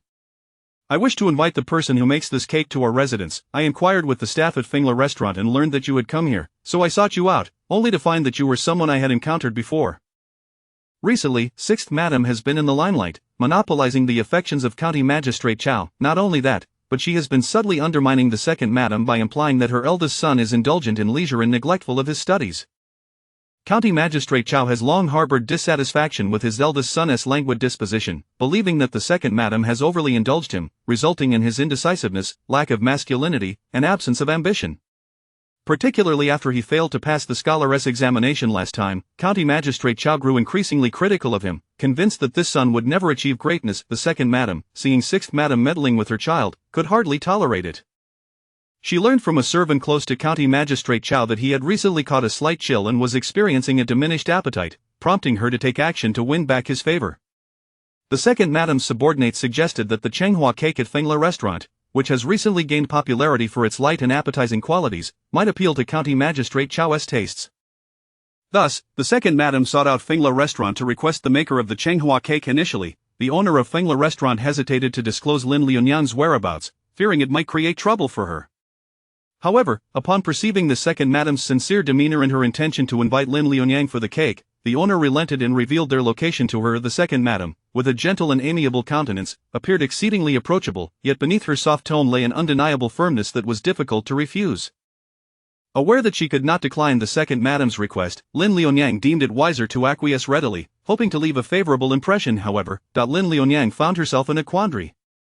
It was indeed a stroke of fortune that the madam appreciated her culinary skills, yet the ingredients required for the Chenghua cake necessitated freshly harvested Chenghua fruit, which she had already exhausted today, having supplied all the cakes to Fingla restaurant. If the madam desires, she may procure it from the restaurant. Expecting that this would dissuade the second madam, Lin Liunyang was taken aback when the second madam responded, "That is of no concern. In the absence of Chenghua cake, I find your fish soup to be quite delightful as well, subtly flavored yet remarkably fresh, unlike anything I typically consume. Please make a bowl of fish soup at my residence. We have all necessary ingredients available for your use, and I assure you, you shall not leave empty-handed." Though the fish soup was prepared with a light touch, it was exceptionally delicious, with finely shredded fish enveloped in the accompaniment of mushrooms and tender tofu, delivering a delicate and smooth mouthfeel. Even the second madam, accustomed to sumptuous delicacies, found herself pleasantly surprised, promptly altering her intention to have Lin Liunyang prepare the Chenghua cake. As a long-standing companion of the county magistrate, the second madam was well acquainted with his tastes, confident that this fish soup would. "This is my sister-in-law, who is surnamed Sunday. Zhou Lin, Zhou Sunday. The second madam nodded and smiled at them, inviting them to join her in the carriage. The carriage came to a halt before a grand estate, whereupon raising her gaze, they beheld a wooden plaque with red characters on a black background, inscribed with the gilded characters, Zhou Residence. Upon entering, they traversed a winding corridor, with pebbled paths leading down the steps, where trees and rocks adorned the surroundings, and numerous maids in distinctive attire awaited on either side. Observing the lavishly appointed private residence of County Magistrate Zhou, it was evident that the Zhou family was affluent, rivaling even the commercial Hu family in wealth. Lin Liunyang had anticipated that the second madam would have her maid escort her to the kitchen, yet to her surprise, the second madam personally led her there. The kitchen steward, having received prior word, stood respectfully at the ready. "Please take a look. Do you require anything else? I will have them prepare it," the second madam said kindly, seemingly concerned that her subordinates might neglect their duties, hence accompanying Lin Liunyang personally. Lin Liunyang glanced at the neatly arranged ingredients already prepared in the kitchen and promptly replied, "This is sufficient." She opened the wooden bucket she had brought, retrieving the carp, and proceeded to clean and fillet the fish for the soup, following her usual method. Lin Liunyang possessed a natural talent for cooking, and after having received an ancient text from the village chief's family, her skills had advanced remarkably. Today, with the fine ingredients available at County Magistrate Zhou's residence, she fully showcased her culinary prowess. Before the dish was even finished, a rich, tantalizing aroma of fish soup wafted through the kitchen, enticing even the chefs of the Zhou household. The second madam, standing nearby, wore a satisfied expression. Her initial reservations were now quelled, and she felt assured that she had not mistaken the person. Once Lin Liunyang had completed the fish soup, the second madam personally carried it to County Magistrate Zhou's study. Outside the study, the doorman hesitated and blocked her way. "Madam, sixth madam is currently inside." The second madam's displeasure towards sixth madam intensified. She regarded the doorman coolly. "How is it that sixth madam may enter, yet I cannot?" Chapter 61. Can a mere countrywoman be dealt with? The servant did not mean it that way. The doorkeeper, flustered, dared not obstruct further. He recalled that although this second madam was renowned for her tolerance and compassion, she was also formidable when it came to managing affairs. "My lord, do have a taste," the concubine implored, aware of her husband's recent lack of appetite. "I had my brother keep an eye out and found this chef, who is said to be descended from the imperial kitchen. Pray, do tell me how it tastes." Seeing his youthful and beautiful concubine acting coyly in his embrace made the county magistrate's heart flutter. Despite the soup brought by the sixth madam being overly sweet, he reluctantly took a sip. "My lord, what brings you here?" Upon noticing the second madam's entrance, the magistrate cleared his throat and released the sixth madam from his hold. The second madam placed the fish soup on the table, feigning ignorance of the earlier flirtation between the magistrate and the sixth madam, and gently remarked, "My lord has been burdened with official duties and has lost his appetite. I have been quite concerned. I heard that the Fengla restaurant has an exceptional chef, so I invited her to prepare this appetizing fish soup for you." "Oh?" The county magistrate had some recollection of Fengla restaurant, especially since it had recently gained fame due to its Changhua cake, causing the sixth madam to frequently complain about her brother's establishment, Young La Tavern, losing business. She hoped the magistrate would intervene on her brother's behalf. However, despite his fondness for beauty, the magistrate was not foolish. Previously, he had turned a blind eye when the sixth madam's brother monopolized the ingredients for Fengla restaurant under his name, but now that the restaurant had found a countermeasure, could he truly force them to close? Upon learning that this dish was crafted by the very person who made the Changhua cake, his interest was piqued. The fish soup, thick and pristine white, exuded a delightful aroma that evoked memories of his mother's cooking, filling him with warmth. Having accompanied the magistrate for many years, the second madam could tell from his expression that he was beginning to crave food. She gently blew on the spoon before feeding it to him. After days of low appetite, the fragrant fish soup suddenly ignited his hunger. The fish melted in his mouth, delicious and devoid of any fishy taste. Before he knew it, he had finished an entire bowl. He looked at the second madam with appreciation, realizing that among all the people in the household, it was Yen Jun who truly understood his heart. As he reflected on the years spent with the second madam, who was the gentlest and most considerate among his many wives and concubines and had borne him his first child, his demeanor softened. The magistrate fondly recalled the sweet moments from when the second madam first entered the household and found the sixth madam somewhat bothersome, saying, "You may leave now." "Yes." The sixth madam, perceptive enough to read the room, though reluctant, dared not oppose the magistrate. She shot a resentful glance at the second madam before turning to leave. Outside, she encountered Lin Lunyang, who had been waiting for the second madam, and upon noticing the second madam's maid accompanying her, she immediately realized that Lin Lunyang was the talented chef of Fengla restaurant mentioned by the second madam. Recalling her brother's recent grievances, a surge of animosity welled up within her, blending old grudges with new. Returning to her room, she felt a knot in her chest that refused to dissipate. With a flicker of malice in her eyes, she commanded her maid, Zhou, go to Yangla Tavern and find my brother, tell him. Once Zhou had left, the sixth madam's expression turned sinister as she picked up scissors and snipped the flowers on the table. She is just a helpless countrywoman. If I cannot deal with the second madam, how can I not handle you? Lin Lunyang waited a while longer in the courtyard until the second madam emerged from the house. Upon seeing Lin Lunyang, the second madam's expression softened further. Thanks to you today, my lord has regained his appetite, alleviating my worries. The second madam signaled to her maid, who promptly produced a prepared pouch of coins and handed it to Lin Lunyang. This is your payment for the fish you provided and for coming to cook today. Thank you, second madam. Lin Lunyang graciously accepted her rightful payment without hesitation. Shu Tao, see the two ladies from the Zhou family out, the second madam instructed. Yes. Lin Lunyang followed the maid as they retraced their steps, when they encountered a slender youth of about 13 or 14 years old. He wore a purple long robe adorned with green embroidery, over which he draped a cream-colored silk jacket, and a green gauze headscarf adorned with two white jade circlets at the back of his head. This was none other than the county magistrate's eldest son and the second madam's only son, Chao Yangnian. Seeing the maid beside his mother, he was somewhat surprised. Shu Tao, who is this? He wondered who could warrant his mother's maid accompanying her. His gaze inevitably fell upon Lin Lunyang, who, despite her young age, possessed extraordinary beauty. With eyes as clear as autumn waters and dressed in a vibrant red floral coat, she resembled a blooming pomegranate flower, captivating and radiant. Young master. Shu Tao bowed respectfully to Chao Yangnian. This is the chef invited by the madam from outside, as my lord has not been feeling well lately. A chef? Chao Yangnian was taken aback, though his upbringing kept his surprise from showing. Only then did he notice that Lin Lunyang, though young, was already dressed as a woman. For some inexplicable reason, a sense of disappointment welled up within him. Even after Lin Lunyang had walked away, he found himself unable to resist glancing back at her retreating figure.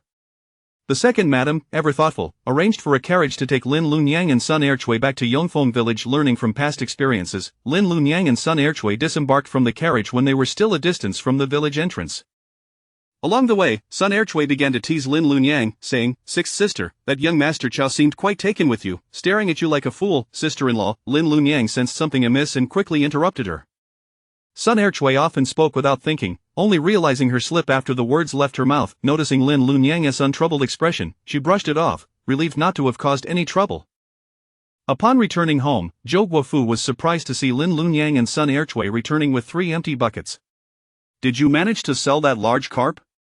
She recalled that earlier that morning, her 2 daughters-in-law had taken a bucket of fish soup and another containing live carp. Now, witnessing the absence of the fish, she was astonished. Son Erchui, brimming with excitement, replied, "Mother, not only did we sell it, but we also got a fantastic price. Today, we encountered a big client, the county magistrate's wife, who not only bought the fish but also invited Lunyang to the manor to prepare fish soup, paying quite handsomely." Lin Lunyang placed the earnings from the day into a pouch and handed it to Zhou Guofu. The total from selling the fruitcake was 8 taels of silver, the profit from the fish soup was 241, and the second madam had gifted 2 taels of silver. Zhou Guofu counted the money, totaling 10 taels and 241. She kept half for household expenses and allowed Lin Lunyang and son Erchui to freely divide the remaining amount. Chapter 62. The poisonous pastries of Fengla restaurant. The following day, Lin Lunyang and son Erchui, as per their usual routine, accompanied the ox cart into the city, which was heading towards the entrance of Fengla restaurant.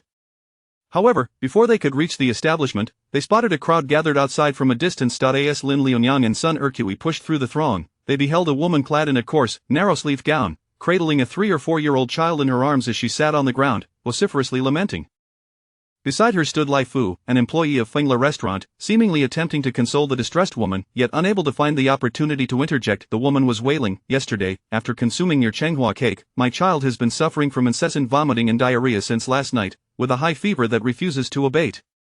It must be your Chenghua cake that is to blame. You have harmed my child." Lai Fu found himself in a state of helplessness, for the woman had not purchased any Chenghua cake the previous day. Rather, she had come to the restaurant to beg for food, and the proprietor, moved by her plight, had compassionately offered her a piece. Now that the proprietor was away on business, Lai Fu was left to contend with the woman alone, feeling utterly at a loss. "Madam, you are unjustly accusing us. Our Chenghua cake has been sold for many days without any complaints. Moreover, you did not purchase any yesterday. It was our proprietor's kindness that provided you with a piece." If I did not suspect that you were sent by a rival to tarnish our reputation, I would have never given you anything." As Lai Fu spoke, a sense of inexplicable anger surged within him, regretting his decision to have given the woman anything the day before. By heaven's grace, upon hearing Lai Fu's words, the woman cried even louder, "As a mother, my child is a part of me. Would I ever sacrifice my flesh and blood for your business?" The crowd, glancing at the boy in her arms who had fallen into a faint, breathing shallowly, could not help but feel a twinge of sympathy for her plight. Lai Fu, observing the child's weakening breaths, sighed and urged, "Madam, I swear to you, there is absolutely nothing wrong with our food. Given your child's severe condition, it may be due to other causes. You should take your child to a physician at once." At that moment, Lin Liunyang felt a jolt of alarm and quickly approached. She noticed that the child in the woman's arms appeared pale, with dry lips and skin that had lost its luster and elasticity, resembling someone on the brink of death. Anxiously, Lin Liunyang advised, "Madam, might I suggest that you heed my counsel? Given your child's critical state, it would be prudent to seek medical attention without delay. Prolonging this situation will only exacerbate his condition." Unexpectedly, the woman responded with an anguished wail, "It is futile, that my son is beyond saving. Last night, when his fever ignited, I rushed him to the doctor, who claimed he had ingested something unwholesome. Yet, even after taking medicine, it made no difference." Overcome with despair, the woman's resentment towards Fingla restaurant deepened as she glared at Lin Liunyang, accusing her, "You are in league with them. You are the one who delivers their goods daily. It is your pastries that are tainted. You must have added something harmful to make your pastries so addictive, which is why they sell so well." As the crowd continued to swell, the situation escalated, threatening the reputation of Fingla restaurant. Lin Liunyang, with a stern gaze, addressed the woman, "I assure you, our fruit pastries are entirely safe. If you suspect them to be the cause, we can bring a physician to examine the ingredients of the pastries and determine if there are any harmful substances." The woman, taken aback by Lin Liunyang's unwavering confidence, felt a flicker of uncertainty, yet insisted, "But apart from your Chenghua cake, my son has consumed nothing else. Since last night, he has been vomiting and suffering. The doctor has already stated he ingested something unclean. What else could it be but the fruit pastries?" Her agitation grew. "You must provide me with an explanation. If anything were to happen to my son, I would risk my life to seek justice for him, and I shall petition the county magistrate to shut down your unscrupulous establishment." Realizing the woman was adamant and unwilling to listen to reason, Lin Liunyang decided to approach her with a different strategy. "Madam, your commotion here will not aid your child's condition. What do you intend to do about it?" Momentarily at a loss for words, the woman was not one to stir trouble nor exploit her child for money. Faced with her child's critical illness and driven by desperation, she had been provoked by someone's words, igniting her fury, which led her to demand answers from Fingla restaurant. Lin Liunyang, perceiving the woman's distress, understood her motivations. She was merely acting out of desperation and was not malicious. Seizing the opportunity, she continued, "Regardless of the circumstances, the well-being of your child is paramount. Let us take you to the physician and consult with several doctors to ascertain the root of your child's ailment. We must determine whether the Chenghua cake is indeed the culprit." With a genuine expression of concern, Lin Liunyang's earnest demeanor began to soften the woman's defensiveness, causing her to cease her outcry. At that moment, a sudden clamor erupted from the crowd. Fingla restaurant profits from ill-gotten gains, placing toxic substances in their pastries. Chapter 63. Let us first visit the physician at the medical hall. As these words were spoken, the crowd surrounding them stirred restlessly. Recently, the exquisite Chenghua cake from Fingla restaurant had garnered immense popularity in Xiaoning County, and many individuals had indulged in its delights. Particularly, due to the cake's intricate design, numerous adults, despite their reluctance to partake, had succumbed to the persistent pleas of their children, purchasing the delicacy to appease their cravings. Upon hearing this, a palpable tension enveloped the atmosphere. Little did they know, Lin Liunyang had promptly spotted the two individuals responsible for the rumors and pointed in their direction. Dressed in blue narrow-sleeved coats and black wide-waisted trousers, the two young men were caught off guard. Their intentions for spreading falsehoods were now exposed. The individuals dispatched by Young La Restaurant to incite discord within the crowd felt a surge of panic as Lin Liunyang effortlessly identified their presence. With her precise description drawing the attention of the onlookers, someone suddenly recognized them and exclaimed, "Aren't these the people from Young La Restaurant?" At this revelation, the crowd's gazes shifted, now laced with suspicion and disdain.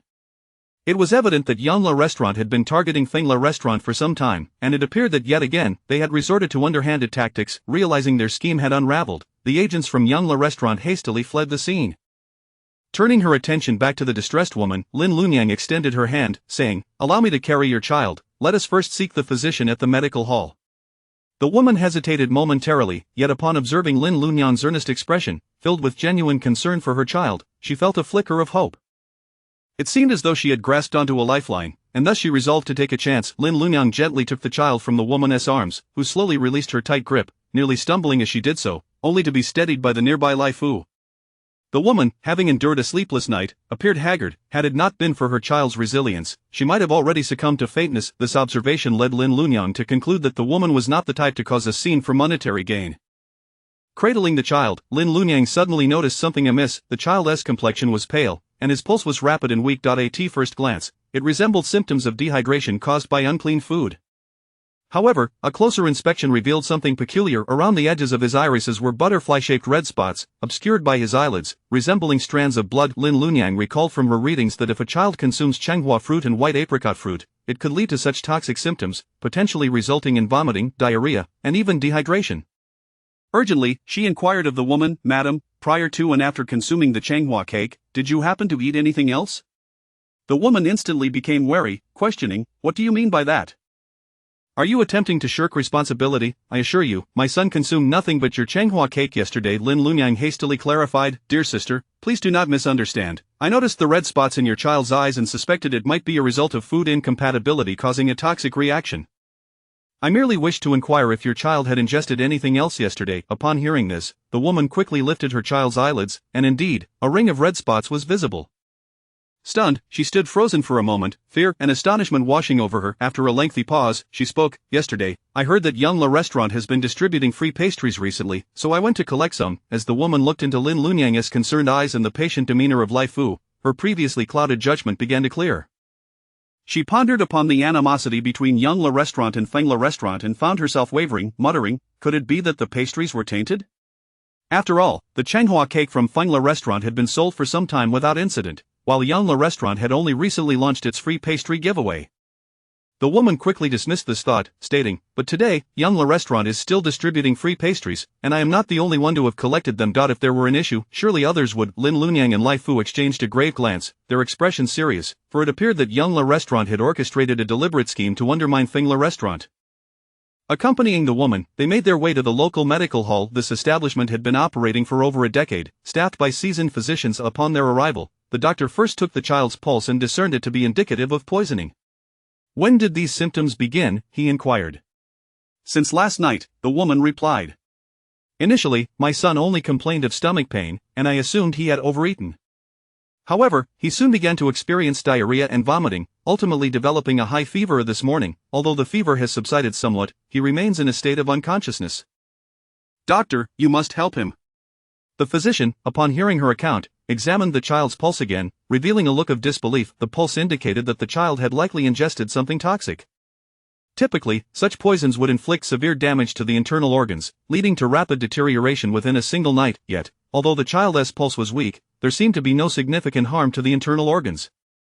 Rather, it appeared as if something within his body was in conflict, unable to resolve itself. The doctor inquired, "Has the child consumed anything unclean recently?"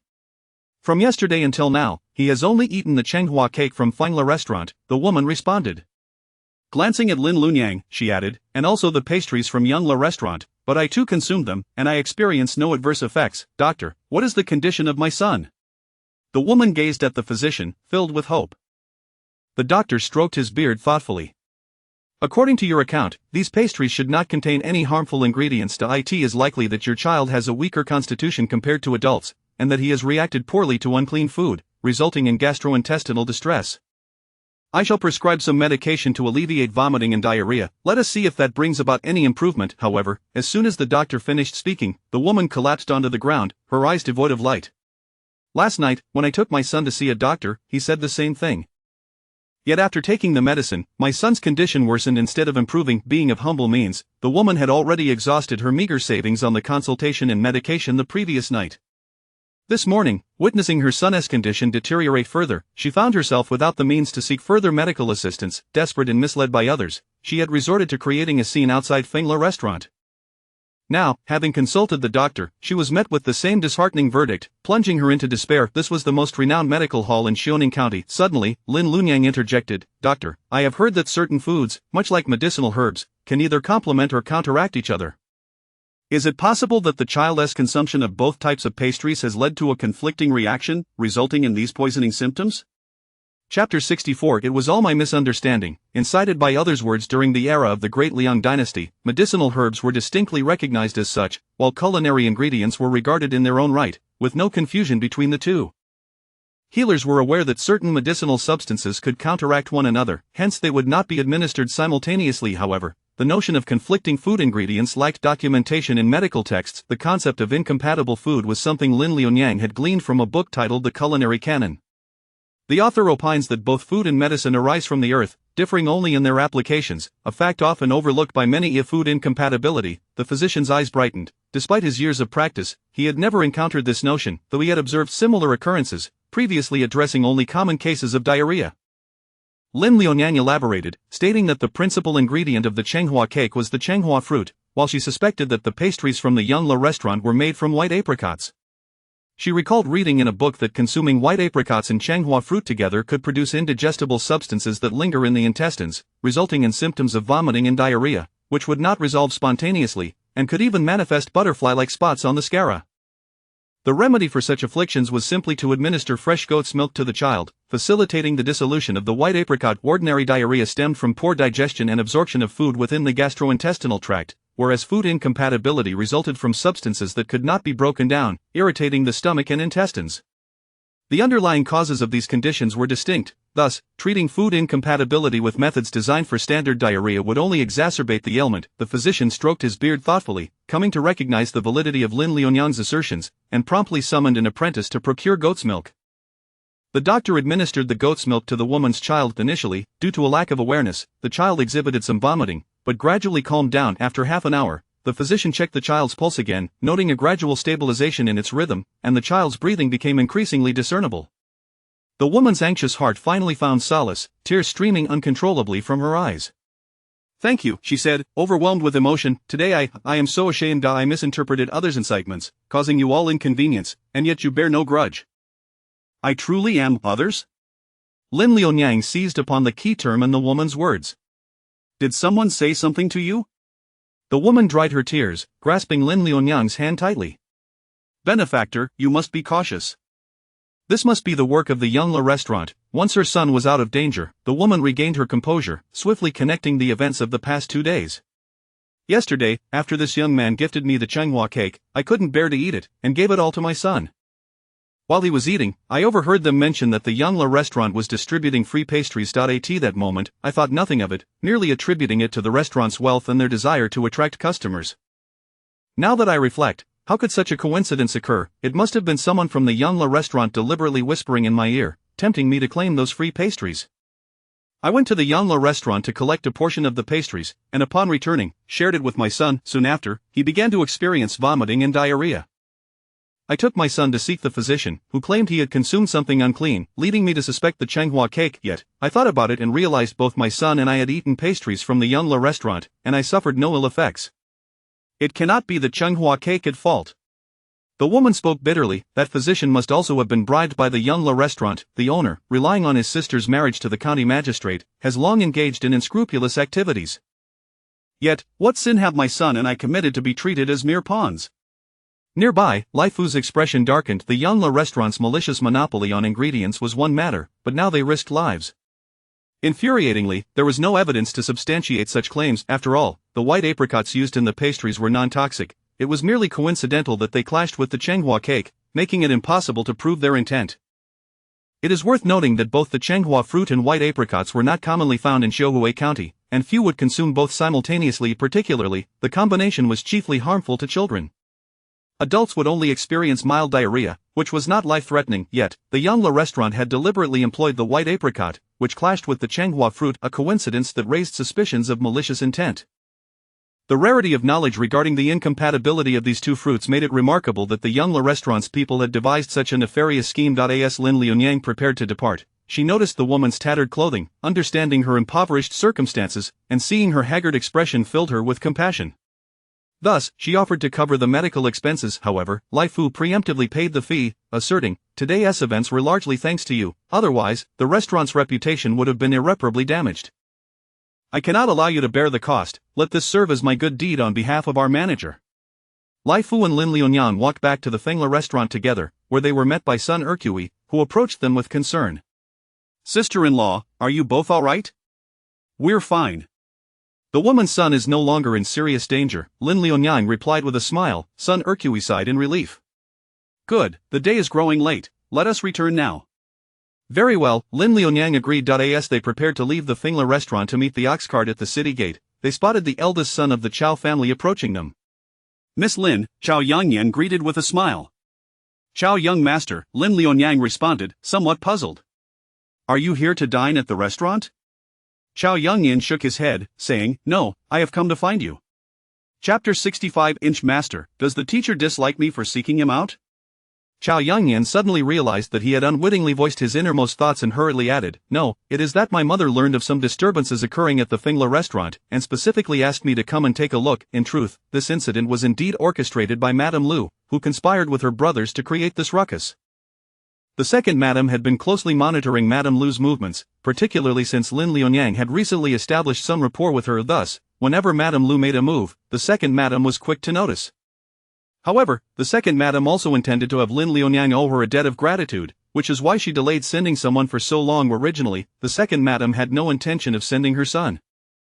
It was Chao Yangyan who volunteered after overhearing the matter. Chao Yangyan was a gentle and unassertive individual, lacking the spirit to retaliate even when provoked by Madame Lu. Seeing her son so rarely take the initiative, the second madam mistakenly believed he had come to a realization, and she was pleased to use this as an opportunity to nurture him, sending him on his way with a beaming smile. Thank you for your kindness, second madam, Lin Liunyang said with a smile. This matter has been resolved, and it was a bother for the eldest young master to come here. Lin, you are too modest. Should you require any assistance, do not hesitate to speak to Yangyan, he replied, perplexed that Lin Liunyang, despite her womanly attire, continued to address her as Miss Lin. Suddenly recalling the complimentary pastries distributed by the Yangla restaurant, Lin Liunyang turned to Chao Yangyan and said, there is indeed a matter I wish to ask of the esteemed young master. The Yangla restaurant has recently been distributing free pastries, and I suspect there may be some trickery involved. I fear my sister-in-law and I might have been recognized by the staff there. Could I trouble you to have one of your servants fetch me a portion, so I may examine it further? Could it be that the pastries from the Yangla restaurant contain something harmful?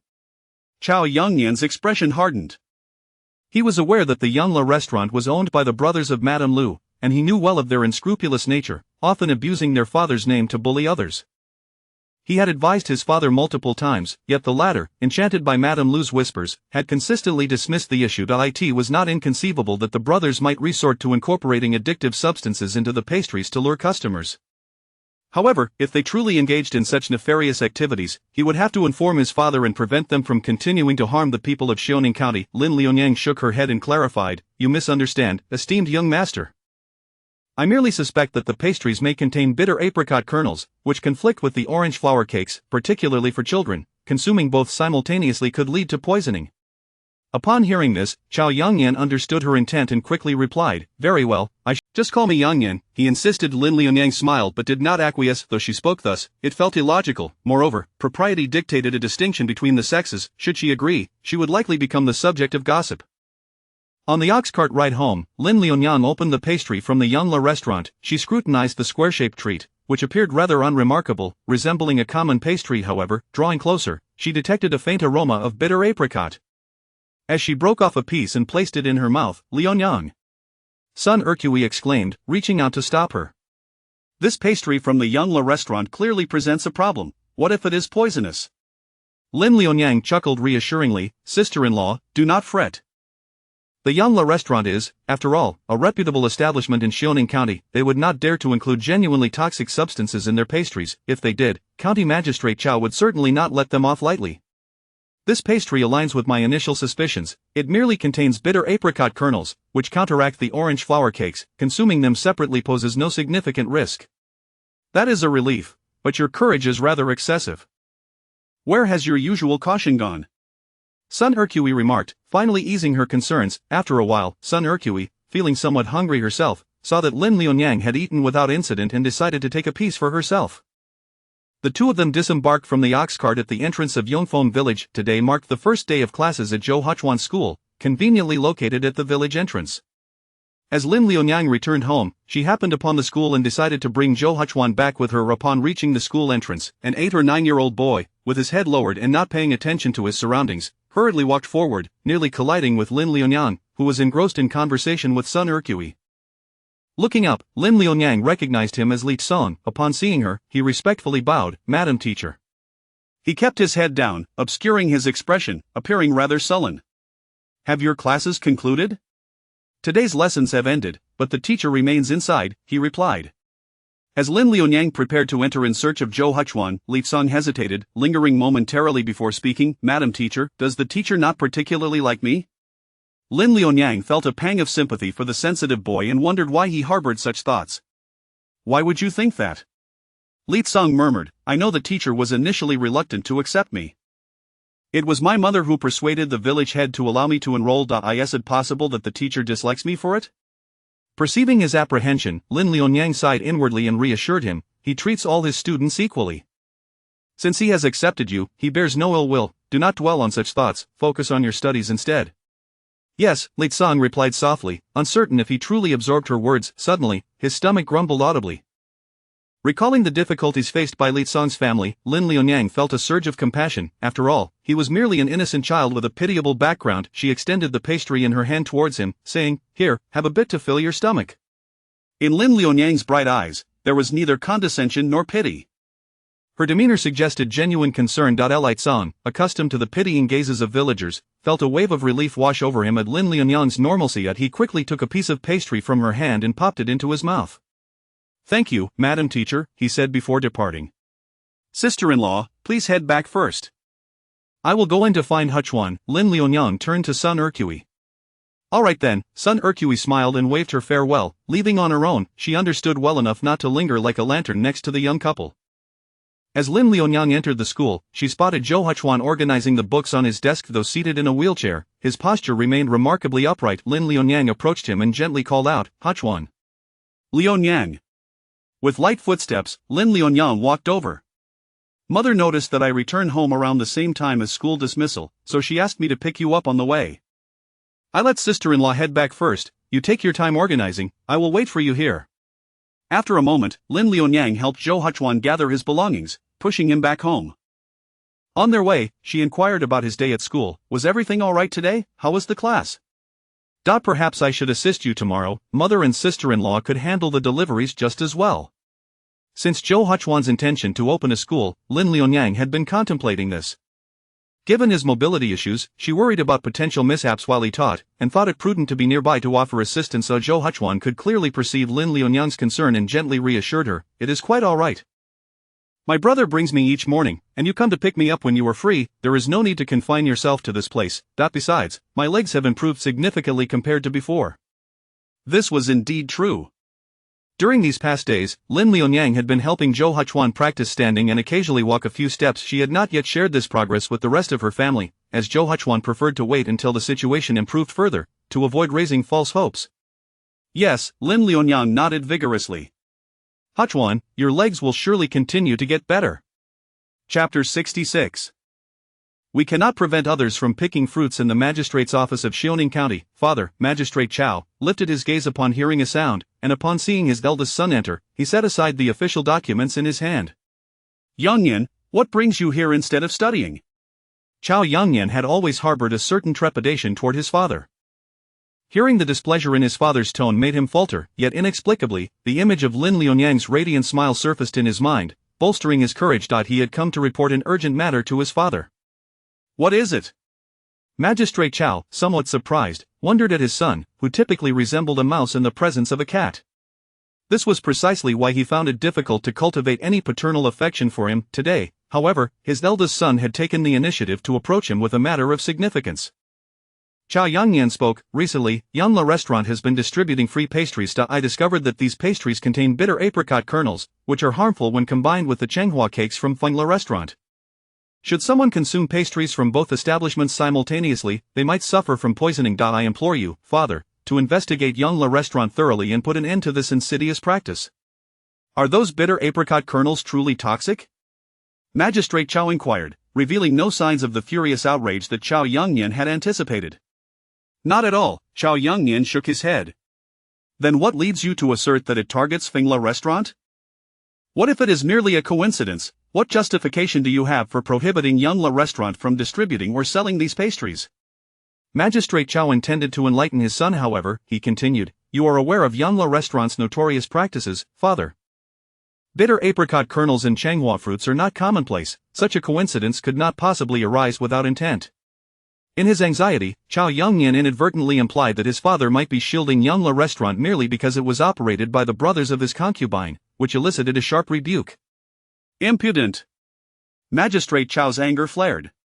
Do you truly believe I am such a person? He gazed at his firstborn son, on whom he had once placed great hopes.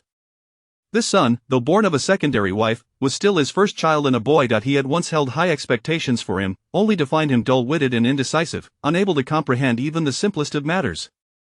Yet, facing his father's ire, Zhao Yongyan did not waver this time. He fixed his gaze on Magistrate Zhao, asserting, "I dare not, but Yongle Restaurant has long been brazen in its ways, and now they dare to harm innocent citizens out of vendetta against Fingla Restaurant. I cannot stand idly by." Magistrate Zhao observed his eldest son exhibiting a newfound tenacity. Both surprised and somewhat gratified, the previous anger dissipated instantly. The son who had always been meek and submissive had, for the first time, demonstrated resolve. What had instigated such a transformation in him? Very well, he is still my child, though somewhat dim-witted. He is a dutiful son who has now developed a sense of his own opinions. I am still in my prime. There will be ample time for guidance, thought Magistrate Zhao. Letting out a sigh, he gently steered the conversation. It is commendable that you consider the welfare of the people. However, if you wish to punish Yongle Restaurant, how will you present a convincing rationale? Then I shall send someone to investigate the ingredients of those pastries. Zhao Yongyan's words were abruptly interrupted by Magistrate Zhao. Wrong. Gravely mistaken, said the magistrate. If I intend to penalize Yongle Restaurant, I need not concern myself with the contents of their pastries. Their actions are calculated to avoid detection. I shall investigate their other misdeeds. If they have transgressions within your grasp, what course of action do you intend to take then? In truth, Magistrate Zhao was already aware of Yongle Restaurant's misconduct. The brothers of his concubine had been abusing his authority, yet, while he had an affinity for beauty, he was not so foolish as to be blinded by it. Reports of the brothers' misdeeds had reached him long ago, and he harbored intentions of reprimanding them. Upon hearing his father's words, Zhao Yongyan fell silent. Observing his son's expression, Magistrate Zhao privately mused, "My son is still too soft-hearted, adhering too rigidly to rules, lacking adaptability." With a sigh, Magistrate Zhao declared, "Enough, you may leave. I shall decide on this matter." Father! Zhao Yongyan wished to say more, but the magistrate waved him off, decisively stating, "Go now." In the afternoon, Lin Lianyang and son Erqui ventured into the mountains to gather fruits, as was their custom. As they entered the hills, Lin Lianyang sensed someone trailing behind them. However, this was not the first time she had felt pursued. In recent days, the Zhou family had been prospering, and Lin Lianyang and son Erqui's daily fruit gathering had drawn the attention of villagers, prompting some to secretly follow them into the mountains in hopes of uncovering the Zhou family's lucrative secret. Strangely enough, perhaps due to the rugged terrain, most who attempted to follow Lin Lianyang and her companion soon lost their way. Only one or two managed to stay close until they reached the fruit-picking grounds. Among them was Aunt Ma. Aunt Ma followed them to the wild chestnut grove, her face devoid of any embarrassment for trailing them, and she brazenly began to snatch the wild chestnuts. Not only that, but her audacity grew. At times, when Lin Lianyang and son Erqui had already selected their fruits and were ready to pick, Aunt Ma would deliberately intrude and seize the very fruits they had chosen. Son Erqui, infuriated, exclaimed, "Aunt Ma, your actions are exceedingly dishonorable." Little did she know, Aunt Ma was unperturbed and retorted, "It is you Zhou family who are the dishonest ones, secretly amassing wealth while deceiving the villagers." Aunt Ma gleefully picked the large, plump fruits that hung heavy on the branches, quickly filling her basket. As she prepared to leave, she cast a provocative glance at Lin Lianyang and son Erqui. Son Erqui, with her fiery temper, nearly set down her basket to confront Aunt Ma. However, Lin Lianyang intervened, "Sister-in-law, these fruits grow in the wild, we cannot prevent others from gathering them. Besides, there are plenty of fruits left, we cannot pick them all, let her have her share. After all, our main endeavor is fruitcakes, and others cannot replicate that. The wild chestnuts ripen in batches, and new ones mature daily." Although Aunt Ma had taken all the ripe ones today, Lin Lianyang typically selected those that were 8 or 9/10 ripe. After a period of careful selection, Lin Lianyang filled 2 bamboo baskets with fruits, and she and son Erqui returned home. Throughout the journey back, son Erqui remained displeased about Aunt Ma's behavior. Lin Lianyang's attempts to console her were in vain, so she allowed her to process her feelings in silence. However, the following morning, son Erqui appeared radiant and full of vigor. Lin Lianyang initially assumed that her sister-in-law had quickly moved past the incident. To her surprise, Sun Erqui voluntarily shared her reasoning. Lianyang, do you know that Aunt Ma truly acts dishonorably? Heaven itself cannot overlook her deeds. Chapter 67. This little girl is selling at a deceitful price. Yesterday, when we returned, Aunt Ma had not yet come back. Her son ventured into the mountains to find her, and the two of them became lost together. Aunt Ma, oblivious to her surroundings in the dark, took a tumble and landed quite ungracefully. Truly, she had it coming. Lin Lunyang could not help but laugh at the sight of Sun Ercui, who was beaming with delight. Her sister-in-law had such a child's temperament. Anyone who offended her would incur her wrath, and if misfortune befell them, it only pleased her. Her thoughts were quite shallow, easily comprehensible at a glance. The two sisters-in-law chatted away in the kitchen while laboring, and after preparing the fruitcakes, they followed their usual custom of hitching a bullock cart to head into the city. Upon arriving at the entrance of the Fengla restaurant, Lin Lunyang was surprised to find not only Jai but also the shopkeeper awaiting their arrival. The shopkeeper had already learned of the previous day's events and expressed his heartfelt gratitude as he greeted Lin Lunyang. Madam Zhou, I cannot thank you enough for what you did yesterday. This establishment has been passed down through several generations to me, and if it were to be tarnished by unscrupulous individuals under my watch, I would have no face to meet my ancestors in the afterlife. The shopkeeper's words were rather grave. Lin Lunyang recalled the events of yesterday and felt a lingering worry. What if there were guests who consumed both the Chenghua cake and the pastries from Yunla restaurant simultaneously and something went awry? The shopkeeper chuckled heartily, though his countenance bore no trace of concern. Madam Zhou, you need not worry any further. Yesterday, the county magistrate issued an order forbidding Yunla restaurant from offering complimentary pastries. Why? Lin Lunyang inquired hastily. Has the county magistrate become aware of Yunla restaurant's actions? That remains unclear. It is said that the county magistrate's eldest son raised the issue, claiming that Yunla restaurant's actions disrupted the normal market order, which prompted the county magistrate to command them to cease offering free pastries. However, I suspect the county magistrate has inferred something more. This is merely a public pretext to privately warn Yunla restaurant. I believe they will not dare to add apricot kernels to their pastries in the future, the shopkeeper added, his keen business acumen allowing him to sense the deeper implications of the magistrate's decree. Understanding this, Lin Lunyang felt a sense of relief. Since Yunla restaurant would no longer provide pastries containing apricot kernels, there was no need to worry about the conflicting effects between apricot kernels and Chenghua fruit. After departing from the restaurant, with some wild chestnuts still remaining from the morning's harvest, Lin Lunyang and her companion intended to sell them at the market. Upon setting up their stall at the market, they unexpectedly encountered a familiar face from the village, none other than Aunt Ma, who had caused a ruckus the previous day. It was indeed a coincidence. Aunt Ma's fruit stall was positioned very close to theirs, with only two other stalls in between. Lin Lunyang continued to sell her fruits at 3 won each, while Aunt Ma shouted her prices at 5 won per pound.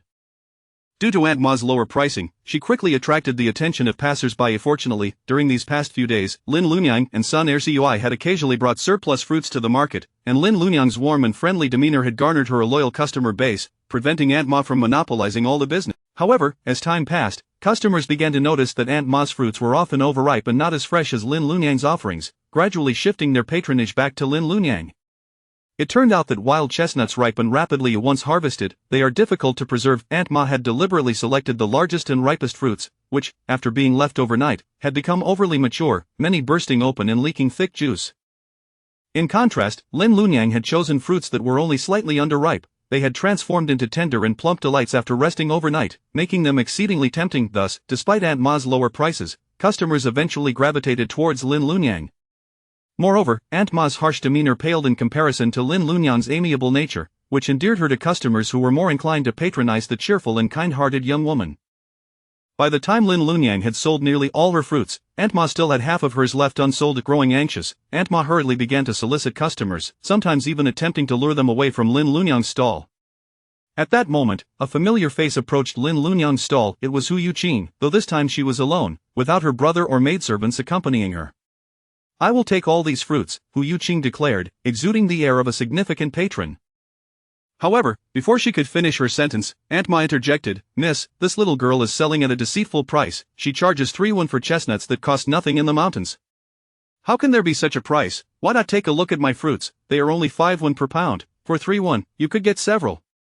Though Sun Ercui had seen Hu Yuqing before, this time she was dressed simply and lacked any attendants, making it difficult for her to recognize her. As she pondered whether she had encountered this young lady before, she caught sight of Aunt Ma attempting to steal the business. Seeing that this generous customer might be swayed by Aunt Ma's words, Sun Ercui quickly retorted, "You old hag, what nonsense are you spouting? Beware of terrifying the underworld after death, your tongue may be plucked out." Aunt Ma, unfazed, shot back, "This young lady hasn't committed to buying from your stall, what's wrong with me calling out to customers?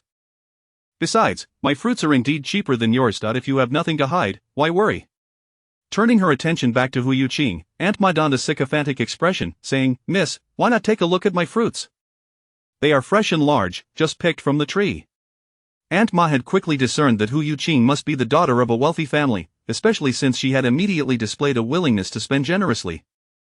Aunt Ma hoped that Hu Yuqing would change her mind and purchase all her fruits. Having overheard the argument between Sun Ercui and Aunt Ma, Hu Yuqing understood the situation. It appeared this old woman bore a grudge against Lunyang and was attempting to steal her business. Glancing between Lin Lunyang and Aunt Ma, Hu Yuqing suddenly felt a protective instinct for Lin Lunyang. She could not allow anyone to bully such a gentle person. "Alright then, show me what you've got." Hu Yuqing feigned being persuaded by Aunt Ma and followed her to her stall, pretending to sift through the fruits. "These fruits are quite large." Aunt Ma felt a surge of joy and promptly interjected, "Indeed. They are the freshest and largest fruits, miss. There aren't many left. Would you like to take them all?" "Not many left. I see you still have plenty." Hu Yuqing thought to herself, finding Aunt Ma's blatant lies reminiscent of her stepmother's deceitful ways. The fruits were indeed large, but they looked quite spoiled. With a hint of disdain, Hu Yuqing set the fruit down, deliberately speaking loudly, "Although you sell them at a low price, they are all bad fruits." Chapter 68. "I will be the godmother of your future child." Madame Ma, with a forced smile, said, "Miss, you must have misjudged. These are all fresh fruits, albeit slightly overripe, but ripe ones are indeed delightful." "I do not like them," Hu Yuqing replied, setting down the fruit in her hand. She turned and made her way back to Lin Lunyang's stall, where the lady's fruits appeared fresh and vibrant, pleasing her heart. "Please wrap them all up for me." It was the first time Lin Lunyang witnessed such childlike behavior from Hu Yuqing, and she couldn't help but laugh. Understanding that Hu Yuqing was standing up for her, Lin Lunyang felt a touch of warmth in her heart. She wrapped up the remaining fruits for Hu Yuqing without asking for payment. "Take them and enjoy. Consider them a gift from a friend." Seeing the camaraderie between Lin Lunyang and Hu Yuqing, Madame Ma realized she had been outwitted. Being of a timid disposition, she dared not confront Hu Yuqing, the daughter of a wealthy family, and silently took note of the score against the Zhou family in her heart. As Hu Yuqing accepted the fruits from Lin Lunyang, she suddenly sighed. "Lunyang, do you have time today to talk with me?" Hu Yuqing's earlier demeanor had been somewhat off, and Lin Lunyang had never seen such a look of dejection on her face before. "All right," Lin Lunyang replied, concerned. She turned to Sun Ercui and said, "Sister-in-law, you may head back first." Sun Ercui then recalled that this was the young lady of the Hu family who had escorted them into the Hu residence. She had even purchased items from their stall. However, when had her sister-in-law grown so close to the young lady of the Hu family? It was the Hu family's daughter who had come to her aid. Reflecting that her sister-in-law's friendship with the Hu family's young lady was a fortunate matter, Sun Ercui responded, "Very well, then I will return first, but do remember to come back early." As the marketplace was not conducive for conversation, Hu Yuqing led Lin Lunyang to a tea house in the city. "Miss Hu, shall we take our usual spot upstairs?" The tea house attendant, recognizing Hu Yuqing, hurriedly ushered them to their seats. Once seated upstairs, Hu Yuqing remained silent, quietly sipping her tea and gazing out the window. Noticing this, Lin Lunyang grew increasingly concerned and asked, "Yuqing, what troubles you today?"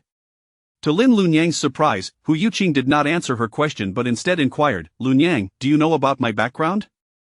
Hu Yuqing continued, "My father faced great difficulties in having children. In his middle age, he was blessed with only me, and due to my mother's early passing, he raised me himself. That as my father had no other children, I was brought up to be his heir. I am aware that others often gossip about this, yet I remain unfazed. I only wish to prove to my father that his judgment was not in vain, that I can uphold the Hu family legacy." Until my father's new concubine bore Wang Si, I had never seen him so joyous. It seems he had always harbored regrets over my existence, and immediately elevated that concubine to the position of wife, thus becoming my stepmother. My father almost effortlessly cast me aside. A bitter smile graced Hu Yuqing's lips as she continued, "Yet he forgets that I remain unmarried because he insisted on passing the Hu family business to me, urging me to stay home and find a suitable match on my own. Over these years, I have devoted myself entirely to business, neglecting thoughts of marriage. Now that Hu Si has been born, my father no longer mentions this, instead tacitly allowing my stepmother to start arranging suitors for me. Lin Lunyang grasped. To this day, Hu Yuqing held no resentment towards Hu Si nor her father. It was merely the realization that all her years of effort were deemed futile, her identity as a woman being her greatest sin, leaving Hu Yuqing feeling lost for the first time. How ridiculous it is that I once prided myself on being different from those women whose sole purpose is to support their husbands and raise children, yet I find I am no different after all, Hu Yuqing scoffed. Do not be disheartened, Yuqing. You are your father's first child, raised by his own hand. You will always hold a special place in his heart. Your father must love you dearly and would never allow your stepmother to marry you off recklessly, Lin Lunyang reassured her, understanding that Hu Yuqing's concern lay primarily in her father's attitude. Perhaps your father knows that it is difficult for women to succeed in business, facing much criticism. He would not want you to endure such hardship. Therefore, after your brother's birth, he may wish to find you a good match, which is likely a father's instinct to hope that his children lead the smoothest and safest lives, but that is no longer the life I... People outside are whispering about why I am still unmarried. However, I do not wish to marry off like that, trapped within a courtyard, living as a woman whose sole duty is to support her husband and raise children. My stepmother is also intent on marrying me off, fearing that I will compete for inheritance with her own son. A sardonic smile appeared on Hu Yuqing's face. My stepmother worries herself sick over this, yet she has no idea that I have never contemplated competing with Hu Si for anything. Whatever my father decides regarding the family fortune is his prerogative. I have never desired what is not rightfully mine. Yuqing, I want to tell you that aside from Hu Lei, you are already an outstanding woman. You have single-handedly established Yunchang Tower, and in the city, no other garment shop can rival it. This is an accomplishment that many women cannot achieve. Lin Lunyang gazed earnestly at Hu Yuqing, her bright eyes reflecting genuine admiration and praise. Under the gaze of those sparkling eyes, Hu Yuqing felt a tinge of shyness. Mentioning Yunchang Tower brought a smile to Hu Yuqing's face. That Yunchang Tower started as a small shop, a part of my mother's dowry, and it truly belongs to me. If my father decides to leave the Hu residence to Hu Si, and should my stepmother turn against me, I will hold on to my Yunchang Tower and remain an old maid. Hu Yuqing spoke half jokingly, half seriously. At that time, I shall be the godmother of your child. You must not think poorly of me. How could I?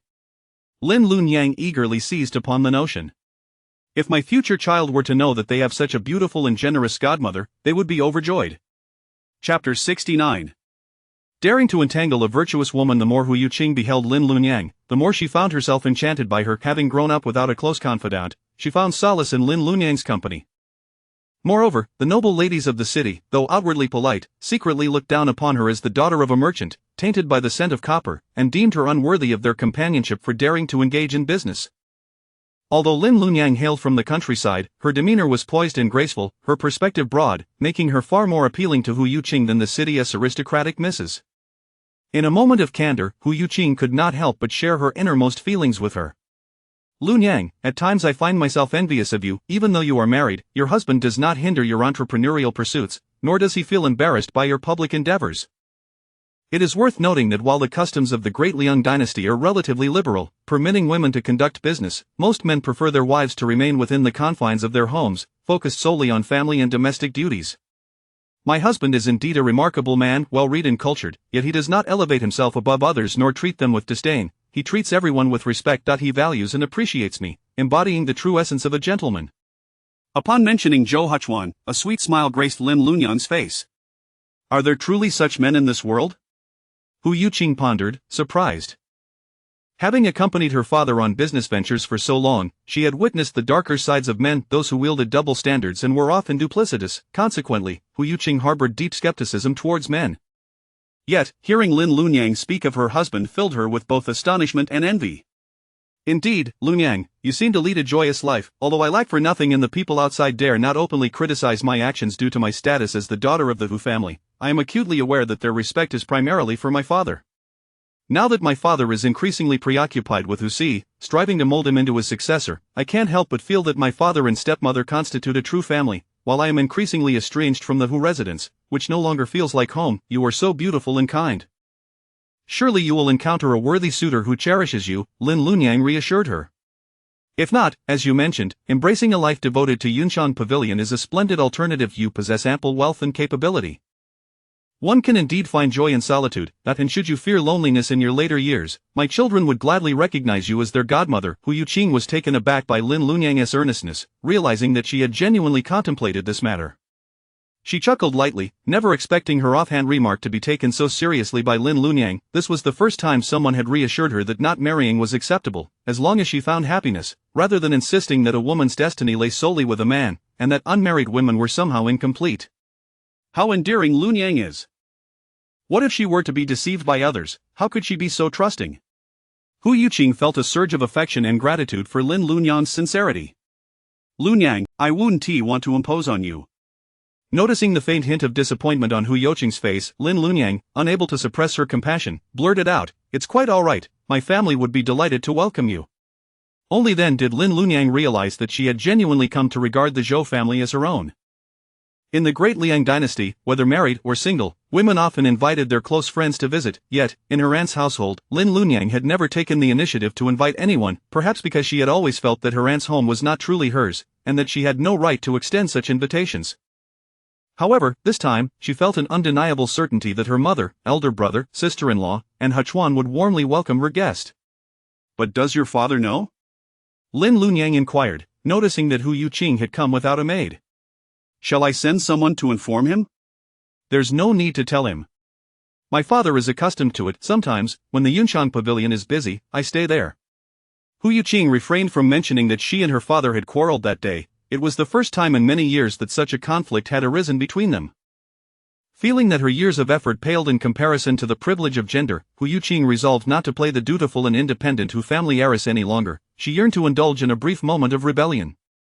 Thanks to Hu Yuqing's generosity, the carriage they took back to Yongfeng village was paid for by her. Although Lin Lunyang had intended to cover the expense, Hu Yuqing was adamant that she would not allow it, and thus Lin Lunyang relented.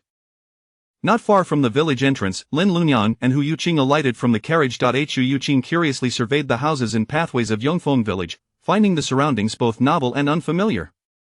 Although she had experienced hardship alongside Hu Leioi, she had always resided in the city and had never ventured into the countryside. "This place is rather rudimentary, you may find it uncomfortable," Lin Lunyang expressed her concern that Hu Yuqing might struggle to adapt. "How could that be?" "I actually find it quite fascinating," Hu Yuqing replied, her spirit lifted by the unique charm of the quaint village, allowing her tightly wound nerves, strained by her conflict with her stepmother, to relax. She momentarily banished troubling thoughts from her mind. As they chatted and laughed, making their way into the heart of the village, Lin Lunyang suddenly spotted a familiar face, Wang Zhaozhao, accompanied by a rather unsavory-looking man. The man obstructed Wang Zhaozhao's path, seemingly saying something that incited her anger. He, however, refused to let her pass. Hu Yuqing, who harbored a deep disdain for men who harassed women, felt a surge of anger and quickly stepped forward, pulling Wang Zhaozhao aside. "Who do you think you are, you ruffian? How dare you harass a virtuous woman here?" Chapter 70, Is Your Husband Incapable? The man in question was none other than Wang Ergu, a notorious ruffian from Yongfeng village, who had long been harassing Wang Zhaozhao. Wang Ergu glanced up and beheld two young women, one tall and strikingly beautiful, yet overly spirited, not to his taste, the other petite and exquisite, with a face like white jade and a countenance radiant as dawn, instantly captivating Wang Ergu's interest. However, upon closer inspection, he noticed that the delicate lady had already styled her hair in a woman's chignon, which dampened his enthusiasm. "I am conversing with my fiancée, what business do you have here?" he barked. "What fiancée?" Wang Zhaozhao retorted with disdain. "I have no connection to you whatsoever." Wang Ergu, undeterred, grinned shamelessly. "My future in-laws have already consented, provided I present them with 10 taels of silver. They will agree to let me marry you." "Absolutely not." Wang Zhaozhao replied with unwavering conviction, yet, deep down, she felt a flicker of uncertainty. Her parents had always been swayed by monetary allure, and their financial predicament was dire. This thought ignited a mixture of anger and anxiety within her. She had explicitly instructed her parents not to hastily betroth her, assuring them that she would seek a wealthy suitor and would not shortchange them on her dowry. It was disheartening to realize their vision remained so narrow. "I see you are pestering this lady, but she is clearly unwilling," Hu Yuqing interjected, her expression turning stern. "I advise you to release her at once. Otherwise, I shall take you to the authorities to face charges of harassing a respectable woman." "Oh, send me to the authorities, how frightful."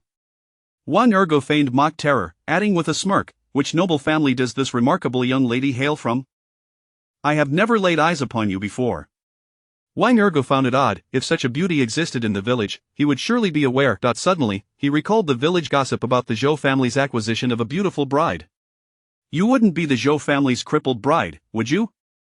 Such a beauty, what a pity, I wonder if that cripple can still perform his duties. As he spoke, Wang Ergu brazenly approached Lin Lianyang, extending his hand with predatory intent.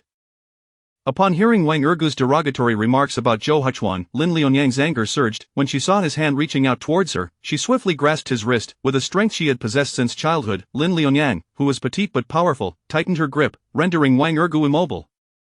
In a swift motion, she executed a shoulder throw, sending him sprawling to the ground. Wang Ergu, taken aback by her unexpected strength, found himself in a most undignified position. Recognizing that Lin Lianyang was not as easily intimidated as she appeared, and noticing the imposing Hu Yuqing poised to strike, he was filled with terror and fled in disgrace. Thus, only Hu Yuqing, Lin Lianyang, and Wang Zhaozhao remained. Wang Zhaozhao, who was acquainted with Lin Lianyang, felt a wave of embarrassment wash over her for being rescued. Her pride rendered her unable to express her gratitude. Meanwhile, Lin Lianyang, aware of Wang Zhaozhao's family's past transgressions against Zhou Huchuan, harbored her own reservations towards Wang Zhaozhao. Unaware of their shared history, Hu Yuqing, brimming with righteous indignation, addressed Wang Zhaozhao. My dear lady, you must exercise caution when venturing out. Steer clear of that ruffian. Not if all else fails, have your family deal with him, a good beating would surely set him straight. Thank you, Wang Zhaozhao murmured barely above a whisper, not daring to meet Lin Lianyang's gaze as she turned to leave. That girl seems rather naïve, likely frightened by the encounter, Hu Yuqing remarked, unperturbed, as she turned to Lin Lianyang with a smile. Hu Yuqing, misled by Wang Zhaozhao's alluring exterior, was oblivious to her true character. Lin Lianyang escorted Hu Yuqing back to the Zhou household. As Zhou opened the door, she exclaimed, Lianyang. Her gaze shifted to Hu Yuqing, recognizing her as the young lady who had accompanied Lianyang to procure new garments. Miss Hu? Just call me Yuqing, auntie, Hu Yuqing responded with familiarity. Lin Lianyang briefly explained, today, I encountered Yuqing at the market with my sister-in-law. She wishes to stay with us for a night, and I didn't have a chance to inform mother. Family is family. There is no need for formalities, Zhou Guofu interrupted, her joy evident at the sight of her daughter bringing home a friend. By the time Lin Lianyang and her companions returned, dinner was already laid out. To Lin Lianyang's surprise, although the meal was simple, it was quite palatable, defying her initial expectations of meager fare in her household. After the meal, Lin Lianyang prepared to venture into the mountains to gather fruit, and Hu Yuqing eagerly joined her, assisting in the harvest. The day passed in delightful oblivion. Post-dinner, as Lin Lianyang emerged from the kitchen after tidying up, Hu Yuqing suddenly pulled her aside with an air of mystery. Yuqing? Lianyang, Hu Yuqing hesitated, appearing somewhat bashful. Please don't take offense. I am merely curious, how are things progressing with your husband in the marital bed? Today, Hu Yuqing had noticed Zhou Huchuan's leg, and her heart ached for his handsome visage marred by his affliction. Recalling the ruffian's scornful remarks earlier, she couldn't help but worry for Lin Lianyang. With your husband's leg so severely injured, could it be that he is incapable in that regard? Does this mean you are enduring a life of widowhood? However, broaching such a subject was delicate. After the question slipped from her lips, Hu Yuqing hastily clarified, I mean no offense, I merely know a few skilled physicians who specialize in men's health. If you ever need assistance, I can arrange a consultation for you. Caught off guard by the inquiry, Lin Lianyang found herself at a loss for words. This, she truly did not know. After all, she and Zhou Huchuan had yet to consummate their marriage yet. Hu Yuqing misinterpreted her silence, her expression shifting to one of alarm. Is it truly that he cannot? Lin Lianyang quickly shook her head, taking a moment before responding, I am uncertain. We have only been wed for a brief time and have yet to share a bed. Unsure of how to articulate her thoughts, Lin Lianyang acknowledged that Zhou Huchuan had always treated her with respect, seemingly without intentions of intimacy. It would be inappropriate for her to broach such topics if he did not. However, Hu Yuqing's sudden inquiry compelled Lin Lianyang to confront the overlooked question. Had Zhou Huchuan sustained any further injuries? Shaking her head, Lin Lianyang quickly dispelled these troubling thoughts, gently ushering Hu Yuqing towards the guest room. Rest now, I must rise early to deliver goods to the city tomorrow. Chapter 71. Lianyang, why not purchase the restaurant the following morning? At the dining table, the breakfast at the Zhou household consisted of sweet potato porridge. The sweet potatoes, cut into small cubes, were simmered until they became soft. The golden chunks of sweet potato blended harmoniously with the pristine white rice, releasing an alluring fragrance that whetted the appetite. With Hu Yuqing's presence today, Widow Zhou instructed Lin Lianyang to slice some cured meat to entertain the guest. This cured meat was prepared from the wild boar meat they had previously cured, and it boasted a firm texture and an explosion of flavor. Unable to contain her admiration, Hu Yuqing remarked, This is far more delicious than anything I'd had at Yunla restaurant. Your compliment is overwhelming, miss, Widow Zhou replied modestly. How could the produce of our humble village possibly compare to that of a grand establishment? Despite her words of humility, a radiant smile graced her face. Although the eldest daughter of the Hu family was a wealthy heiress, she carried herself without pretense and generously praised the offerings of Widow Zhou's household. Widow Zhou, while feigning modesty, discreetly showcased Lin Lunyang's culinary skills, which, I must say, are indeed on par with those of the restaurants outside. Recalling the meal she had enjoyed at the Zhou household over the past few days, along with Lin Lunyang's exquisite Changhua cake, Hu Yuqing nodded in agreement. She casually suggested, if Lunyang were to open a restaurant in the city, it would surely thrive. In the city, the chefs are numerous and highly skilled. I fear I would not stand out among them, Lin Lunyang replied. Fully aware of her limitations, she recognized that even the cooks at small eateries had honed their craft over many years, whereas she was merely a novice, having stumbled upon the art of making Changhua cake through ancient texts, and it was merely her craftsmanship that set her apart. Who says that? The chefs in the city are so bound by convention that their creations all taste the same and none can compare to the vibrant flavors in Lunyang's dishes. Hu Yuqing, having grown up in the business world alongside her father, possessed a keen eye for opportunity and was inexplicably convinced that Lin Lunyang would be a great success in the culinary realm. Suddenly, an idea struck Hu Yuqing. Lunyang, are you aware that Fengla Restaurant is currently up for sale? I was thinking, since the Changhua cake that revitalized Fengla Restaurant is made by you, why not take it over? You might even surpass its former glory. You know about this matter? Lin Lunyang had previously heard from Lai Fu that the proprietor of Fengla Restaurant intended to sell it in order to enjoy a life of leisure in the capital, as his son had secured a position there. However, she had not anticipated that this news had already spread throughout Fengla County. It seemed the proprietor was indeed preparing to sell the restaurant and would likely depart soon, prompting Lin Lunyang to contemplate her options.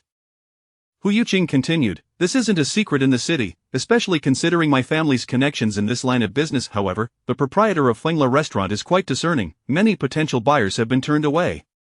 It's said that he seeks a worthy successor for his establishment. Lunyang, given your acquaintance with him, perhaps he would consider selling to you. Moreover, Fengla Restaurant is situated in a prime location with a loyal customer base.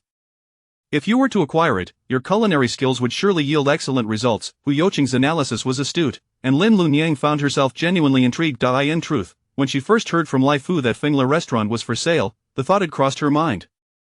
However, she had dismissed it as impractical, yet now, with Hu Yuqing's encouragement, she felt a stirring ambition within her. Widow Zhou, too, was quick to express her support, saying, Lunyang, I believe what Miss Hu says holds merit. If you are interested, I will back you. My only concern is the financial risk. You needn't worry about that, Lunyang. If finances are a concern for you, I will cover the costs as a shared investment, Hu Yuqing declared with remarkable generosity. Her willingness to assist stemmed not only from a desire to support Lin Lunyang but also from her unwavering faith in her friend's abilities to run a successful restaurant. Even Sun Erqui, who was typically frugal with her finances, chimed in, Lunyang, do not worry about the money. If it comes to this, I, too, would like to contribute a little. Sun Erqui's words were tinged with reluctance, yet she thought of the savings she had accumulated, much of it thanks to her sister-in-law. Moreover, she had faith in Lunyang's competence. Very well, I shall inquire with the proprietor today, Lin Lunyang replied, her heart warmed by the unwavering support of her companions. After finishing breakfast, she and Sun Erqui prepared to take the ox cart to the city, yet she hesitated at the thought of Hu Yuqing accompanying them. It felt inappropriate to have a young lady of her stature ride in an ox cart, especially since there were no horse-drawn carriages available in Yongfeng village. However, to her surprise, Hu Yuqing seemed unperturbed, even helping them carry some of their belongings. As they sat on the cart, watching the scenery leisurely pass by, Hu Yuqing found the experience rather novel. Observing that Hu Yuqing not only appeared comfortable but also genuinely enjoyed the ride, Lin Lunyang felt a sense of relief. The sincerity between them was palpable. Despite the stark differences in their backgrounds, Lin Lunyang wished to provide Hu Yuqing with the best experience possible, not wanting to neglect her dear friend. For Hu Yuqing, Lin Lunyang was her first true confidant, and for Lin Lunyang, Hu Yuqing was equally her first close friend. Upon entering the city, the cart driver brought them to the entrance of Fengla Restaurant. As Hu Yuqing prepared to part ways with Lin Lunyang, she was interrupted by her anxious maid, who rushed over. Miss, where have you been? I searched for you at Yunshang building, but you were nowhere to be found. I was so worried. The maid, having failed to locate her mistress at Yunshang building, reasoned that her lady seldom visited other places or had many friends, aside from the recently mentioned Lin Lunyang.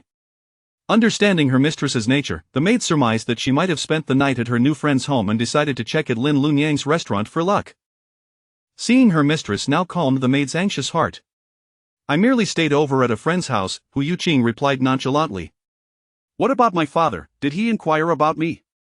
Hesitating, the maid shook her head. The master assumed you were at Yunshang building and did not say much. Oh, Hu Youqing's expression momentarily fell, but she quickly masked her disappointment, turning back to Lin Lunyang to say, Lunyang, I must take my leave now. Goodbye, Yu Qing, Lin Lunyang responded warmly. After handing the fruitcakes to Lai Fu, she inquired, is the proprietor inside today? He is inside, tallying the accounts, Lai Fu replied, curiosity piqued. Is there something you wish to discuss with him? I would like to inquire about the sale of Fengla Restaurant, Lin Lunyang stated candidly. You wish to purchase Fengla Restaurant? Lai Fu was taken aback. Chapter 72 The innkeeper's numerous rules seem to be quite troubling. Are they perhaps afraid we cannot afford it? Sun Erqui, noticing Lai Feng's astonishment, remarked half-jokingly. Lai Feng hurried to clarify, oh, no, that's not the case at all. It's just that my uncle has a deep emotional attachment to the restaurant. The price is secondary. What he truly seeks is a reliable new owner for the establishment, which is why he has turned down numerous interested bidders. Prior to Lin Lianyang's arrival, she had heard from Wu Yuqing that many individuals wished to purchase Fengla Restaurant, yet all had been rejected by the innkeeper. Lai Feng's words further confirmed Lin Lianyang's suspicions. To acquire the restaurant, it seemed one would have to pass the innkeeper's scrutiny. Lai Feng led them inside. Uncle, the two ladies, I wish to speak with you, innkeeper Li, Lin Lianyang stated directly. I have heard that you are looking to sell Fengla Restaurant, and I am interested in purchasing it. May I inquire about your intentions? Oh. Innkeeper Li could not help but size Lin Lianyang up. Having known her for some time, he trusted her character and, now that she brought it up, he began to contemplate the feasibility of the matter. Lin Lianyang had previously supplied the restaurant with Chenghua cakes, so if she were to take over, she would have a solid foundation. However, being a woman, could she truly manage the establishment? After a moment of contemplation, Innkeeper Li replied, Madame Zhou, I have unwavering confidence in your character. However, this restaurant has been in my family for several generations. If I were to sell it, I must ensure it finds a trustworthy steward to carry on its legacy. Therefore, I have two conditions. First, the restaurant must retain its name, Fengla Restaurant. Second, it cannot face closure. I need to see that the new owner possesses the capability to sustain it. Rest assured, I wish to purchase Fengla Restaurant precisely to uphold its esteemed reputation, Lin Lianyang thought to herself, realizing that Innkeeper Li sought to test the intentions of potential buyers. In that case, I shall dispense with empty pleasantries. The Chenghua cake that Madame Zhou previously crafted revitalized the restaurant. I have faith in her culinary skills and cleverness. However, a single Chenghua cake is insufficient to convince me of her ability to sustain the restaurant long-term. What do you mean, Innkeeper Li? She asked. If Madame Zhou could introduce two more dishes that are as popular as the Chenghua cake, demonstrating her continuous innovation and capability to enhance the establishment, I would be willing to sell it to you. Innkeeper Li was eager to find a successor before he departed from Xiaoning County in 2 months. Lin Lianyang inquired, is there a deadline for your requirements? She maintained a composed demeanor, exuding confidence. How about 1 month? Innkeeper Li contemplated for a moment. I will grant you half a month to unveil new dishes. If these 2 dishes can draw a full house for the remaining half month, I would feel assured in trusting the restaurant to you. How does that sound? Agreed. However, I am curious about how you intend to sell the restaurant if I succeed. Lin Lianyang did not forget to negotiate with Innkeeper Li. He smiled, if Madame Zhou truly can take over the restaurant, how about 480 taels? Innkeeper Li's offer was exceedingly generous. Fengla Restaurant was well located and recently enjoyed a surge in customers, with some willing to pay as much as 1,000 taels. His willingness to sell for less than half that price indicated his genuine desire to find a good owner rather than merely seeking profit. Lin Lianyang understood this well. Thank you, Innkeeper Li. Thus, Lin Lianyang and Innkeeper Li reached an agreement. On their way home, Sun Erqui expressed her concerns. Sister-in-law, you have agreed to Innkeeper Li's terms so recklessly. What if you cannot fulfill them? Creating those dishes requires funds, and with such stringent demands from Innkeeper Li, if you ultimately fail, would that not be a wasted opportunity for Fengla Restaurant? Do not worry, sister-in-law. The Chenghua cake is a seasonal delicacy. Once winter passes and the Chenghua fruit is out of season, I will be unable to produce it. I have been considering introducing other dishes regardless, and even without this agreement with Innkeeper Li, I intended to create new offerings. Lin Lianyang elaborated on her plans. Ultimately, I must introduce new products for sale, so do not fret about working for the restaurant without compensation. Once I have devised the new dishes, I will negotiate a different price with the innkeeper. Seeing Lin Lianyang appear to have a well-thought-out plan, Sun Erqui felt reassured, though she could not help but murmur, this restaurant is indeed peculiar. If they wish to sell, why impose so many strange rules? Lin Lianyang smiled. Fingla restaurant is not difficult to sell at present, and we should be grateful that the innkeeper is not the type to sell merely for money. Otherwise, we would not even have this opportunity. During lunch, Widow Zhou inquired about their day. Lianyang, what did the innkeeper say regarding the restaurant? Lin Lianyang recounted the events truthfully. The innkeeper is willing to sell to us, but he is concerned about our ability to manage the restaurant and fears it may close down, hence the need for a test. If I can create 2 dishes as popular as the fruit cake, ensuring the restaurant is consistently busy, he has agreed to sell it to me for 480 taels. That innkeeper truly is a person of character, Widow Zhou remarked, knowing that this price was quite reasonable, even exceptionally low for the city. Unlike Sun Erqui, Widow Zhou viewed innkeeper Li as an honest man rather than a greedy merchant. Not wanting to pry further, Widow Zhou shifted the conversation to another matter. In a few days, Lianyang will return to her family home.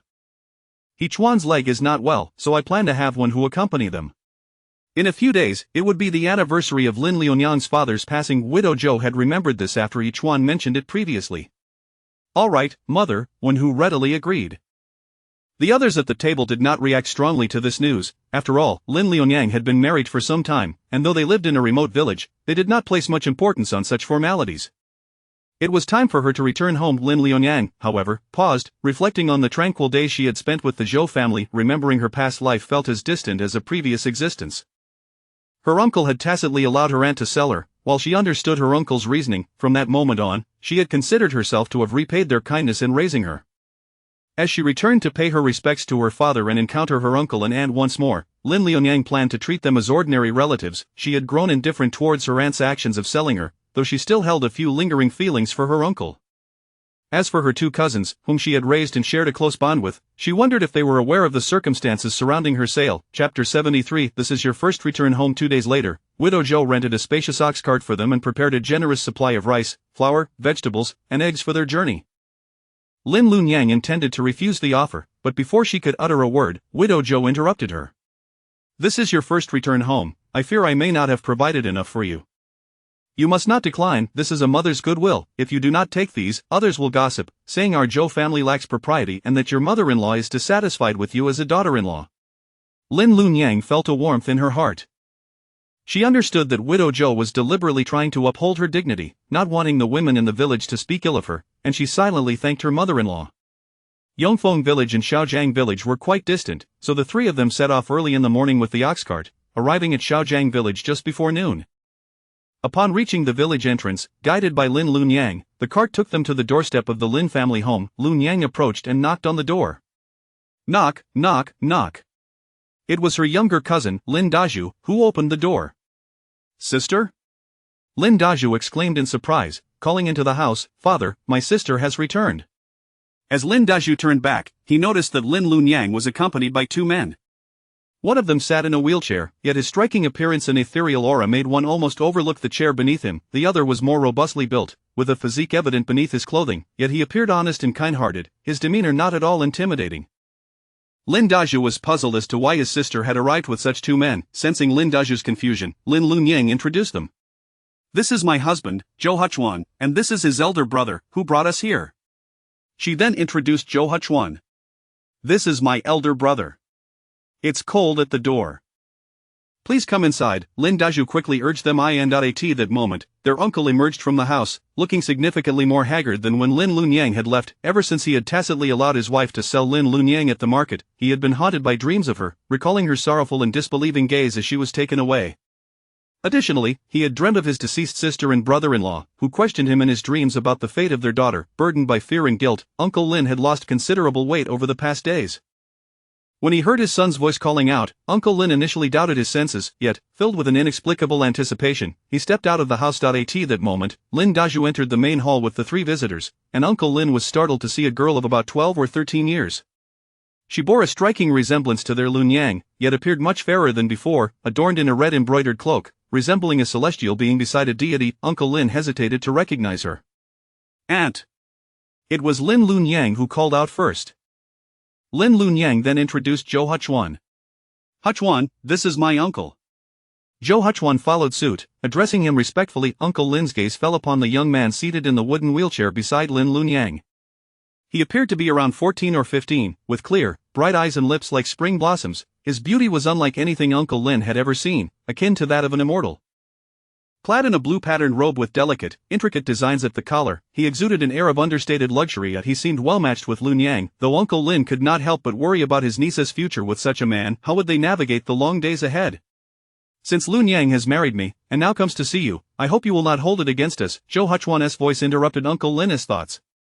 Returning to reality, Uncle Lin shook his head. Not at all. How could I possibly hold anything against you? Seeing you all well brings me peace. That you must be tired after your long journey. Please, sit and rest, Zhou. Hurry and bring some tea.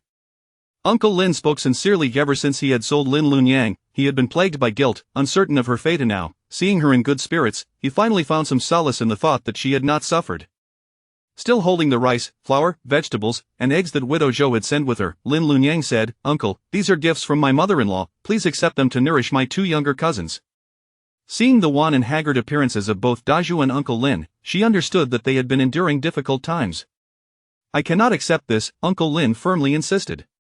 Lun Yang, take these back. You need them for yourself. How could I possibly accept more from you? This year has been harsh, with famine affecting every household. Although your husband's family appears well off, I fear his inability to walk may limit their income. Ever since I sold you, I have felt immense guilt and would rather reserve these provisions for you. Please, Uncle, accept them. This is my mother's heartfelt intention. Since you raised Lun Yang, it is only right that I show my gratitude for your efforts in nurturing her into such a sensible and virtuous woman. Zhou Huchuan interjected gently, his demeanor humble yet polite, with a hint of distance. If it were not for Lun Yang's insistence, my mother would likely have insisted on sending even more. These provisions are not excessive, please, accept them. Upon hearing Zhou Huchuan's words, Uncle Lin felt even greater guilt. They had never invested much in Lun Yang. From a young age, she had been diligent and had helped her family with chores, often enduring scoldings from Aunt Lin. Uncle Lin, fearful of his wife, had never dared to openly protect Lun Yang, sometimes slipping her food in secret. Reflecting on those times, Lun Yang had been just a child, yet so mature that it pained him. Uncle, it's all right. I bear you no ill will. Your kindness in taking me in has filled me with gratitude. Please do not let me affect your relationship with Aunt. Now, as Uncle Lin reminisced, he felt a pang of regret. He noted that Zhou Huchuan spoke without coercion, as if these provisions were of little consequence to Lun Yang's family. Eventually, Uncle Lin accepted the items she had brought, secretly astonished at the wealth of Lun Yang's in-laws. Surely they were a prominent family. Zhou, take these provisions to the kitchen, Uncle Lin instructed his eldest son. Turning back to Lun Yang, he asked, what are your plans for today? Why not stay for a meal? You can spend the night here. Aunt is not home today, so I can make room for you and your companions. Lun Yang declined her uncle's good intentions. Thank you, Uncle, but after eating, I wish to pay respects to my father and then return home. Chapter 74. Since your marriage, your uncle has been concerned about you. Uncle Lin paused for a moment, finally recalling that today marked the anniversary of his brother-in-law's passing. His memories of this brother-in-law had grown somewhat hazy over time. He only remembered that Lun Yang's father was an educated man from the capital, possessing a handsome appearance and speaking in an eloquent manner, which utterly enchanted his proud sister, leading her to forsake everything just to marry him. However, in hindsight, it was evident that his sister's choice was not misguided. During her lifetime, Uncle Lin had never witnessed any man showering as much affection upon his wife as his brother-in-law had. After the birth of Lun Yang, his sister passed away, and shortly thereafter, his brother-in-law succumbed to illness born of grief. Lost in thought, Uncle Lin, after a while, remarked, very well, you are married now. It is only fitting that you pay your respects at your father's grave. I shall accompany you this afternoon and also inform your sister that you have wed, so she may rest easy below. He gestured for them to be seated, adding, there is little to offer in the way of hospitality at home. I shall go to the village and procure a chicken to treat you. Uncle Lin called for his eldest son to attend to Lun Yang and the others. Once Uncle Lin had exited, Zhou hesitated before speaking. Sister, how have you been faring these days? Both younger cousins, who had been raised under Lun Yang's care, held an affectionate regard for their gentle sister, especially when compared to their irritable mother. Initially, Lin Zhoumu had been aware that if her 2 sons learned of her intentions to sell Lun Yang, they would vehemently oppose her. Thus, she had deceitfully lured Lun Yang out of the house and sold her at the market, later returning home to claim that Lun Yang had gone missing. However, this ruse could not remain hidden forever. During a quarrel between Uncle Lin and Lin Zhoumu, Lin Dazhu and Lin Erzhu uncovered the truth. Upon learning of the incident, Lin Erzhu had a fierce argument with their mother. I am doing quite well, so you need not worry, Lun Yang replied with a smile. Perhaps deep down, she harbored some resentment towards her mother for the relentless toil she endured, yet her feelings towards her two younger cousins were devoid of any bitterness. As her life with the Zhou family flourished, Lun Yang had long since come to terms with the fact that her mother had never cared for her. Thus, she felt no expectations from her. To her, Lin Zhoumu had become nothing more than a stranger. That is good to hear. Lin Dazhu glanced at Zhou Huchuan, hesitating to voice his thoughts. He wished to inquire why Lun Yang had married a man who could not walk and whether she was truly happy in such a union. After some contemplation, he decided to suppress these questions. His eldest sister had been sold, and she had no agency over her marriage. Presently, Zhou Huchuan appeared quite distinguished, with a gentle demeanor, and most importantly, his gaze remained tenderly fixed upon Lun Yang, suggesting he genuinely cherished her. And what of mother? What of heir Zhou? Lun Yang noticed that, despite the passage of time since their arrival, it seemed only Uncle Lin and Lin Dazhu were present, prompting her to ask curiously. Mother recently quarreled with father and has gone to stay at her family home, Lin Dazhu replied. What he did not disclose was that ever since Lun Yang had been sold, their parents had frequently argued over the matter. This latest dispute had arisen following another quarrel between Uncle Lin and Lin Zhoumu, leading her to return to her family's residence in anger. Lin Zhoumu's family resided in Shaojiang village, and given her volatile temperament, her visits home were not infrequent. Moreover, her two sons believed their mother's actions were excessive and thus refrained from intervening as they once had. Heir Zhou is currently studying with a tutor in the village, Lin Dazhu added, pride illuminating his countenance. This tutor is an elderly scholar with high standards, and for some inexplicable reason, he has taken a liking to our second brother and accepted him as a student. Heir Zhou has always been bright, and we hope he will excel and avoid the hardship our father endures. Just then, an 11 or 12-year-old girl entered the room. She was Su Yulan, the daughter of Lin Zhoumu's brother. Following her was Lin Zhoumu, who wore a frown, her expression sour, as if reluctant to return. Su Yulan had frequently visited the Lin household and recognized Lun Yang. However, upon seeing her cousin, now adorned in fresh attire and possessing an ethereal beauty, she took a moment before exclaiming, "You are my eldest cousin?" A twinge of jealousy stirred within Su Yulan. Her cousin had always been more attractive, and now, dressed elegantly, she appeared even more so, leaving Su Yulan feeling rather drab in comparison. Previously, upon hearing that her mother had sold Lun Yang, Su Yulan had secretly rejoiced. Yet, to her astonishment, Lun Yang seemed to be thriving post-sale, her complexion radiant and her satin garments resplendent, leaving Su Yulan to wonder which affluent family Lun Yang had married into. Su Yulan's gaze shifted to the two unfamiliar men in the room. The one seated in the wheelchair was evidently Lun Yang's husband, his unwavering gaze fixed upon her, his handsome features and distinguished demeanor further fueling Su Yulan's envy. In a fleeting moment, her thoughts swirled, and she consoled herself with the notion that no matter how attractive Lun Yang appeared, she was merely a crippled individual. Upon entering, Lin Zhoumu surveyed the room and, with irritation, inquired of Lin Dazhu, "Where is your father? The house is filled with strangers." Since returning to her family home, she had awaited her husband's usual attempts to placate her, but he had not come. Instead, her sister-in-law had begun to express some discontent towards her, and her brother had suggested she temper her temper and return home to give Uncle Lin an opportunity to make amends. Remaining at her family home indefinitely was untenable, so she had returned with Su Yulan in tow. Father went out just now. Lin Dazhu instinctively concealed the truth about his father's trip to the village to buy a chicken, fearing that revealing it would provoke another outburst from their mother. Out. Lin Zhoumu furrowed her brow, finally diverting her attention to the others in the room. Lun Yang? Unlike Uncle Lin, Lin Zhoumu felt no guilt or shame upon seeing Lun Yang. Instead, she feigned cordiality, stating, "Since your marriage, your uncle has missed you dearly, and I have been thinking of you. How have you been faring these days?" Lin Zhoumu deliberately omitted any mention of having sold Lun Yang. Chapter 75. Do not squander the last remnants of affection. Faced with the feigned cordiality of her aunt, Lin Lianyang resorted to pleasantries, attributing her well-being to her aunt's blessings. Aunt Lin felt an unprovoked sting in her heart, prompting her to reassess Lin Lianyang before her. One glance at her complexion revealed that life had been treating her well. She appeared vibrant and well-nourished, indicating that her in-laws were treating her kindly. It was no wonder that she stood tall while conversing with her.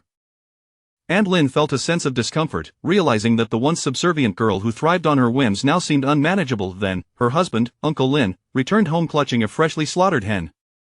Upon seeing the chicken in his hands, Aunt Lin's irritation flared up. What day is it that he still buys a chicken? Does he believe their circumstances have improved so dramatically? Had she not heeded her brother's advice to return suddenly, would he have continued to conceal his hospitality towards Lin Lianyang and her companions? Aunt Lin immediately discerned that her husband had ventured to the village to procure the chicken solely because Lin Liunyang had returned, but why should that be? She had a stake in the household finances, and she was resolute in not spending a single coin on that harbinger of misfortune.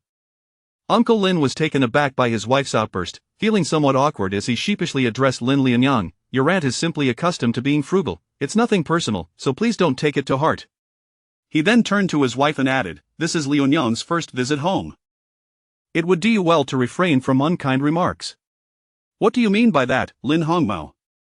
Aunt Lin was taken aback. Her husband, who usually acquiesced to her whims, was reprimanding her in front of others. Anger surged within her. What was the state of their household? They hadn't had meat in months, and their circumstances were tight. Yes, he wished to entertain his beloved niece, but what of their future needs? Aunt Lin was much like Sun Ercui from the past, fixated on immediate, trivial gains and unwilling to yield an inch. However, Sun Ercui had been cautious under the watchful eye of widow Zhou, fearing the wrath of Zhou Wenwei, and thus refrained from such blatant disrespect towards her husband in front of outsiders.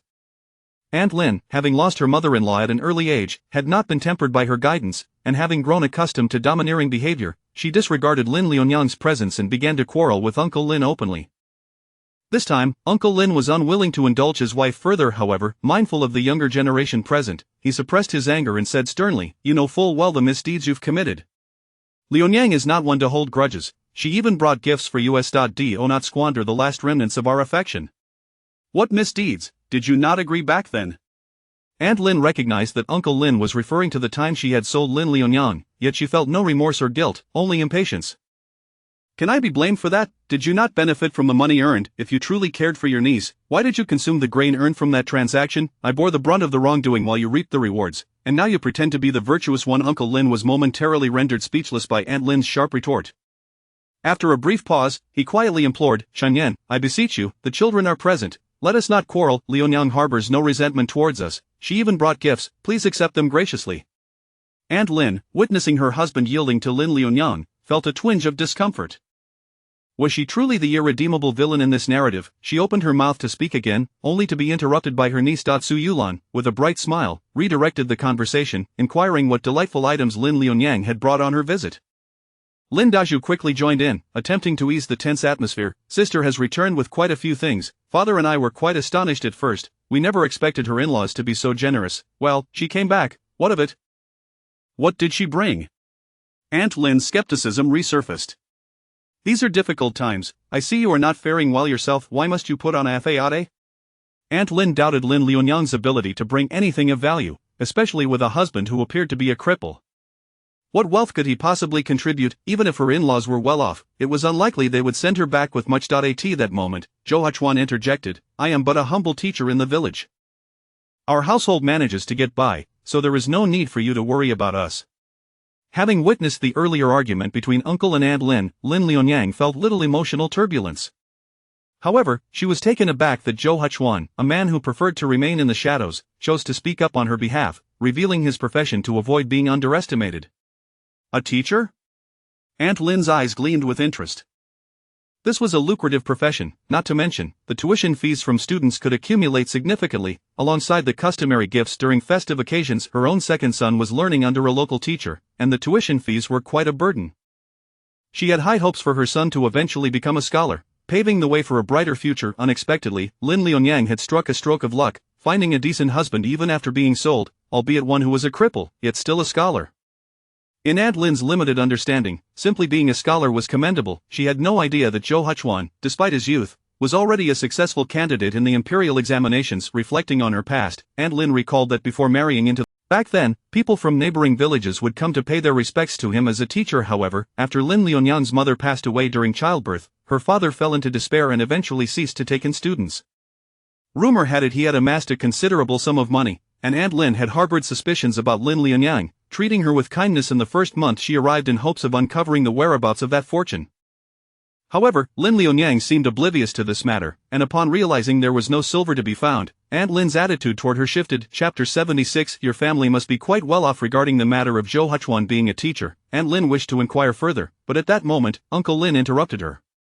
All right, it's nearly noon. Any discussion can wait until we have our meal. Let us get to cooking. In the Lin household, it was customary for Uncle Lin to handle the cooking. However, to prevent his wife from uttering any unpleasant remarks, he pulled Aunt Lin into the kitchen alongside him. Upon entering the kitchen, Aunt Lin's attention was immediately captured by the abundance of rice and flour. Oh my, where did all this come from? She picked up a basket of large, pristine white eggs from the floor, her delight growing with each glance. After a moment, she cast a suspicious look at Uncle Lin. These wouldn't happen to be brought back by Lun Yang, would they? Indeed, Uncle Lin replied, busy tending to the fire. Lun Yang is a good child. She still thinks of us. You should refrain from making any more disparaging comments, especially considering the effort Lun Yang made to return. I know, enough already. Aunt Lin replied cheerily, setting the eggs down. Now that I see all this, I won't say anything further. Hey! What are you doing? Aunt Lin swatted Uncle Lin's hand away as he reached for the eggs, instinctively protecting the basket. You're not planning to use these eggs to entertain our guests, are you? With so many visitors today, what else would we serve them? Uncle Lin took the basket of eggs from Aunt Lin, exclaiming, we can't just let our guests go hungry. Fortunately, Aunt Lin understood this logic. Although reluctant, she did not attempt to reclaim the eggs. Uncle Lin rummaged through the vegetables at home and called out, Zhou, go next door and borrow some vegetables. All right, Zhou replied as he stepped outside. While Uncle and Aunt Lin busied themselves in the kitchen, Zhou Wenwei stepped out to relieve himself, and shortly thereafter, Su Yulan also exited the house. This left only Lin Lunyang and Zhou Huchuan in the main room. Lin Lunyang gazed at Zhou Huchuan, who possessed a clear and striking demeanor akin to a flawless piece of jade, exuding an extraordinary presence. Suddenly, she felt a wave of embarrassment for involving him and her family as troublesome affairs. I'm sorry, Huchuan. You came back with me, and yet you had to witness such a scene. You need not apologize to me. Your uncle is my uncle. I see nothing wrong here, Zhou Huchuan replied, his gaze tender and affectionate, tinged with a hint of sympathy. He was aware that Lun Yang had been sold into her family, but he had not anticipated the hardships she endured at home. The sharp and caustic words from her aunt earlier revealed much. While Zhou Huchuan and Lin Lunyang shared a warm atmosphere, on the other side, Zhou Wenwei found himself entangled with Aunt Lin's niece, Su Yulan, in a scene that was quite peculiar. Su Yulan, upon noticing the favorable circumstances of Lin Lunyang's marriage, suddenly set her sights on Zhou Wenwei. Impulsive by nature, Su Yulan lacked the discernment that characterized Aunt Lin. Observing Zhou Wenwei's youth and his honest, unassuming demeanor, which paled in comparison to Zhou Huchuan, she instinctively assumed he was still unmarried since he had come alone to accompany Lun Yang and her husband on their visit. Although her brother was already married, it wasn't uncommon in rural areas for the elder brother to remain single. Big brother, I am Lun Yang's sister, Yulan. We were quite close in the past, and I heard Lun Yang refer to you this way. Is it acceptable for me to call you that? Zhou Wenwei, somewhat perplexed, responded earnestly, Cousin Lin. Ah, I do not bear the surname Lin, my surname is Su, Su Yulan thought to herself, chuckling inwardly at his naivety. Feigning shyness, she asked Zhou Wenwei, may I inquire what occupation you have, big brother? Zhou Wenwei, lacking Zhou Huchuan's astuteness, failed to perceive Su Yulan's ulterior motives. Although he found his younger brother's sister somewhat peculiar, he felt compelled to respond. I am a carpenter. A carpenter, Su Yulan mused, feeling a tinge of disappointment.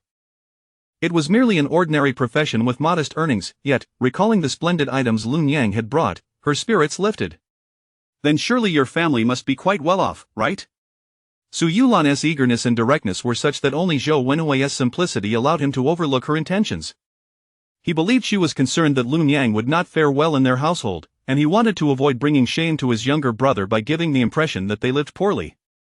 He quickly reassured her, our family is doing quite well lately. We've earned a good sum this year, enjoying rice and meat at every meal. Mother has even made new clothes for my sister-in-law, so rest assured, we've welcomed her as one of our own. My brother is very considerate towards her, ensuring she suffers no grievances. In truth, the new clothes Lun Yang wore had been made by her mother-in-law, which sparked a twinge of jealousy in Su Yulan. In the village, it was customary for mothers-in-law to impose rules on their new daughters-in-law and to test them, yet Lun Yang had been fortunate, encountering a mother-in-law who treated her like a daughter. Hearing about the Zhou family's favorable circumstances only heightened Su Yulan's interest. Without thinking, she blurted out, may I ask if you are married yet, big brother? Lin Lunyang, who had just stepped outside to assist her uncle in the kitchen, overheard this and felt compelled to intervene. She did not want Su Yulan, a relative of her aunt, to continue the conversation that might lead to inappropriate remarks. Rushing forward, Lin Lunyang called out, Big brother, Huchuan is looking for you. Zhou went away, momentarily bewildered by Su Yulan's questions, struggled to respond. Even if he was somewhat slow-witted, he sensed something was amiss at the mention of her question. Upon seeing Lin Lunyang, Zhou Wenwei felt a wave of relief and quickly replied, "All right, sister-in-law." Meanwhile, Su Yulan felt her face flush with embarrassment, not knowing how much Lin Lunyang had overheard. Simultaneously, she harbored a bit of resentment, wondering if Lunyang had deliberately emerged to thwart her intentions, leaving her feeling humiliated. "Ah, yes, big brother, after we finish our meal, Huchuan and I will pay our respects to my parents before we head back, so as not to keep my sister-in-law and Xiaoniao waiting anxiously at home for you," Lin Lunyang casually mentioned Sun Ercui and Zhou Xiaoniao, hoping to dispel any unwarranted thoughts Su Yulan might have. "You're too polite, sister-in-law." Zhou Wenwei, being rather simple-minded, failed to grasp Lin Lunyang's intent. Her diversion caused him to forget his earlier conversation with Su Yulan. As for Su Yulan, she recognized Lin Lunyang's intention and felt deeply embarrassed. With a huff, she turned on her heel and departed without uttering another word. Chapter 77. How could you be a scholar at the Lin family dining table? As Uncle Lin finished preparing the meal, second cousin Lin Erju returned from the teacher's house. This meal was undoubtedly the most sumptuous feast in the history of the Lin family, featuring 5 dishes and a soup, among which 2 were meat dishes. As Aunt Lin indulged in the delightful spread, a sense of discomfort crept into her heart. With such an abundance of delicacies, how many meals could they have enjoyed if they had not been presented to Lin Lunyang and her company today? Aunt Lin conveniently overlooked that most of these provisions had been brought back by Lin Lunyang, casting a glance at Zhou Huchuan and then at Lin Erju, who was engrossed in his meal. Aunt Lin recalled Zhou Huchuan's earlier claim of being a teacher and could not help but stir trouble. She feigned casualness, inquiring, "Erju, how is your learning at the teacher's today? You must not become arrogant just because the teacher holds you in high regard. You should study diligently, emulating your brother-in-law, who is also a learned man." What a coincidence! Despite having heard Zhou Huchuan refer to himself as a teacher, Aunt Lin harbored no belief in his genuine erudition. He was so young and with a broken leg, what could he possibly have accomplished before his injury? Lin Erju recognized that his mother was once again showing off through him, and feeling somewhat embarrassed in front of everyone, he replied, "Mother, I have a long way to go." "What do you mean by that?" "With your intelligence, passing the preliminary exams and achieving the status of a scholar should be within your grasp soon." Aunt Lin was oblivious to Lin Erju's discomfort and continued cheerfully, "If you become a scholar, our family will surely prosper. I have heard that scholars receive a stipend from the court each month." "All right, why speak so far into the future?" Uncle Lin promptly curtailed Aunt Lin's daydreams. Unlike Aunt Lin, while he too hoped for Lin Erju to excel, he did not wish to place undue pressure on him. After all, had they not seen others driven to madness after years of diligent study only to fail the exams? However, Aunt Lin's comment piqued Uncle Lin's concern. "Erju, do you still plan to visit the teacher this afternoon?" Lin Erju shook his head. "The teacher assigned me homework. I will stay home to complete it this afternoon." "Very well, focus on your studies, you need not worry about other matters at home, just concentrate on your reading." Uncle Lin, though not highly educated himself, understood the value of learning. Since his second son displayed some aptitude, he was determined to support his education. "Should you encounter any difficulties, you can also consult your brother-in-law, he is a teacher too." Uncle Lin intended to foster a closer bond between his son and Lin Lunyang and her husband, wishing to prevent any estrangement caused by his and his wife's influence. Aunt Lin, however, was displeased by this. Why should her precious son seek guidance from a cripple? Thus, she deliberately asked, "What academic achievements does your young brother-in-law possess?" Observing Zhou Huchuan's youth, Aunt Lin speculated that he might not have studied for long and had likely not participated in the imperial examinations before his injury.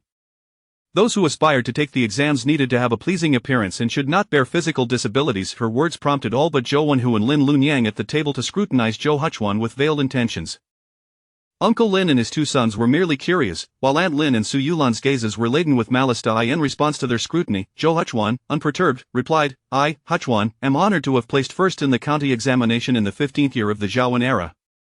I currently receive a stipend from the court without merit, which I find quite shameful."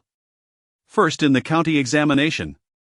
Zhou Huchuan was not merely a scholar, he was the highest ranking among them, referred to as a Lian Shang, enjoying the court's most prestigious scholar's subsidy. At this revelation, the table's occupants regarded him with newfound respect. A scholar had ascended beyond the common folk, exempt from corvée labor and taxes, and did not even need to kneel before the county magistrate, an existence beyond the imagination of the Lin family. Aunt Lin's face registered disbelief, her thoughts escaping her lips. "How could this be possible? You are merely 14 or 15 years old, how could you have become a scholar?" The notion that Zhou Huchuan must have achieved this status prior to his injury led her to ponder whether he had been reading and composing poetry since the tender age of 4 or 5. It was noteworthy that the village's old Tong Shang was already in his 40s, yet had never attained the title of scholar. Generally, in the Deliang dynasty, it was indeed remarkable for a scholar to be in their 20s. Uncle Lin furrowed his brow. His wife's behavior was rather disrespectful. Before Zhou Huchuan could respond, Lin Erzhu interjected, his tone brimming with surprise and admiration. Brother-in-law, you must be that youngest Zhou scholar from Xiaoning County. I have heard my teacher speak of you, often praising your talents in governance. In his words, Lin Erzhu had already come to believe in Zhou Huchuan's identity. He had heard that the young Zhou scholar bore a striking resemblance to Pan and, possessing an outstanding demeanor, and it seemed only fitting that his brother-in-law. Nonetheless, in the realm of scholarship, age was secondary to accomplishment. Even Lin Erzhu's teacher would bow in respect upon meeting Zhou Huchuan. At this moment, Aunt Lin found herself thoroughly embarrassed, her pride utterly diminished, and she settled down, refraining from provoking any further disputes for the remainder of the meal. After finishing lunch, Uncle Lin took Lin Lunyang and her husband to pay respects at the gravesite of Lin Lunyang's parents Zhou Wan, who chose to remain at the Lin residence awaiting their return. Prior to their departure, Lin Lunyang purchased some paper money in the village. When it came time to pay, Uncle Lin intended to cover the cost but was halted by Lin Lunyang's insistence. Uncle, allow me. I have money. Upon witnessing his niece's bright, clear eyes, Uncle Lin felt a pang of sorrow. It seemed Lin Lunyang had grown distant from him, yet, he could not blame anyone but himself. After all, he had sown the seeds of such estrangement. Uncle Lin led Lin Lunyang and her husband to the gravesite of her parents. Her father and mother were interred together beneath a single stone tablet, which bore their names inscribed by her father's own hand when her mother was laid to rest. Lin Lunyang's father had cherished her mother deeply, etching their names into the gravestone. When her father passed away, Lin Lunyang lovingly traced over her father's name in red ink. As Lin Lunyang gazed at the gravestone she had once tenderly caressed, she read the inscription, in memory of my beloved wife, Lin Xiaohua, erected by Luo Wanhua. Uncle Lin silently offered incense for his sister and brother-in-law, stepping aside to grant the young couple their space. Lin Lunyang bowed twice before her parents. Due to his legs' limitations, Zhou Huchuan could only bow twice in respect. As Lin Lunyang gazed at the gravestone, a sense of reverie washed over her. Having lost her mother at birth, she had never seen her mother's face, but from her father's words, she knew her mother had been a beautiful and wise woman. In contrast, her memories of her father were vivid. She forever recalled how tender yet sternly he had taught her in her childhood, and in that moment, gazing at the gravestone made her feel as though she could see her father's visage once more. Father, mother, Lin Lunyang silently whispered in her heart, your daughter is doing well now. Do not worry. From above, I have found someone with whom I can share my life. He is a wonderful person, much like you, Father. He treats me with the same love that you had for Mother. Chapter 78. Has Uncle seen my father's manuscript? Zhou Huchuan stood solemnly beside Lin Lunyang, holding her hand as he addressed the gravestone before them. In the presence of my esteemed father-in-law and mother-in-law, I vow here today, that throughout my life, in both poverty and wealth, I shall never betray Lunyang. Regardless of my achievements, she shall remain my sole devotion. After paying their respects to Lunyang's parents, Lin Lunyang gently guided Zhou Huchuan and her uncle back to the Lin family home. Once seated in the main hall, Lin's uncle engaged Zhou Huchuan in conversation. No matter what inquiries Lin's uncle posed, Zhou Huchuan responded with grace and a smile, his words imbued with genuine concern for Lin Lunyang. Initially, Lin's uncle harbored reservations regarding Zhou Huchuan's disability, fearing that marrying such a man might spell hardship for Lin Lunyang. However, as their discussion progressed, he gradually felt reassured. This nephew-in-law appeared to be a man of integrity, devoid of guile, and his eloquence set him apart from the unlettered folk they were accustomed to. He had heard that Zhou Huchuan was a scholar, and thus, even with a broken leg, he would likely have an income, ensuring that Lunyang would not suffer a life of hardship. Lin's uncle glanced at Lin Lunyang, who had transformed from the cherubic infant he once remembered into a graceful young lady, leaving him momentarily dazed and filled with guilt. After her birth, his sister had soon passed away, and he had promised her to care for Lunyang, a promise he felt he had not fulfilled. Meanwhile, Lin Erzhu, having finished his meal, lingered in the hall instead of returning to his own room. Seizing a moment during Lin's uncle and Zhou Huchuan's casual exchange, he interjected, "Brother-in-law, I have been struggling with the assignment my teacher gave me today. May I seek your guidance?" Knowing Zhou Huchuan was the legendary youngest scholar Zhou, Lin Erzhu was overwhelmed with excitement, his gaze toward Zhou Huchuan filled with admiration and respect. Lin's uncle, pleased to see his son seeking knowledge, ceased his conversation with Zhou Huchuan. Zhou Huchuan smiled and encouraged, "Speak freely, second brother." Thus, Lin Erzhu hurriedly stated, "My teacher assigned me a phrase from the doctrine of the mean: self-sincerity is called nature, self-understanding through sincerity is called education. Sincerity leads to clarity, and clarity leads to sincerity. I must write an essay based on this, but I am unsure how to begin, fearing I might misinterpret my teacher's intent. This phrase conveys that true sincerity naturally leads to understanding, which is innate. Understanding leads to sincerity, which is a product of human education, and sincerity will lead to natural understanding, and understanding will cultivate sincerity. Zhou Huchuan offered a succinct explanation, suggesting, you may center your essay on clarity and sincerity, exploring and dialectically presenting their relationship. Lin Erzhu, who had been uncertain about the phrase's meaning, felt as though a light had dawned upon him after Zhou Huchuan's elucidation. He quickly bowed in gratitude. Thank you, brother-in-law, for your guidance. However, upon returning to his seat, Lin Erzhu's expression grew troubled. To clarity and sincerity, could it be that the teacher was aware of something and had intentionally pointed this out to him? Hearing Lin Erzhu mention his recent studies, Lin Liunyang was suddenly reminded of her father's extensive collection of books from her childhood, which had been collected by her uncle and aunt after her father's passing.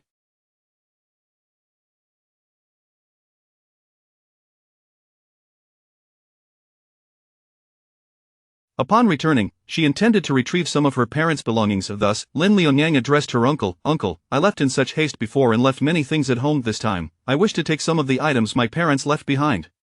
Her words were delicately phrased, yet everyone in the Lin family was aware that Lin Liunyang had been deceived into being sold at the market, taking nothing but the clothes on her back.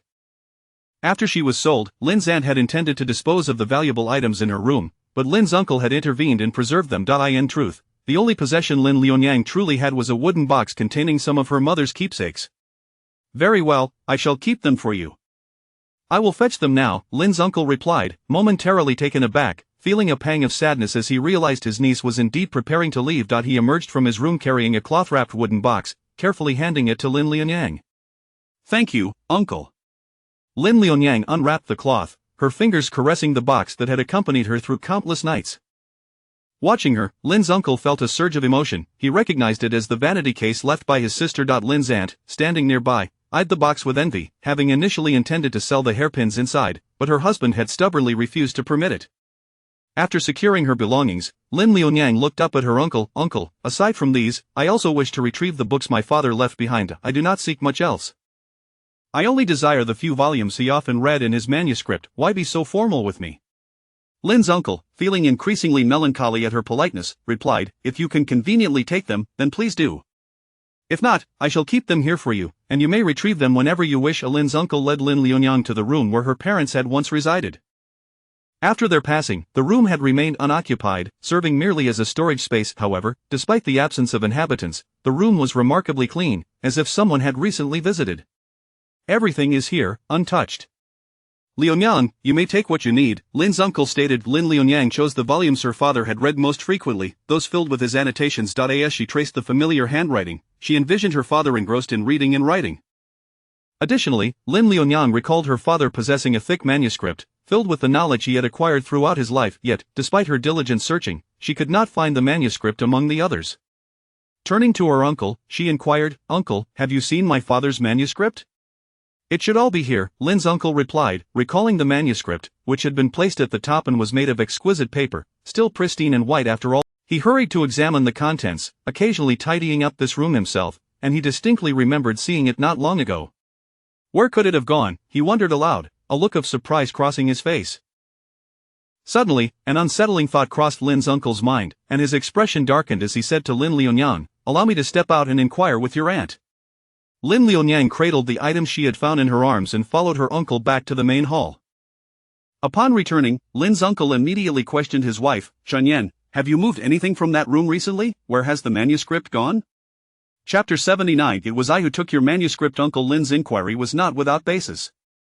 Aunt Lin, an illiterate woman of simple mind, had once contemplated using the books left by Lin Liunyang's father as firewood during a time when they were short on fuel.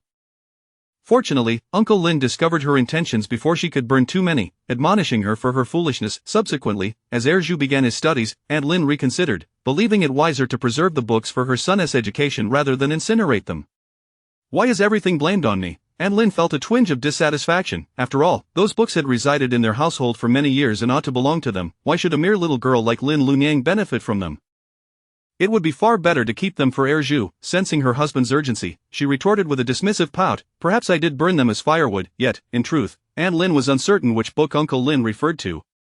Being illiterate, she could only surmise that perhaps she had inadvertently destroyed it. What are you staring at? Noticing the expression on Uncle Lin's face, Aunt Lin sensed yet another lecture was forthcoming. She hastily interjected, this winter, even firewood is hard to come by. What's wrong with using what's readily available? Surely, these books cannot be more vital than a full stomach. Uncle Lin, feeling the weight of embarrassment from his wife's words, turned to Lun Yang with a mixture of shame and helplessness. Lun Yang, I am truly sorry. You see, these books. Though a flicker of disappointment crossed Lun Yang's heart, she had prepared herself for this moment.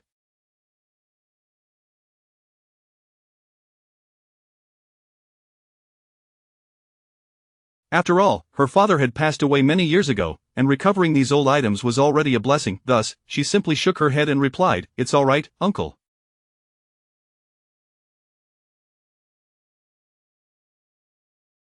I shall take these items with me. At that moment, the large dog that had been stationed in the yard began barking and rushed inside. It approached Lun Yang, affectionately nudging her pant leg. She crouched down to stroke its head. This dog had been her faithful companion in the past, and upon recognizing its familiar owner, it responded joyfully to her caress. Unexpectedly, however, the usually well-behaved dog seized the book from Lun Yang's hands and darted into the house.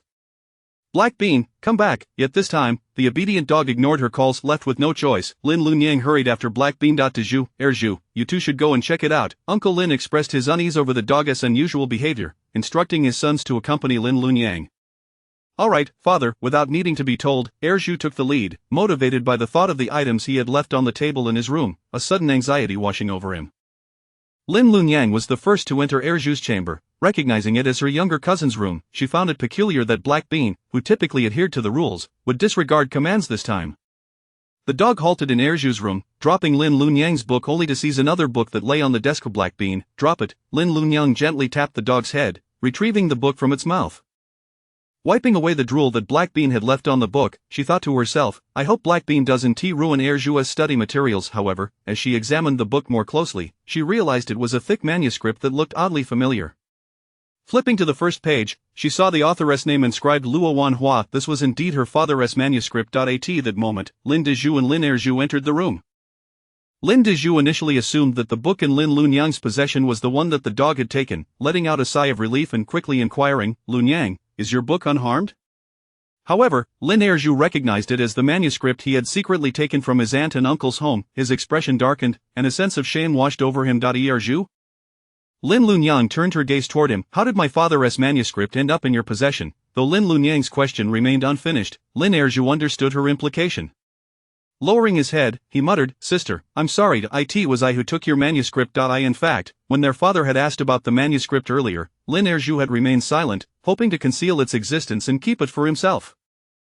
Ever since you left this home, I have often thought of you and the stories you used to tell me. One day, while inadvertently wandering into my uncle's former room, I stumbled upon this manuscript he had left behind. As he spoke, his voice grew quieter. Sister, I'm sorry. I acted upon a moment of misguided impulse. What he found difficult to articulate was that the village's old scholar had taken an interest in him precisely because he had borrowed verses from his uncle's manuscript. As Lin Zhou perused the manuscript, he marveled at his uncle's profound knowledge, often reflecting on the elegant phrases. One day, while wandering in the village, he unconsciously recited one aloud, catching the attention of the old scholar. The scholar's eyes lit up with surprise as he inquired, Did you compose this yourself? At that moment, Lin Zhou, clouded by a moment of folly, had unwittingly agreed, leading the scholar to take him on as a disciple and even grant him a reduction in tuition fees. During subsequent lessons, Lin Zhou found himself unable to resist borrowing more passages from his uncle's manuscript, which only heightened the scholar's regard for him. Yet, a sense of guilt gnawed at him. Today, upon hearing Lun Yang's inquiry, he realized that the manuscript she spoke of was indeed the one he had taken. Yet, he stood there, as if his throat had been constricted, unable to voice a single word. Seeing Lin Zhou's anxious and ashamed demeanor, Lun Yang understood immediately. Having essentially raised him, she had taught him many of the characters he knew. This younger cousin, though cleverer than the elder, was also more prone to misguided thoughts. Fortunately, his heart was not inherently bad. Lun Yang could not bring herself to confront him directly, so she refrained from casting any blame. Instead, she gently advised, Zhou, in matters of learning, one must be diligent and persevering. Chapter 80. Lun Yang, you deserve the best. Lin Zhou comprehended the implications of Lun Yang's words, realizing that his sister might have surmised his actions but chose to spare him the embarrassment by not confronting him directly. Overwhelmed with shame, he felt utterly humiliated. Uncle Lin and Aunt Lin observed as Lun Yang emerged from Lin Zhou's room, clutching an additional manuscript. Having seen that manuscript before and recognizing its familiar cover, Uncle Lin instantly understood that Lin Zhou had taken something belonging to Lin Lunyang. Zhou, how could you do this? Uncle Lin recalled the moment of conflict he had with his wife over the manuscript, noting the guilt that had flickered across his son's face. Disappointment washed over him. He couldn't fathom why his son would take something from Lunyang's father and remain silent when she had inquired about it earlier. Meanwhile, Aunt Lin found herself at a loss for words. Her pride in her son was now overshadowed by his actions. The tension in the atmosphere grew palpable. Nevertheless, Lin Lunyang successfully retrieved her parents' heirlooms, and Aunt Lin refrained from further comment. After bidding farewell to Lin Lunyang, Lin Zhou sequestered himself within his room. His shame was compounded by the looming deadline for an assignment due to his teacher the following day. Previously, Lin Zhou had relied on the poetic verses and writings from his uncle's manuscript, but this time the teacher had set a different task, compelling him to write independently. This prompted the earlier scene of him seeking assistance from Zhou Huchuan. Thanks to Zhou Huchuan's guidance that afternoon, Lin Zhou experienced a moment of clarity, finding his inspiration and writing with newfound fervor. When the next day arrived and he submitted his work to the teacher, the aged scholar stroked his beard, scrutinizing the assignment with a solemn expression, causing Lin Zhou to feel a surge of anxiety. He was acutely aware that his previous accolades had stemmed from his uncle's manuscript, whereas this time, the work was entirely his own. Upon completing his review, the old scholar's face broke into a look of approval. Remarkable. This piece has surpassed my expectations. Your earlier submissions were commendable, yet they lacked the youthful vigor of a young mind. Appearing somewhat antiquated, though this assignment bears some imperfections, it is imbued with vitality. The old scholar had long suspected that there was something amiss with Lin Zhou's earlier submissions. Despite the brilliance they exhibited, his suspicion grew over time, as the writing seemed too seasoned for someone of Lin Zhou's age. However, recognizing Lin Zhou's fundamentally good nature and diligent work ethic, the old scholar resolved to grant him another chance. Should Lin Zhou submit yet another piece akin to his prior works, the teacher would have to reconsider allowing such a character to remain his student. Thus, he assigned a unique topic, requiring Lin Zhou to compose an original piece. Fortunately, Lin Zhou did not disappoint. The old scholar, pleased, stroked his beard once more, reflecting that true scholarship requires personal endeavor. Relying solely on the insights of others cannot sustain one in the long run.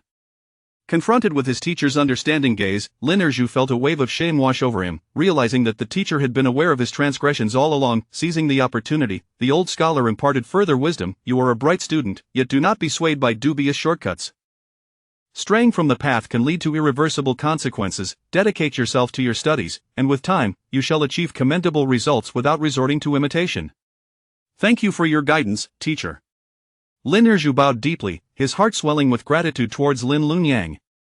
He understood that relying on the thoughts of others for too long could lead to an increasing dependence on external sources, ultimately resulting in a loss of one's own perspective, a state he referred to as the complete absence of inspiration. He felt an additional pang of gratitude for Lin Lunyang, who had steered him away from this misdirection. Reflecting on her unwavering care throughout his life, Lin Zhou felt profound remorse. His cousin had always treated him with kindness, and though he knew how much she cherished her father's belongings, he had still contemplated hiding the manuscript when she inquired earlier. Determined, he vowed to himself that he would strive diligently in his studies and abandon such petty schemes. When the time came for him to achieve academic success, he would repay his cousin's kindness in kind. Meanwhile, Lin Lunyang and her companions returned home as night fell. Widow Zhou awaited their arrival for dinner. At the dining table, she beamed with concern for Lin Lunyang. Lunyang, did everything go smoothly today? Yes, quite well, Lin Lunyang replied with a smile. Gazing upon Widow Zhou's affectionate expression, Lin Lunyang felt a sudden sense of security. In truth, her visit to her uncle's home had been fraught with tension, and Lin remained as domineering. Lin Lunyang had mentally prepared herself for the visit, yet she still felt a twinge of disappointment. However, observing Widow Zhou's caring demeanor now reassured her. The Zhou family had become her true home, filled with people who genuinely cared for her. After dinner, once the dishes were cleared, Lin Lunyang returned to her room. She had brought back her parents' belongings, which were still piled in her space, untouched. Sitting beside her bed, she opened the cosmetics box left by her mother, revealing a collection of exquisite jewelry purchased by her father for her mother. Among them was a jeweled hairpin adorned with vibrant gemstones, its long tassels creating a melodious tinkling sound as they brushed against one another. Lin Lunyang tenderly caressed the hairpin, a nostalgic smile gracing her lips. What are you thinking about? Zhou Huchuan observed Lin Lunyang sitting there with a hint of melancholy, and an inexplicable ache pierced his heart. Snapping back to reality, Lin Lunyang stored the hairpin back in the box, her gaze lingering on the opulent jewelry within, as memories flooded her mind. These were all gifts my father bought for my mother. I never met her, but my father said she adored these vibrant ornaments, so every time he ventured into town, he would select the most splendid piece for her. My father always said that my mother deserved the finest things in the world. Reflecting on her departed parents, Lin Lunyang found solace in the enduring beauty of the jewelry. Perhaps her parents had reunited in the heavens. However, what she did not anticipate was that after her departure, her uncle had safeguarded these valuable ornaments from Aunt Lin's grasp and presented them to her once again. It seemed that Uncle Lin had acted out of necessity. His affection for her was undeniable. Zhou Huchuan perceived her emotions and, without thinking, blurted out, "Lunyang, you two deserve the best." Upon hearing his voice, Lin Lunyang turned to face him, finding his eyes resembling gentle waters, captivating and drawing her in. Casting aside her chaotic thoughts, she responded with a radiant smile. Setting aside her mother's cosmetics box, she picked up her father's manuscript and handed it to Zhou Huchuan, saying, "Huchuan, these are some insights my father penned down. Please take a look and see if they prove useful." Chapter 81, I have consumed the character for blessing. The manuscripts of literary figures are exceedingly precious, particularly those of Lin Luonyang's father, who was no ordinary man. The remaining manuscripts are highly coveted by countless scholars. Zhou Huchuan was acutely aware of their worth, and upon witnessing Lin Luonyang unhesitatingly gift them to him, his heart softened even further. Though he intended to offer Lin Luonyang only the finest, she often presented her best to him first. After tidying up her parents' belongings, Lin Luonyang removed her garments and reclined upon the bed. Yet, instead of drifting into slumber immediately, she pondered the agreement with the Fengla restaurant regarding the two dishes she was to create. While she had already decided on one dish, she remained uncertain about the other. Having grown accustomed to sharing her thoughts with Zhou Huchuan, she eagerly inquired of him, "Huchuan, I have made an arrangement with the owner of Fengla restaurant to introduce two new dishes. I was considering making rice noodle cakes and stinky mandarin fish. The stinky mandarin fish requires marinating the fish in lightly salted water, pressing it down with heavy stones, and waiting for 6 or 7 days until it emits a peculiar odor before preparing the dish. Although the resulting fish is tender and delectable, its unique flavor may not be to everyone's liking." After a moment of contemplation, Lin Luonyang added, "I do wish to modify its flavor, but I am uncertain of my success. What do you think, Huchuan?" Zhou Huchuan listened quietly, and in the dimly lit room where the candle had been extinguished, Lin Luonyang could not discern his face, yet she felt the warmth of his gaze, steadfast and gentle in its support. Zhou Huchuan responded, "If you wish to attempt it, then do so. Even if it fails, it matters not. Moreover, I believe in you, you will surely succeed." As they lay on the bed, their conversation continued until Lin Luonyang succumbed to drowsiness and upon realizing that Lin Luonyang had fallen asleep, her breathing steady and serene, Zhou Huchuan quietly watched her, feeling an unprecedented heaviness in his heart, filled entirely with thoughts of Lin Luonyang. The following morning, as Lin Luonyang had yet to determine how to address the odor of the stinky mandarin fish, she resolved to first experiment with the rice noodle cakes. These cakes are crafted from rice ground into flour, then wrapped around fresh meat and roasted. Lacking fresh meat at home, Lin Luonyang opted to use the preserved wild boar meat she had previously prepared, chopping it into small pieces to substitute for fresh meat. She minced the accompanying ingredients and mixed them with the diced cured meat to create the filling, encasing it within the kneaded dough, rolling it into long strips, cutting them into small pieces, and finally flattening them into cakes before adhering them to the interior walls of the oven for roasting. Soon, the aroma of the cakes mingled with that of the meat wafted through the air. Sun Ercui, who was preparing fruitcakes nearby, inhaled deeply and exclaimed, "Sister-in-law, what have you made? It smells divine." "This is a new dish I have prepared," Lin Luonyang replied. "Are you referring to the dish you agreed upon with Fengla restaurant?" Sun Ercui asked, pleasantly surprised at her sister-in-law's promptness in creating the dish. The enticing aroma indicated that it would surely be a triumph, and she was confident that her sister-in-law would prevail in their agreement. Lin Luonyang modestly replied, "This is just one of the dishes. I wanted to try it first. I will ask everyone for their opinions at breakfast." Upon learning that this was the breakfast dish, Sun Ercui's smile widened, for she had come to appreciate her sister-in-law's culinary prowess. Since Lin Luonyang's arrival, the standard of cooking in their household had elevated significantly, and she had enjoyed many delightful meals. As Lin Luonyang devoted extra time to prepare the new dish, she finally retrieved the roasted cakes and joined Sun Ercui in completing the remaining fruitcakes. Once the fruitcakes had cooled, Lin Luonyang and Sun Ercui carried the breakfast out, just in time to package the cooled fruitcakes after finishing their meal. At the dining table, Zhou Xianyo sat obediently on a small stool, tilting his round head to observe as his second aunt brought forth a plate of golden, round cakes. The cakes were exquisitely shaped, no larger than Zhou Xianyo's palm, with a remarkably thin crust that allowed the succulent meat within to be faintly visible, exuding a rich aroma. What is this, second aunt? Zhou Xianyo inquired, picking one up with his chopsticks. Upon taking a bite, the savory juices burst forth, filling his mouth with a delightful blend of sweetness and freshness. With a smile, Lin Liunyang introduced the dish to the others at the table. This is my new rice noodle cake, intended for sale at the restaurant. Please taste it and offer your feedback. Is there fresh meat wrapped inside? Zhou Guofu asked after sampling one, unable to resist reminiscing about the delightful flavor. This rice noodle cake is soft and glutinous on the outside, while the meat inside is fresh without being greasy, and it has a hint of sweetness, unlike the usual preparation. It is made with the cured meat we had at home, as we lacked fresh meat, so I used that instead. The flavor may be slightly different, Lin Liunyang explained, concerned that Zhou Guofu might find fault with it. I find the cured meat to be excellent, Zhou Guofu replied, unexpectedly fond of the cured meat filling, stating, the cured meat enveloped within, roasted in the oven, brings out a wonderful flavor. Fresh meat would have been too rich, or this is just right. Zhou Wenhu and Zhou Huchuan were not particularly loquacious, and though they said little, their actions of silently reaching for more pieces indicated their enjoyment of Lin Liunyang's new dish. Seeing the favorable reviews of the rice noodle cakes, Lin Liunyang felt a wave of relief wash over her. Just then, she heard Zhou Xianyo, holding a piece of rice noodle cake, ask, second aunt, what character is printed on this? Lin Liunyang turned to look, noticing, the blessing character was imprinted quite skillfully, proportionate in size, and serendipitously positioned slightly off-center, adding an endearing touch to the rice noodle cake. Yay! Zhou Xianyo exclaimed, devouring the cake in one bite. I have consumed the blessing. Chapter 82. Following my younger brother and sister-in-law to prosperity, seeing her lively and clever grandson, widow Zhou couldn't help but chuckle, remarking on his cleverness. What was initially a child's innocent remark struck a chord with Lin Liunyang, igniting a new inspiration within her. Perhaps she could engrave auspicious characters on these rice flour cakes, not only making them intriguing to behold but also bringing good fortune. After finishing breakfast, Lin Liunyang carefully wrapped the remaining cakes in cowhide paper, intending to present them to the restaurant owner for an initial appraisal. Coincidentally, among this batch of cakes, 2 or 3 bore the character for fortune. At the Fengla restaurant, Madame Zhou had already prepared the first dish. When Manager Li saw the rice flour cakes brought by Lin Liunyang, he was taken aback, surprised by her swift progress. Observing Lin Liunyang's confidence, Manager Li couldn't help but regard her abilities with even greater admiration. Please, Manager Li, do taste them and let me know if the flavor aligns with the restaurant's style, Lin Liunyang urged. She unveiled the cowhide wrapping, revealing the rice flour cakes within. Although they had cooled somewhat, a tantalizing aroma emanated from them, and one could almost envision the rich filling hidden beneath the delicate exterior, evoking an irresistible desire to sample them.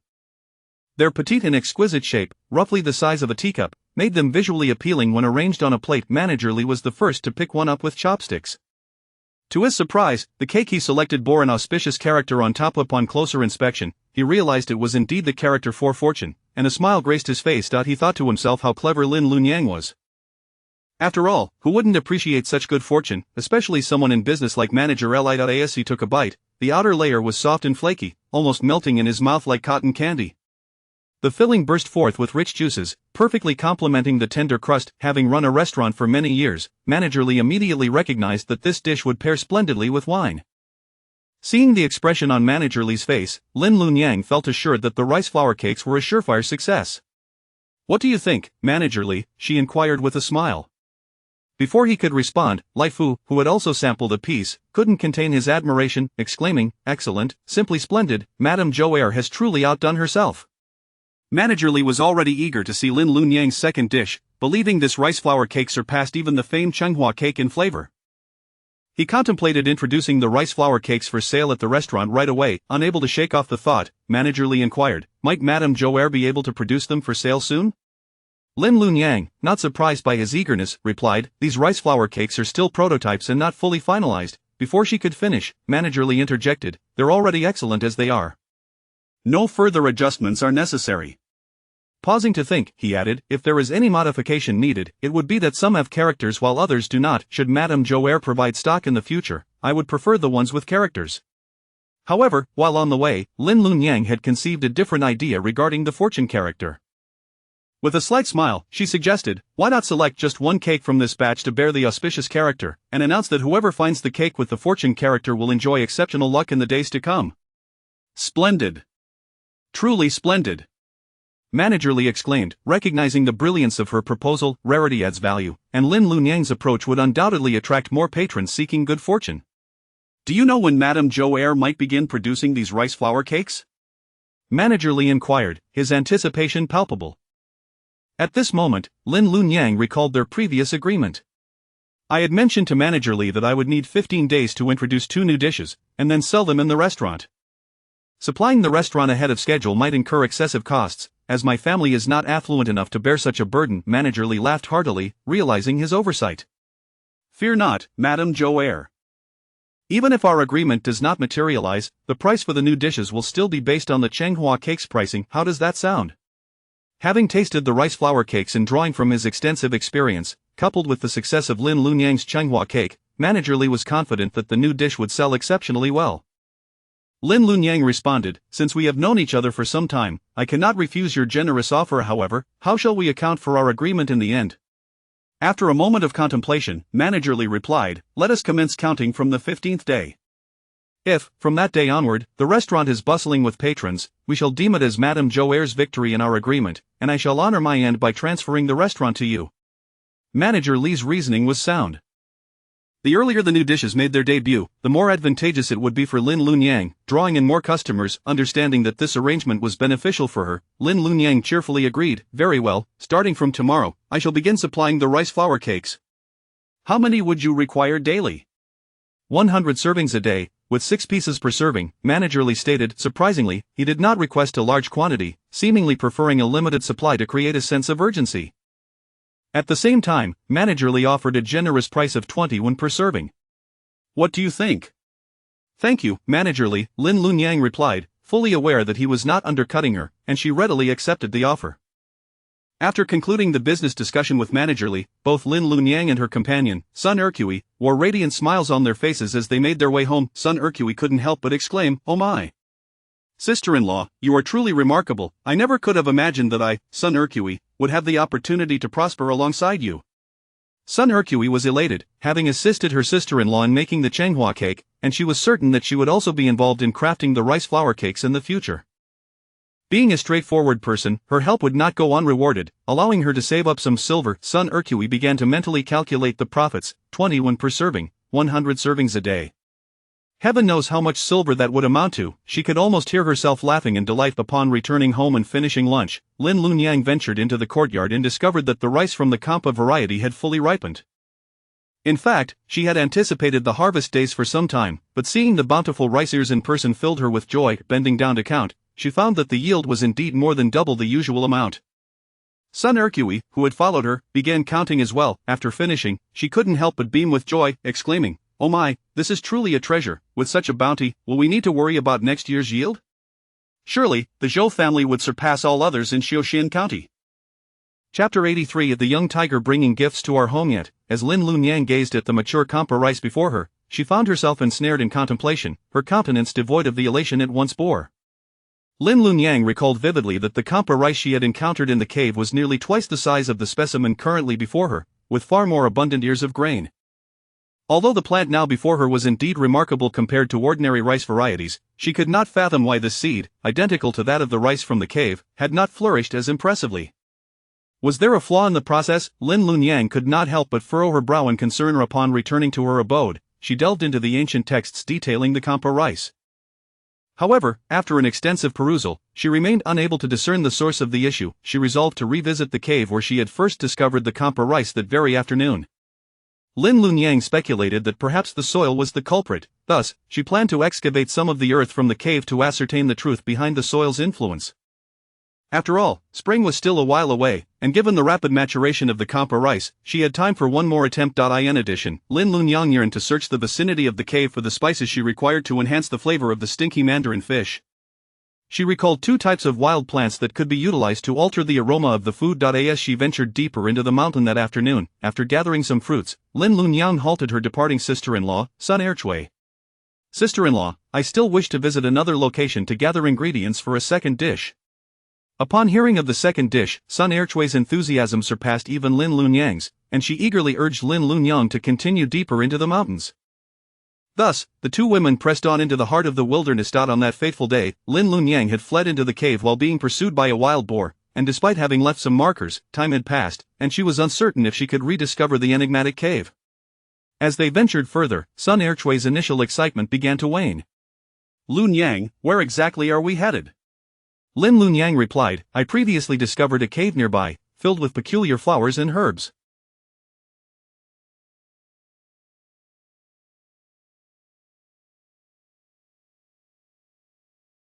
I intend to find plants that can serve as spices. Noticing the absence of the cave even after considerable distance, Lin Lunyang felt a pang of disappointment. She glanced at Sun Erchui, who was now panting from exertion. If we do not find it soon, let us return. At that moment, rustling sounds suddenly emerged from the nearby thicket, as if some living creature was stirring within. Sun Erchui gasped, what could that be? I've heard there are venomous snakes and rodents in these mountains. Let us hope we don't encounter them. As Lin Lunyang regarded the familiar scene, an incredulous suspicion blossomed within her. With an inexplicable sense of anticipation, she approached the thicket, gently parting the grass, only to unveil a round, golden-hued little head.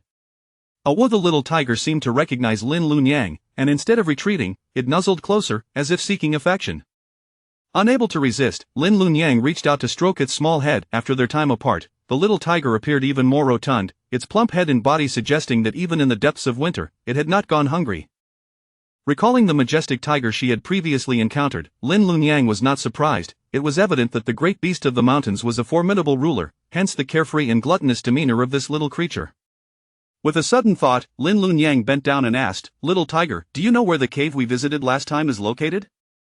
The little tiger let out a soft call, seemingly comprehending her inquiry. It flicked its tail, beckoning her to follow. A surge of joy filled Lin Lunyang's heart as she promptly followed the little tiger deeper into the forest, confident that it would lead her to the cave. Seeing Lin Lunyang pursue the little tiger, Sun Erchui felt compelled to follow suit. Despite her apprehension, she had unconsciously come to trust that accompanying Lin Lunyang was a wise choice. The little tiger strode confidently ahead, as if it were the sovereign surveying its domain. Sun Erchui, trailing behind, expressed her astonishment and trepidation. Lunyang, is that the little tiger? Lin Lunyang nodded, reassuring her, indeed, sister-in-law, do not worry. It was this little tiger's father who escorted me home last time, and he even gifted us a wild boar. Upon mentioning the wild boar, the memory of the succulent meat brought a sense of comfort to Sun Erchui, and inexplicably, she felt at ease, finding the little tiger endearing. So it was the little tiger that had previously delivered a boar to their home. Just look at that head, so round and adorable, reminiscent of her own calf's little head. With the little tiger's guidance, Lin Lunyang soon caught sight of the familiar cave entrance. However, for reasons unknown, the further they ventured into the mountain, the warmer it became, causing Sun Erchui to perspire profusely. Exhausted, she plopped down onto a large stone at the cave's entrance. Lunyang, I shall wait here for you. Let me rest a moment, or I fear I shan't be able to walk back. Very well, sister-in-law, do not wander off. Be cautious of losing your way, Lin Lunyang replied upon observing Sun Erchui drenched in sweat.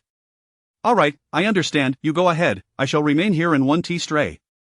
Thus, Lin Lunyang entered the cave alone, accompanied by the little tiger. Inside, she was greeted by the familiar sight of the kampa rice. The rice occupied a corner of the cave, appearing even more lush than when Lin Lunyang had last departed, as if it were in a state of continuous growth. The rice ears were long and plump, bending low under the weight of the abundant grains, and upon closer inspection, she noted that they were indeed twice the size of the one she had cultivated. Lin Lunyang approached, crouched down, and scooped up a handful of the cave soil. Noticing its moistness and the faint hint of red. Determined, she decided to excavate the soil along with the roots, eager to see if planting the kampa rice in this earth would yield similar results to those in the cave. Carefully, she unearthed the plant along with its roots, revealing a pit where she glimpsed something emanating a faint red glow. Unable to resist, Lin Lunyang rubbed her eyes, but the strange light had vanished. Nevertheless, she felt certain that something lay beneath. Continuing to dig approximately 3 inches deeper, she discovered a glimmering red bead, translucent and radiant. Chapter 84. You incorrigible little glutton. Unable to resist the allure of the gem, she extended her hand towards it. Once the jewel was retrieved and cradled in her palm, she felt an unexpected warmth and moisture emanating from it, inducing a sensation of ease and comfort. This gem was undoubtedly extraordinary. Perhaps the peculiarities of this cave were influenced by the presence of this jade-like orb. Lin Lunyang gazed down at the gem in her hand, unable to ascertain its material. It appeared entirely translucent, devoid of any impurities, as if it had absorbed the essence of heaven and earth over several centuries. The gem radiated a reddish hue, reminiscent of vermilion mingling with clear waters, seemingly a natural marvel. Without further contemplation of the gem's mysteries, Lin Liunyang tucked it safely into her bosom and restored the excavated area to its original state. Having secured her treasure, she commenced her search for the plants she required within the cave, and numerous other flora thrived in the cavern, and after perusing ancient texts during her recent studies, Lin Liunyang successfully identified 2 plants suitable for seasoning. Elated by her findings, she carefully unearthed the newly discovered plants and stowed them in the pouch at her waist. At that moment, the little tiger suddenly tumbled before her, rolling playfully and startling Lin Liunyang. This lively little creature, having realized that Lin Liunyang was engrossed in the flora and neglected it, resolved to entertain itself instead. The small tiger first scampered around the cave, stretching its limbs, but soon grew bored with the flat ground and began to climb the cave's walls. Upon discovering a cluster of vibrant red flowers resembling flames, the little tiger, undeterred by their striking color, ventured closer. This curiosity led to a mishap as the flowers emitted an intoxicating scent akin to sweet wine, prompting the little tiger to take several bites of the blossoms. Gradually, the little tiger felt a haze enveloping its vision, and its paws grew heavy, causing it to tumble from the wall with a thud. Dazed, the little creature rolled on the ground before standing unsteadily, adorned with a large crimson flower atop its head, an amusing sight indeed. With a tipsy yowl, the little tiger believed it projected an aura of fierceness, yet its voice emerged soft and endearing, evoking a desire to ruffle its fur affectionately. Lin Liunyang gently plucked the bright flower from the little tiger. The little tiger reveled in her caress, emitting soft hums of contentment and nuzzling against her hand in delight. Observing the little tiger's dazed expression, reminiscent of a tipsy child, Lin Liunyang felt a pang of concern. "Oh, you little glutton, you've overindulged and intoxicated yourself. How will we return now?" Unbeknownst to her, the flower the little tiger had munched on was called the wandering flower. Its petals, shaped like umbrellas and tinted like a lady's lipstick, released a sweet alcoholic fragrance when mature. Historically, it had been used to brew sweet wine, which, while possessing an alcoholic essence, did not easily induce inebriation. Lin Liunyang recalled that ancient texts indicated the wandering flower bloomed in March and April. However, it had already blossomed within the cave, likely due to the cave's unique temperature. Originally, Lin Liunyang sought merely to gather plants for seasoning, but unexpectedly stumbled upon the wandering flower. With a newfound idea blossoming in her mind, she carefully harvested several of the flowers, contemplating the possibility of using them to concoct sweet wine. Her gaze then fell upon the mature strains of jasmine rice flourishing in a corner of the cave, and an idea struck her.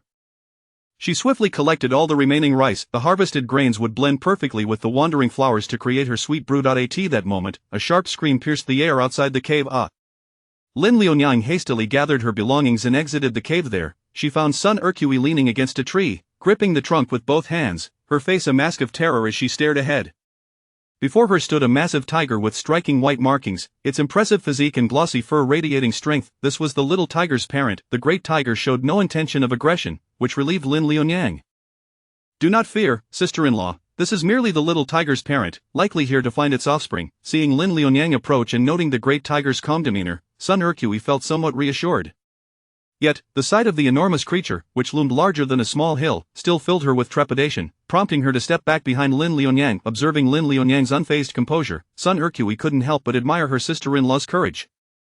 How can she remain so unafraid? At that moment, the little tiger, still swaying unsteadily, followed Lin Liunyang out of the cave. Spotting its father, it joyfully called out several times, "Oh, father, oh, I'm here." But the great tiger turned its head in mild disdain, as if to say, "You incorrigible cub, running about and nibbling on everything in sight, leaving me to worry endlessly and retrieve you daily."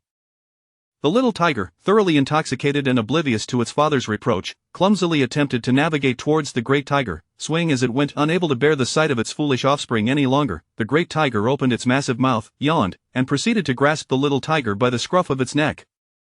This action startled Sun Ercui, prompting her to retreat once more. However, the great tiger seemed to recognize Lin Liunyang, and instead of departing, it gestured for her to climb onto its back, evidently wishing to escort her down the mountain. Understanding the great tiger's intentions, Lin Liunyang felt a surge of delight. After all, the cave lay deep within the mountain, and both she and Sun Ercui were quite fatigued from their journey.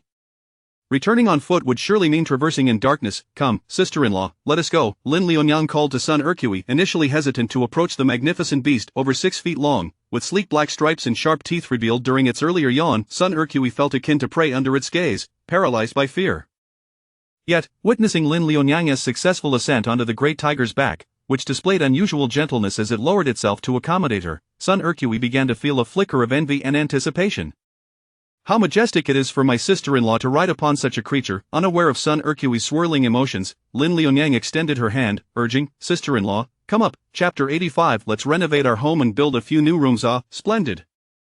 Sun Ercui, noticing that the day was drawing to a close, hesitated no longer and took Lin Liunyang's hand to mount the back of the great tiger. As she sat atop the majestic creature, Sun Ercui felt the trees on either side whisk past her like the wind.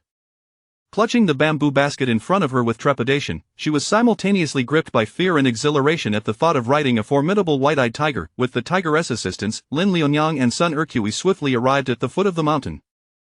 Once there, the great tiger, having seen that the two had secured their belongings, lost any lingering attachment and, clutching the still drowsy cub in its jaws, vanished into the forest. As Sun Ercui and Lin Liunyang made their way home from the mountain's base, Sun Ercui could not help but exclaim, sister-in-law, that tiger is truly remarkable. It seems to understand human intentions. Could it have become enlightened? Lin Liunyang chuckled, all living beings possess a spirit. The last time I rescued the little tiger, the great tiger assisted me several times, demonstrating that even these wild creatures are not entirely uncivilized. Whether or not the mountain's tigers were indeed enlightened was beyond Sun Ercui's knowledge, yet she was certain her sister-in-law was extraordinary.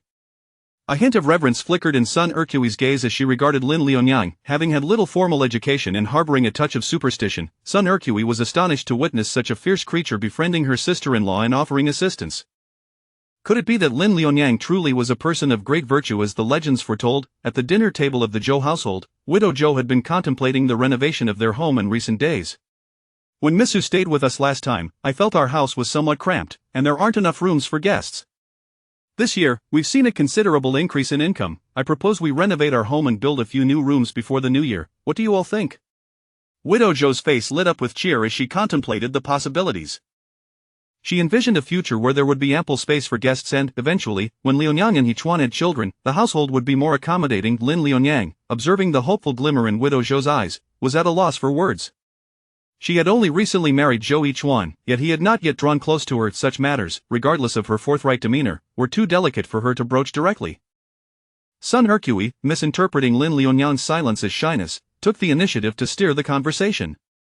Mother, sister-in-law and brother are still young. I dare say you will have plenty of grandchildren to hold in the future. Indeed, Widow Zhou's face blossomed with joy.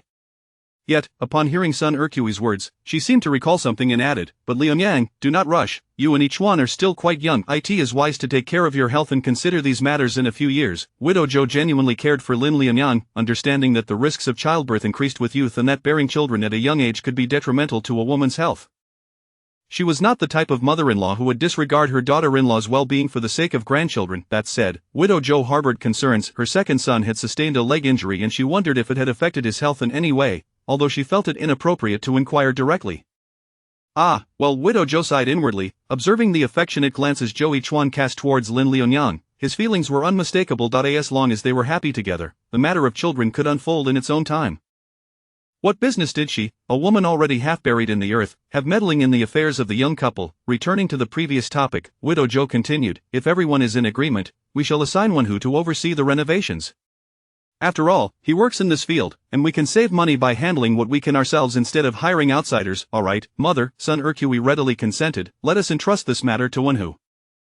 His craftsmanship is beyond reproach, is it not? Why should we pay someone else? Sun Ercui had unwavering confidence in her husband's abilities. Indeed, no carpenter within a 100-mile radius could match his skill. It was worth noting that Zhou Wenhu possessed a natural talent for carpentry, especially in construction. Sometimes, while crafting furniture, he would gauge proportions merely by eye, achieving perfect dimensions without the need for tools. The items he created were remarkably durable, lasting 5 or even 10 years without issue. Very well, Wenhu, if you have no other pressing matters, prepare to begin, Widow Zhou instructed. Understood. Oh, by the way, Widow Zhou suddenly recalled, Wenhu, when are you scheduled to work this year? The work Widow Zhou referred to involved the mandatory month of unpaid labor that all able-bodied men were required to serve for the government. Traditionally, this obligation commenced after the new year, but this year, for some reason, they were summoned before the holiday, with a brief respite of 3 days during the festivities. That is fortuitous. We should be able to complete this project before you begin your labor, Widow Zhou remarked. According to past customs, the villagers of Yongfeng would gather annually to repair and deepen the riverbanks, and this year would likely be no exception. During the reign of the Great Liang, all adult men were obliged to serve a month of labor in their registered locations. Those who were physically unable to perform such duties could pay a substantial sum to be exempted. However, those who deliberately shirked their responsibilities faced corporal punishment. Furthermore, men of notable merit were excused from this obligation. After dinner, Lin Liunyang prepared a medicinal bath for Zhou Yichuan. However, while bending to pour water into the tub, she inadvertently dropped the jade bead she had been holding into the dark green medicinal water. Unbeknownst to Lin Liunyang, the jade bead sank into the liquid, quietly absorbing impurities and rendering the entire tub of water crystal clear. Yet, during his bath, Zhou Yichuan felt an unusual lightness, as if today's experience was more refreshing than usual. He attributed this to his body becoming accustomed to the medicinal bath. Meanwhile, Lin Liunyang spoke of her experiences in the mountains, showcasing the rice she had gathered. "Yichuan, look at these grains of rice, they seem much larger than the ones I cultivated." Lin Liunyang's expression reflected her puzzlement as she pondered, how can this be? Could it truly be? Zhou Yichuan examined the rice closely, noting the visible difference. After a moment of contemplation, he suggested, perhaps the mountain environment is more conducive to its growth? Lin Liunyang nodded in agreement. That was my thought as well. I even brought some soil back with me and found a spot in our yard to plant the rice again, hoping it will grow even larger this time. Seated on a small stool, Lin Liunyang rested her chin on her hands, lost in thought. I noticed that the area where I found the rice is indeed much warmer and more humid than our home. However, while digging, I also discovered a round bead resembling jade in the soil. I can't shake the feeling that this bead is the reason for the rice's exceptional growth. Though this was merely Lin Liunyang's intuition, she could not articulate why she felt this way. Wait! Where is my bead? Lin Liunyang suddenly exclaimed, her fingers searching her person in vain. I distinctly remember placing it in my bosom. Feeling a twinge of frustration, she lightly tapped her head, realizing with dismay, I seem to have lost it. Chapter 86. Could this bead possibly absorb impurities from the water? Seeing her face etched with frustration, Zhou Yichuan was about to offer her some words of comfort when, unexpectedly, he felt something round beneath his hand in the bath barrel. He reached in and retrieved it from the water, revealing a remarkably smooth red jade stone, which, after being immersed in the hot water, appeared particularly luminous, as if something within it was subtly flowing. It seems I inadvertently dropped it in while pouring water earlier. Lin Liunyang's eyes brightened upon seeing the recovered orb, and she joyfully rushed over. Lin Liunyang leaned over the bath barrel, locking eyes with Zhou Yichuan. Half of his body was submerged in the steaming water, his exposed shoulder boasting broad, graceful lines, exuding strength rather than frailty, with hints of muscle subtly defined. Despite having witnessed the scene numerous times, Lin Liunyang felt her cheeks inexplicably warm this time. Zhou Yichuan, however, had grown accustomed to Lin Liunyang's bold demeanor and felt no particular discomfort as he handed her the orb, saying, "Here, take it." Lin Liunyang accepted the jade bead, stating, "Yichuan, this jade stone, did you notice how warm and moist it felt when you held it? I believe it is responsible for altering the environment in the cave, allowing the rice in the mountains to grow so abundantly." Zhou Yichuan had indeed felt the bead earlier. It was soft and delicate to the touch. After a moment of contemplation, he remarked, I recall having read in ancient travelogues that sometimes in deep mountains, a kind of fiery red mineral forms, containing a miraculous substance that warms the surroundings, promoting growth in all living things, even making the water in the mountains warm. Perhaps this bead is a manifestation of that mineral. As he spoke, Zhou Yichuan's expression turned serious, and he cautioned Lin Liunyang, "Liunyang, this jade bead is truly extraordinary, you must keep it safe and not disclose its existence to outsiders." "Yes, I understand that. I won't tell anyone but you," Lin Liunyang replied obediently. However, as she gazed at the red jade bead, she noticed a peculiar change. When she had unearthed it from the cave, it had been entirely translucent, but now it seemed to be covered with an irremovable layer of dust. This puzzling transformation became clearer to her as she disposed of the medicinal liquid from the barrel. Observing the water she scooped from the barrel, she noted it was not as murky as before, but rather remarkably clear, resembling fine jade.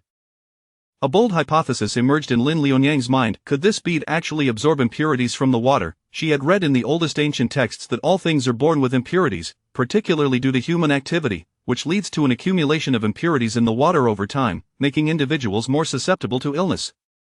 Such impurities not only harm human health but also hinder crop growth. If these impurities could be eliminated, plants could flourish, and human bodies could thrive. With a vague suspicion forming in her mind, Lin Liunyang placed the jade bead in the water tank in the kitchen before bed.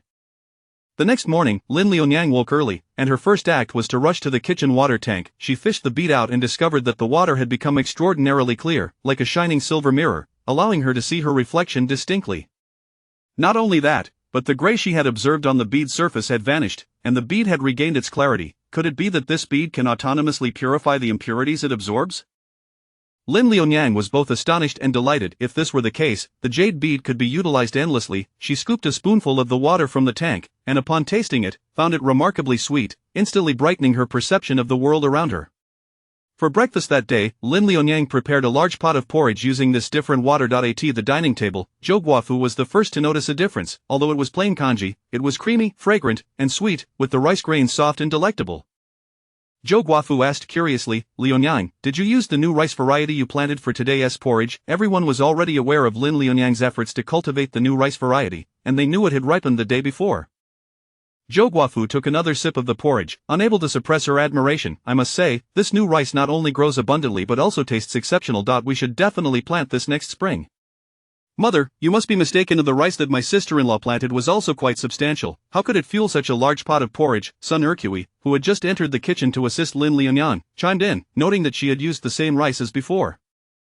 Sun Ercui laughed. "I suspect that it's just that my sister-in-law's cooking skills have improved." Indeed, Zhou Shanyo chimed in, finishing his bowl of congee and mumbling in agreement, "Sister-in-law's cooking is getting better and better." This remark was made in passing by Zhou Guofu and was not taken to heart by anyone, as they all believed it was simply Lin Liunyang's prowess in the kitchen.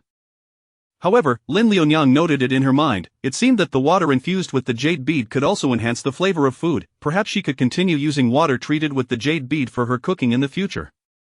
Given the current effects of the jade bead, it might even strengthen the body and sharpen the senses over time. Lin Liunyang recalled the bead that had fallen into Zhou Huchuan's bath and was subsequently retrieved, along with the water that had become crystal clear. She sensed that her suspicions were not unfounded. Before heading into town, Lin Liunyang took a moment to check on the newly planted rice seeds in the courtyard. After contemplating, she decided to use the remaining water scoop from the kitchen tank to irrigate the soil where the seeds were buried. The rice in the cave likely thrived due to the jade bead. If she now irrigated it with water treated by the bead, would it yield similar results? After delivering goods to the Fingla restaurant, Lin Liunyang and Sun Ercui went to the market, intending to procure ingredients for her second dish, specifically a salmon and some rice. Inspired by yesterday's exploration of the wandering flower, she planned to use it to create sweet fermented rice. However, after purchasing the salmon and rice, Lin Liunyang and Sun Ercui were unexpectedly confronted by a familiar face at the market, Du Yun, who was selling wild chestnuts at her stall, calling out to passers-by. Chapter 87. If only I had known, I shouldn't have bothered with this young girl. Sun Ercui was instantly filled with rage. "Oh, you Du Yuner, who would have thought you are also one to repay kindness with enmity? This ingrate, how foolish it was for us to risk offending the Zhang family to help her." To her dismay, Du Yuner had followed the other villagers into the mountains, secretly gathering wild chestnuts to sell. The more Sun Ercui thought about it, the angrier she became, rolling up her sleeves, ready to confront her and demand an explanation for her heartlessness. However, Lin Liunyang seized her arm, preventing her from advancing. Perplexed, Sun Ercui turned back. "Sister-in-law, you cannot be so overly kind-hearted," she continued, ignoring the others as one thing, "but Du Yuner has clearly benefited from our kindness, and yet she treats us this way. I simply cannot swallow this indignation." Lin Liunyang, however, spoke gently. "Elder sister, do not let your temper get the best of you. As I mentioned before, the fruits in the mountains do not belong to our family. If others wish to pick them, so be it. Moreover, we have not encountered Du Yuner in recent days," suggesting she is intentionally avoiding us to escape an unpleasant encounter. Her words rang true. None of the villagers who ventured to gather fruit showed any sense of shame or made an effort to avoid them, brazenly encroaching upon their gathering grounds. Yet, Sun Ercui questioned, if she truly could not bear to face us, why would she engage in such actions? Lin Liunyang gazed in Du Yuner's direction and remarked, "Though her clothes appear tidy, they are quite worn, and her complexion does not look well. It seems her life at home has not been easy." With a soft sigh, she pondered the hardships Du Yuner must be enduring since returning home with an older brother and sister-in-law to contend with. Her situation may not be welcoming. The butcher, her father, was aging and could not provide her with long-term support. As a vulnerable woman, how could she possibly make a living? After all, there are others in the village who have taken up fruit gathering. Why should we concern ourselves with Du Yuner? Sister-in-law, I believe you are simply too soft-hearted." Sun Ercui replied, feeling a mix of frustration and disappointment. Her sister-in-law was quite clever in business, yet her compassion was disconcertingly tender. If not for her companionship, Sun Ercui feared others would take advantage of her. Observing Lin Liunyang's gentle smile, Sun Ercui resigned herself to the situation. "Very well, sister-in-law, you are indeed a kind-hearted person. I shall simply ensure to look after you more closely in the future. Let us go, elder sister. Given the darkening sky, I fear we shall soon be caught in the rain." Upon hearing Lin Liunyang's words, Sun Ercui finally abandoned her intention to confront Du Yun'er. As fate would have it, the moment they reached the village entrance, the skies opened up, unleashing a torrent of rain. Fortunately, they were not far from home, and Lin Liunyang and Sun Ercui hastened their steps to return. Once at home, Lin Liunyang meticulously prepared the fresh perch she had purchased, cleaning and salting the head and tail before placing them under a stone to ferment naturally, allowing the fish to develop a distinctive odor, which typically took about 3 days during summer. However, with the cold weather, it took 5 days for the fish to emit a faint, pungent aroma. Early one morning, Lin Liunyang discovered that the perch had fermented sufficiently and proceeded to take it out for use. With practiced ease, she heated the pot, slicing tofu into strips to lay at the bottom. Once the tofu had turned golden brown, she scooped it into a jar. Next, she added a small amount of oil and submerged the marinated perch into the pot until it turned golden and cooked through, then removed it to drain excess oil. The aroma of the fried perch lingered in the pot, prompting Lin Liunyang to add slices of ginger, garlic, scallions, diced black pig meat, huizhou bamboo shoots, wild mountain peppers, and chili sauce, stirring until fragrant before incorporating fresh broth. Once the flavors melded together, she skimmed off the floating residue and added the fried, pungent perch along with sugar and sauce. At this stage, she introduced a seasoning called 6 flavor powder, which transformed the unpleasant odor into a delightful fish fragrance. After the perch absorbed the flavors, Lin Liunyang thickened the dish with wet starch, arranging it neatly in the side jar. She then topped it with the sautéed black pig meat and huizhou bamboo shoots, garnishing it with a sprinkling of scallions. Thus, the improved version of the stinky perch was completed. In the kitchen, Sun Ercui was busy making fruitcakes, and as the enticing aroma from the pot wafted through, she could not help but inquire, "Sister-in-law, what are you preparing?" "This is called stinky perch." "I certainly recognize that you are making fish, sister-in-law, but why does it smell so peculiar?" "It was so foul initially, yet now it is quite fragrant." "The odor you initially detected was a result of the natural fermentation process, but this method yields tender and delectable fish. I feared the scent might be off-putting to some, so I adjusted the flavor with the 6 flavor powder." At Fengla restaurant, after delivering her goods, Lin Liunyang asked, "Lai Fu, is the shopkeeper in?" "Unfortunately, my uncle is not at the restaurant right now," Lai Fu replied with a sigh. "He has been preoccupied with selling the restaurant and is focused on crafting a fine brew before the sale."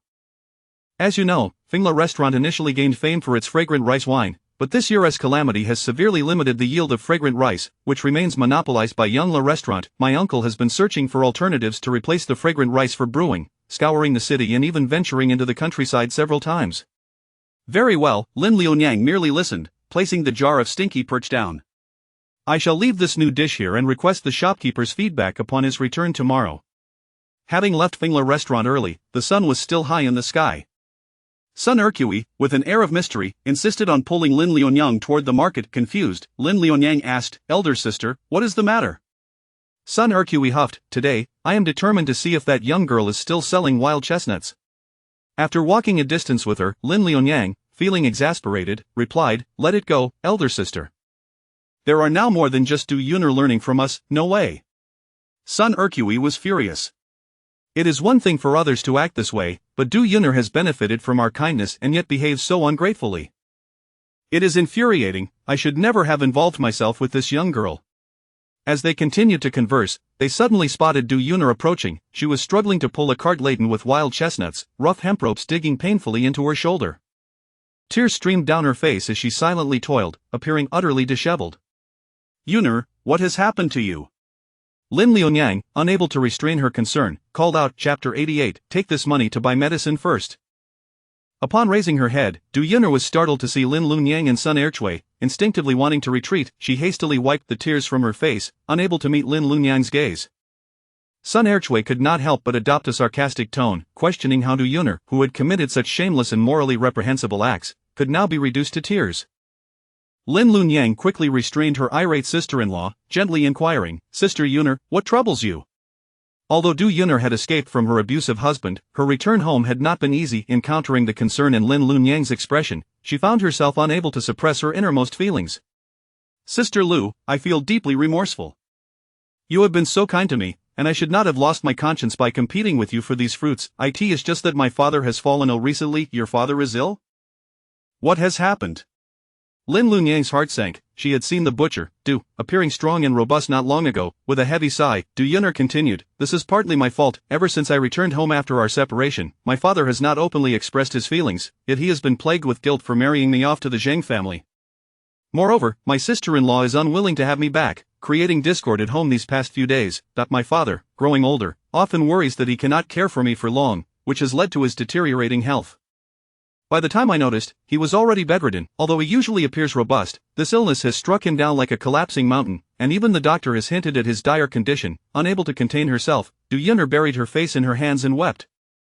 Furthermore, my sister-in-law has been at odds with my brother over my situation at home, forbidding him from spending money on my father's treatment, claiming that my father is beyond saving. Yet, I cannot bear to give up on him, so I have resorted to selling fruit to earn money. Guilt-ridden, Du Yun'er gazed at Lin Lunyang. Sister Lu, I truly feel unworthy of your kindness, but I find myself utterly helpless. Upon hearing Du Yun'er's plight, even Sun Erchui could no longer bear to speak harshly.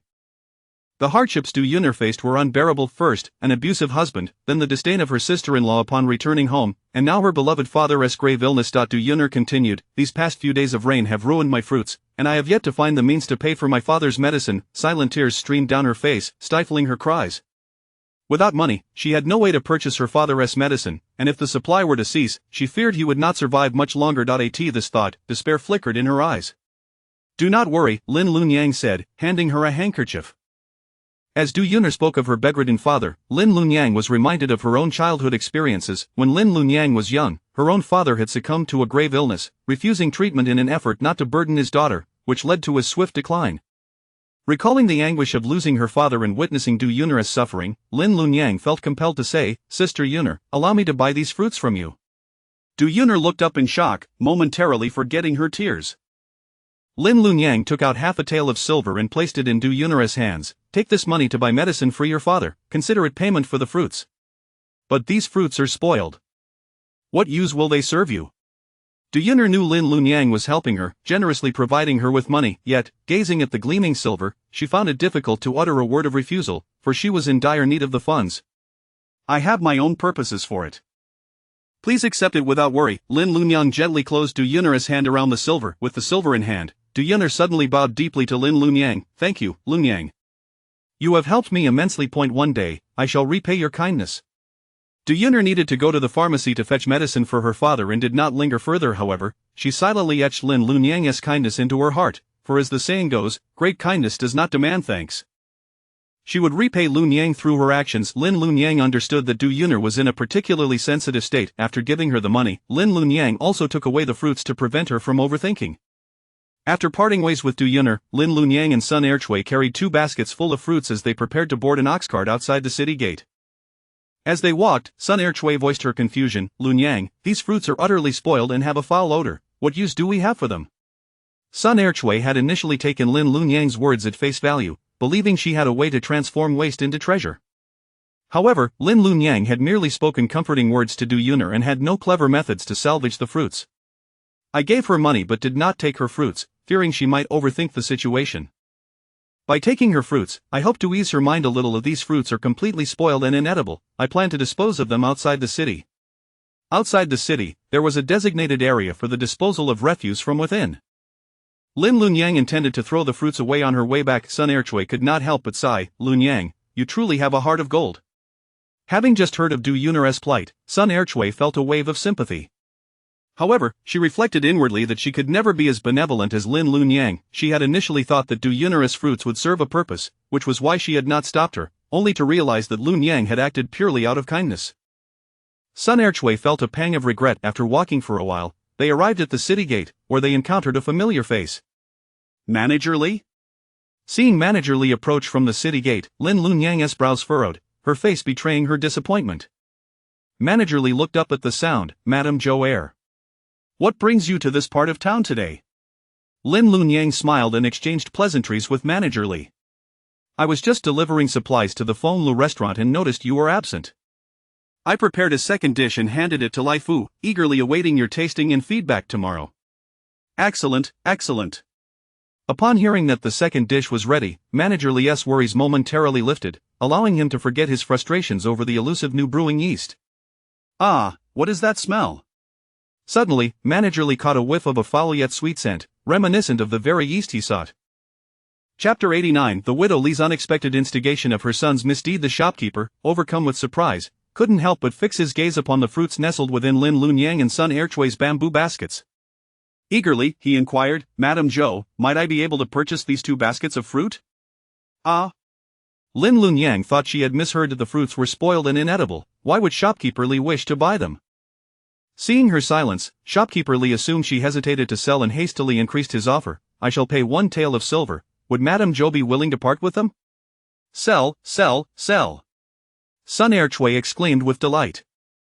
They had intended to discard the rotten fruits, and now shopkeeper Li was willing to pay such a handsome sum. What could be better? It saved them the trouble of carrying them outside the city. Sun Erchui quickly unburdened the bamboo basket from her back. However, Lin Lunyang, cautious, sought confirmation from shopkeeper Li. Are you truly interested in purchasing these fruits? Indeed, shopkeeper Li replied without hesitation. For days, he had scoured for materials to create a new batch of wine, yet he could not find the flavor he sought. Unexpectedly, he discerned a scent more tantalizing than the fragrant rice wine of yore. He could hardly contain his excitement to return and craft the new brew. This restaurant had been passed down through several generations to his stewardship, and now, as he prepared to leave Zhou Ning County, he wished to produce a batch of fine wine to rival the fragrant rice wine before his departure. Elated with his acquisition of the 2 baskets of fruit, shopkeeper Li hailed a cart at the city gate and returned to Feng Le restaurant. Meanwhile, Sun Erchui and Lin Lunyang boarded an ox cart heading outside the city, returning to Yongfeng village. As they walked home from the village entrance, Sun Erchui remained immersed in the unexpected joy of obtaining a tael of silver. Lunyang, don't you find it strange that shopkeeper Li would buy these spoiled fruits? What use could they possibly have? Lin Lunyang, recalling the words of Jin Fu, began to form a hypothesis. After the wild mountain chestnuts ripened, they had been drenched by the ethereal waters from the heavens, inadvertently exuding a scent that was both putrid and fragrant. It seemed that shopkeeper Li intended to use these fruits to craft wine yeast. Hearing Sun Erchui's remarks, Lin Lunyang chuckled. Perhaps shopkeeper Li has indeed found what he was seeking. Upon returning home, Lin Lunyang set about preparing the yeast necessary for sweet wine. She first retrieved the soaking ingredients from the previous night of the fragrant flower, tender bamboo leaves, earth poria, and gold and silver vine. Extracting their juices and filtering them through gauze, she then mixed the juice with rice flour until it formed a cohesive dough, shaping it into small balls. Once the small balls were formed, she placed them in a winnowing basket, took out the prepared 3 pieces of wine cake, ground them into powder, and evenly sprinkled the wine cake powder over the small balls. With that, the yeast was nearly complete. Lin Lunyang merely needed to place the small balls in a warm spot, awaiting the emergence of delicate, soft white filaments, and she would reap a bounty of fragrant new wine yeast. After surveying her surroundings, Lin Lunyang decided to position the basket of small balls beside the kitchen stove. That afternoon, as Lin Lunyang and Sun Erchui prepared to venture out, they found Zhou Wenhu in the courtyard, mixing mud to prepare for a new house. Nearby, Lin Lunyang spotted a familiar face, Li Shun, who was rolling up his sleeves to assist Zhou Wenhu with the mud. Shunzi, what brings you here? Lin Lunyang inquired, somewhat surprised. Li Shun looked up, wiping the sweat from his brow, and replied cheerfully, today is a break from school, and I had nothing to do at home. I heard your second brother was renovating, so I came to lend a hand. For Li Shun, being confined to reading at home was far less appealing than helping Zhou Wenhu construct his house. Zhou Wenhu was busy mixing the boiled glutinous rice with lime paste, calculating the required amounts, and furrowing his brow in frustration. He had counted several times, but his numerical skills proved inadequate, yielding incorrect results. At that moment, Li Shun interjected, Zhou de Gu, it's 3 dough of glutinous rice and 2 stone 7 dough of lime paste. Zhou Wenhu rechecked his calculations, his eyes lighting up. Ah, Shunzi, you are indeed correct. Thus, the 2 men busied themselves in the courtyard until Lin Lunyang and Sun Erchui returned from the mountains with their meal, prompting them to pause and cover the remaining materials with cloth, concluding their labor for the day. In recent days, Zhou Wenhu had been preoccupied with building his new house, and the yard was constantly filled with incoming glutinous rice, lime paste, mud, and timber. Soon, the villagers were aware of the Zhou family's renovations. Most villagers merely gazed with envy, while everyone else struggled through a year of hardship. The Zhou family not only celebrated a new marriage but also thrived increasingly well, yet, a few, envious of their fortune, harbored ulterior motives. In the mornings, numerous stones and timber piled in the Zhou family's courtyard had mysteriously vanished. Sun Erchui, incensed, placed her hands on her hips and shouted in the courtyard, who was so unscrupulous as to steal these things? I reckon this little thief must be utterly desperate to steal from others. Standing beside her, Lin Lunyang gazed at the courtyard walls. Lost in thought, she had noticed no signs of tampering with the main gate, and the surrounding walls were low. It was likely that the thief had scaled the wall to enter, presumably a nimble young person. An idea struck Lin Lunyang, and she smiled at Sun Erchui, sister-in-law, do not fret. I have a clever plan. Sun Erchui, anxious about the expense of the mud for construction, quickly inquired, "What plan?" Lin Lunyang surveyed the walls and proposed, "I suspect the thief must have climbed over our courtyard wall. I intend to spread a layer of wet mud on the ground on both sides of the wall tonight. When the thief comes under the cover of darkness, he will surely not notice the mud sticking to his feet. The next day, we shall follow the footprints to uncover the thief and catch him red-handed. After all, everyone in the village knows that only the Zhou family is currently building a house and buying mud. When we catch the thief along with the stolen goods, he will have no words to defend himself." The following morning, once again, several stones and timber had disappeared from the courtyard. However, unlike before, the ground bore numerous chaotic footprints smeared with white lime. Sun Erchui, brimming with anticipation, called out to Lin Lunyang, "I must see which scoundrel has stolen our stones." Lin Lunyang and Sun Erchui followed the footprints, discovering they led towards the Li Tsong household. The Li family resided in the northwest corner of the village, an area with few neighboring homes. Who would have thought that widow Li, seemingly upright, would incite her son to commit such a deed? Sun Erchui had never been fond of widow Li's haughty demeanor, believing her to be a hypocrite who looked down on others despite her own poverty. Now, Sun Erchui had caught her in the act. Chapter 90. Lunyang, why are you stopping me from exposing him? Sun Erchui and Lin Lunyang pursued the footprints, arriving at the doorstep of Li Tsong's home. The residence of Li Tsong was among the most dilapidated in the village, with a thatched roof barely holding together. Sun Erchui rolled up her sleeves, eager to confront him, but Lin Lunyang, observing the worn state of Li Tsong's house, restrained her, saying, "Elder sister, this matter lacks conclusive evidence. It may not necessarily be Li Tsong." At that moment, the door of Li Tsong's house creaked open, the long-neglected wooden door emitting a groan. Li Tsong, who was just about to leave for school, locked eyes with Lin Lunyang and the others. A flicker of panic crossed his gaze, but he quickly lowered his head, greeting, "Good morning, teacher." With his head bowed, his expression remained obscured. However, when he briefly lifted his gaze, Lin Lunyang noticed the weariness etched on his face and the dark circles under his eyes, suggesting he had not slept the previous night. Yet, Lin Lunyang chose not to mention it and instead smiled, saying, "We are merely taking a stroll." Seeing that he was heading to school, Lin Lunyang quickly pulled Sun Erchui aside to allow him passage. Li Tsong did not inquire further, bowing slightly to Lin Lunyang and Sun Erchui before silently making his way towards the schoolhouse. Lin Lunyang then led Sun Erchui back home. On the way, Sun Erchui expressed her confusion. "Lunyang, given the undeniable evidence, why do you not allow me to confront him? Once the sun rises, the muddy footprints on the ground will vanish." Lin Lunyang replied, "Though Li Tsong's family is impoverished, he possesses a sense of pride and does not appear to be the type to commit theft. I fear there may be a misunderstanding. After all, we did not witness him entering our courtyard to steal. What misunderstanding could there be?" Sun Erchui retorted, "It is only our family that has used mud, and the thief's footprints lead directly from our home to Li Tsong's. It can only be him. Who else could it be?" "Do not be hasty, elder sister," Lin Lunyang patiently advised. "Li Tsong is merely an 8-year-old child and a student of Hechuan. This matter requires further investigation to avoid making a public spectacle only to discover we have wronged an innocent."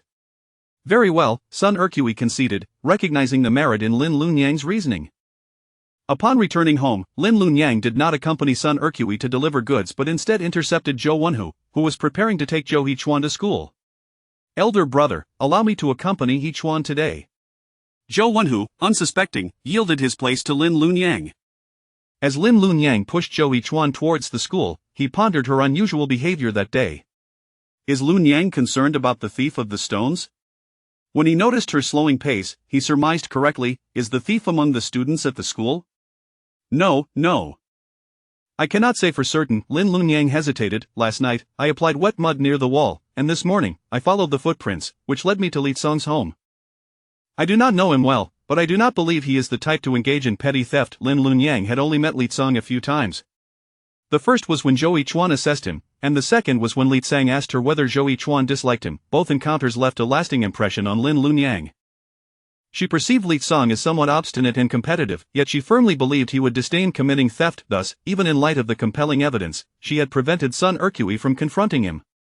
Unexpectedly, Zhou Hechuan nodded in agreement. You are correct. I do not believe this incident was perpetrated by Li Tsong. His temperament has been influenced by widow Li. Initially, I hesitated to accept him due to his excessive jealousy, but after the village head intervened, I took him in and discovered that, with guidance, he possesses a fundamentally good nature. Having heard Zhou Hechuan's words, Lin Lunyang's mind began to shift, and she resolved to keep watch in the courtyard that night to uncover the true culprit. Shortly thereafter, Lin Lunyang escorted Zhou Yichuan to the school. Although it was her first time attending class with him, they worked in perfect harmony. While Zhou Yichuan taught, Lin Lunyang organized his lesson plans beside him. Typically, Zhou Yichuan would deliver his lecture before assigning homework for the students to memorize and review independently. Lin Lunyang observed that among the students, many were distracted and lazy, yet only Li Tsong remained attentive, sitting upright and diligently studying, the last to leave the classroom. It was not until Lin Lunyang approached his desk to remind him that class had ended that Li Tsong returned to reality, respectfully bowing, "Thank you, teacher." As Lin Lunyang gazed at Li Tsong's silent figure, she noticed that the edges of his shoes were stained with traces of lime. The morning's footprints and these lime stains seemed to corroborate the notion that Li Tsong was indeed the thief. Yet, gazing at Li Tsong's stubborn and unsmiling countenance, Lin Lunyang felt an instinctive conviction that he was not the one responsible. Later, at the dinner table, the forthright Sun Ercui preempted Lin Lunyang by mentioning the morning's events. "Lunyang had a brilliant idea yesterday. She smeared wet mud around our courtyard, ensuring that any intruder would leave muddy footprints. This morning, we followed those prints to the thief's home, and guess who it was? It was Li Tsong. If it weren't for Lunyang stopping me, I would have rushed in to confront him myself." "Li Tsong's home?" Widow Zhou exclaimed in surprise. She was well aware of Li Tsong's character. He was proud and ambitious, with a sense of superiority. How could he possibly engage in such behavior? She, too, doubted the accusations, although Lin Lunyang could not articulate a reason to counter them. Ultimately, Widow Zhou declared, "This situation cannot continue. Let us have the eldest keep watch tonight to see who it truly is." Widow Zhou's idea aligned with Lin Lunyang's thoughts. However, while Lin Lunyang had initially planned to keep vigil herself, she now allowed her elder brother to take the watch, though she intended to stay awake that night. She recalled Li Tsong's silent and stubborn visage, determined to uncover the true thief. That night, a furtive shadow scaled the Zhou family's courtyard wall, burdened by a large cloth sack. The silvery moonlight illuminated his furtive features. It was Zhang Ergu. Unbeknownst to him, Zhang Ergu was in dire need of money and had learned that the Zhou family was constructing a house, accumulating a substantial pile of stones and wood in the courtyard. Zhang Ergu, not overly bold, merely intended to pilfer small quantities of stones and wood to sell, unaware that his actions had already come to the attention of the Zhou family. What Zhang Ergu failed to notice was that, following his entrance, a young boy had also slipped in behind him. As Zhang Ergu nervously kept an eye on the Zhou household, furtively stuffing stones and wood into his sack, suddenly, someone seized his hands from behind. "Li Tsong?" Zhang Ergu turned to see the face of his captor, his hands bound behind his back in frustration and anger, yet he was compelled to lower his voice. "I advise you not to meddle in affairs that do not concern you." Chapter 91. "The thief is Li Tsong, not me. You have committed such a despicable act of theft. I did not apprehend you yesterday, but today I shall surely drag you before the Zhou family." Li Tsong regarded Zhang Ergu's actions with utter disdain. The previous day, he had allowed Zhang Ergu to escape, a fact that weighed heavily on his conscience. Today, he felt embarrassed in front of his master and mistress. "Ah, so it was you who pursued me yesterday." Zhang Ergu had mistakenly believed that he had been chased by members of the Zhou family, which had frightened him to the point of twisting his ankle. As a cunning thought crossed his mind, he threatened, "I advise you not to meddle in affairs that do not concern you, otherwise, if the Zhou family is alerted, I shall tell them that these stones were all stolen by you. Then they will surely drag you before the authorities, and we shall see how you intend to pursue your scholarly ambitions." However, Li Tsong remained unmoved, forcefully twisting Zhang Ergu's arms behind him, eliciting a cry of pain from the latter. At that moment, Zhou Wenwei seemed to hear the commotion and emerged with a lantern. "Who dares to trespass?" Upon seeing Zhou Wenwei, Li Tsong involuntarily relaxed his grip. Zhang Ergu seized the opportunity to break free, hastily stuffing the bag containing wooden stones into Li Tsong's hands, and preemptively accused, "It was him. He is the thief." Zhou Guofu, having a light sleep, was already awake at the sounds from the courtyard. Meanwhile, Sun Ercui and Lin Lunyang, aware of the plan to catch a thief that night, had not slept either. Upon hearing the commotion, they quickly donned their clothes and came outside. Even Zhou Huchuan could not bear to let Lin Lunyang venture out alone, insisting on accompanying her. Seeing Zhou Huchuan emerge, Li Tsong's expression faltered. Although he was innocent, he feared that his master might misinterpret the situation. After all, his master already held a negative impression of him due to past events, and he dreaded that this occurrence would further cement the belief that he was a thief. Li Tsong stood there, momentarily at a loss for words as he stared at the incriminating evidence thrust into his hands by Zhang Ergu. In contrast, Zhang Ergu was brimming with self-satisfaction, taunting, "Well, Li Tsong, who would have thought that beneath your pretentious demeanor, you would resort to such underhanded tactics, even daring to steal from your own teacher's home?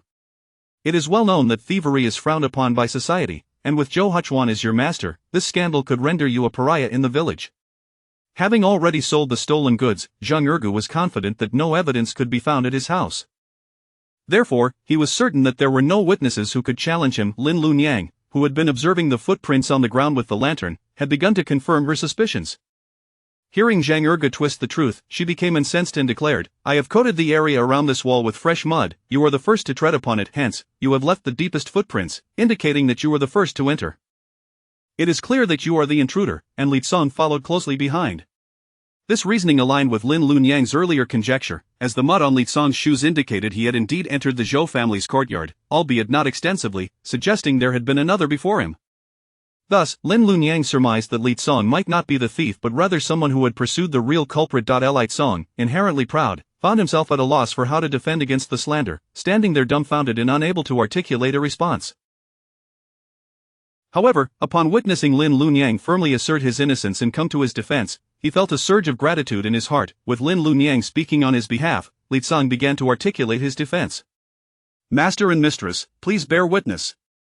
I am not a thief. Last night, under the moonlight, I was reciting my studies in the village when I saw Zhang Ergu sneaking towards my master's home. I followed him and discovered him stealing materials from my master's residence.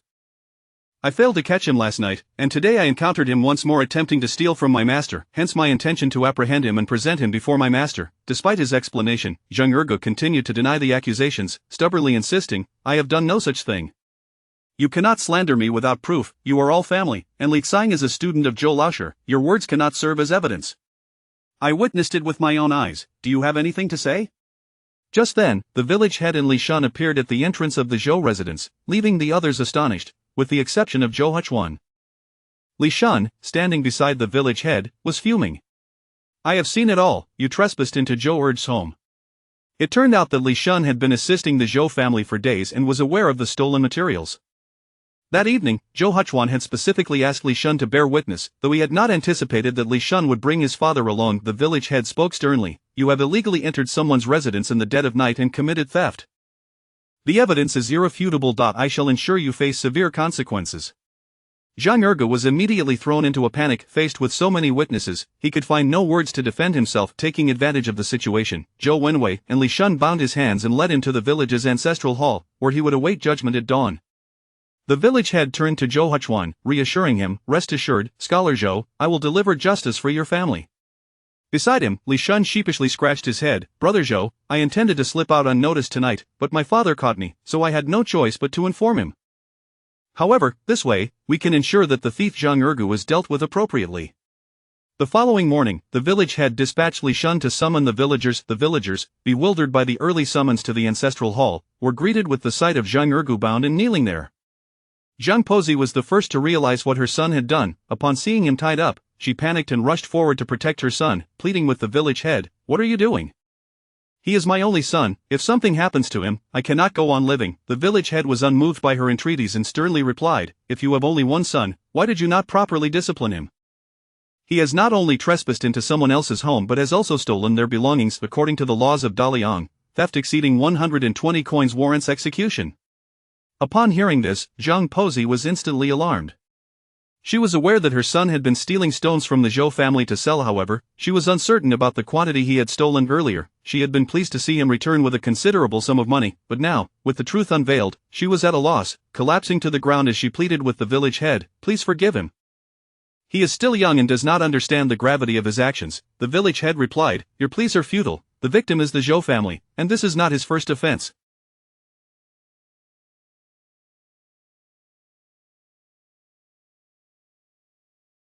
Surely, you must have known." Zhang Pozi was left speechless, for it was well known that the apple does not fall far from the tree. She herself had once stolen from the Zhou family and was caught, but had managed to escape due to sheer luck. Now, in the dead of night, with no other witnesses present, the Zhou family had opted not to bring her before the village head. Thus, Zhang Pozi had no choice but to swallow her pride and turn to Zhou Guofu and Zhou Huchuan for help. Feeling embarrassed to plead with Zhou Guofu, she instead beseeched Zhou Huchuan, "Scholar Zhou, as a learned man, you understand the importance of benevolence and righteousness. I implore you, show leniency towards my son." Chapter 92. Sentenced to a year of hard labor for the village, Zhou Huchuan smiled gently, his words impeccable and beyond reproach. The law of the land governs the nation, and household rules dictate family affairs. The village chief acted in accordance with the regulations, leaving me little room to voice my objections. As Zhang Patsi, observing Zhou Huchuan's seemingly unyielding demeanor, felt a wave of despair wash over her.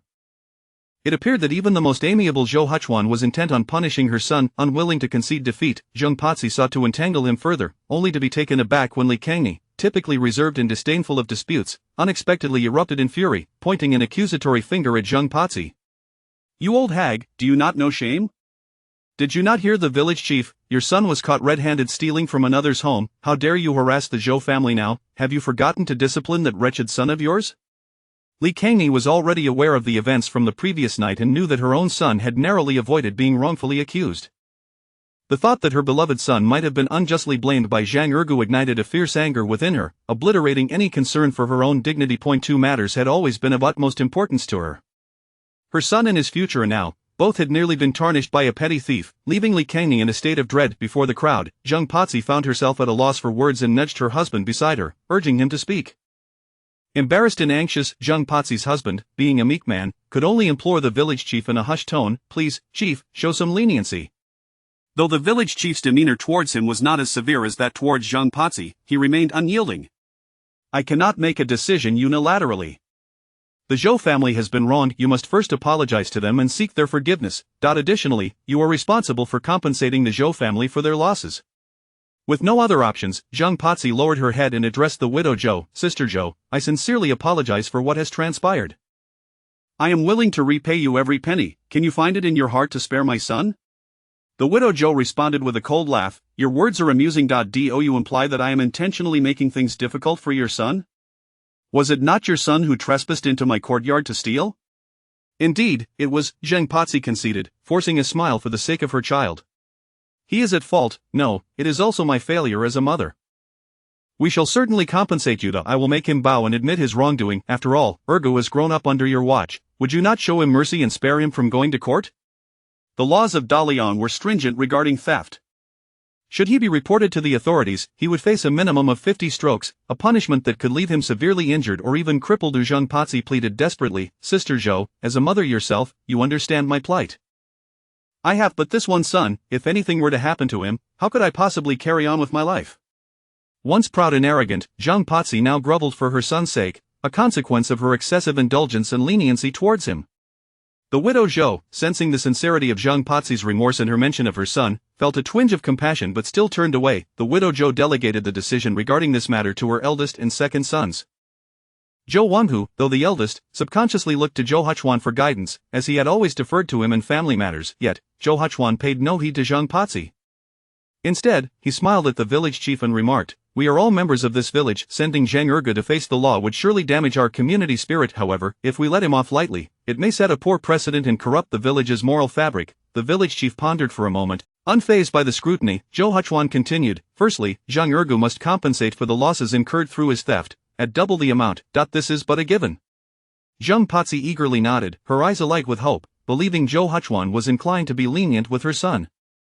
However, Zhou Huchuan continued, "Furthermore, for trespassing into another's residence, according to Dalian law, he is to receive 20 strokes, which shall be combined with the punishment for theft, resulting in a total of 50 strokes.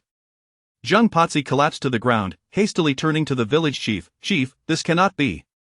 My son is not strong enough to endure 50 strokes." Zhang Patsi was acutely aware of her son's physical frailty, which belied his outward appearance, having been ravaged by indulgence and vice. Although the village chief felt a pang of sympathy, he recalled Zhang Ergu's past misdeeds and deemed it necessary to administer a lesson, thus ignoring Zhang Patsi's pleas. Zhou Huchuan had not yet finished speaking. "However, in consideration of our shared village ties, I shall refrain from sending him to court. I propose that, with the ancestors as witnesses, he shall receive 10 lashes and perform a year of hard labor for the village." The village chief was taken aback by the notion of Zhang Ergu serving the community, reflecting on Zhou Huchuan's benevolence. Turning to Zhang Ergu, the village chief declared, "Scholar Zhou has shown you mercy this time. You must promptly repay the Zhou family and rectify your ways, otherwise, should there be a next time, no one will come to your aid." Zhang Patsi sighed in relief, recognizing that 10 lashes and a year of hard labor, while daunting, were preferable to 50 strokes and imprisonment.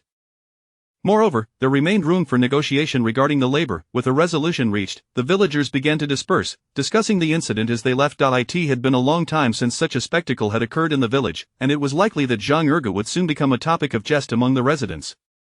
Amidst the crowd, Wang Zhaozhao observed Zheng Ergu with a look of satisfaction. For days, he had been pestering her, and now, with this scandal, her parents, who valued their reputation, could never consider marrying her to him. Wang Zhaozhao then glanced at Zhou Huchuan, her eyes betraying a newfound admiration. She pondered if he had intervened so decisively, aware of Zhang Ergu's recent harassment towards her, thus demonstrating his concern for her well-being. Chapter 93. A tinge of regret for ruining the engagement for reasons unknown. Wang Zhaozhao suddenly found herself in a tumult of emotions, casting a glance at Zhou Huchuan that bore a hint of melancholy. A flicker of regret washed over her. Had she not broken off the engagement and instead steadfastly married Zhou Huchuan, would his gentleness now be hers to cherish? Yet, Wang Zhaozhao quickly extinguished that fleeting sentiment of remorse. There was no possibility of her marrying a cripple. Heaven had granted her an exquisite visage, and she was destined for an extraordinary life, not to be compared with the coarse peasant girls of her village. Since the day Zhou Huchuan had lost his leg, any prospect of a future with him had been irrevocably dashed. Wang Zhaozhao repeatedly reminded herself of this truth, casting a complex look at Zhou Huchuan before resolutely turning away. A surge of determination welled up within her. She was certain she could find a better match than Zhou Huchuan ever was. Thus, she harbored no regrets. Once the villagers had dispersed, Li Cong lingered behind, eagerly offering to push Zhou Huchuan's wheelchair. "Brother Zhou, allow me to escort you to the school." The village head, overhearing this, began to reprimand Li Shun, admonishing him for his lack of proper respect. "Brother Zhou is now your teacher and elder. Where has your decorum gone?" Yes, Teacher Zhou, I shall accompany you to the school." Li Shun quickly amended his words, flustered by the village head's rebuke. As the morning classes were still in session, Zhou Huchuan, Li Shun, and Li Cong made their way to the school together. Along the path, the extroverted Li Shun energetically pushed Zhou Huchuan's wheelchair, frequently inquiring about his daily well-being, while Li Cong followed silently, like a mere observer. Suddenly, Zhou Huchuan called out, "Li Cong, come here." Li Cong, somewhat perplexed, quickened his pace to walk beside Zhou Huchuan. He looked up to see Zhou Huchuan's eyes sparkling with warmth as he gazed at him. "Li Cong, I must express my gratitude for your assistance in capturing the thief." "And no, teacher, you flatter me," Li Cong stammered, waving his hands in modesty. "You have performed admirably. I mean it, not only in this matter but also in your diligent efforts at school, which have not gone unnoticed. You possess considerable talent and diligence in your studies, yet you tend to be overly competitive, occasionally lacking a spirit of humility." Since the first day of assessment, Li Cong had sensed that Zhou Huchuan disapproved of him due to his temperament, prompting him to suppress his brilliance and adopt a more reclusive demeanor at school. Hearing Zhou Huchuan mention this now filled him with trepidation. Had he not done enough? Had the teacher decided to give up on him? "I previously thought your behavior during the assessment indicated that you were ill-suited for the imperial examinations, but I accepted you at the village head's request. However, over these days, I have seen that your nature is not bad. Your previous conduct was influenced by your environment. You now understand that one should act with integrity and righteousness, not for personal gain or fame." Zhou Huchuan smiled at him, explaining that the path of the imperial examinations was meant for the benefit of the people and the nation. When you cease to confine your perspective to mere comparisons with your peers, you will have taken the first step on the path of the imperial examinations. Though Zhou Huchuan spoke as a guide, Li Cong discerned his affirmation and concern.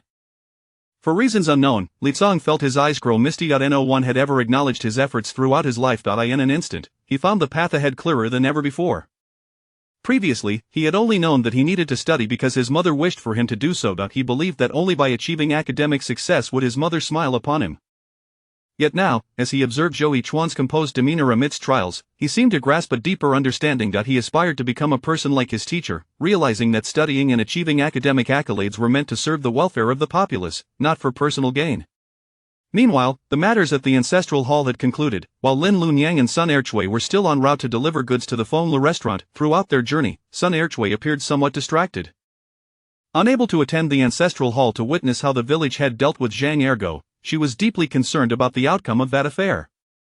"I wonder how the village head will handle Zhang Ergo. It truly infuriates me. Last time his mother came to our house to steal, she slipped away without leaving evidence. Now, his son has resorted to thievery as well. Truly, like father, like son. If Zhang Ergo was not punished this time, I shall." Sun Erchui remained troubled over the previous incident where Zhang Pazi evaded punishment. "What shall we do, sister-in-law?" Seeing Sun Erchui so indignant, Lin Lunyang found her straightforward nature rather endearing and couldn't resist teasing her. "I shall." Sun Erchui struggled to find her words. If the village head chose not to punish him, she indeed had no means to tolerate Zhang Ergo's antics. After pondering, Sun Erchui declared, "Then I shall go to his house every day to scold him." If I see any good girl about to fall into his trap, I must warn them to prevent other respectable families from suffering the same fate as Du Yuner. Lin Lunyang reassured her sister-in-law, do not fret. The village head will surely handle this matter justly. He has summoned so many to the ancestral hall this time, rest assured, we shall receive a fair resolution. Moreover, good deeds bring good retribution, while evil deeds invite punishment. Although Zhang Pazi escaped capture last time, she ended up suffering losses and losing money instead. Now that Zhang Ergo has been caught, it is merely a consequence of their family's continuous wrongdoing. Sun Erchui found her reasoning sound and felt a sense of relief. Since her sister-in-law had said so, it must be true. Upon reaching Feng Le restaurant, Lin Lunyang handed the goods to Lai Fu. As she entered the restaurant and surveyed her surroundings, she noticed the absence of Li Zhanggui, which puzzled her. Lai Fu, is Manager Li not here today? I saw him at the city gate yesterday and discussed the new dishes with him, anticipating his arrival today to finalize our plans. Chapter 94. Does the scholar's wife also eavesdrop at the door? Lai Fu chuckled. Madame Zhou is unaware that my uncle discovered his new brewing recipe yesterday, and now he is wholly absorbed in his new wine. I fear he shall be quite unavailable for a while. My uncle tasted Madame Zhou's dishes yesterday and remarked that they were exquisitely transformed, akin to those rice flour cakes. He intends to launch them ahead of schedule. Lin Lunyang exhaled in relief. I was under the impression that the shopkeeper was dissatisfied with my dish. How could that be? Lai Fu replied, astonished. In his view, Lin Lunyang could do no wrong in the culinary arts. My uncle asked me to discuss this with you. He proposes that the mandarin fish, like the rice flour cakes, be introduced early, purchasing them at 31 each, with a daily order of 50 portions. What do you think? It appeared that shopkeeper Li was genuinely pleased, otherwise, he wouldn't offer such a price. Lin Lunyang had initially thought that the mandarin fish would sell for no more than 25 won per portion, and had prepared herself for a price comparable to the rice flour cakes. She was taken aback by shopkeeper Li's generosity, as the quoted price far exceeded her expectations, and naturally, Lin Lunyang readily agreed. Very well, I shall commence deliveries to the restaurant starting tomorrow. By the way, the Chenghua cakes are nearing the end of their season. I fear that in a few days, they will no longer be feasible to produce. Lin Lunyang informed Lai Fu in advance. Understood, Lai Fu grinned, acknowledging her words. With the introduction of the rice flour cakes, they are subtly overshadowing the Chenghua cakes. Once the mandarin fish debuts, I fear that the patrons will forget all about the Chenghua cakes. That, however, it is indeed time for the restaurant to refresh its offerings. Lai Fu escorted Lin Lunyang and Sun Erchui to the entrance of the restaurant. These days, the shopkeeper has been preoccupied with his new wine, intent on perfecting it before his departure, and thus cannot make an appearance. However, my uncle instructed me to assure Madame Zhou that the original agreement still stands, and she may rest easy. Lai Fu grinned. I await Madame Zhou's favorable news.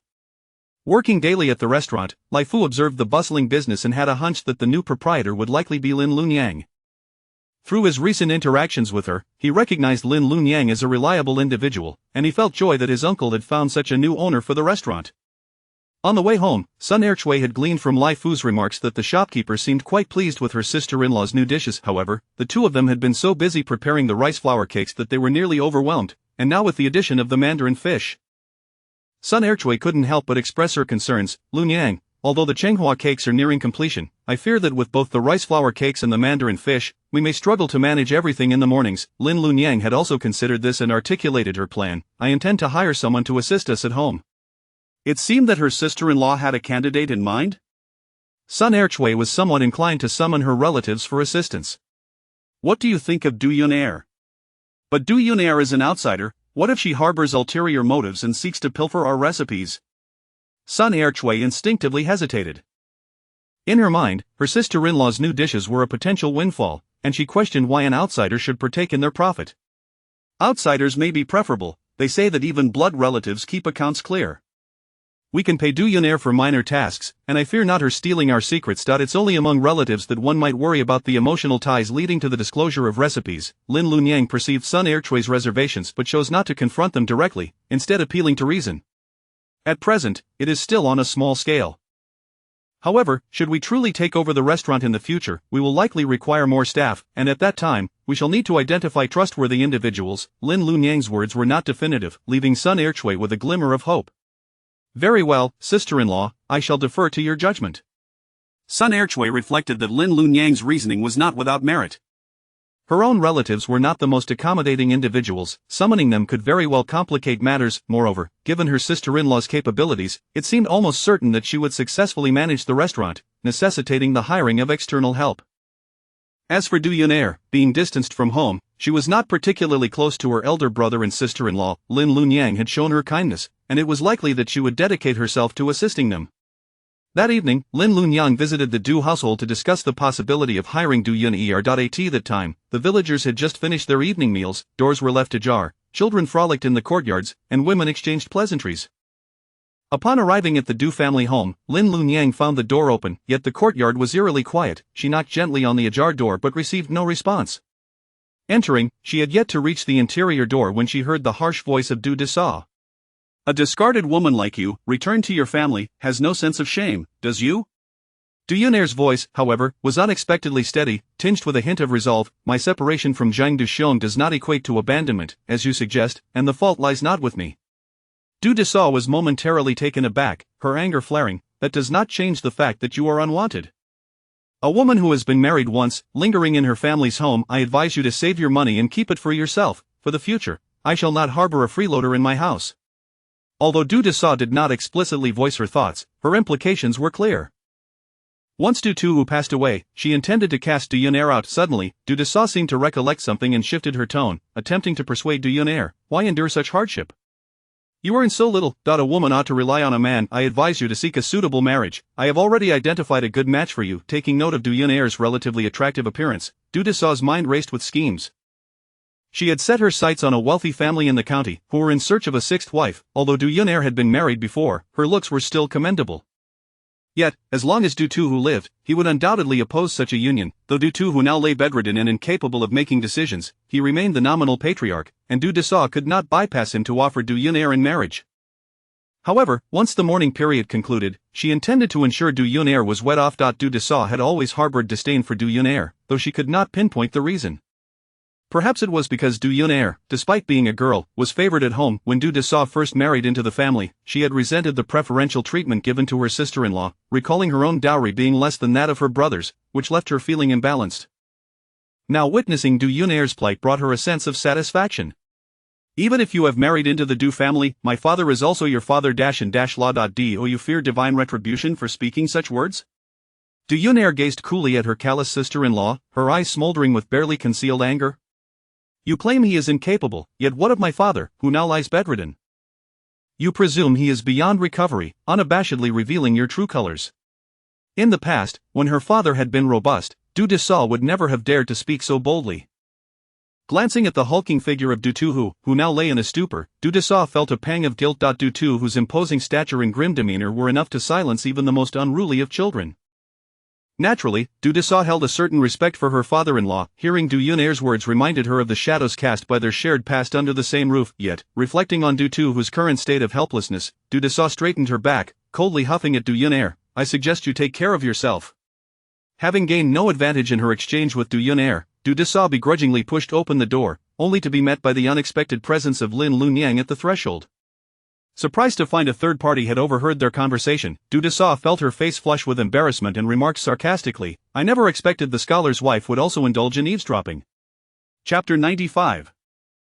I hired you to work facing the ridicule of Sister Du. Lin Lunyang remained unperturbed. She asserted, I am well aware that according to the laws of the Great Liang, disrespecting one's in-laws and uttering malicious words are both offenses punishable by the decree of 7 departures, warranting a trip to the county office for corporal punishment and a re-education in the virtues of womanhood.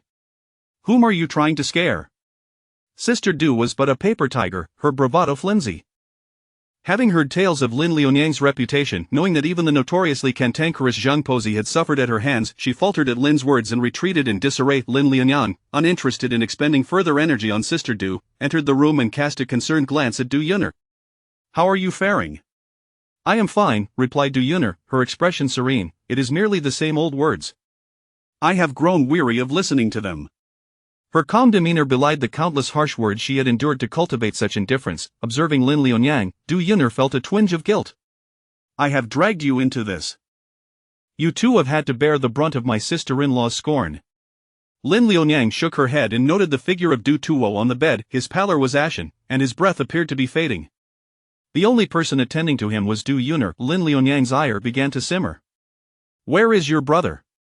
Du Yuner managed a bitter smile but remained silent, yet Lin Liunyang discerned the exhaustion and disappointment in her eyes, realizing that Du Lauda was likely unwilling to care for their ailing father, reluctant to squander resources on what seemed a futile endeavor. With gentle expertise, Du Yuner administered medicine to Du Tuo. After taking his dose, his breathing improved slightly. She then stood, addressing Lin Liunyang, "Let us converse in my room." Once in her chamber, Du Yuner resumed the conversation she had left unfinished. "My elder brother is currently working outside. Previously, our household relied on my father's income, and with his sudden decline, my brother's earnings barely suffice for survival, let alone supporting his own family." The implication was clear: Du Lauda had little desire to tend to their gravely ill father. Otherwise, he would not have turned a blind eye to his wife's disdainful remarks towards Du Yuner. In truth, Du Lauda harbored grievances against Du Yuner, believing their mother had favored her over him during her lifetime. He even suspected that Du Tuo had secretly set aside funds for Du Yuner, which fueled his reluctance to contribute to her father's medical expenses. This discord had once led to an inadvertent revelation of his true feelings, culminating in a heated argument with Du Yuner. Expressing her disappointment in Du Lauda, Du Yuner lamented, "As for my sister-in-law, that is to be expected. After all, my father never raised her, but my brother has never been wronged by our father. He claims that our father hoarded money for me, yet it was our father who drained his savings to secure his marriage to my sister-in-law. How could he forget that?" Reluctant to dwell on her ungrateful brother, Du Yuner wiped away a tear and inquired of Lin Liunyang, "By the way, Liunyang, did you come to see me for a particular reason?" Understanding that every family faces their own struggles, Lin Liunyang chose to shift the topic. "Sister Yuner, the truth is, I have recently begun supplying goods to the county's restaurant and find myself in need of assistance. Would you be willing to help? I can offer you a wage of 50 won per day. How can I accept money from you?" Du Yuner exclaimed, astonished at Lin Liunyang's generous offer. She quickly declined, "If you need my help, I can assist you when I have the time. Please do not rush to refuse. I genuinely require assistance. I am not offering you pity, this is legitimate work, and I have others I could hire, but I trust you above all," Lin Liunyang insisted. Contemplating her words, Lin Liunyang candidly revealed, "To be frank, I am currently delivering hundreds of pastries to the restaurant daily, and I need someone swift and discreet. If you come on board, it would be I who owes you a favor." Upon hearing this, Du Yuner acquiesced, "Liunyang, since you put it this way, I shall not be polite. Just do not speak of debts. You have assisted me greatly in the past, and if I can be of help to you, it would be my pleasure. Moreover, you are offering me wages, which leaves me at a loss for words." "Then it is settled," Lin Liunyang confirmed. "Tomorrow morning, at the hour of the rooster, come to my home to assist, and you shall also join me for breakfast. There is no need for formality." "Very well, thank you, Liunyang." Though Lin Liunyang's words were courteous, Du Yuner understood that Lin was not without options. She was deliberately looking out for her. They say that great kindness does not require words of thanks. Du Yuner felt indebted to Lin Liunyang for her repeated acts of kindness, and she pondered when she would ever be able to repay such generosity. Accompanying Lin Liunyang to the entrance, Du Yuner bid her farewell. As Lin Liunyang took her leave, she glanced back at Du Tuo, noting his mottled complexion and labored breathing, a grim reminder that his days were likely numbered. With a silent sigh, Lin Liunyang concealed her own sorrow. Her empathy for Du Yuner deepened. Recalling her own childhood experience of losing a father, she could hardly bear the thought of Du Yuner, after enduring so much suffering, facing the anguish of losing a loved one once more. Upon returning to the Zhou residence, Lin Liunyang reflected on Du Yuner's plight, which led her to reminisce about the days of her father's illness, casting a shadow over her mood. However, her attention was soon captured by the newly sprouted rice plants in the yard, momentarily distracting her from her troubles. For several days, Lin Liunyang had been watering the newly planted rice seeds with water infused with jade beads, and to her delight, they had sprouted even earlier than before. Her heart swelled with joy, and her initial suspicions began to solidify. It appeared that the beads indeed possessed the ability to accelerate plant growth. Inspired by their properties, Lin Liunyang dubbed them purifying water beads. Based on her current understanding, these beads could absorb impurities from water, allowing the purified liquid to enhance plant growth, alter the flavor of food, and even confer health benefits upon individuals. This last hypothesis was drawn from the changes she observed in Zhou Huchuan, Chapter 96. I do not wish for you to suffer in the slightest. In recent days, Zhou Huchuan had managed to take a few steps with the assistance of Lin Liunyang. Although he could not walk for long, there was a noticeable improvement in his condition compared to before. From being completely numb, he had progressed to feeling pain, and now he could bend his legs. Lin Lianyang saw a glimmer of hope for Zhou Huchuan's recovery. Consequently, she became even more proactive in preparing medicinal baths for him and assisting with his rehabilitation. However, she soon discovered that these medicinal baths caused him considerable pain, until one day Zhou Huchuan could no longer conceal his discomfort, prompting her to notice something was amiss. Immediately, Lin Lianyang grew anxious and consulted Dr. Qian. After carefully inquiring about Zhou Huchuan's condition over the past few days, Dr. Qian was inwardly astonished but comforted Lin Lianyang, saying, "Sister-in-law, do not fret. This is a positive sign. Zhou Erlang's leg has been broken for quite some time, causing stagnation of blood and accumulation of waste in the limb, which has led to muscle atrophy. Now, it seems he has encountered some fortuitous event that has revitalized the injured leg, restoring blood circulation and prompting the body to expel accumulated toxins. Encourage Erlang to endure a little longer. Once the blood flows freely in his legs, the pain will diminish. This medicinal bath also accelerates the expulsion of toxins from the body and must not be interrupted." Lin Lianyang felt a mix of joy and concern upon hearing this, worrying that the pain might be too intense for Zhou Huchuan to bear. Thus, she inquired if Dr. Qian had any methods to alleviate the pain. Dr. Qian stroked his beard thoughtfully before replying, "I possess a book on acupressure techniques. If you apply the acupressure points outlined therein after the medicinal bath, it may prove beneficial." "Thank you, Dr. Qian," Lin Lianyang exclaimed, elated. She was about to offer payment, but Dr. Qian kindly refused. The recovery of Zhou Erlang's leg is a rare miracle. It seems the heavens have taken pity on him, recognizing his vast potential and your genuine devotion as his wife, thus granting him such fortune. "I have also observed your unwavering dedication to Zhou Erlang these past days," he added with a sigh. "It is indeed his good fortune to have you as his wife. Take this book. Return it to me in due course. The progress in Zhou Erlang's leg is entirely due to your perseverance and determination. I have merely played a limited role in this." Upon returning home, Lin Lianyang meticulously followed Dr. Qian's advice, ensuring that Zhou Huchuan received his medicinal baths without fail, applying acupressure, and supporting him as he attempted to walk. Recalling the miraculous effects of the pure water pearl combined with the medicinal baths from previous occasions, she added it to the bathwater. Uncertain if it was merely her imagination, she felt that the water became progressively clearer with each use, less murky than before, as if the toxins within Zhou Huchuan's body were gradually being expelled. Simultaneously, she noticed that his pain was slowly subsiding, and as she observed the change in his demeanor, she became increasingly convinced of the pure water pearl's beneficial effects on the human body. However, Lin Lianyang also realized that as she continued to assist Zhou Huchuan with his baths, his demeanor towards her had shifted. He no longer appeared as shy as before, maintaining a calm and composed expression. This led her to recall Hu Youqing's previous remarks and the teasing comments made by Widow Zhou at the dining table, causing her to feel somewhat disheartened. Did Zhou Huchuan harbor any romantic feelings for her? Lin Lianyang had lost her parents at a young age, and her aunt had neglected her, resulting in her somewhat carefree disposition, unlike the demure nature typically expected of young women sheltered in seclusion. Her father had instilled in her a sense of freedom, encouraging her to live boldly rather than confining her within rigid societal norms. Consequently, she did not exhibit the usual hesitance regarding matters of love and intimacy. As she turned over in bed, her unusual behavior caught Zhou Huchuan's attention. He turned his face towards her and gently asked, "Lianyang, what troubles you?" In response, Lin Lianyang shifted her position to face him, gazing into his bright, star-like eyes, and could not help but voice her curiosity. "Huchuan, what do you truly think of me in your heart? Am I merely a sister, or a wife?" Unexpectedly, Zhou Huchuan misunderstood her intent, assuming she still doubted his commitment to her. He patiently and tenderly reassured her, "Lianyang, on that day, as heaven is my witness, I swore before my parents' graves that I would never betray you. You shall be the one and only wife I will ever have." Though Lin Lianyang's words lingered on her lips, she found it difficult to articulate her true feelings. Noticing that Zhou Huchuan had not grasped her meaning, she closed her eyes and summoned her courage to say, "Huchuan, it is customary for couples to share a bed, yet we remain apart. Why is that?"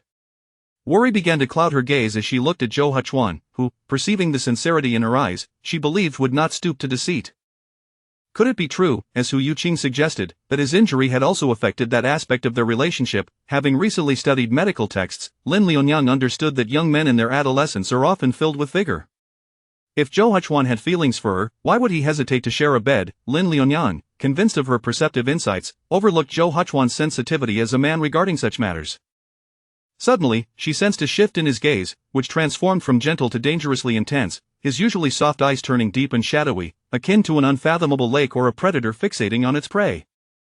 Zhou Huchuan reached out, brushing his hand against her ear. Having made significant progress in his recovery, he applied gentle pressure, supporting himself with one hand beside her pillow, his body leaning over hers. Huchuan, Lin Liunyang stammered, her face flushed as she found herself face to face with him. However, upon seeing her reddened ears, Zhou Huchuan sighed and withdrew, returning to his previous position. Although gentle by nature, he was still a man. He understood Lin Liunyang's subtle probing. For a moment, he found it amusing, yet gazing into her clear, innocent eyes and youthful face, all mirth evaporated. He could not bear the thought of her displaying even the slightest hint of panic. She deserved to be cherished and protected, even if she was reluctant to accept such a role. Looking deeply into Lin Liunyang's eyes, he spoke earnestly, "Liunyang, do not overthink this. You are still young, and knowing too much about the ways of men and women at your age can be detrimental to your health. I do not wish for you to suffer even the slightest harm." Zhou Huchuan's words, though veiled, conveyed his deep care and affection for Lin Liunyang. Understanding his intent, she felt a sense of relief, accompanied by a touch of shyness.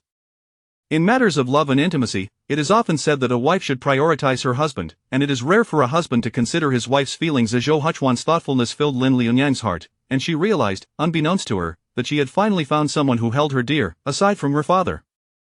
Chapter 97. The aroma of this fermented rice wine is intriguingly unique. Early the next morning, ever since Lin Liunyang and Du Yun'er discussed her coming to work, Du Yun'er has been arriving at the Zhou household every morning to lend a hand.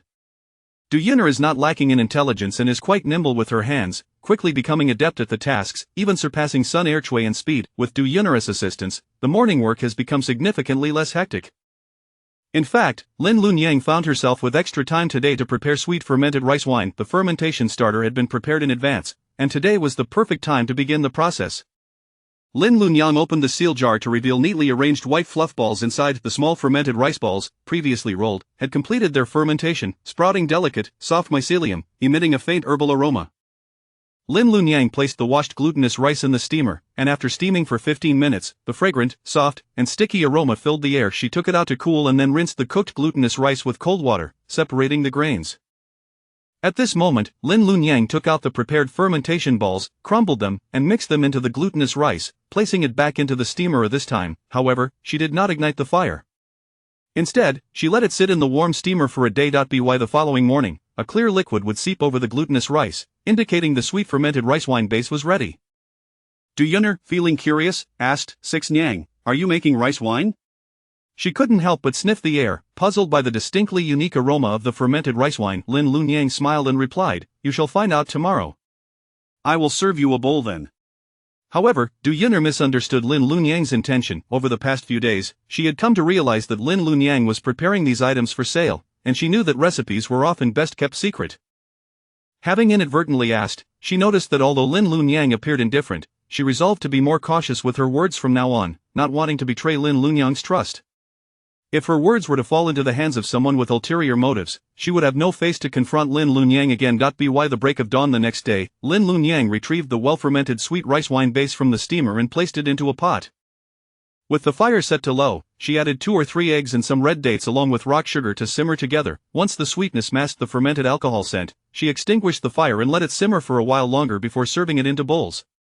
The pearly white base floated with golden egg flowers, adorned with red dates and the small fermented rice balls, creating a bowl of bright-colored sweet rice wine that radiated warmth even before tasting. Today marked the onset of winter, a perfect occasion for enjoying a bowl of warm egg sweet rice wine. This was something Lin Liunyang's father had once told her. Every winter, her father would prepare a bowl of egg sweet rice wine for her. He recounted how it was a sweet soup that his grandmother used to make for him during winter. He claimed that drinking this bowl of sweet rice wine on the first day of winter would ensure good health and freedom from ailments in the coming year. Her father rarely spoke of his family, but on this day, his gaze would reveal an incomprehensible guilt that she could not decipher. She still remembers a particular year when her father watched her drink the sweet rice wine and suddenly asked, "Liunyang, do you hold any resentment towards me? I could have provided you with a better life, yet my selfishness has confined you here." To this day, Lin Liunyang remains uncertain about the meaning behind her father's guilty expression. All she knows is that this bowl of egg sweet rice wine represents the warmth of winter and her father's love. This time, she had enhanced her childhood recipe by adding fragrant flowers, making the taste even sweeter and the color more vibrant. "Second aunt, this is delicious. I want another bowl." Zhou Xiao's voice interrupted Lin Liunyang's reverie. She returned to her senses to find the lively family around her, instantly dispelling her nostalgic thoughts. That won't do, Shanyo. Lin Lunyang chuckled as she declined Zhou Shanyo's request, explaining that sweet rice wine is not suitable for children in excess, as it might intoxicate them. Sun Erchui, who was about to serve her son another bowl, quickly set the bowl down upon hearing Lin Lunyang's words. She admonished Zhou Shanyo, saying, "Listen to your second aunt. No more for you." Although sweet rice wine is not alcoholic, it could still lead to intoxication in children, which is why Lin Lunyang refrained from allowing him to indulge. However, for adults, it posed no issue, though overindulgence might cause a drunken appearance while still retaining full awareness. Thus, at the dining table, Zhou Shanyo could only watch pitifully as the adults enjoyed their bowls of sweet rice wine.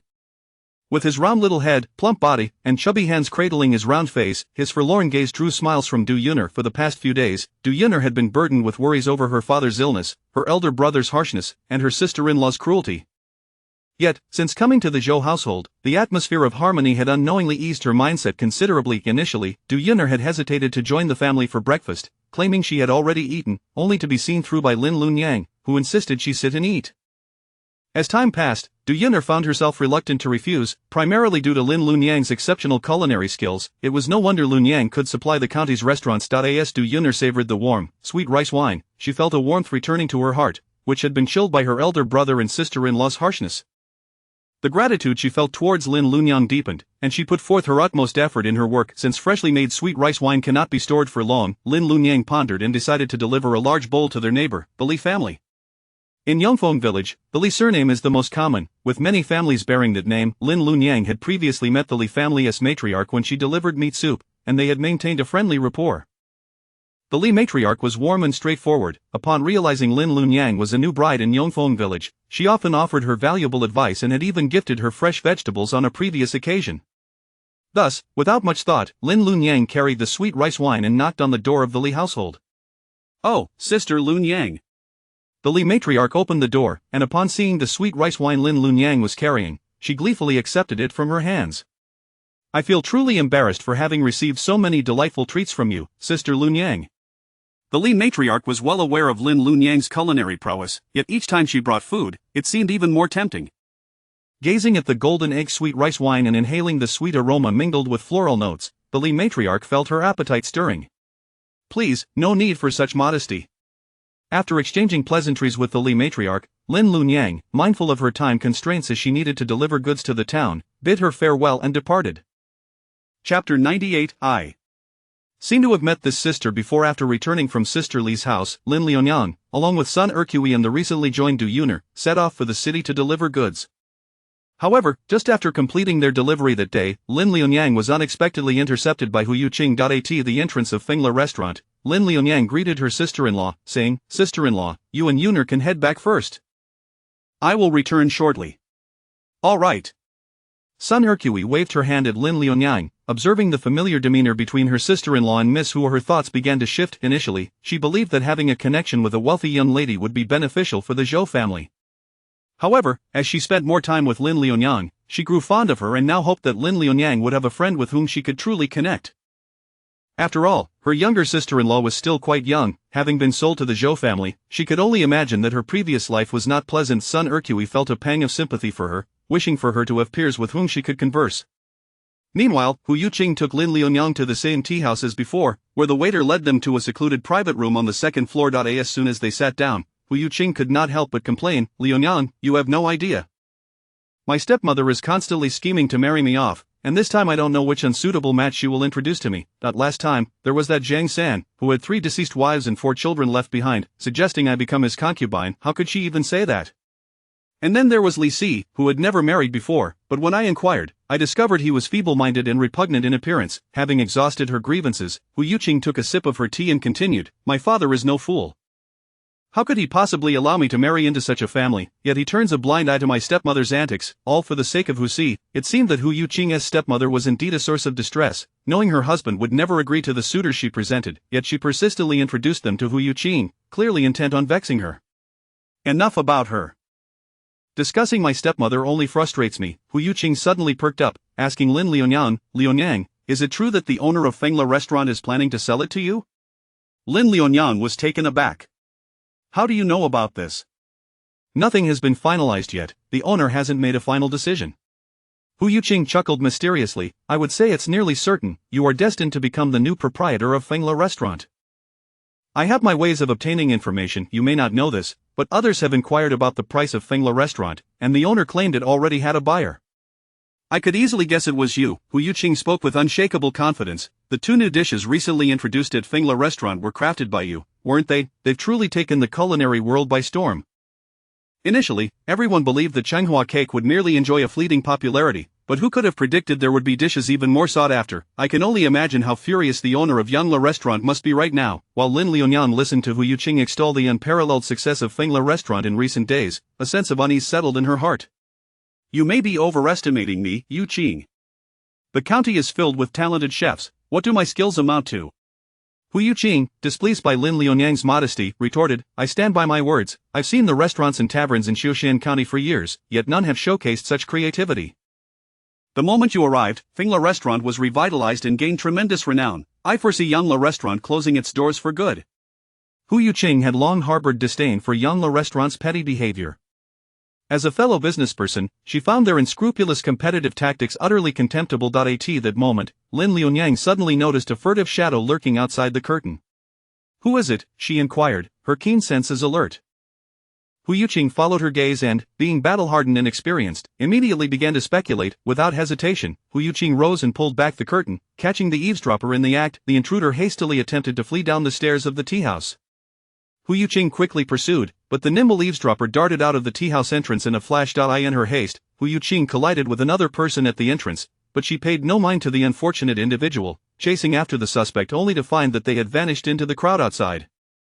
Feeling a twinge of frustration, Hu Yuqing finally turned her attention to the innocent bystander she had just bumped into. She was momentarily taken aback. The person appeared to be around 16 or 17 years old, dressed in a green robe adorned with a bamboo leaf pattern, and sporting a jade pendant at his waist, exuding an air of elegance. Just as Hu Yuqing was about to apologize, the young man spoke curtly, Indeed, this is a poor place, the people here lack manners. Hu Yuqing instantly bristled with indignation, retorting, Well, perhaps you should watch where you're going. Lin Liunyang, who had hurriedly caught up from behind, had witnessed the collision on the stairs and realized that the person at the entrance was not the eavesdropper. Seeing the two appear ready to quarrel, she quickly intervened, apologizing to the innocent bystander, I am terribly sorry, we just discovered someone eavesdropping on our conversation upstairs, and my friend was in a rush and accidentally bumped into you. Please forgive us. Hu Yuqing scoffed, on account of Liunyang, I shall overlook this. However, she could not help but notice that this unfamiliar young man had fixated his gaze on Lin Liunyang since her arrival, leading her to form a negative impression of him. What sort of scoundrel is this, staring at a stranger's face for so long? Hu Yuqing intentionally positioned herself in front of Lin Liunyang, challenging, What are you staring at? Lin Liunyang found it peculiar that he was gazing at her, yet she also felt that he bore a striking resemblance to someone she knew. The young man, roused from his reverie by Hu Yuqing's admonishment, looked at Lin Liunyang and spoke gently, I apologize, I was merely struck by how much you resemble an old acquaintance. Spare me, Hu Yuqing interjected, having grown accustomed to the flattery of men, interpreting this young man as merely another rogue attempting to charm Lin Liunyang with flowery words. Are you about to say something foolish like, I seem to have met this sister before? Perhaps we are fated from a previous life, Liunyang, don't let his handsome appearance deceive you, he probably says the same to countless other virtuous young women. Turning to the young man, Hu Yuqing added bluntly, I advise you to abandon any inappropriate intentions. My sister-in-law Liunyang is already promised to someone. If you disrupt her engagement, you may find yourself facing serious consequences. The young man was taken aback. I would never. His name was Luo Hushuan, a young gentleman from a prestigious family in the capital. Having been coerced by his family to marry, he fled to this place to escape the impending nuptials. He had a younger uncle who had settled in Xiuxian County years ago, and he had come here seeking refuge with him. For reasons unknown, Luo Hushuan felt that Lin Liunyang bore a resemblance to his uncle. Chapter 99 The girl resembles her uncle. The Luo family is a prestigious household in the capital, a lineage of scholars. Every male member has achieved the status of a jinshi, with a history that boasts 3 top scholars, 2 second-place winners, and 2 third-place scholars. Ancestors of the family have also held high-ranking positions in government, though in recent generations, the Luo family members have predominantly occupied idle posts, adhering strictly to their tranquil family rules and refraining from engaging in the political factions of the court. The late emperor had once bestowed upon them a plaque as a family of literary merit, expressing his admiration for the Luo family. Therefore, despite their modest official ranks, no one in the capital would dare to belittle them. Currently, the head of the Luo family is the father of Luo Hushwan. Having fled from an arranged marriage, Luo Hushwan is acutely aware of his father's impending wrath. In a moment of inspiration, he has come to Zhou County, intending to seek his uncle's assistance in pleading his case. His uncle is the youngest son adored by his grandmother, who mysteriously departed from the Luo family over a decade ago. At that time, Luo Hushwan was nearly 6 or 7 years old, deeply reliant on this humorous and charming uncle, who had left him in tears, insisting he stay. After several years of absence, his uncle had sent a letter from Zhou County, revealing that he had married and fathered a daughter. The then living grandfather was infuriated, declaring he would no longer acknowledge that son.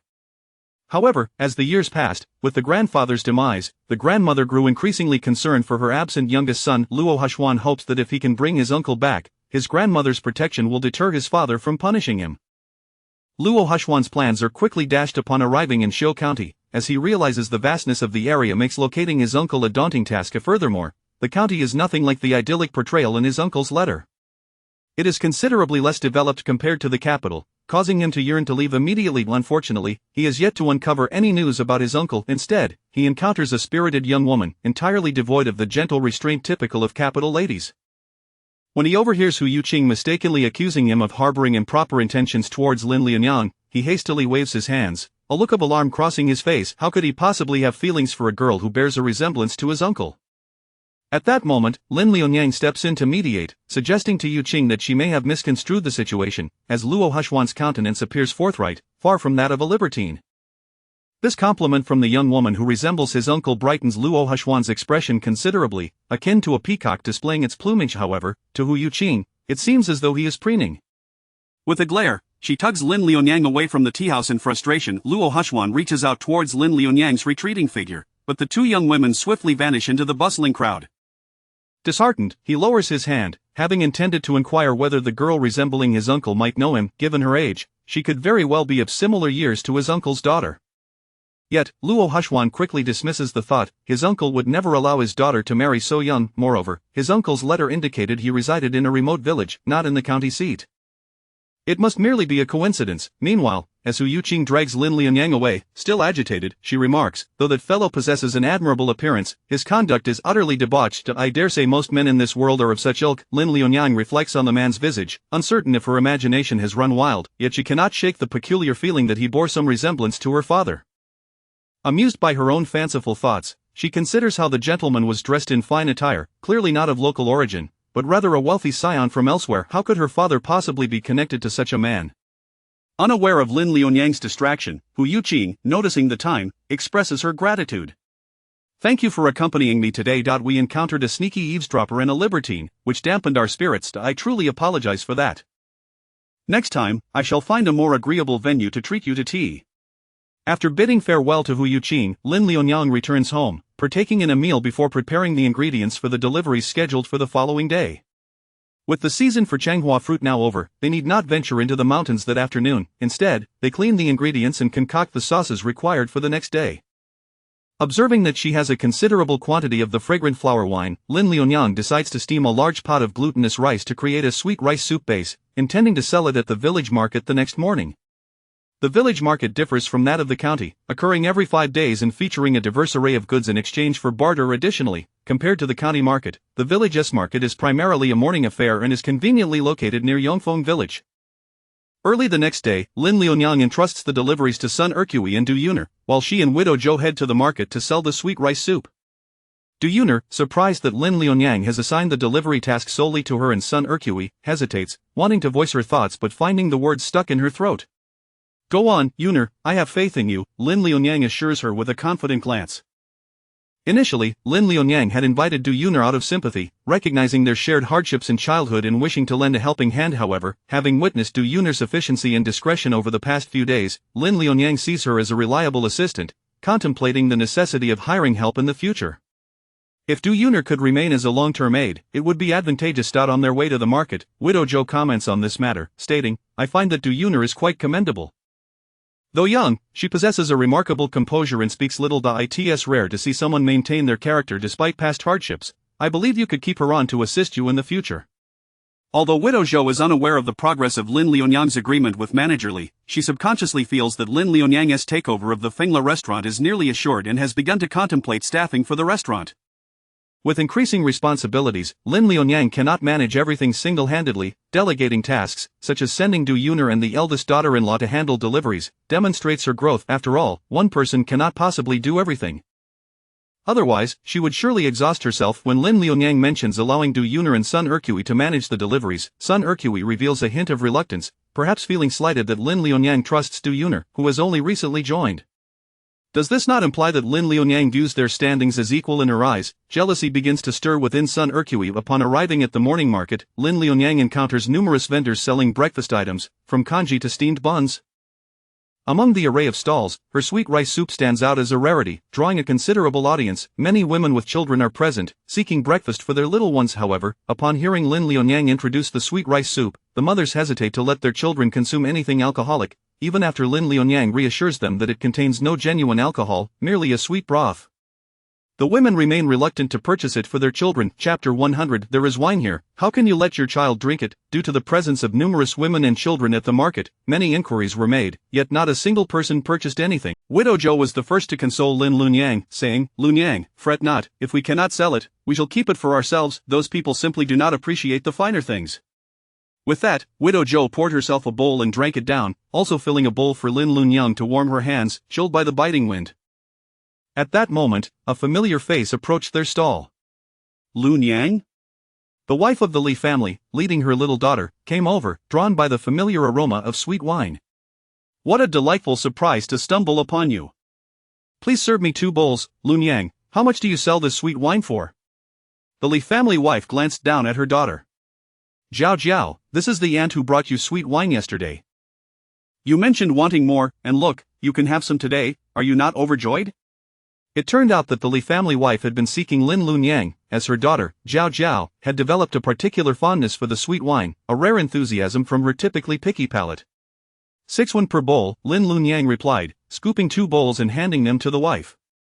You need only pay for one. The other is my treat for Zhao. Liunyang, you are exceedingly generous. The Li family wife turned to her daughter, quickly thank your aunt. Thank you, aunt. Lin Liunyang observed the little girl, approximately 4 or 5 years of age, with 2 small braids adorning her pointed face.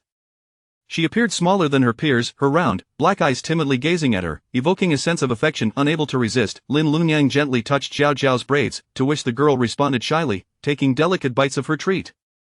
The Li family wife and Zhao sat down to savor the sweet wine together. Soon after, another woman with a child approached hesitantly, yet her inquiry was directed at the Li family wife rather than Lin Liunyang. Excuse me, but how can you allow your child to consume this wine? Noticing the woman's genuine concern, the Li family wife smiled and explained, there is no alcohol here. It is merely a common sweet soup that aids digestion for children. My daughter is frail and has little appetite. She often feels cold in winter. After drinking a bowl yesterday, she finally felt warm. Seizing the opportunity, Lin Liunyang added, indeed, dear lady, this sweet wine is infused with fruits and herbs that are beneficial for the spleen and stomach, harmless and even advantageous for children.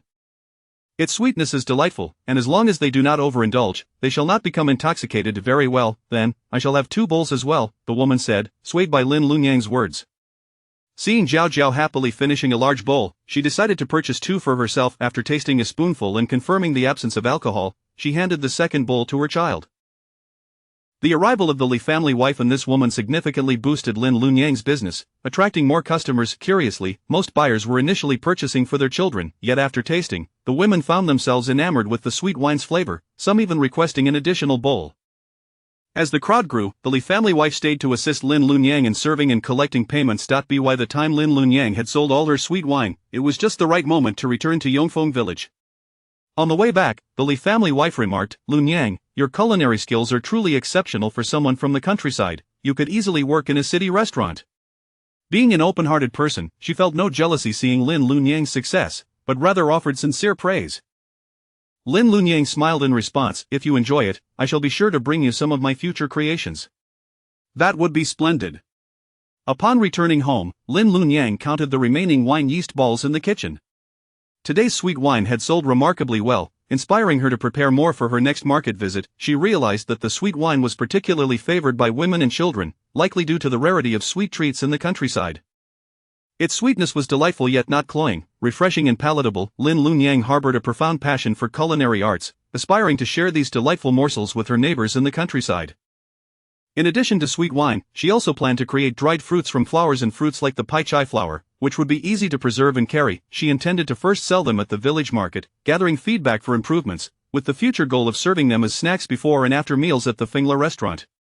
As fate would have it, the month-long agreement between Lin Lunyang and Manager Li was drawing near. The Fingla restaurant had been bustling with patrons daily, and Manager Li was mentally preparing to hand the establishment over to Lin Lunyang. For the past few afternoons, he had summoned her to the restaurant, ostensibly to assist with staffing shortages, but in reality, to teach her about the restaurant's accounts and operations. However, Lin Lunyang felt a lingering sense of unease. She recalled the previous incident when Yongle Restaurant had sent individuals to cause trouble, and she doubted that Yongle would simply allow Fingla Restaurant to flourish unchallenged. This was not in their nature. Uncertain of what schemes they might employ this time, Lin Lunyang quietly steeled herself for any eventualities. She had advised Manager Li that all food from Fingla Restaurant should not be taken away but consumed on the premises, to prevent Yongle Restaurant from attempting any underhanded tactics. Initially, Manager Li worried this would affect business, but he soon discovered that restricting takeout actually improved sales. Now, the people of Xiaoning County took great pride in tasting the new dishes from Fingla Restaurant, making it a recent point of local pride to indulge in the restaurant's new offerings. However, Fingla Restaurant treated all customers with equal respect, not favoring the wealthy or influential, thus enhancing its reputation among the common folk. Yet, as Lin Lunyang had anticipated, Yongle Restaurant had not relinquished its intent to disrupt their success. Just 3 days before Lin Lunyang and Manager Li's agreement was to be finalized, trouble arose once more.